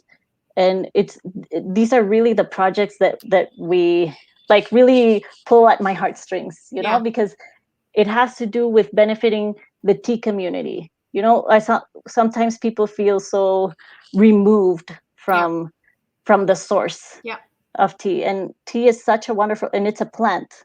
So there's a lot of hands, a lot of people that touches, you know, the whole industry. So I think that it's good to take a holistic approach to when you're talking about issues within the tea industry. So that's an example of projects that we've done. But we've also launched partnerships with the Ethical Tea Partnership. We recently became members. And we're just super excited about all of these initiatives to see what long-term projects we can work with. I think that, I mentioned this at some point earlier today as well, is that there are so many great projects and so many great initiatives that are happening that the tea industry does, whether that is, in the gardens on the producer level, whether that's in consuming countries by packers, retailers such as yourselves, importers, et cetera. That for you and I, there's the Canadian aspect of it, of we just quietly do our own thing and don't talk much about it. But as a whole, I think that the tea industry is actually very Canadian in that sense, that we don't shout about it loud enough sometimes. And I think that it's really important that sometimes, there's that giving in that community and wanting to give back to the community that provides us with our tea, that is inherently part of, as you say, the DNA of a company, but isn't formalized in this is our plan, right? And when you ask people about it, it's like, well, yeah, of course we do that. Why wouldn't we? Yeah, I think that, like you're saying, and one of the things that I think I'm most proud of currently is how collaborative the tea industry is together. Because a lot of people are like, in their heads, I think they see people as competing. But I've had the pleasure of working with so many people from the industry or collaborating, and really, all the members of the Tea Ethical Partnership, they want to help. We see this as an industry. It's not just I'm by myself and I want to do some good. It's like, what can we do together? Because I think together we're way more powerful than on our own. And that is very moving. That's really something great about the tea industry, I think, especially here in Canada and the States. And you've been all day today talking from UK, from Nepal, India, UK, with European partners. You can see that they also are very excited and they want to collaborate. We see issues and we want to be like, let's be part of the solution. I think that what's really extraordinary about this industry is that there are so many chains, there's so many links within the supply chain as a whole, and once you understand and recognize that every single one of those links are connected to another one. Once you get that, once you fully understand that, then working together in collaboration, there is no other answer. It is the only answer, because one chain, one link cannot exist by itself. Exactly. And I think that, you know, sometimes you know, we're human beings. It takes time for some people to get to that place. But once you do, it's a given. There's only one path now to take, and that's wanting to do better, wanting to do good, and wanting to take care of this amazing world that has, you know, provided us with a livelihood. Well, of course, a livelihood, a daily ritual, an addiction for some. Bankruptcy for some parents out there because of their David's tea cupboard. I feel I would be one of those parents. If you open my closet or my pantry, it's just bursting with tea bags everywhere. I think we all have that issue in our households. Everybody has that issue. Believe me, I've got boxes on my floor with tea on it. So I know. Cupboards are.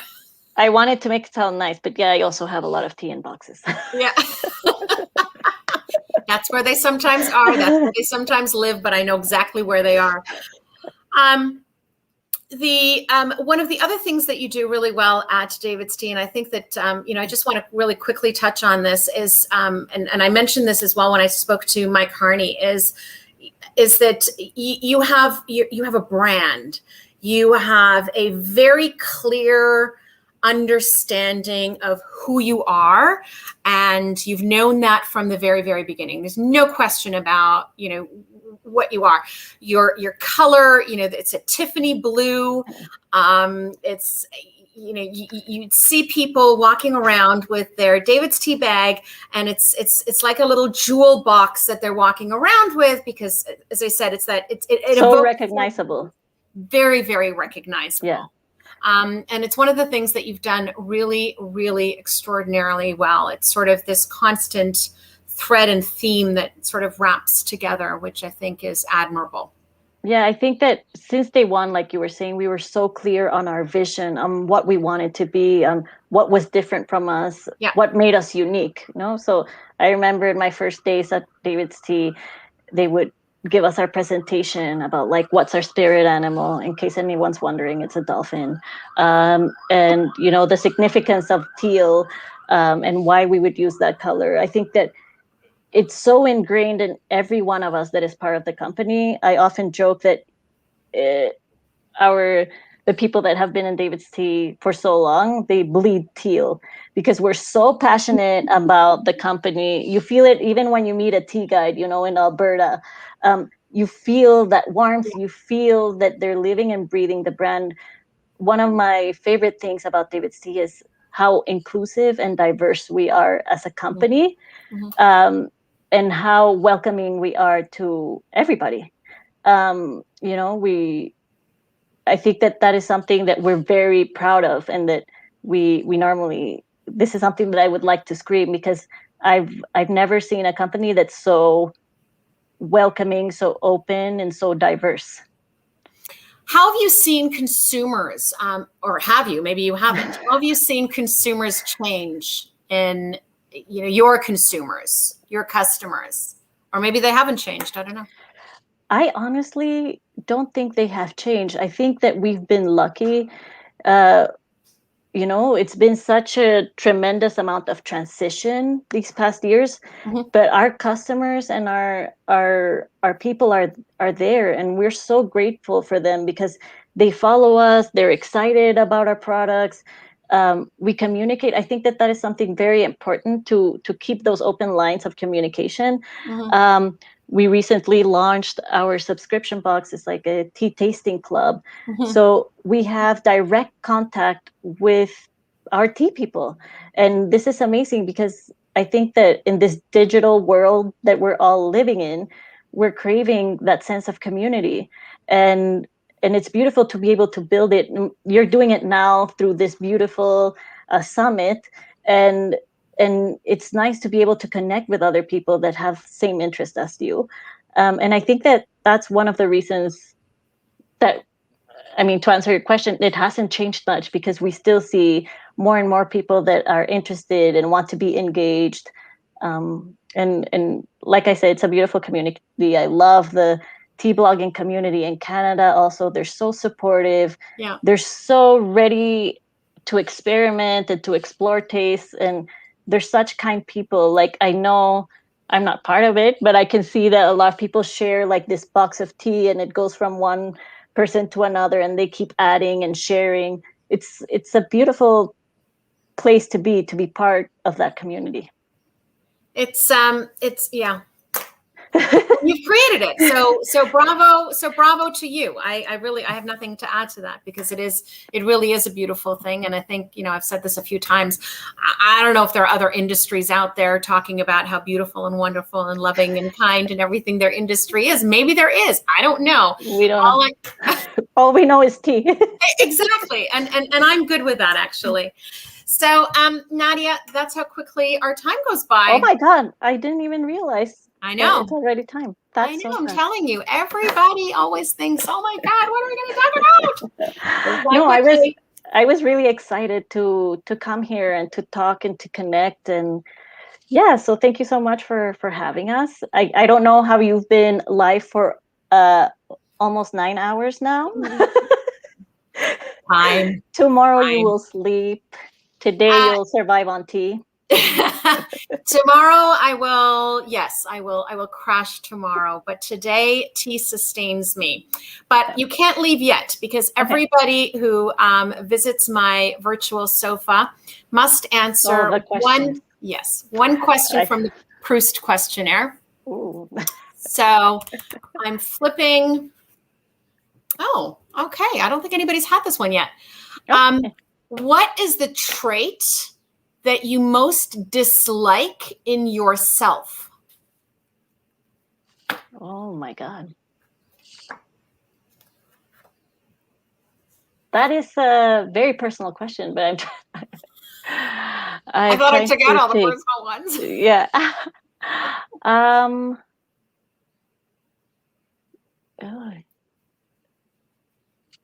Let me see. I feel it's a double-edged sword. I think this one for me. I think that I'm sometimes naive in the sense that I believe the best in everyone. And I live by that. And sometimes, you get hurt along the way, but I still make it a priority. And I'm still like, even though maybe it builds strength for you. But it's also a nice quality to have. Yeah, I believe that, it's like seeing the best in people. Yeah. Always. And a lot of people I know that they're like, oh, why you should, get stronger and be more, is it jilted? Is that the word? Like try not to trust people always all the time. Mm-hmm. But I feel that would not be my true self. So it's not something that I despise about me, but but yeah. I understand what you mean by it's a double-edged. I totally get it. That's a nice trait to have. Well, dear Nadia, I raise my cup. I wish you a very, very happy International Tea Day. You too. And thank you to the work that you do at David's Tea and everybody else on the team that is making David's Tea possible. I honestly, I'm going to finish by saying that the team at David's Tea is what makes David's Tea. Yes. I think that we are such a close-knit group of individuals that are crazy mad about tea. And that's why we're still here. I think that I want to give cheers to them. So, well, I join you in that cheers. And I hope you enjoy the rest of your day. Thank you. You too. Thanks, Nadia. Take care. Bye. Bye. Alrighty, so from Montreal, we are going to get onto our jet and we are going to land in New York. Hello. Welcome back. I think the lights on Broadway are opening soon, so it's almost like New York. I know. I've heard that. Congratulations. Yeah, it's good, right? Yes, I'm very happy for you. You'll have to come. I know. So everybody, let me introduce to you Ms. Jenny Dodd. Jenny Dodd is the owner and founder of, you guessed it, Jenny Dodd Tea. So original. you know what? Sometimes you just gotta call it what it is, and that's all right. But what Jenny does, and what is fabulous about all things Jenny, really, is that Jenny has a deep love and connection with Nepal. And we visited Nepal already today, Bachan Gyawali of Chiyabari. And I have also spoken to the lovely people today. I don't know if you've had a chance to sort of peek in and out, but we've spoken to, I've told everybody about the initiative that you're doing with Cultivate. Thank you so much. I saw one time that you said it. I'm really pleased. Thank you. Well, thank you for doing it more than anything else. So let's start by let it come from your mouth, because I've said it now. You tell everybody about what you're doing. Well, I think it's by the way, thank you so much for having me. I'm very excited. And the group that you've had so far today, I'm so honored to be in that same company. I've been quite intrigued all day listening, as I'm sure everyone else has been as well. And, as you said, I'm very attached to Nepal. I happened into the country about a decade ago, and I've been obsessed ever since. And I'm very concerned about what's going on there. We have lots of the people who buy tea from us, they are asking us what they can do to help. We have lots of the people we work with in Nepal asking us for help. And we tried to find the most effective thing that we could do that was realistic for us to do. And food insecurity has become a serious issue because so many people have lost their jobs as a result of COVID-19 and are unable to buy food or are making this horrible choice, have food, eat, or help pay for medical care for the people that they love and care about. And we are working with partners in Nepal, and we found a program that's already in the process of feeding 1,500 people a day, 2 meals a day, which even at the prices at what food costs in Nepal, it's still significant. It's $3,000 a day to support that program. So we're hoping to raise enough money that we can support that program for a week and provide 21,000 meals in the next week. So thank you again for mentioning it. People can go to cultivate.org and find out all of the actual details and donate, but I really appreciate you continuing to mention it all throughout the day. Thank you. Well, I thank you for what you're doing, because I think a big part of what this tea community does is want to give back to the places and the people that provide us with our tea. Right. There is something that I'm going to say to everybody, because Jenny didn't say it, and that is that Jenny herself is covering all of the expenses of raising this money and to be sent to this program.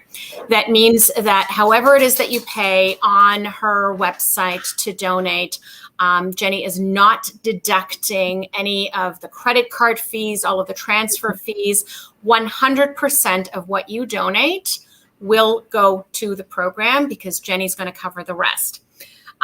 So Jenny, I've Katan from Jalinga, who also has a charitable trust providing free oxygen concentrates, I've been talking about today as well for people in India. Katan was in bed asleep when I said that I was going to, from the Tea and Herbal Association of Canada, we're going to donate $500 to his program. We're going to do the same for you, my dear. Oh. So we're going to send you, no, don't do that. Nope. That's so kind. Okay. Nope. Thank you. Okay. So happily, absolutely. It's the least that we can do. And I thank you for what you're doing. Thank you. Oh my gosh. That just touches my heart. And that's 500 people who are going to eat. That's amazing. Thank you. Thank you. So what time is it, Jenny? Wow. Let's go from something really serious. I know. To something super fun. What time is it?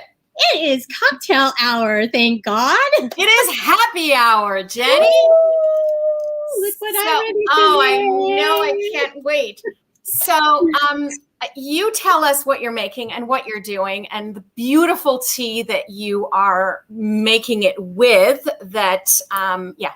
Well, you might be shocked to find out that I'm using a Nepalese tea.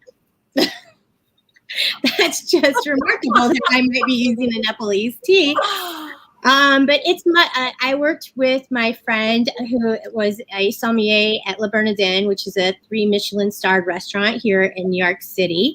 And we created a program during the pandemic called Grape, Grain, and Leaf, where we took tea and spirits and mixed them together and came up with some fabulous concoctions. And this was our first foray, and it's our spin on the GNT, which we actually call Shangri-La GNT. TEA. So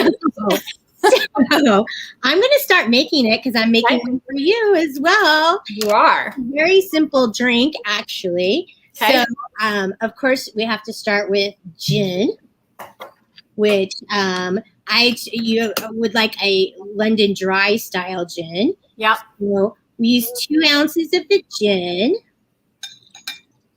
and then I have made the simple syrup with the Shangri-La Gold, which is a black tea from Nepal, from one of my favorite tea producers in Nepal, and actually the person who's helping me facilitate on the other end in Nepal for Cultivate.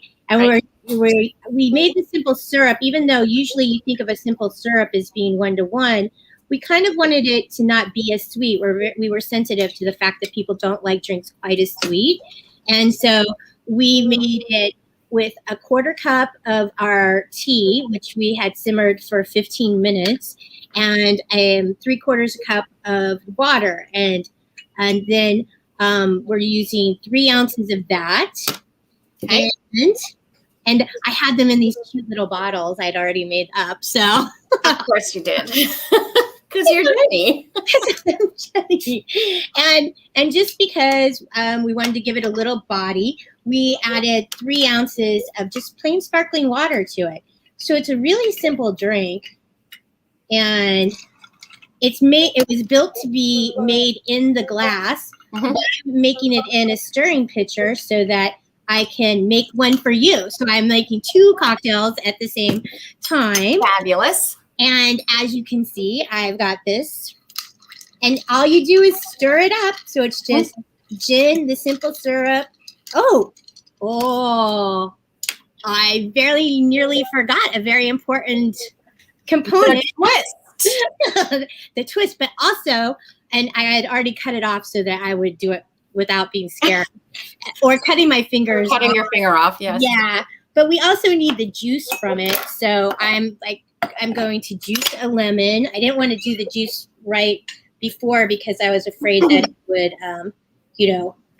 it would, I don't know why I thought it would oxidize. It's just juice, right? It's probably. It's lemon juice, my love. It would not oxidize. It actually prevents oxidation. That would have been the smart way to look at it, right? Oh, my dear. Yeah. Oh, I'd like to say I'd been on, YouTube for the last 8 hours so that I'd have an excuse why my brain wasn't working, but it doesn't seem to work that way. That's all right. So 3/4 of an ounce of lemon, which actually brightens up the cocktail.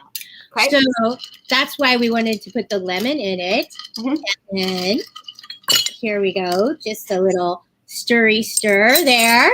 Yeah. And now it's ready. I'm going to pour yours. Okay. And I'll pour mine because obviously I want to. Because I'd hate to drink alone. That would be a real shame. That would really be a shame. So, and then as you said, we are making it with a little twist, but we're expressing the oil over it. So that was I got some of the pith when I cut off the peel, but I'm going to put it peel side down towards the glass and just bend it towards so it kind of expresses. You'll see like a spray. If you do it right, you see a little spray of oil come out. Yeah. And then we just kind of touch the top of it. Yes. Just a little bit inside. So it's really beautiful. Yes. Can I hand you your drink right now? You can hand me my drink. Here you go, doll. Wow, that looks fabulous. The magic of YouTube at happy hour. There you go. Cheers to you. I am. It's 10 after 5. I still have a few hours to go, but I'm gonna take a little sip. It'll be worth it. It'll like, power you through the last few hours. That's delicious. It's such good stuff, right? I mean, and it's such a natural for tea to start looking to the wine and spirit world. Yeah. We talk the same languages they do. We talk about terroir, and they really complement each other really well. And both spirits and wine, they have this intense attention to process and the artistry of it, and that's just like what we do in the tea world. So it's really makes sense as a combination. I totally agree with you. A couple of things that I found really interesting with this cocktail is that you made a tea syrup. So simple syrups are, anybody who's done any bartending knows simple syrup is equal parts sugar, equal parts water. It's kind of a standard to have behind a bar for any kind of beverage. But what I love about what you've done here is that you've made the simple syrup with the tea in it. So you've actually made a tea concentrate out of it. And It just really intensifies the tea flavor. And as you say, it's not too sweet because you modified the ratio, right? We did modify the ratio. And one of the things that we really paid attention to when we were creating these cocktails is we never wanted the alcohol to overpower the taste of the tea. Right. Because I can't remember exactly who it was. I think it was the person who was talking about blending earlier. Yes. But the sum should be greater than the parts.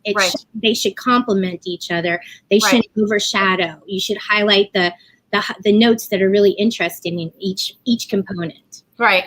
And that brings me to the second decision that was made in making this cocktail is that a G&T by definition is a tonic.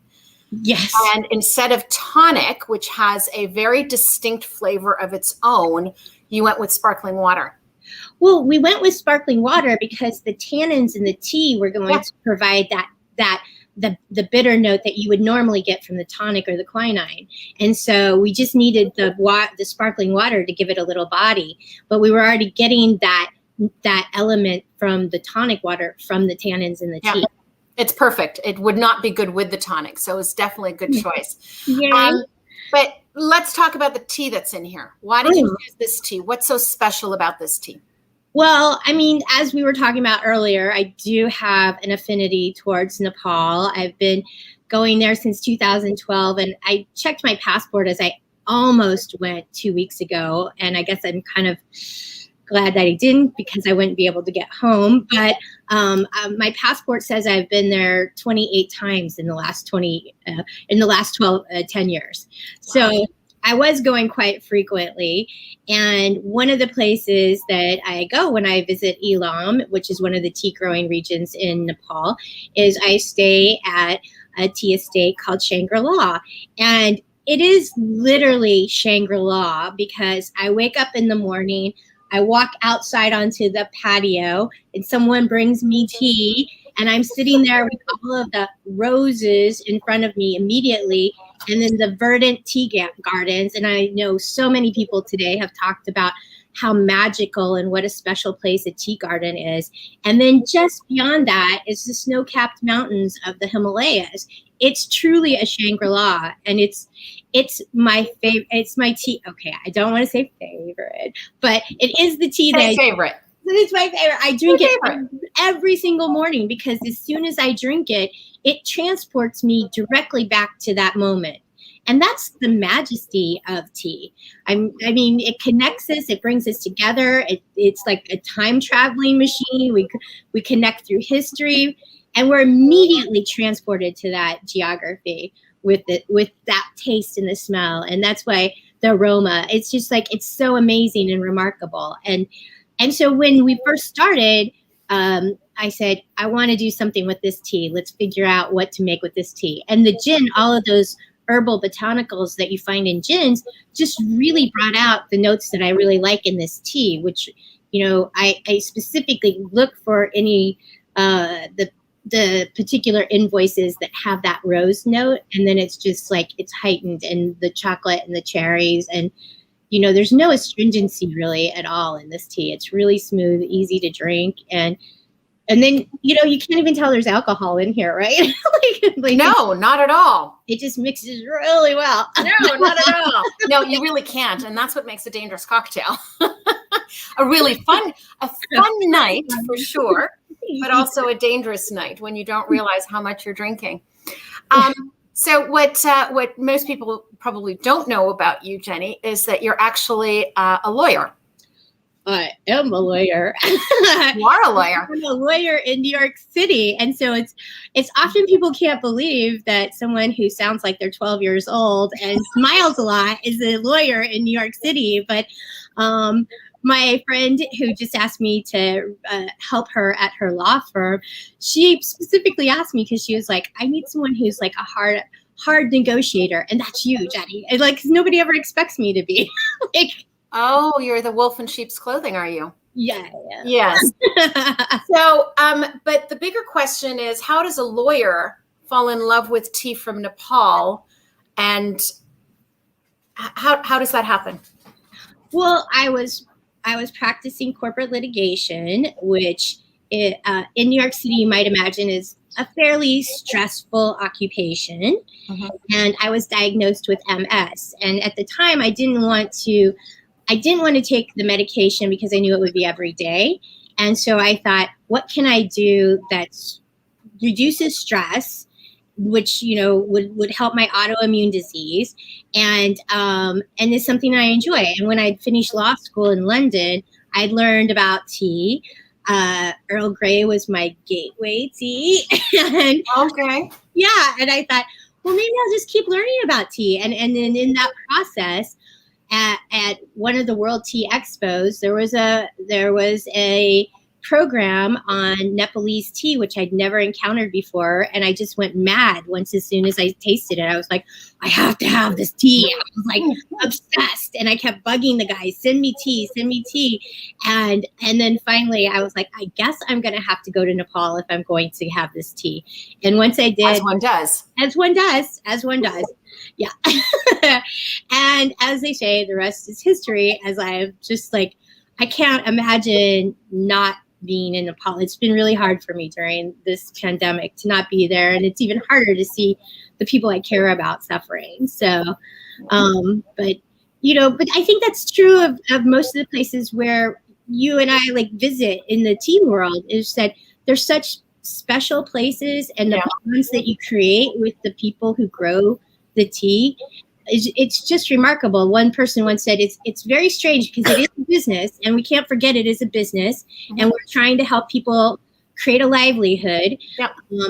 But it's not like your relationship with a banker. Like, I wish my banker well, but am I do I think of my banker as family? No. But I do think of the people that I deal with in Nepal, especially, as my tea family, and the bonds that are created are just, this little leaf binds us together in such a remarkable way.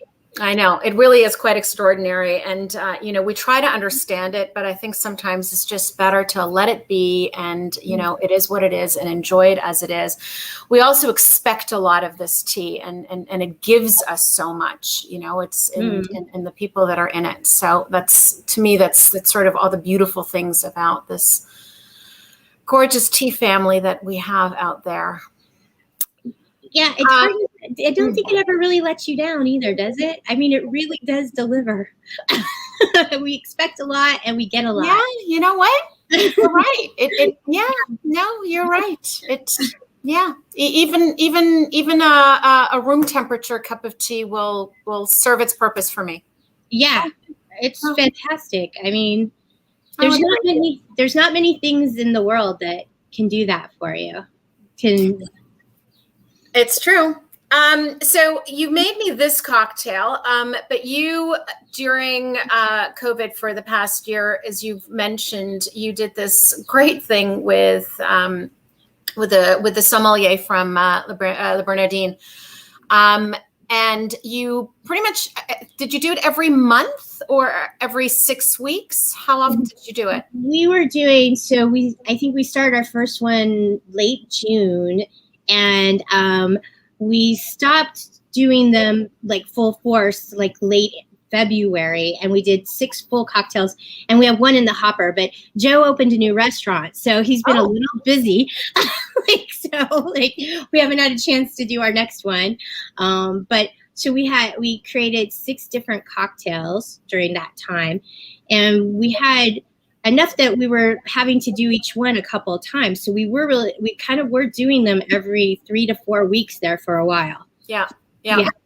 No, I think it's fantastic. And what I love about the recipes that you were creating was that you were doing things that were unexpected. You know what I mean? There's certain things that, for anybody who has dabbled in making tea and cocktails and stuff, there's certain recipes and formulas that most people know. But you were doing some really interesting different things, right? Well, for instance, and this is what I would say if you were trying to figure out how to create a cocktail with tea, is like you shouldn't be afraid to try the different things because they can yield such amazing results.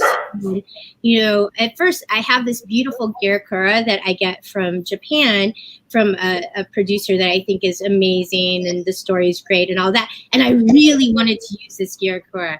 And so, we were going to use tequila, and we tried every way to make this drink work with the gyakura. And it just was not happening. And then we tried it with matcha, and it was brilliant. And so we had like matcha and tequila, and of all things, fruit jam, like a mango jam, and it really worked. It's like Sunday afternoon on the porch in the Midwest. It was like ice cream and peach cobbler. It was amazing. Right. Yeah. And then we did another cocktail where we infused cider, and then we also cold steeped whiskey with. We used a BOP from an estate in Nepal, and then we cold steeped whiskey with the Orthodox tea from the same estate. And we combined that to make sort of a Thanksgiving themed drink that was more like, it was very American Thanksgiving time. It felt like that.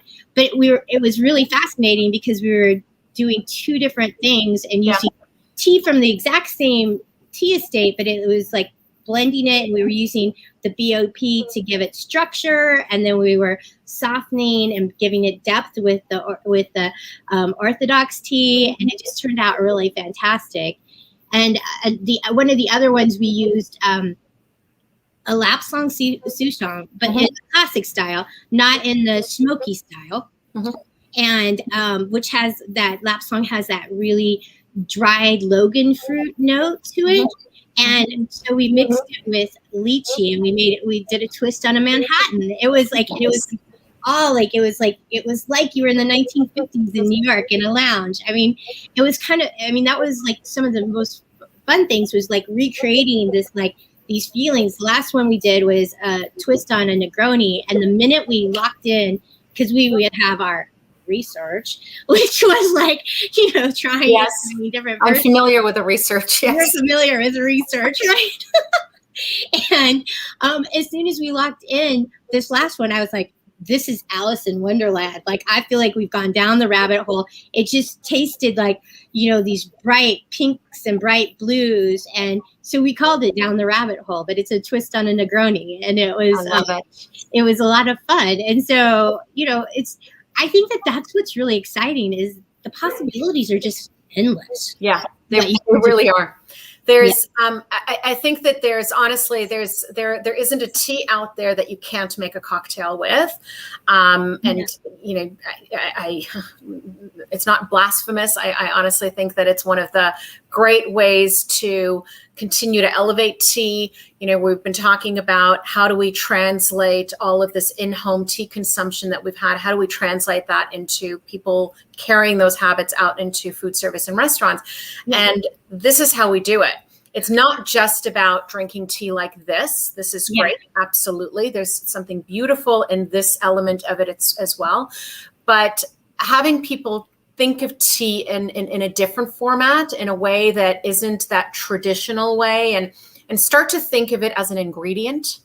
And I think that's key. It's an ingredient. It's a flavor. It's no different than herbs and spices and everything else that are used in cooking and cocktail making, right? You're so right. And I think even beyond that, if we are transitioning back to a world where we're going out to restaurants, and how do you get tea? We've had this increase of tea consumption over the last year, which is fantastic, but we need to maintain that. And creating allies in the beverage managers and sommeliers in the restaurants, that's how we do it. They're the ones who are actually meeting with consumers one-on-one and having them understand the possibility and the potential of tea. Yeah. That's a remarkable untapped market right now. Totally agree with you. We're always in agreement. Most of the time. Yes, of course we are. Of course we are. Especially when you've handed me a cocktail. Mm. So we've reached the point. I've been scared about this all day. No. Well, you should have done what Mike Harney did. He went and got all of the questions and was prepared. I've just been listening to the people answer the questions. I'm like, how would I answer that one? Okay. So like, give me a go. No, I know the answer to this one. That's silly. Oh, this is a good one. This is a good one. I don't think anybody's had this one yet. Which talent would you most like to have? Okay, I'm going to combine this with a question I thought someone got earlier, which is, who's your fiction hero or something like that? Yes, because I think it would be Wonder Woman's talent to take the truth lasso and make people tell the truth. Are you serious? That would be the talent? I think that's a good talent to have. Oh my God. See? It's fascinating. What I love about these questions is it fascinates me how people interpret the question. Yeah. And okay. Yeah. It's your answer. I'll take it. So truth. Truth. Good. Let's have truth in the world. Let's have truth and kindness. Let's have truth. Well, here's the truth serum. Yes, it is. I raise my cup to you, my lovely Jenny. Oh. And I wish you, first of all, a happy International Tea Day. But I also say thank you to you because you've done really special work in elevating and bringing the stories of the people in Nepal and the tea that they make to a North American market and to consumers that probably would have known nothing about tea from Nepal if it weren't for Miss Jenny Dodd. Thank you. So, that's cheers to you. Thank you. Thank you. And thank you to the Canadian Tea Association for the gift to Nepal as well. Thank you. My pleasure. It's our pleasure, actually. All right. Cheers, honey. All right. On to my next guest. Bye. Have a good night. All right. Well, from New York, where are we going? From New York, I am now jetting to Argentina. Hi, Stephen. How are you? Hi, Sharon. I'm fine. How are you? You have a busy day. You know, I've chatted with different people. Live for 9 hours. That's a lot. Yeah. No, it's good. It's good. Don't remind me of the time. It's good. So let me introduce you, Stephen Tersch. Am I saying it right? Tersch? Church. Sorry. At least I think so, yeah. You think it's your name? Well, it's a very complicated name.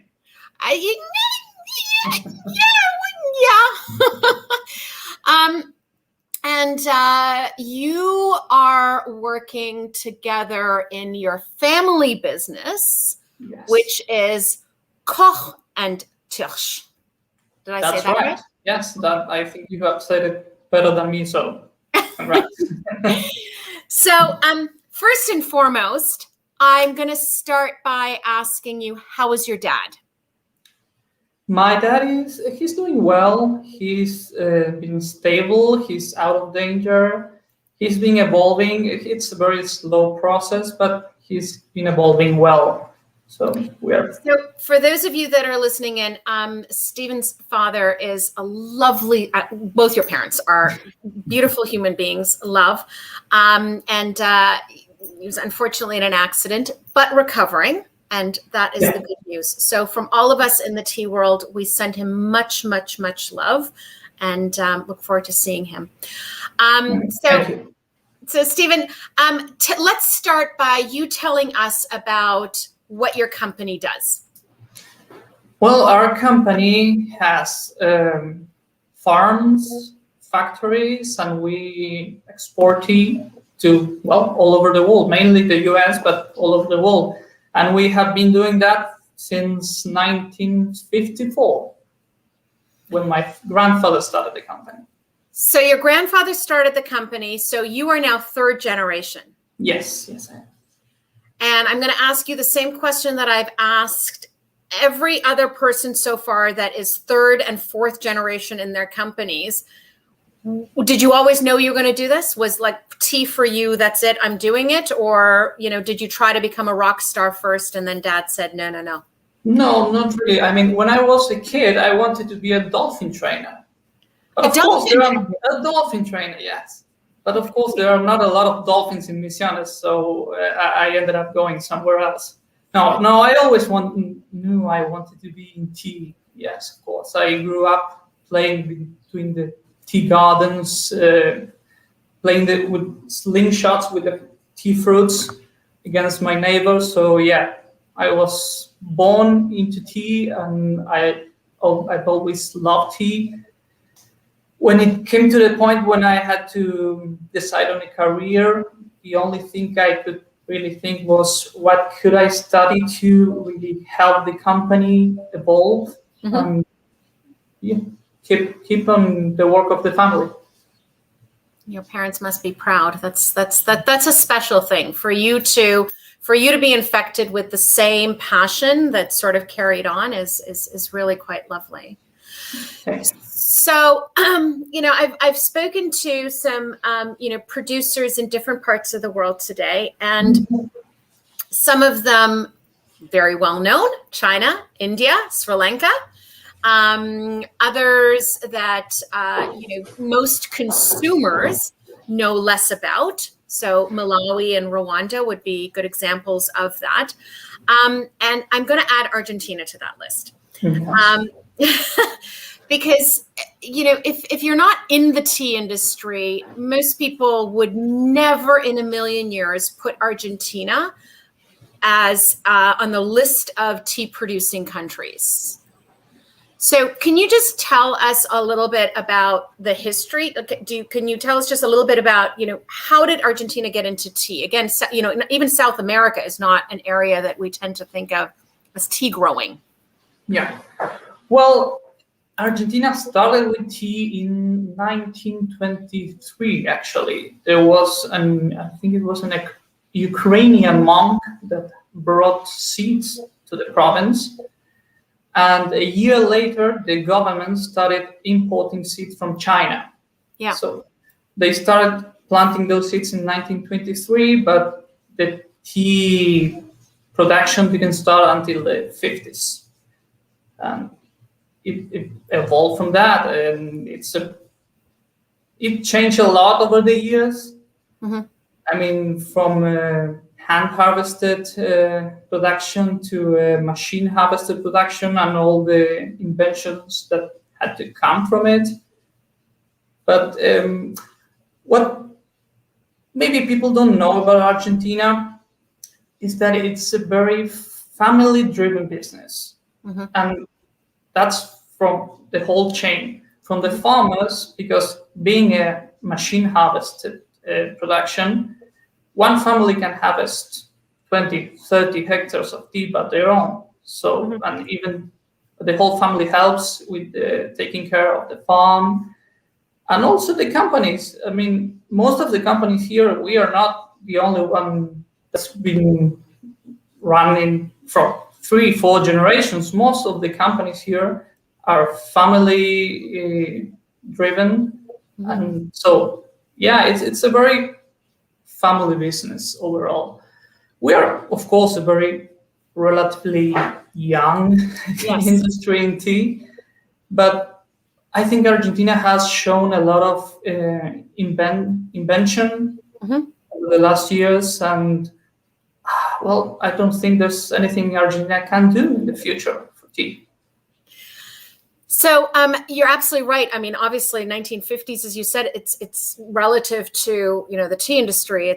You're the baby of the tea industry, right?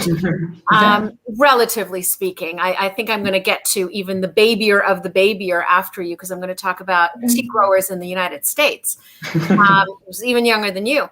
But it's despite the fact that you're so young within the industry itself as a whole, you've made an incredible impact on you're, I believe, one of the largest producers of tea for tea that goes into the United States, for example, right? I mean, that's a 340 million people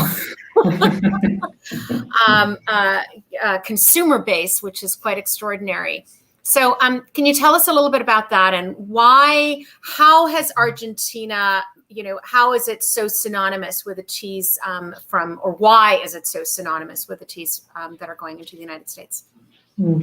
Last time I went to the US, the guy at customs asked me where I was from and what did I do. So when I told him I came to Argentina, that I work with tea, he didn't believe me. He almost rejected my entrance to the country.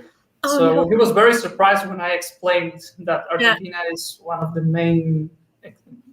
The US is the imports of the US are mainly from Argentinian tea. Yes. Well, Argentinian tea has the special capability of not clouding when it's cold. So that makes it perfect for iced tea, which is incredibly popular in the US. And also the flavor profile, it's very soft, very mild, and very acceptance of all the additives that you normally find in the iced tea, sugar, lemon. So that's why it's been very popular.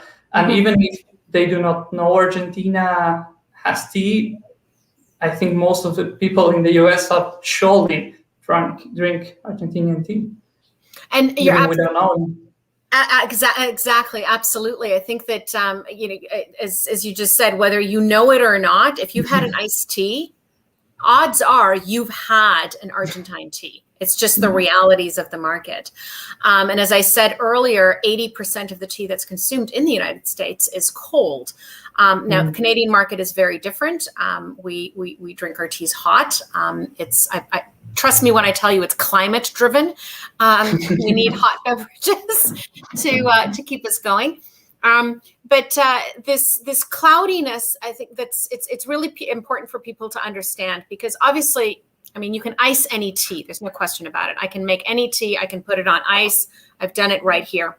The thing is, though, that what happens is if I take pretty much, a lot of other teas, black teas in particular, well, any teas, but, traditional black tea, and I chill it, I leave it in the fridge, or even if I leave it on the counter, it's continuing to oxidize, right? And it starts to get this really cloudiness to it, which is not pleasant looking, right?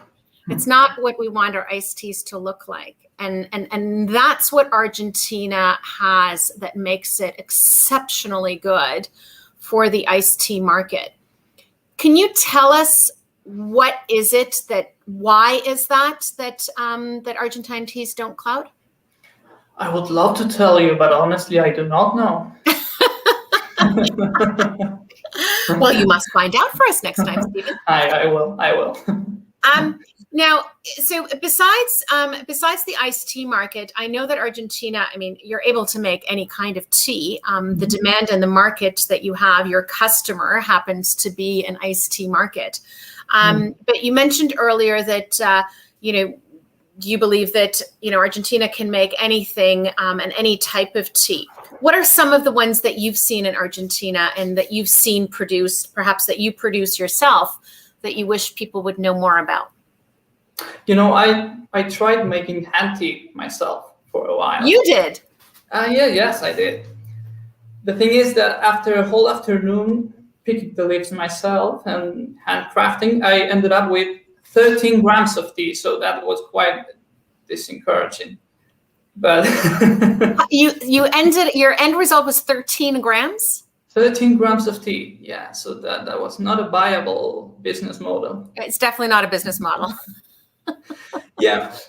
Well, you know, the thing is, being a machine harvested production does limit a lot of what we can do, at least with the current technology. I think that looking forward, we can develop better machinery to pick better leaves. We can develop better technology to aid the process in the factories to produce any kind of tea. Yeah, I believe so. I mean, you have tasted some teas from Argentina in the tea convention that were amazing. I mean, Carolina's teas are great, and there are a number of people here that are experimenting with that. So, yeah, I think anything is possible, from the technology to investigating into the varieties of tea. I mean, the future is bright. You know, it's one of the things that we've been talking about with various producers today is that, you know, what's really special is seeing parts of the world that perhaps you don't traditionally think of making a certain style of tea, experimenting and trying different things and showing that, you know what, just because this is what we're known for doesn't mean it's the only thing that we can do, right? So Stephen was referring to Karolina Okulovich of Don Basilio. She was on my sofa last year. And Karolina has, I mean, you probably have a whole new respect for handcrafted teas now that you've tried it, right? Oh, yeah. Karolina has one of the teas that she made, that she entered for the gold medal tea competition, actually won the award for it. It's a beautifully amazing tea, and it's a really good reminder, I think, for everybody in whether it's, you know, consumers, and forget about consumers, even those, all of us here that are in tea, to not automatically assume that, oh no, they can't do that because this is who they are, right? And that's not only for consumers, but for our producers ourselves. I mean, seeing what can be done with Argentinian tea does give us a lot of hope to ourselves to experiment and to develop new kinds of bringing tea to people in different ways. Of course, absolutely. So are you gonna try your hand at making a tea again? Maybe I will, but I will have to change some of the process. My father was, I'll have to modify the process. That was not viable. My father was always a big fan of the tea studio from India. Yes. Yeah, I was watching when the woman was talking today.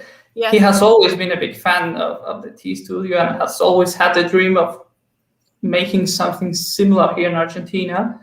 So yeah, we have the interest, we have the passion to try new things, to develop different and better teas for the world, and you know, I see a lot of opportunities.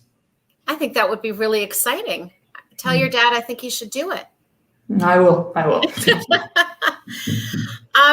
So tell us, can you talk to us a little bit about how the past year has affected the tea industry in Argentina? Well, I think we have been very fortunate ourselves. We never stopped working, and not one day since the beginning of the pandemic. I mean, Misiones overall, we have a lot of cases where it would be naive to say we don't.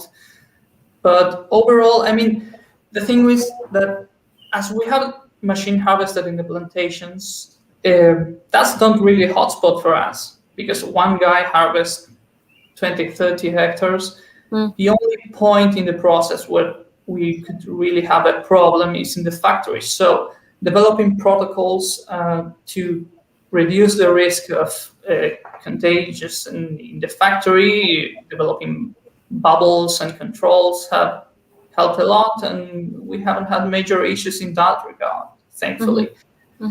Maybe with logistics have been a little bit more complicated. Sending samples to the different countries and shipping has been a problem because the ports have had some problems with cases in the different vessels that get rolled over.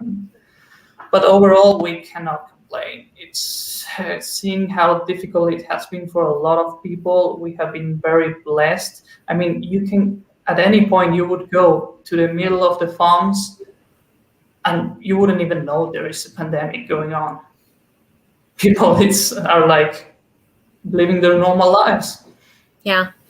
It's one of the phrases or words that the FAO used to sort of use as a theme for this year's International Tea Day was resilience. And I think that the industry and certainly sort of reinforced in everything that we're talking about today has demonstrated incredible resilience.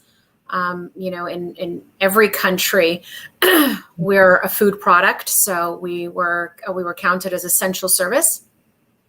And as you say, business as usual, business just continued as much as that was possible, within safety and all the rest of those things. But you just touched on something that is really important, and I just, if you're able to just expand just a little bit on it, and that's, one of the things that I think has come out of good that came out of COVID was that consumers now got an understanding of the concept logistics. Products don't just magically appear on your supermarket shelf. They have to get from here to here. And it's one of the big challenges I know at the moment, as you say, is logistics and not just in getting samples, back when things were closed, but right now with vessels and ships. And it's not just something that's tea's affected by, it's all. Can you talk to us a little, can you tell us a little bit about some of those challenges? Yeah, absolutely. I mean, even locally, the place where we had to be more careful was logistics, because the hotspot for COVID in Argentina is Buenos Aires, and all trucks come and go to the port of Buenos Aires. So the truckers were always a big focus on our protocols and control. And from that, the port in Buenos Aires has been very saturated because a lot of vessels would come and get delayed for weeks because there were positive cases aboard. And at the moment, the West Coast, sending a container from Argentina to the West Coast is an absolute nightmare. There have been where we normally would have shipping for 40 days, we are now experiencing 50, 60 days, and shipments getting rolled over. It's been terribly hard to get bookings, mainly because how saturated the ports at the US are. And it reverberates to the whole industry. Yeah. And I mean, it's affecting absolutely everything. And I think it's important for people to understand that, because when I hear, when I start to hear people here say, oh my God, the price of my groceries have gone up, like, there's a reason for that. It's not because necessarily the grocery store is taking advantage of the fact that, we're in a pandemic. It's the reality that, first of all, as you say, there are delays, and you're grateful for a delay because that means you're actually on a ship. You can't even get ships right now. Yes. Right? No, and freight rates have gone up like crazy, double, triple, if you can get a freight, because we have been exploring the options of sending the containers to Chile to then ship them through the West Coast. And that's also a lot more expensive, but at least it gets there. If it gets there. Yeah.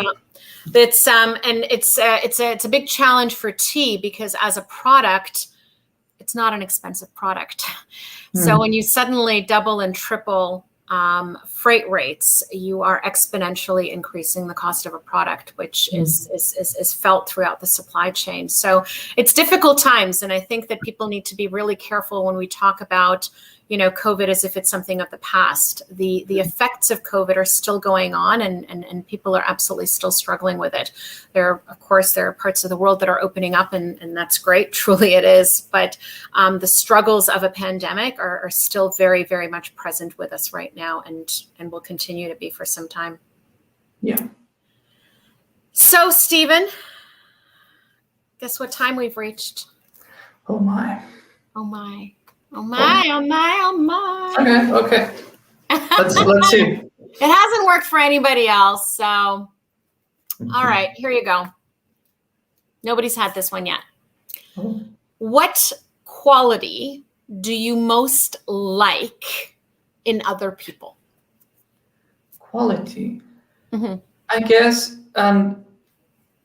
this goes to another question I think someone answered earlier. I think what I most admire about people is humility. Yeah. I think you asked someone and he said he couldn't stand people who were full of themselves. Well, Yes. This is the opposite. I think meeting a humble people, a person who can laugh of themselves, a person who doesn't believe they are above anyone else, is always warming and refreshing, and well, I love it. That's a good answer. I'll take that answer. So, Stephen, I raise my cup to you. First of all, happy International Tea Day. Thank you to you and your family for the work that you do to bring us some beautiful, beautiful teas, and really just the ability to have these fabulous iced teas. I will give you a note. The reason why Argentine teas don't cloud is because of the low level of soluble solids that are in. Okay. Well, my sister is the scientist in the family, so I should have spoken to her before. My sister is the scientist, yeah. We'll tag team you next time. So Thank you very much. All the best to your parents, and I hope to see you all soon. Soon. Thank you. Thank you, Sharon. Thank you for having me. Cheers. Thank you. Take care. Bye-bye. All right. We're going to take a brief pause, and I shall return.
All right, everybody, we are back, and I am very pleased to go from Argentina to Mississippi.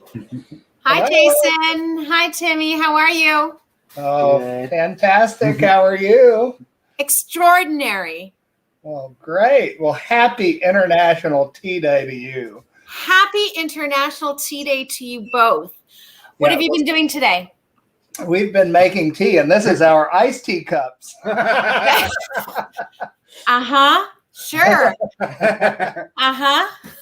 Yeah. So we just made 7 pounds of yellow tea, and it came out of the dryer, and we've been cutting grass and pruning bushes and planting hops and potting over seedlings and doing all of those things that go into the cup of tea nobody knows about. But we're going to talk about it. So like every tea producer and everybody in the industry that I've talked to today, when I ask, how have you been spending your day? It's, I've been working. It's another day, right? It doesn't stop. It's agriculture, and farming never stops, ever, ever, ever. So let me introduce the two of you. This is Jason and Timmy, Great Mississippi Tea Company. And I'm going to start by asking the very obvious question. Tea in the U.S., really? Yeah, really. No, but I say. Well, yeah, you know, we got laughed at Fortnum and Mason, so at least that was a little better. But you got on the shelf. Yeah, absolutely. So you laughed when you cashed the check. Yeah, we were there serving the tea, I think 2 years ago, and someone came in and we said, "Oh, well, this is tea from the United States," and they just started laughing and walked off. So yeah, we get that a lot. But no, we're actually quite a perfect climate. If you actually take the latitude of Hangzhou and you put the United States and China over the top of each other, we're exactly where Hangzhou would be. So just on the opposite side of the earth. And so we seem to be a pretty good place to grow tea. So we gave it a whirl. And for about 7-8 years, we were the village idiots, and now we're people want to know what we're doing. So, all right. So when you describe it that way, that laying the U.S. on China and that you're pretty much Hangzhou, it seems obvious, right?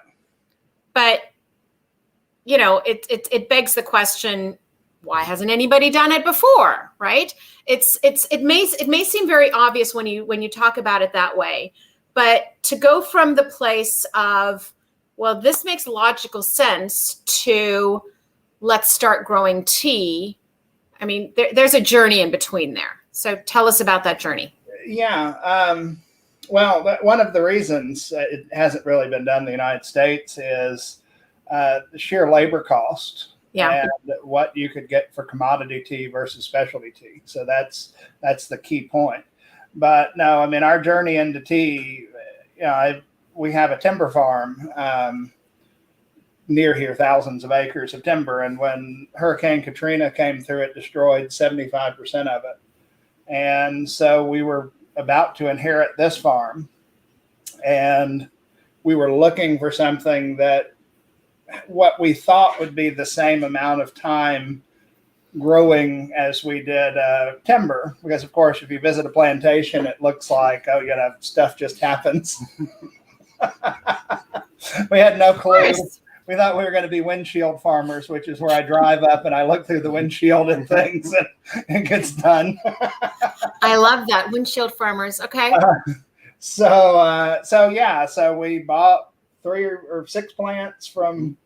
And well, I was in Savannah and I got served a tea bag that said Charleston Tea Plantation, America's only tea garden. And I asked the waiter how close I was to Charleston. And he said, "Oh, you're about an hour away." I said, "Okay." So I flew Timmy over after work on Friday, and we went up to see Charleston Tea Plantation. They were saying a camellia needing high heat, humidity, ample rainfall, acidic soil. We said, well, that's home. And I knew my grandmother had grown camellias. So we bought 6 plants and planted them in the front yard and said at the end of the summer, if one is alive, we'll look into this. And 3 were still alive. And so we went back to Charleston with our family and said, this is what we're going to do. And his dad was about the only one that was for it. My mother wasn't going to tell me no. But since it was family land, we kind of had to get a consensus. Right. And then we walked into the Mississippi State Extension Office and said, don't think we're crazy, but we want to grow tea. And the extension agent said, well, I know it's a camellia, but that's about all I know. And said, well, that's all we know too. So, yeah, great. And she put together a team of people from Mississippi State, and we hired Nigel Mellican. Probably he was on the ground by December. So we'd made the decision and around October to do it. And by December, he was here. And we already had bulldozers going and clearing land for tea. So, and we'd already ordered 60,000 plants because, yeah, we didn't know what we were doing. You made the decision, and I mean, Yeah, you're either in or you're out. That was You dove straight in. Yeah. And so, how long have you been doing this?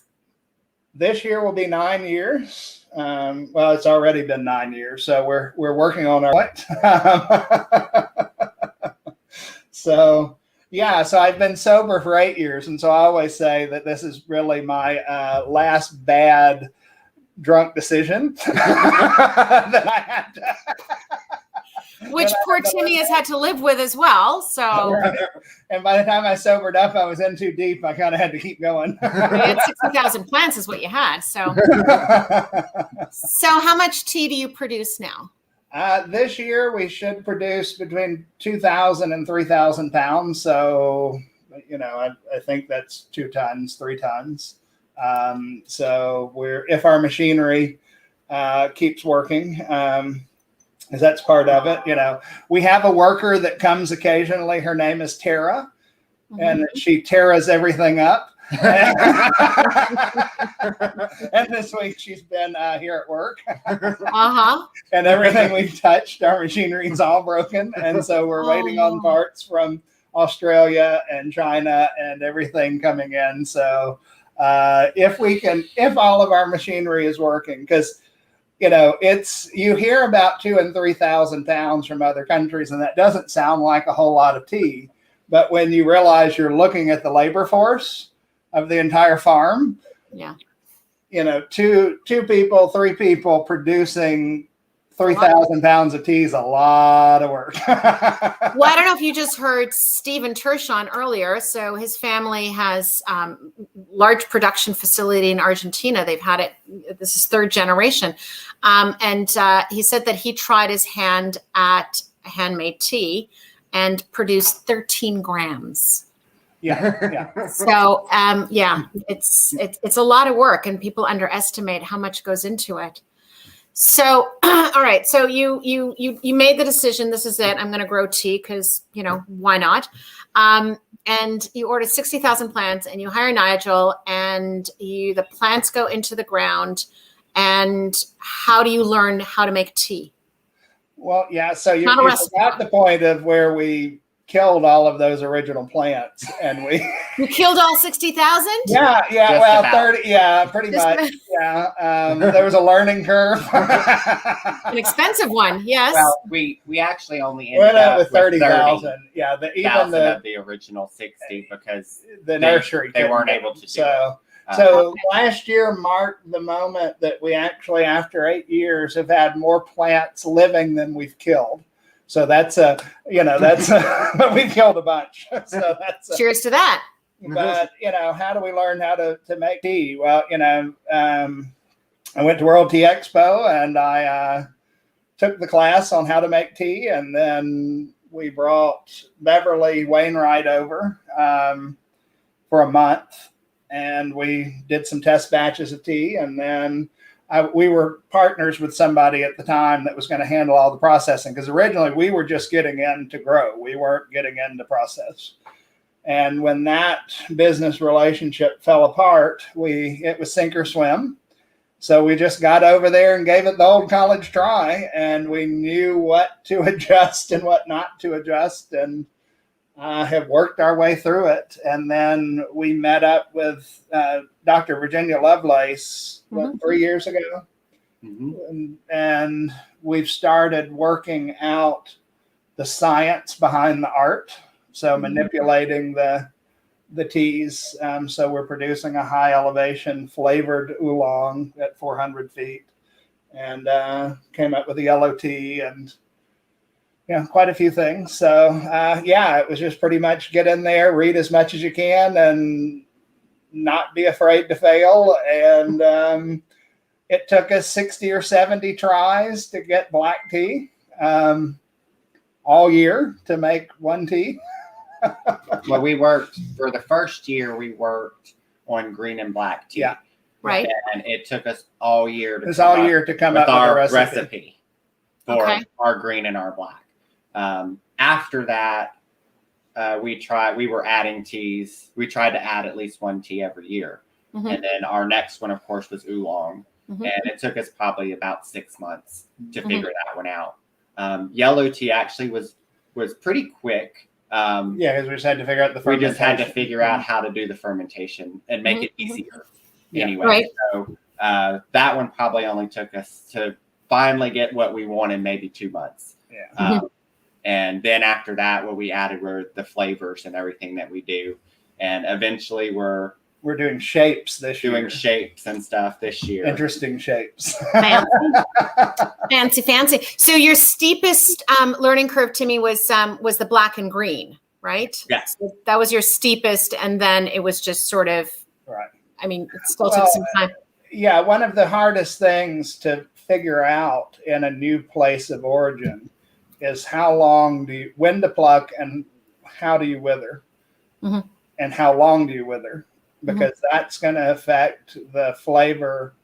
The withering process affects the flavor more than any other process in tea or traditional tea making. Of course, you could say roasting or whatever couldn't. I mean, fine, that's that's debatable. But the actual nuances of flavors, you have to get your wither right, and so finding out how to do that, how long, what temperature.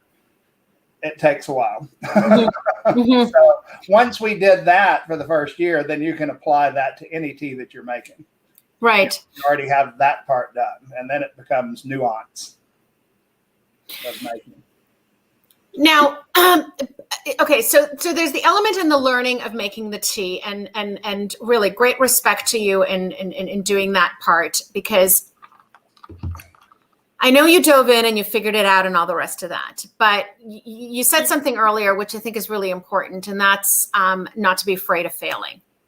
Because a lot of people, after killing 30,000 plants, would say, yeah, maybe I'm going to try something different, right? Maybe. So it's perseverance. But there's also an understanding that both of you have in flavor nuances and what the tea needs, because there's only so much that you can read, right?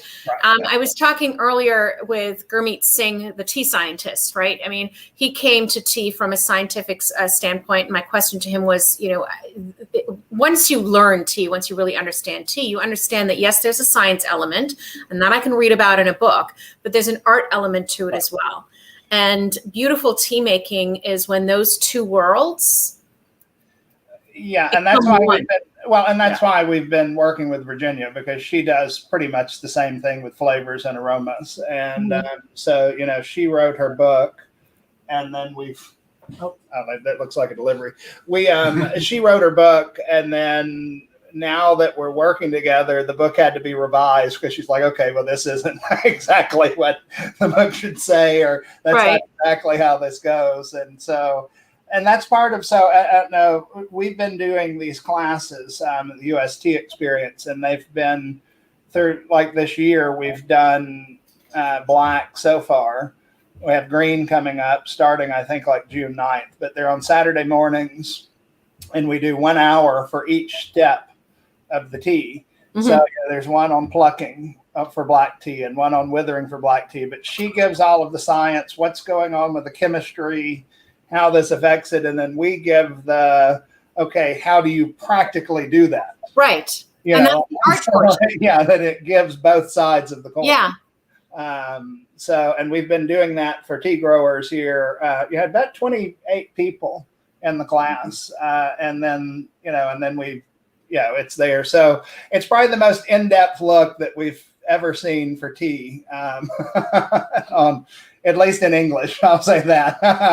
Well, that's the other thing. Accessible and people can view,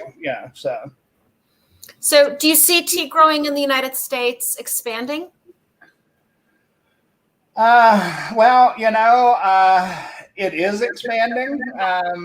But, even when we got in a decade ago, there's about 2 or 3 of us that are still standing out of the 60 that were in it. And it there's a new crop of people and maybe one person will stay, so I think it's always going to be small. Yeah.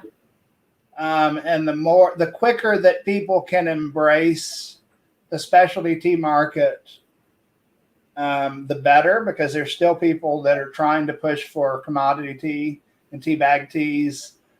And it just, we don't have economy of scale. No. But people believe that we do. And those are usually the growers that are out, very quickly. I think we did a thing the other day, maybe 30 growers. And let's see, I can pull that up real quick and give you what I think how many acres there are in the United States, if that helps you with anything. So while that comes up, we were kind of going through because the Associated Press was going to do a follow-up story from one they did in 2014. And she wanted to know who all was still growing. So there's 31 people that we know of that are, not just people that have a plant in their background or in their backyard. We weren't counting anybody unless they had 500 plants. Right. The plant count is somewhere between 269,000 and 271,000 plants. Wow. Which would be somewhere between 56 and 57 acres in the United States that we know of. Now, of note, South Carolina, of course, makes up 150,000 of those plants. Right. Just at Charleston Tea Plantation. So roughly all of the growers combined equal one of the Charleston Tea Plantations. So, well, to be fair, they had a head start. Yeah, they did. And of course we're number 2 running in with our 40,000 plants. So, it's listen, it's nothing to sneeze at because, being a grower, agriculture farming is extraordinarily difficult and incredibly hard work. And I think that anybody who's ever been to a tea garden has a whole new respect for what goes into making a cup of tea. And nobody knows that better than the 2 of you, which you do every single day. I'd really love for you to talk about your cookbook. Oh, our cookbook. Yeah. So whenever I was 20, I was so very worried about what I was going to do for the rest of my life. And, because at that point you're choosing your path forever. And I asked a friend of mine that I respected, who actually later became the Prime Minister of the Bahamas. But anyway, long story short, he said, well, look, you don't have to pick something, just every 5 years change. So, change careers. And I did. So I had a whole bunch of different careers. But at one point I owned a restaurant and a catering company years ago as one of my many careers. And owned a restaurant. And so we decided that, okay, so Americans are not drinking tea every day. So how do we get into their everyday consumption? Yeah. And so we rolled out a line of spice rubs and body butters and salt rubs but the other is decided to do a cookbook, because we're like, okay, we have these spices, and we found out that when we put out a recipe for a cheese ball around the holidays, we sold a bunch of those. So it's like, okay, well, people want to know, like, it's not just having the product, people want to know how to use it. So I'm like, well, we've got a lot of time to just this summer or this winter. Yeah. We'll cook. So we cooked all of the recipes. It was 64 recipes in the period of about 6 weeks. And it uses our tea.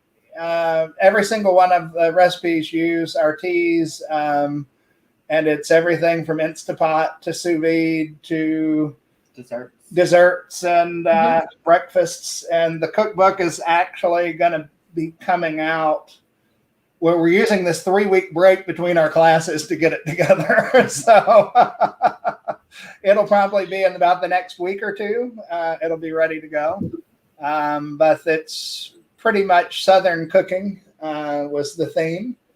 And it uses our tea so that we could at least get people eating their tea if they're not going to drink it. So, well, it's like I was talking with Jenny about. It's about getting people to think about tea not just as something that you drink, but as an ingredient. Mm-hmm. Yeah. Right. And no different than your basil, your coriander, your parsley, your dill, whatever. It's just another flavor. Right. And part of what we're going to do too is coming out with a line of the culinary tea, so that it's not the whole leaf, because a lot of it has to be ground. So we're going to sell teas just for culinary purposes. So to go along with the cookbook. So it's lots of stuff that we just we're trying to figure out how to, like, just like in charcuterie, you're trying to figure out what everything to do with the pig that you can, and so from snout to tail. So pretty much in tea, it's trying to figure out what to do with everything. What else can I do with the product? And good for you, because at the end of the day, that's why you're still around. Yeah. So good for you. So have you been following today? We have not. No, we've been in the field. I mean, we changed our shirt so that we look presentable. I thank you for changing your shirts. I'm probably grateful I can't smell you. Well, let me tell you what this is. So Marcel Proust has a questionnaire. It's 30 questions on how to get to know. It's character development, actually, but it's 30 questions on how to get to know somebody. So everybody who visits my virtual sofa must answer one of Marcel Proust's questions. So you're each going to get one. Okay. And I'm going to decide who answers what. All right. Timmy, you're going to go first. And your question is, if you could change one thing about yourself, what would it be? Only one? Yeah.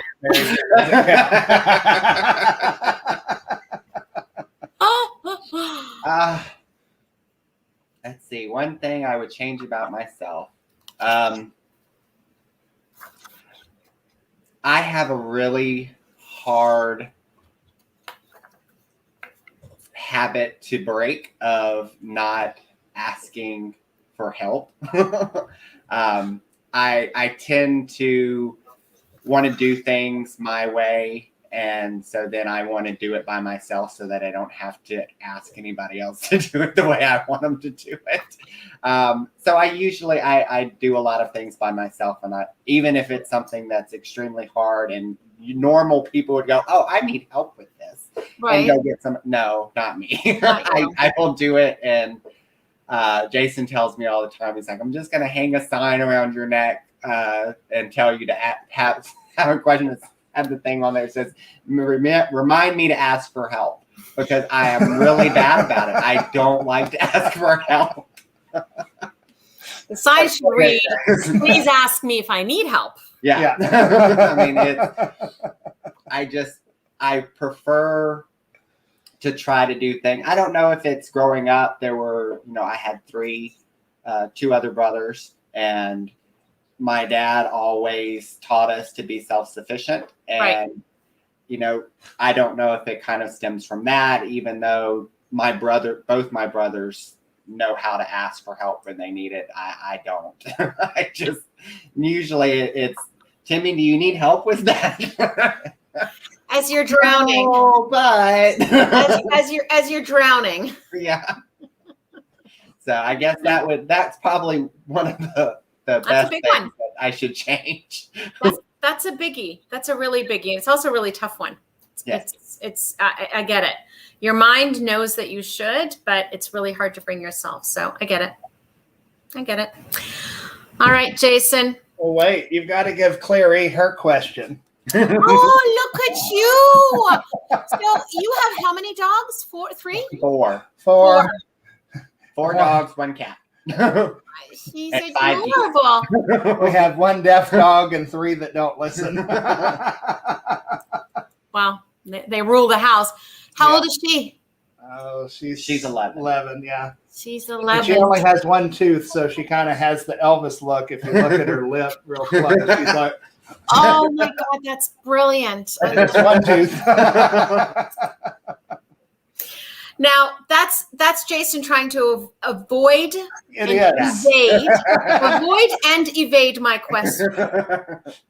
But nobody has left the sofa without answering. So, Jason, your question is, what is your greatest extravagance?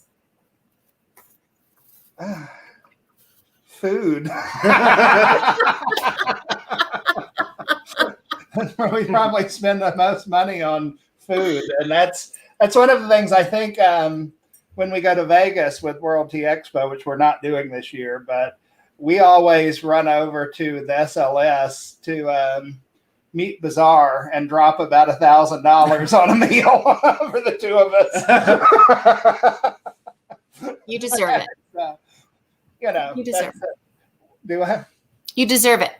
Well, when you quit smoking, quit drinking, quit doing drugs, food's the only thing you have left. It's not a bad vice to have. No. Enjoy it. And we're so close to New Orleans. We're actually going on Sunday. We're running down to New Orleans, and we slip down there to go eat a lot. But no, I think that's probably the biggest extravagance. That's a good one. So. That's definitely a good one. Well, Jason and Timmy, that's how quickly 30 minutes pass. Yeah. I wish you both a really happy International Tea Day. I raise my cup because it takes the ability to persevere to continue in this industry. And I think that what you guys are doing is really fantastic. I've tried your tea. It's really special and beautiful. And again, it's one of those things, as I was talking about with Stephen Tersch earlier, the unexpected sometimes is what gets you. And for you to bring that out, I say cheers to you. Thank you. Thank you. All right. Bye-bye. Thanks. Take care. Bye, guys. You too. Bye. Bye-bye. All righty. So from Mississippi, we are traveling westbound to the beautiful island of Hawaii. Hello, Eva. Aloha. How are you? Okay. Doing okay. How are you? I'm really good. It's lovely to see you. It's very nice to see you too. You've been well? Yeah, we have been just, monks on the mountain, as I say, during all of this time. But we've been busy. And it's definitely, an interesting time. That's all I can say, really. It's each day is new. Mm-hmm. And answering the question, how are you today? I, basically just seem to only know to answer is that, well, each day is new. And that's probably not a bad way to live life, to be honest with you. So it's lots of important lessons being taught right now. So let me introduce you, lovely Eva, to anybody who doesn't know you. Eva Lee is the owner, founder of Tea Hawaii. So I'm going to let you speak in your own words, and you tell us how did you get into tea? Let's start there. Well, our background being in the arts, we started there. And due to the activities of what we were doing, there came across a story of research that was being developed on tea here in the state. And as we were packing up our various work that my husband does in his ceramic pottery and porcelain work, we came across this article on a research scientist by the name of Dr. Francis Z. And he had been given the task as to what specialty crop might be able to help us in the state to replace a lot of the hardships that had come about from the sugar plantation and pineapple demise.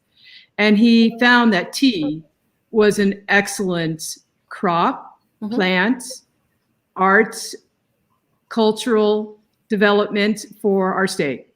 So we got in touch with him, and then we decided that we would go along with some of the experiments and integrated some of the plant structure and research that was being conducted at that time into our home and forest environment.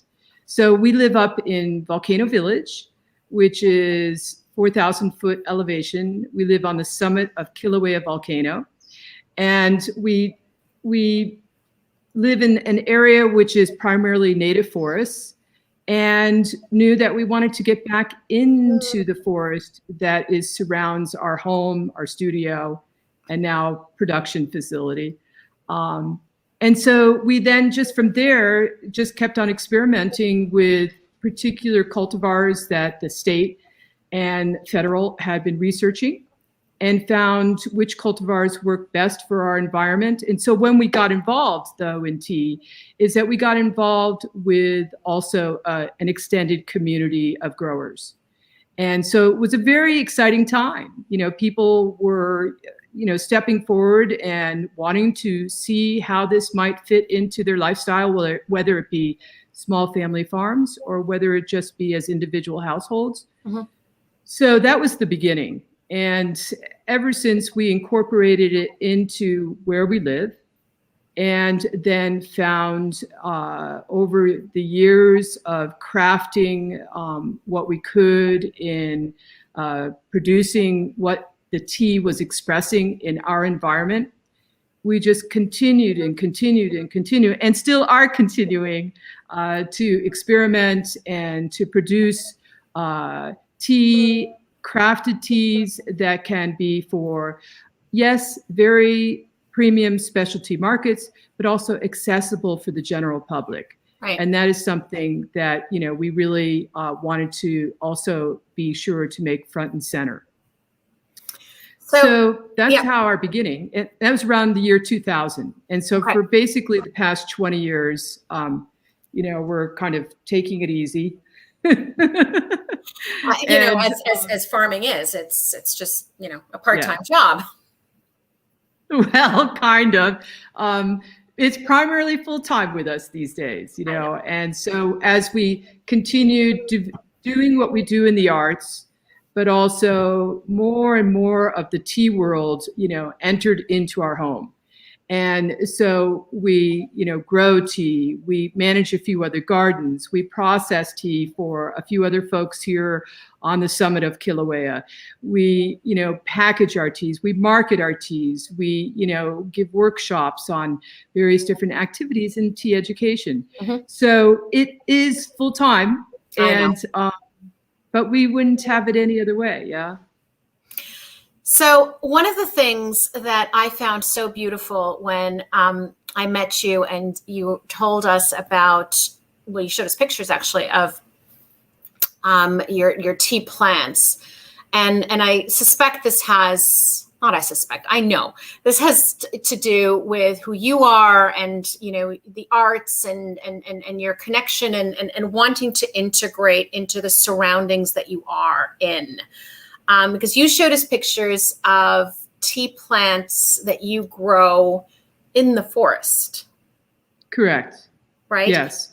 And that's very unusual. It's not something that we tend to think of. When we think of tea gardens, we, you know, these big rolling hills of just tea and tea and tea and tea and tea.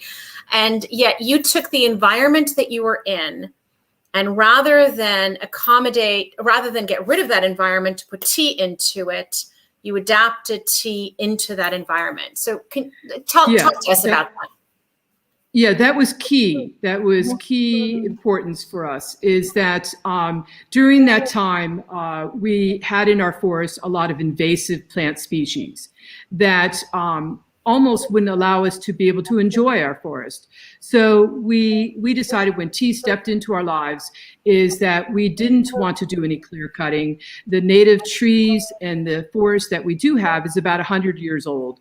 And so we knew that we did not want to do any clear cutting, and that we would just see what would happen with developing, quote, shade-grown teas. But at the time, we didn't necessarily know that that was the thing that we would be doing. So we just little at a time went back into the forest. The tea brought us back into the forest to clear these invasives and leave the native forest being the way they are. And then as we cleared invasive species, we then integrated these tea plants into the forest. And so it's very interesting is that in this day and age, as people refer to tea forests, ancient tea forests, as we know in China, and that as you step into our tea forest, it is a combination of native ohia trees, which are a hardwood tree that the apapani, the native Hawaiian birds, you know, feed off the nectar of the lehua blossom. There's these beautiful melees and hulas that are done on that. But the tea is, in a sense, the understory of the ohia trees. And so hence we ended up growing a significant amount of our teas in that forest. And as time went on, we saw the sort of the ecosystem, the relationship between the native species and the introduction of tea. And at first we were a little bit concerned about, okay, it's non-native, we're introducing it into the forest, but we were so happy to see that it's non-invasive. So the relationship that's going on between the climate, the origin, you know, the location of where we are, it just couldn't be the nicest relationship. You know, if human beings could be as, you know, relative in the relationship as our forest is, you know, we all could, you know, learn a big lesson in a sense where we could find that humanity in relationship to the planet. And so every time I step into the forest, yes, it is a crop element. Yes, it is a combination of arts and natural environment. But we just feel really fortunate and with a lot of gratitude that we have these teas that produce a high percentage of the theanine. And so, which the shade-grown teas are known for. So we, you know, each nuance, depending upon the location, has that personality. And I feel, you know, so fortunate to be able to have all these various different, you know, conversations going on with the environment, and that the tea has been welcomed into the forest so well. We're very lucky. Tell us what does that do to the flavor profile of the tea, right? Because we talk about terroir and how the soil and the surroundings are so key. Yeah. Well, I feel that, you know, there's a smoothness that comes from the shade-grown teas. There's also a slight sense of the sweetness. And yes, it is very affected by the climate. and very affected by, the surroundings. So for instance, the flavor profiles can change, but the consistency with having the teas that are grown in the forest have a smooth, sweet, not as astringent as maybe some of the teas that we are producing in more full sun environment. But also the soil is so full of nutrients, from the forest, from the mulch. And so that combination of things that take place. But as weather and climate change, I do notice over the years how the teas, flavor and aromatic profiles change. So we live on the summit of Kilauea volcano. We can have ash plumes that are gentle in comparison to the rest of the planet that is undergoing volcanic activity, but it will go down into the soil. The plants will pick up these nutrients through their root system, and then they express themselves through the leaf that we harvest, that we then process, and then consume. And so one year the tea was, during those eruption, was profiled with a slight spice to it. Other times during the other years is that there be some of those invasives that were what we refer to as kahili ginger, beautiful, fragrant flowers, but highly invasive. And so but they're on the outskirts of the forest, and they would be in bloom, and possibly at the same time as our harvests were taking place. And so then those would be profiled as somewhat rose-like. Right. And so we've got, for the past 7-8+ months, it's been pretty much nonstop rain. And so we have had a very late spring. We've just finished our second flush. And it's late for us.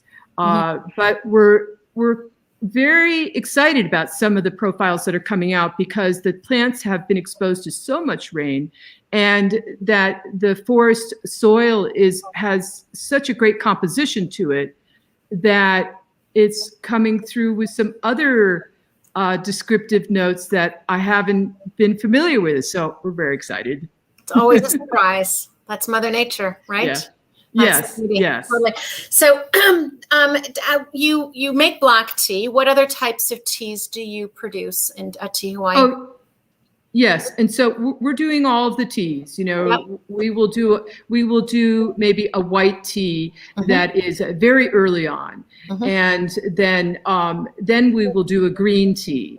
And then as the seed, so we will do a white, a green, an oolong, and also a black tea. But also we are working with 2 different categories of cultivars that are under the Sinensis category, and then the others that are under the Assamica. And so depending upon which cultivars that we're working with as well, we will say these are more conducive for the green, these are more conducive for the black, and so we will do it that way.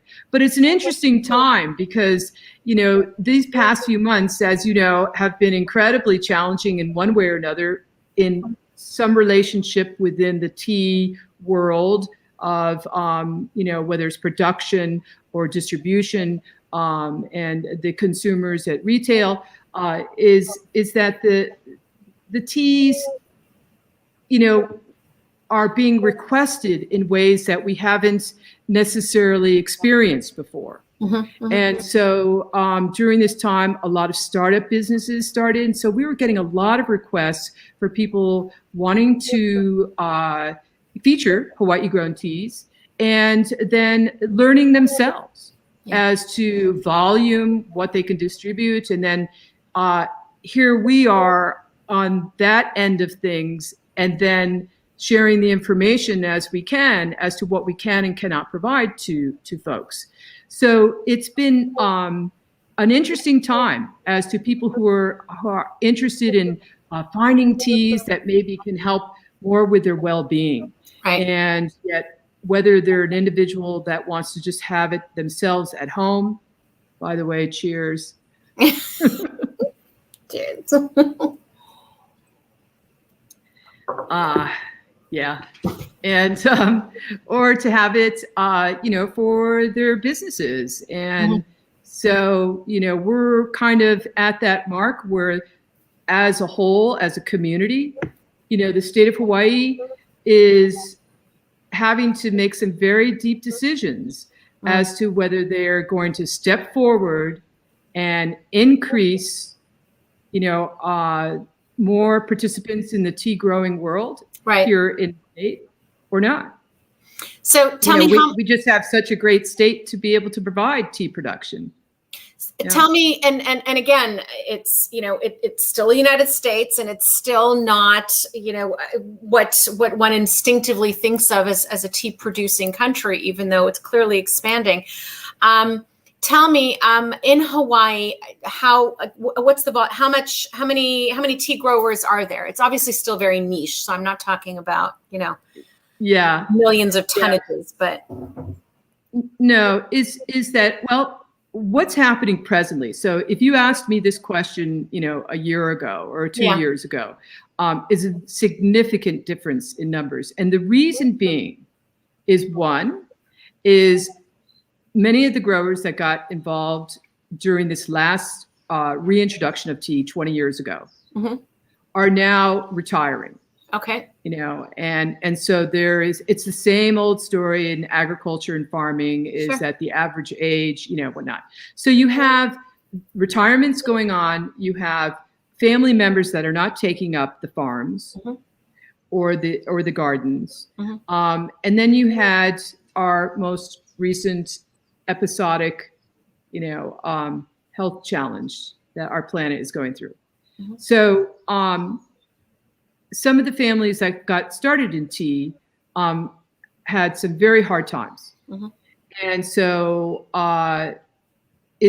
so the numbers, so to answer your question, is that I would say that there were 50 locations that were from small gardens to commercial production. Wow. Now it's down to right now what I would say that are 6 gardens that are in commercial production. Wow. So yes, that's right. And so it is, and so with the few of us that are still actively in production right now, is that we are having to pivot in a number of ways. That word pivot that everybody's been using this year, kind of thing. So that's what it's come down to. Just really a handful of growers.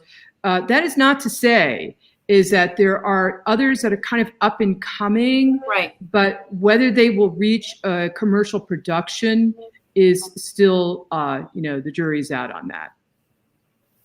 Exciting times potentially, right? I mean, it's change. It's a lot of change, but I think that's sort of emblematic of the world right now, and it makes room for something new to grow, right? Yes, absolutely, and it's very exciting with the new interest, for instance, that is there about what we're doing in Hawaii and what is it that we're able to provide. Is that sort of the philosophy, the approach, the method of growing tea in Hawaii is different now, even though the environment and the microclimates and all what they have to offer. But the idea of approaching the subject, Hawaii actually is one of the best producing states in the country, in the United States. So, due to our climate, our zone, our acidic soils, I mean, we don't have the same challenges as the other growers on the East Coast, as well as on the West Coast.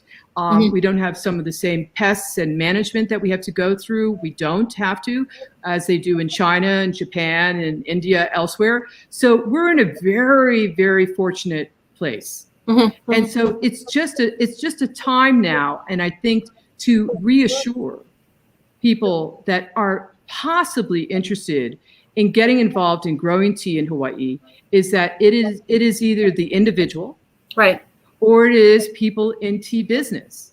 And the idea of the model of how a lot of tea businesses over the years have worked with growers throughout the planet, is shifting slightly as to possibly looking at Hawaii as to whether they approach us in such a way as they've approached the other growers in other countries, right? Or they themselves actually step in and participate in expanding agriculture in tea production. So we're kind of hoping to expand the community for more people to come in and grow.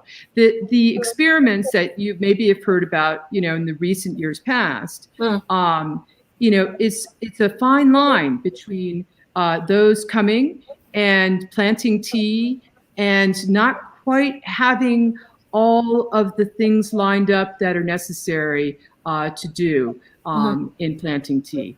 And so there's so many different environments, of course, microclimates in Hawaii, but the education in production is key.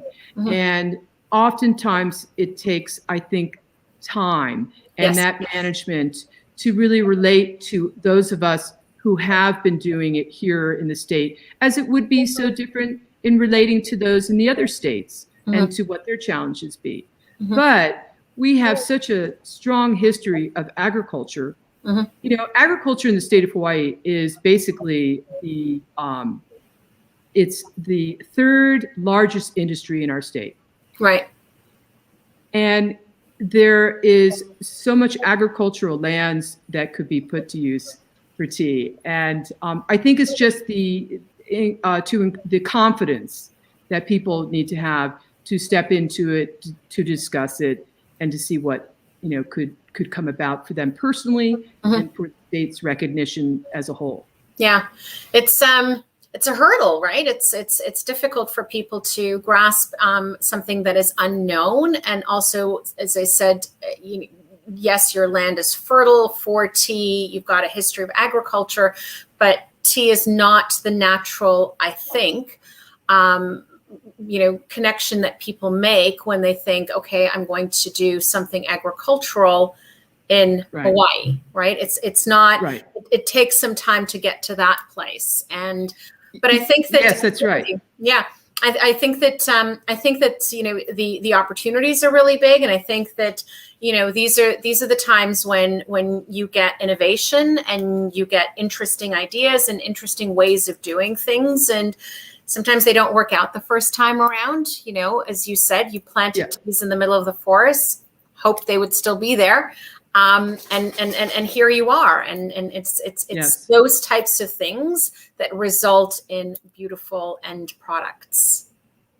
Yeah, absolutely. Shabnam, and the grower these days, at least in our state where I am, has to do a multiple of things beyond just growing the tea.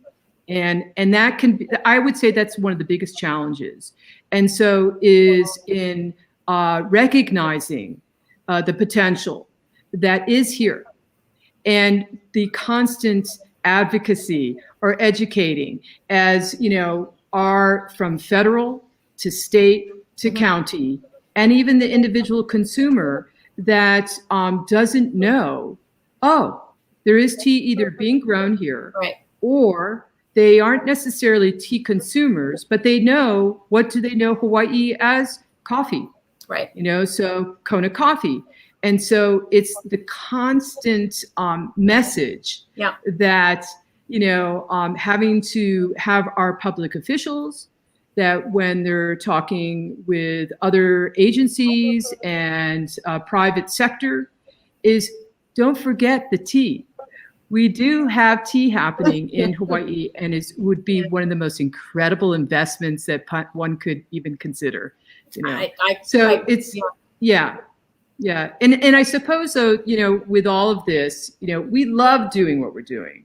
Yes. And it is, I think the biggest gift that we can give our next generation is that how wonderful it is that the tea plant lives as long as it does, gets established, and that next generations can continue on or start their own new production. So it's, this idea of how it brings so many different parts of the world together. Yeah. You know, and so when we have people, part of our business also is in agritourism. Mm-hmm. And so when I have someone come into our home and studio, that they can come from all over the world. And why are they coming here is how that tea connects us. Right. And it just, I never get, tired of this idea that tea brings people together. And it just is wonderful. And so as I, over the past year, walked through, quote, our forest of tea and realized that it is such a connection, that it is, just brings that whole purposeful mission that I, feel like I can somewhat, appreciate. Yeah. Yeah, it's it absolutely is, and I think that the very fact that tea consumption in one of the hardest years any of us has known has risen is testament to that. Absolutely. So lovely, Eva. It has come to the time, that time when everybody pretends that their connection suddenly isn't working, where you're going to answer one of my Proust questions. This is a good one. This is a good one for you, Miss Eva. What do you consider the most overrated virtue? In relationship to tea? Sure. Or just... Yeah, go for it. Your interpretation. Most overrated virtue? Yep.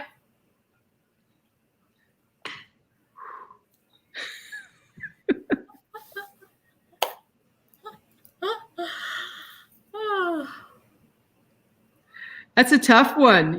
Most overrated virtue in the tea world is, I guess,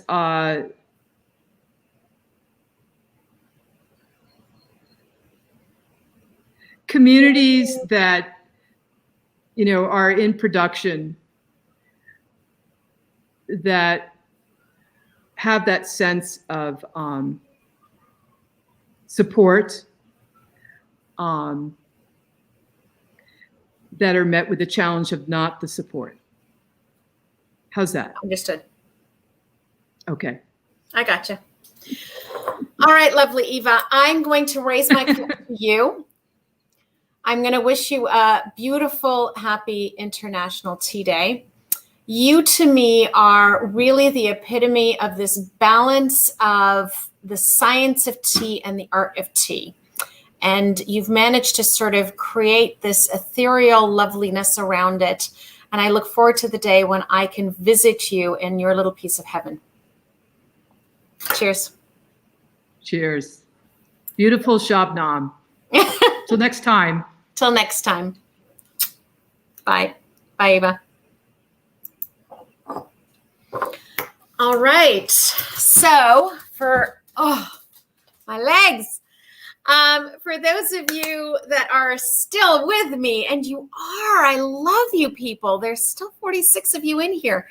I am very, very pleased to jump from Hawaii all the way around to the other side of the world to CK.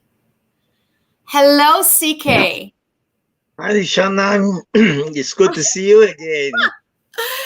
Good morning and good evening. You have I don't know what time of day it is. You should know. So for those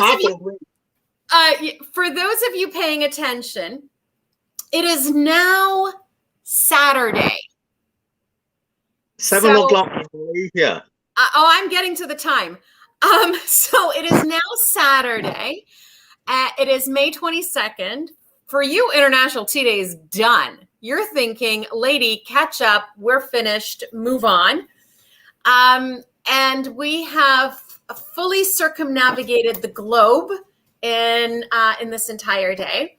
And I should also say that CK was very, very gracious to take this time slot because, as he said to me, Shabnam, In the past year, I have not gotten out of bed before noon. And here you are, lovely CK, at 7 a.m. in the morning on Saturday. Thank you. Yeah, you still look very fresh. After the whole 12 hours? I'm at 11. We'll be at 11 and a half when you and I finish. Yeah, you still look so fresh. I thought you would have been exhausted by now. No, I'm still good. I'm still good. I'll crash. There's always time to crash later. Yeah, So, cheers. Cheers to you, CK.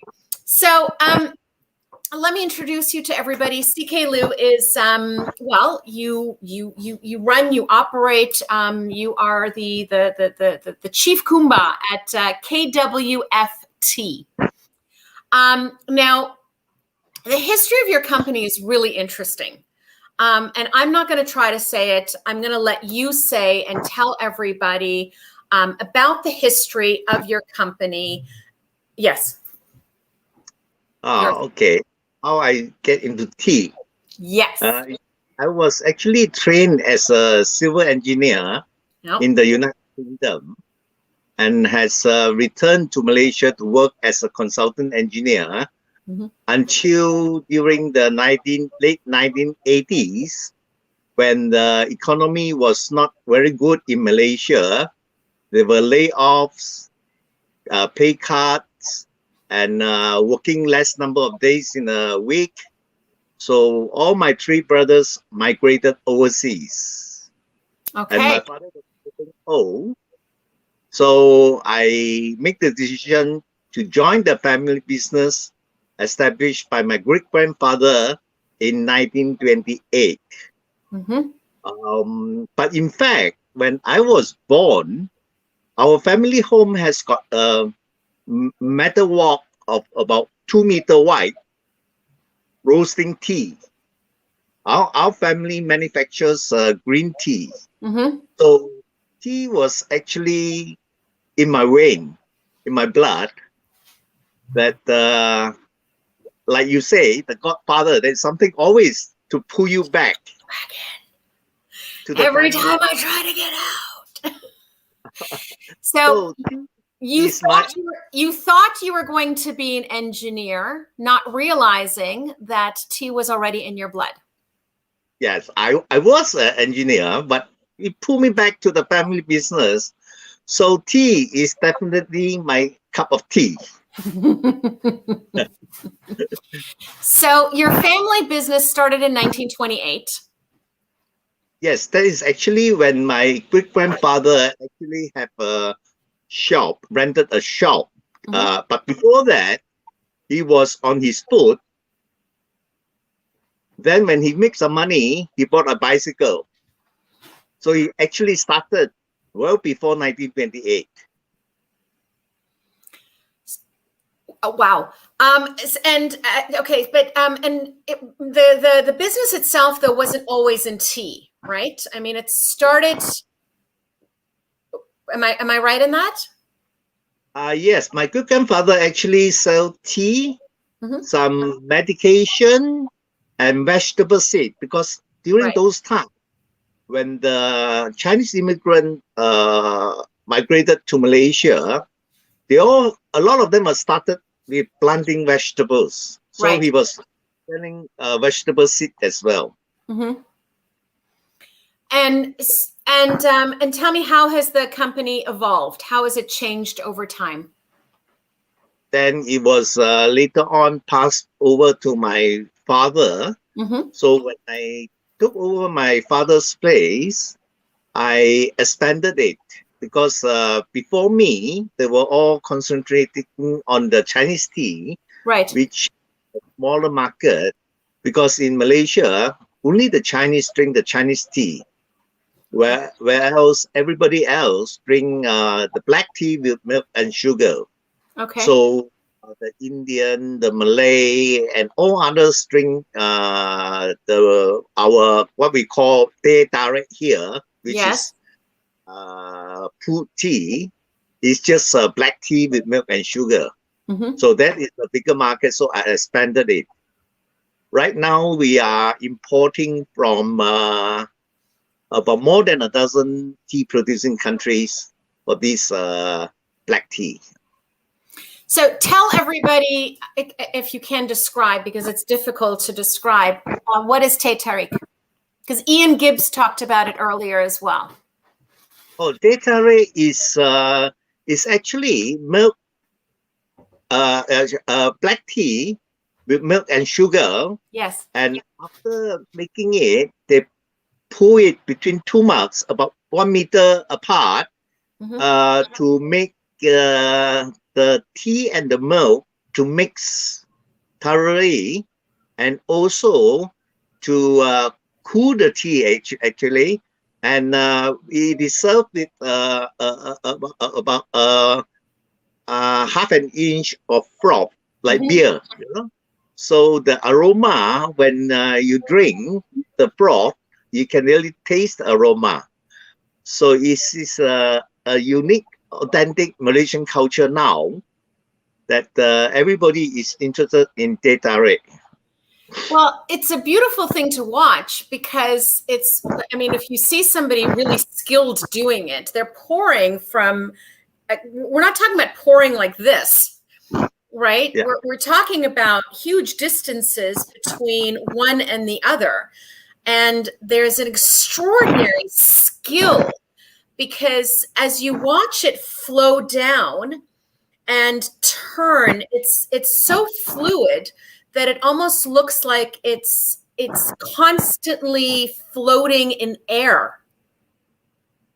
Yes. And I mean, I've never tried it. I wouldn't even pretend to. Can you do it? I was starting because of there are a lot of people, especially they learn themselves and to in the competition. So I was trying to do it in the bathroom during the shower, so that I can perform when in the overseas conference and expo.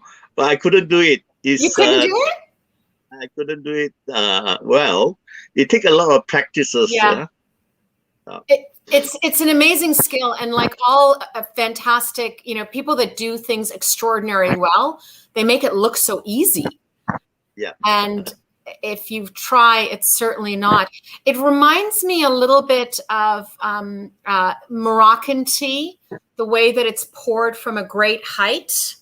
Yes, yes, yes. Right? So it's the teapot and the cup, and it's sort of the same kind of, you know, the accuracy of what is happening is extraordinary.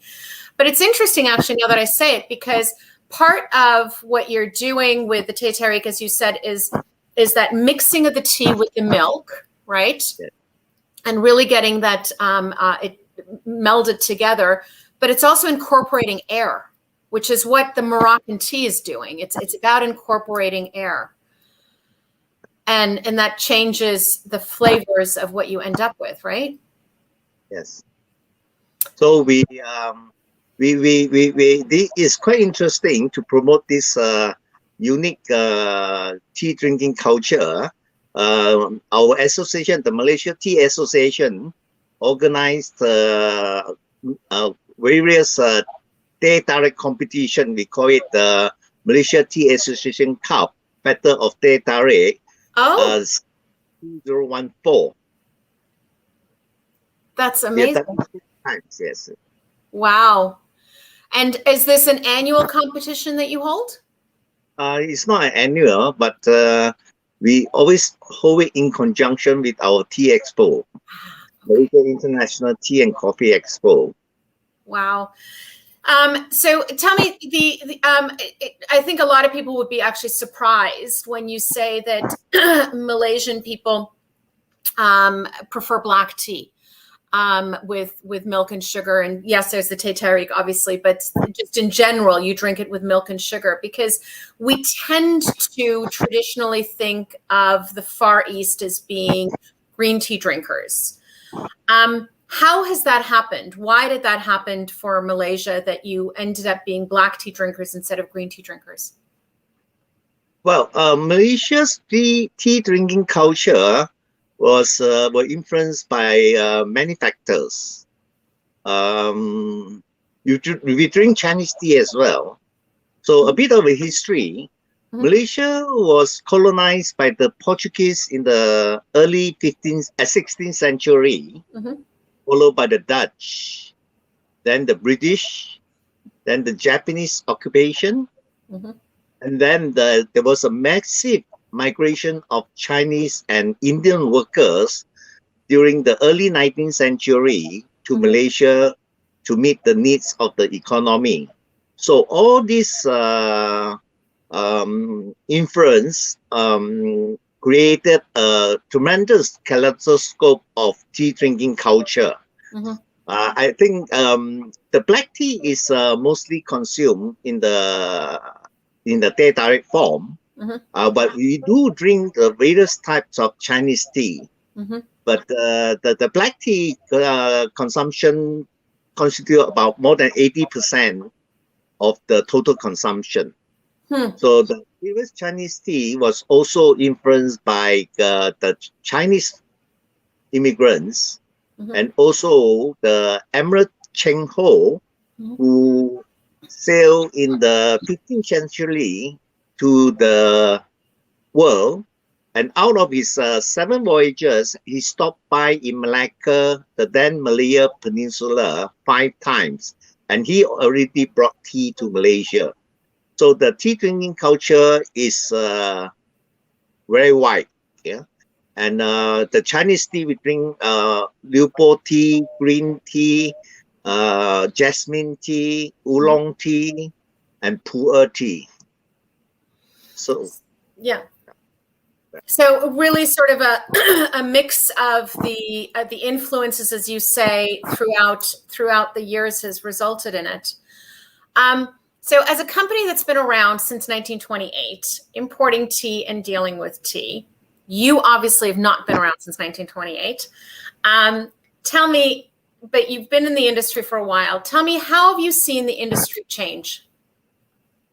Yes, as the population grow in the world, as far as Malaysia is concerned, the consumption increase due to the population and also the popularity.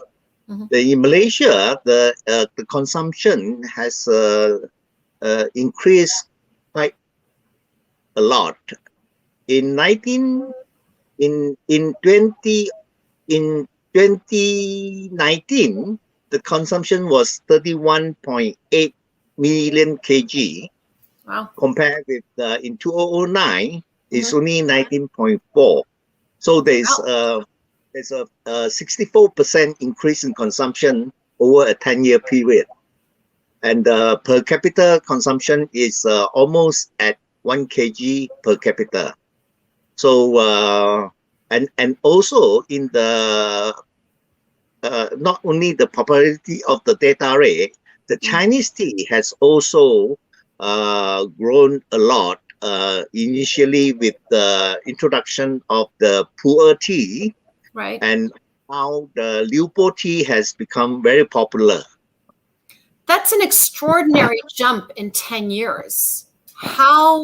Why and how did that happen? That's big. It's a really big jump. In my opinion, it's actually started in the 1998 when Malaysia was facing the Asian financial crisis. Right. So the economy wasn't doing very well, and that was the time when these tea stores sprung up by the roadside in the shop and all that. So people have less money to go to coffee house or hotel to meet. So they all meet in this tea store we call Mama store. Mama is actually Indian Muslim. They all now the Indian Muslim, they are operating 24 hours. So everybody having a meeting, they'll go there to meet.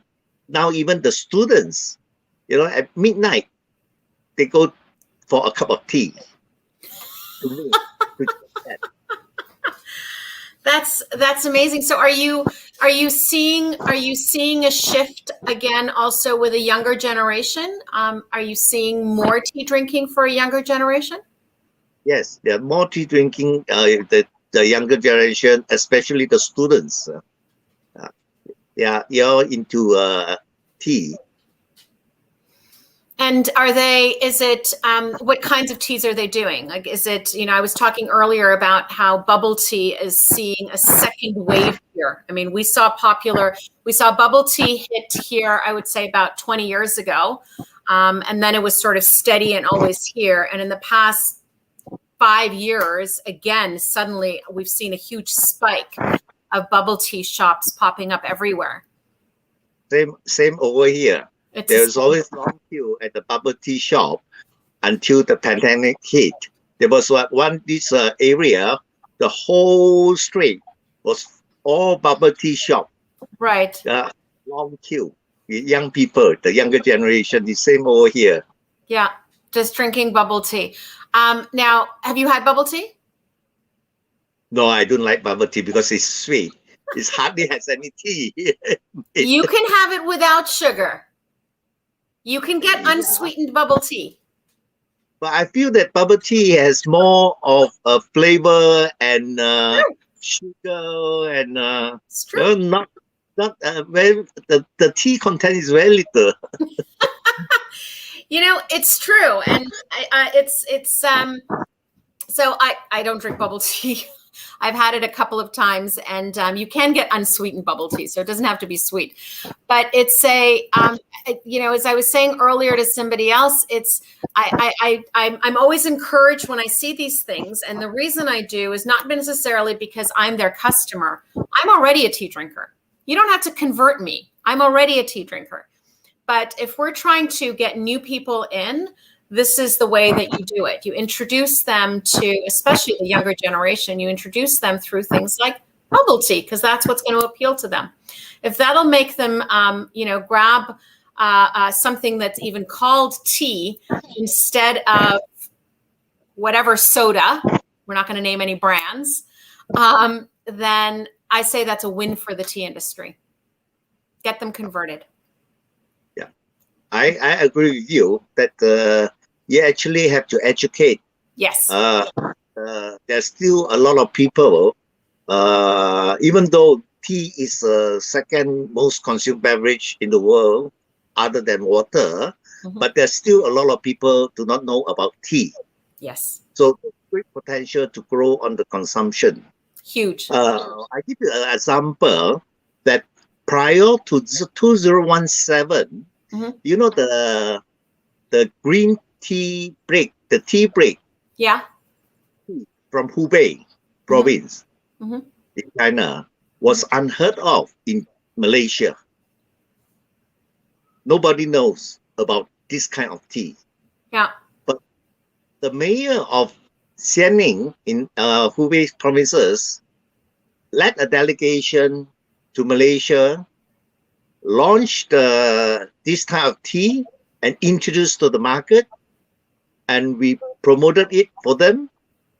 And now there are consumers looking for this type of tea, and there are tea merchants selling this type of tea. That's amazing. So we need actually to promote and introduce different type of Chinese the tea, especially Chinese tea. There are various types of Chinese tea that nobody heard of, like Liu Bo tea. I think there are a lot of people who know about Liu Bo tea. Liu Bo tea is actually a dark tea from Guangxi province. And what's the flavor profile?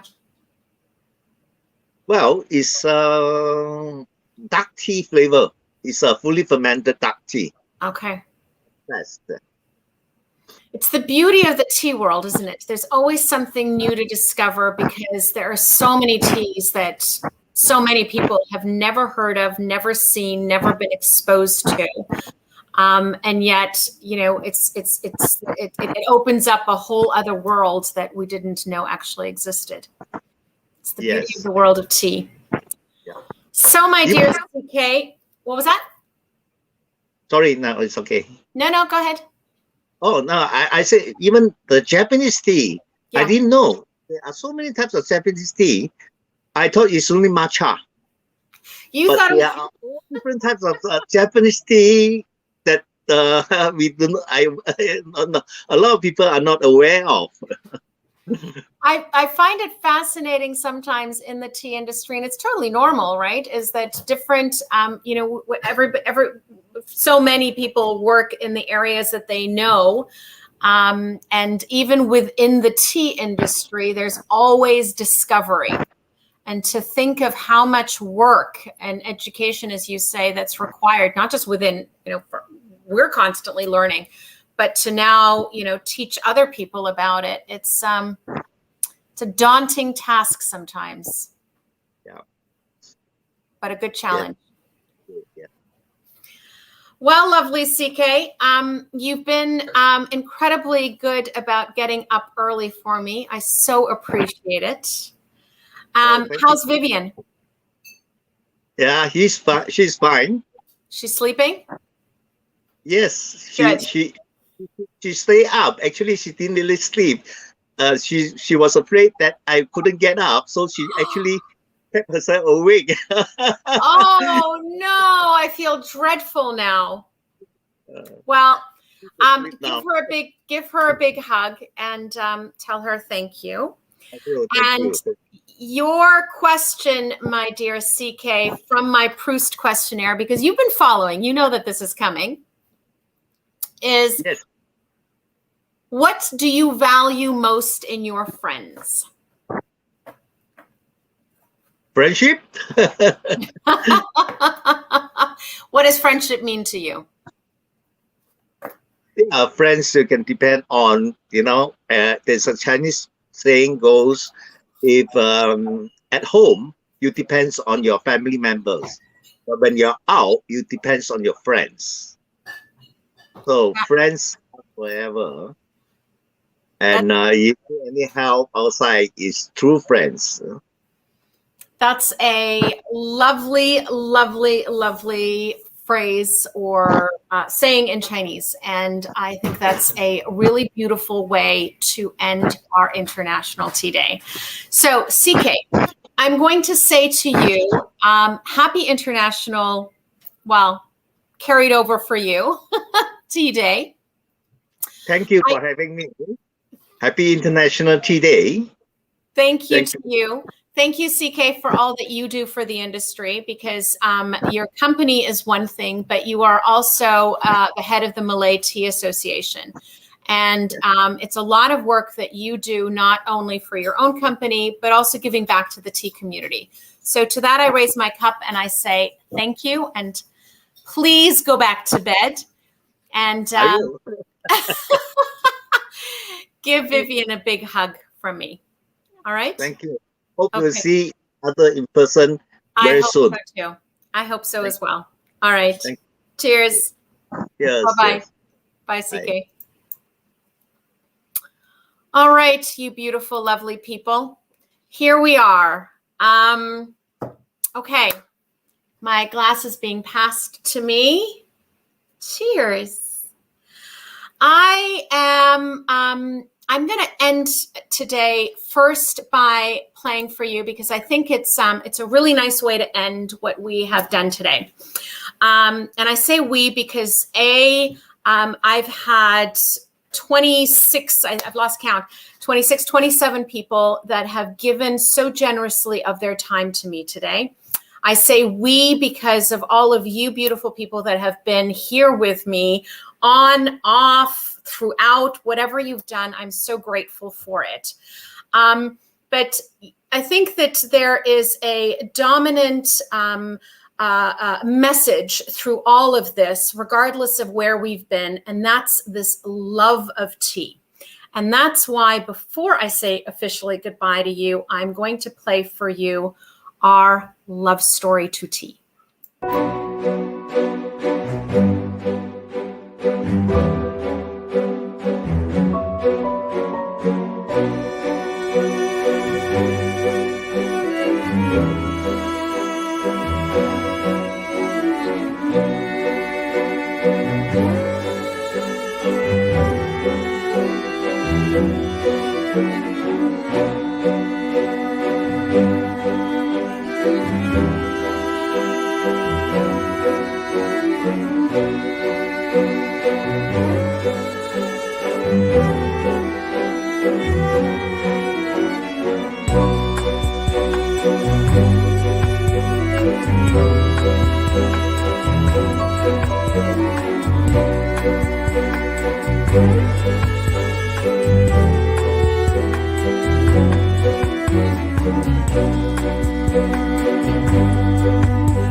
So with that, I raise my champagne glass because this is the honor that I think tea deserves. I raise my glass to all of you. I raise my glass to those of you that have participated. Here come the tears.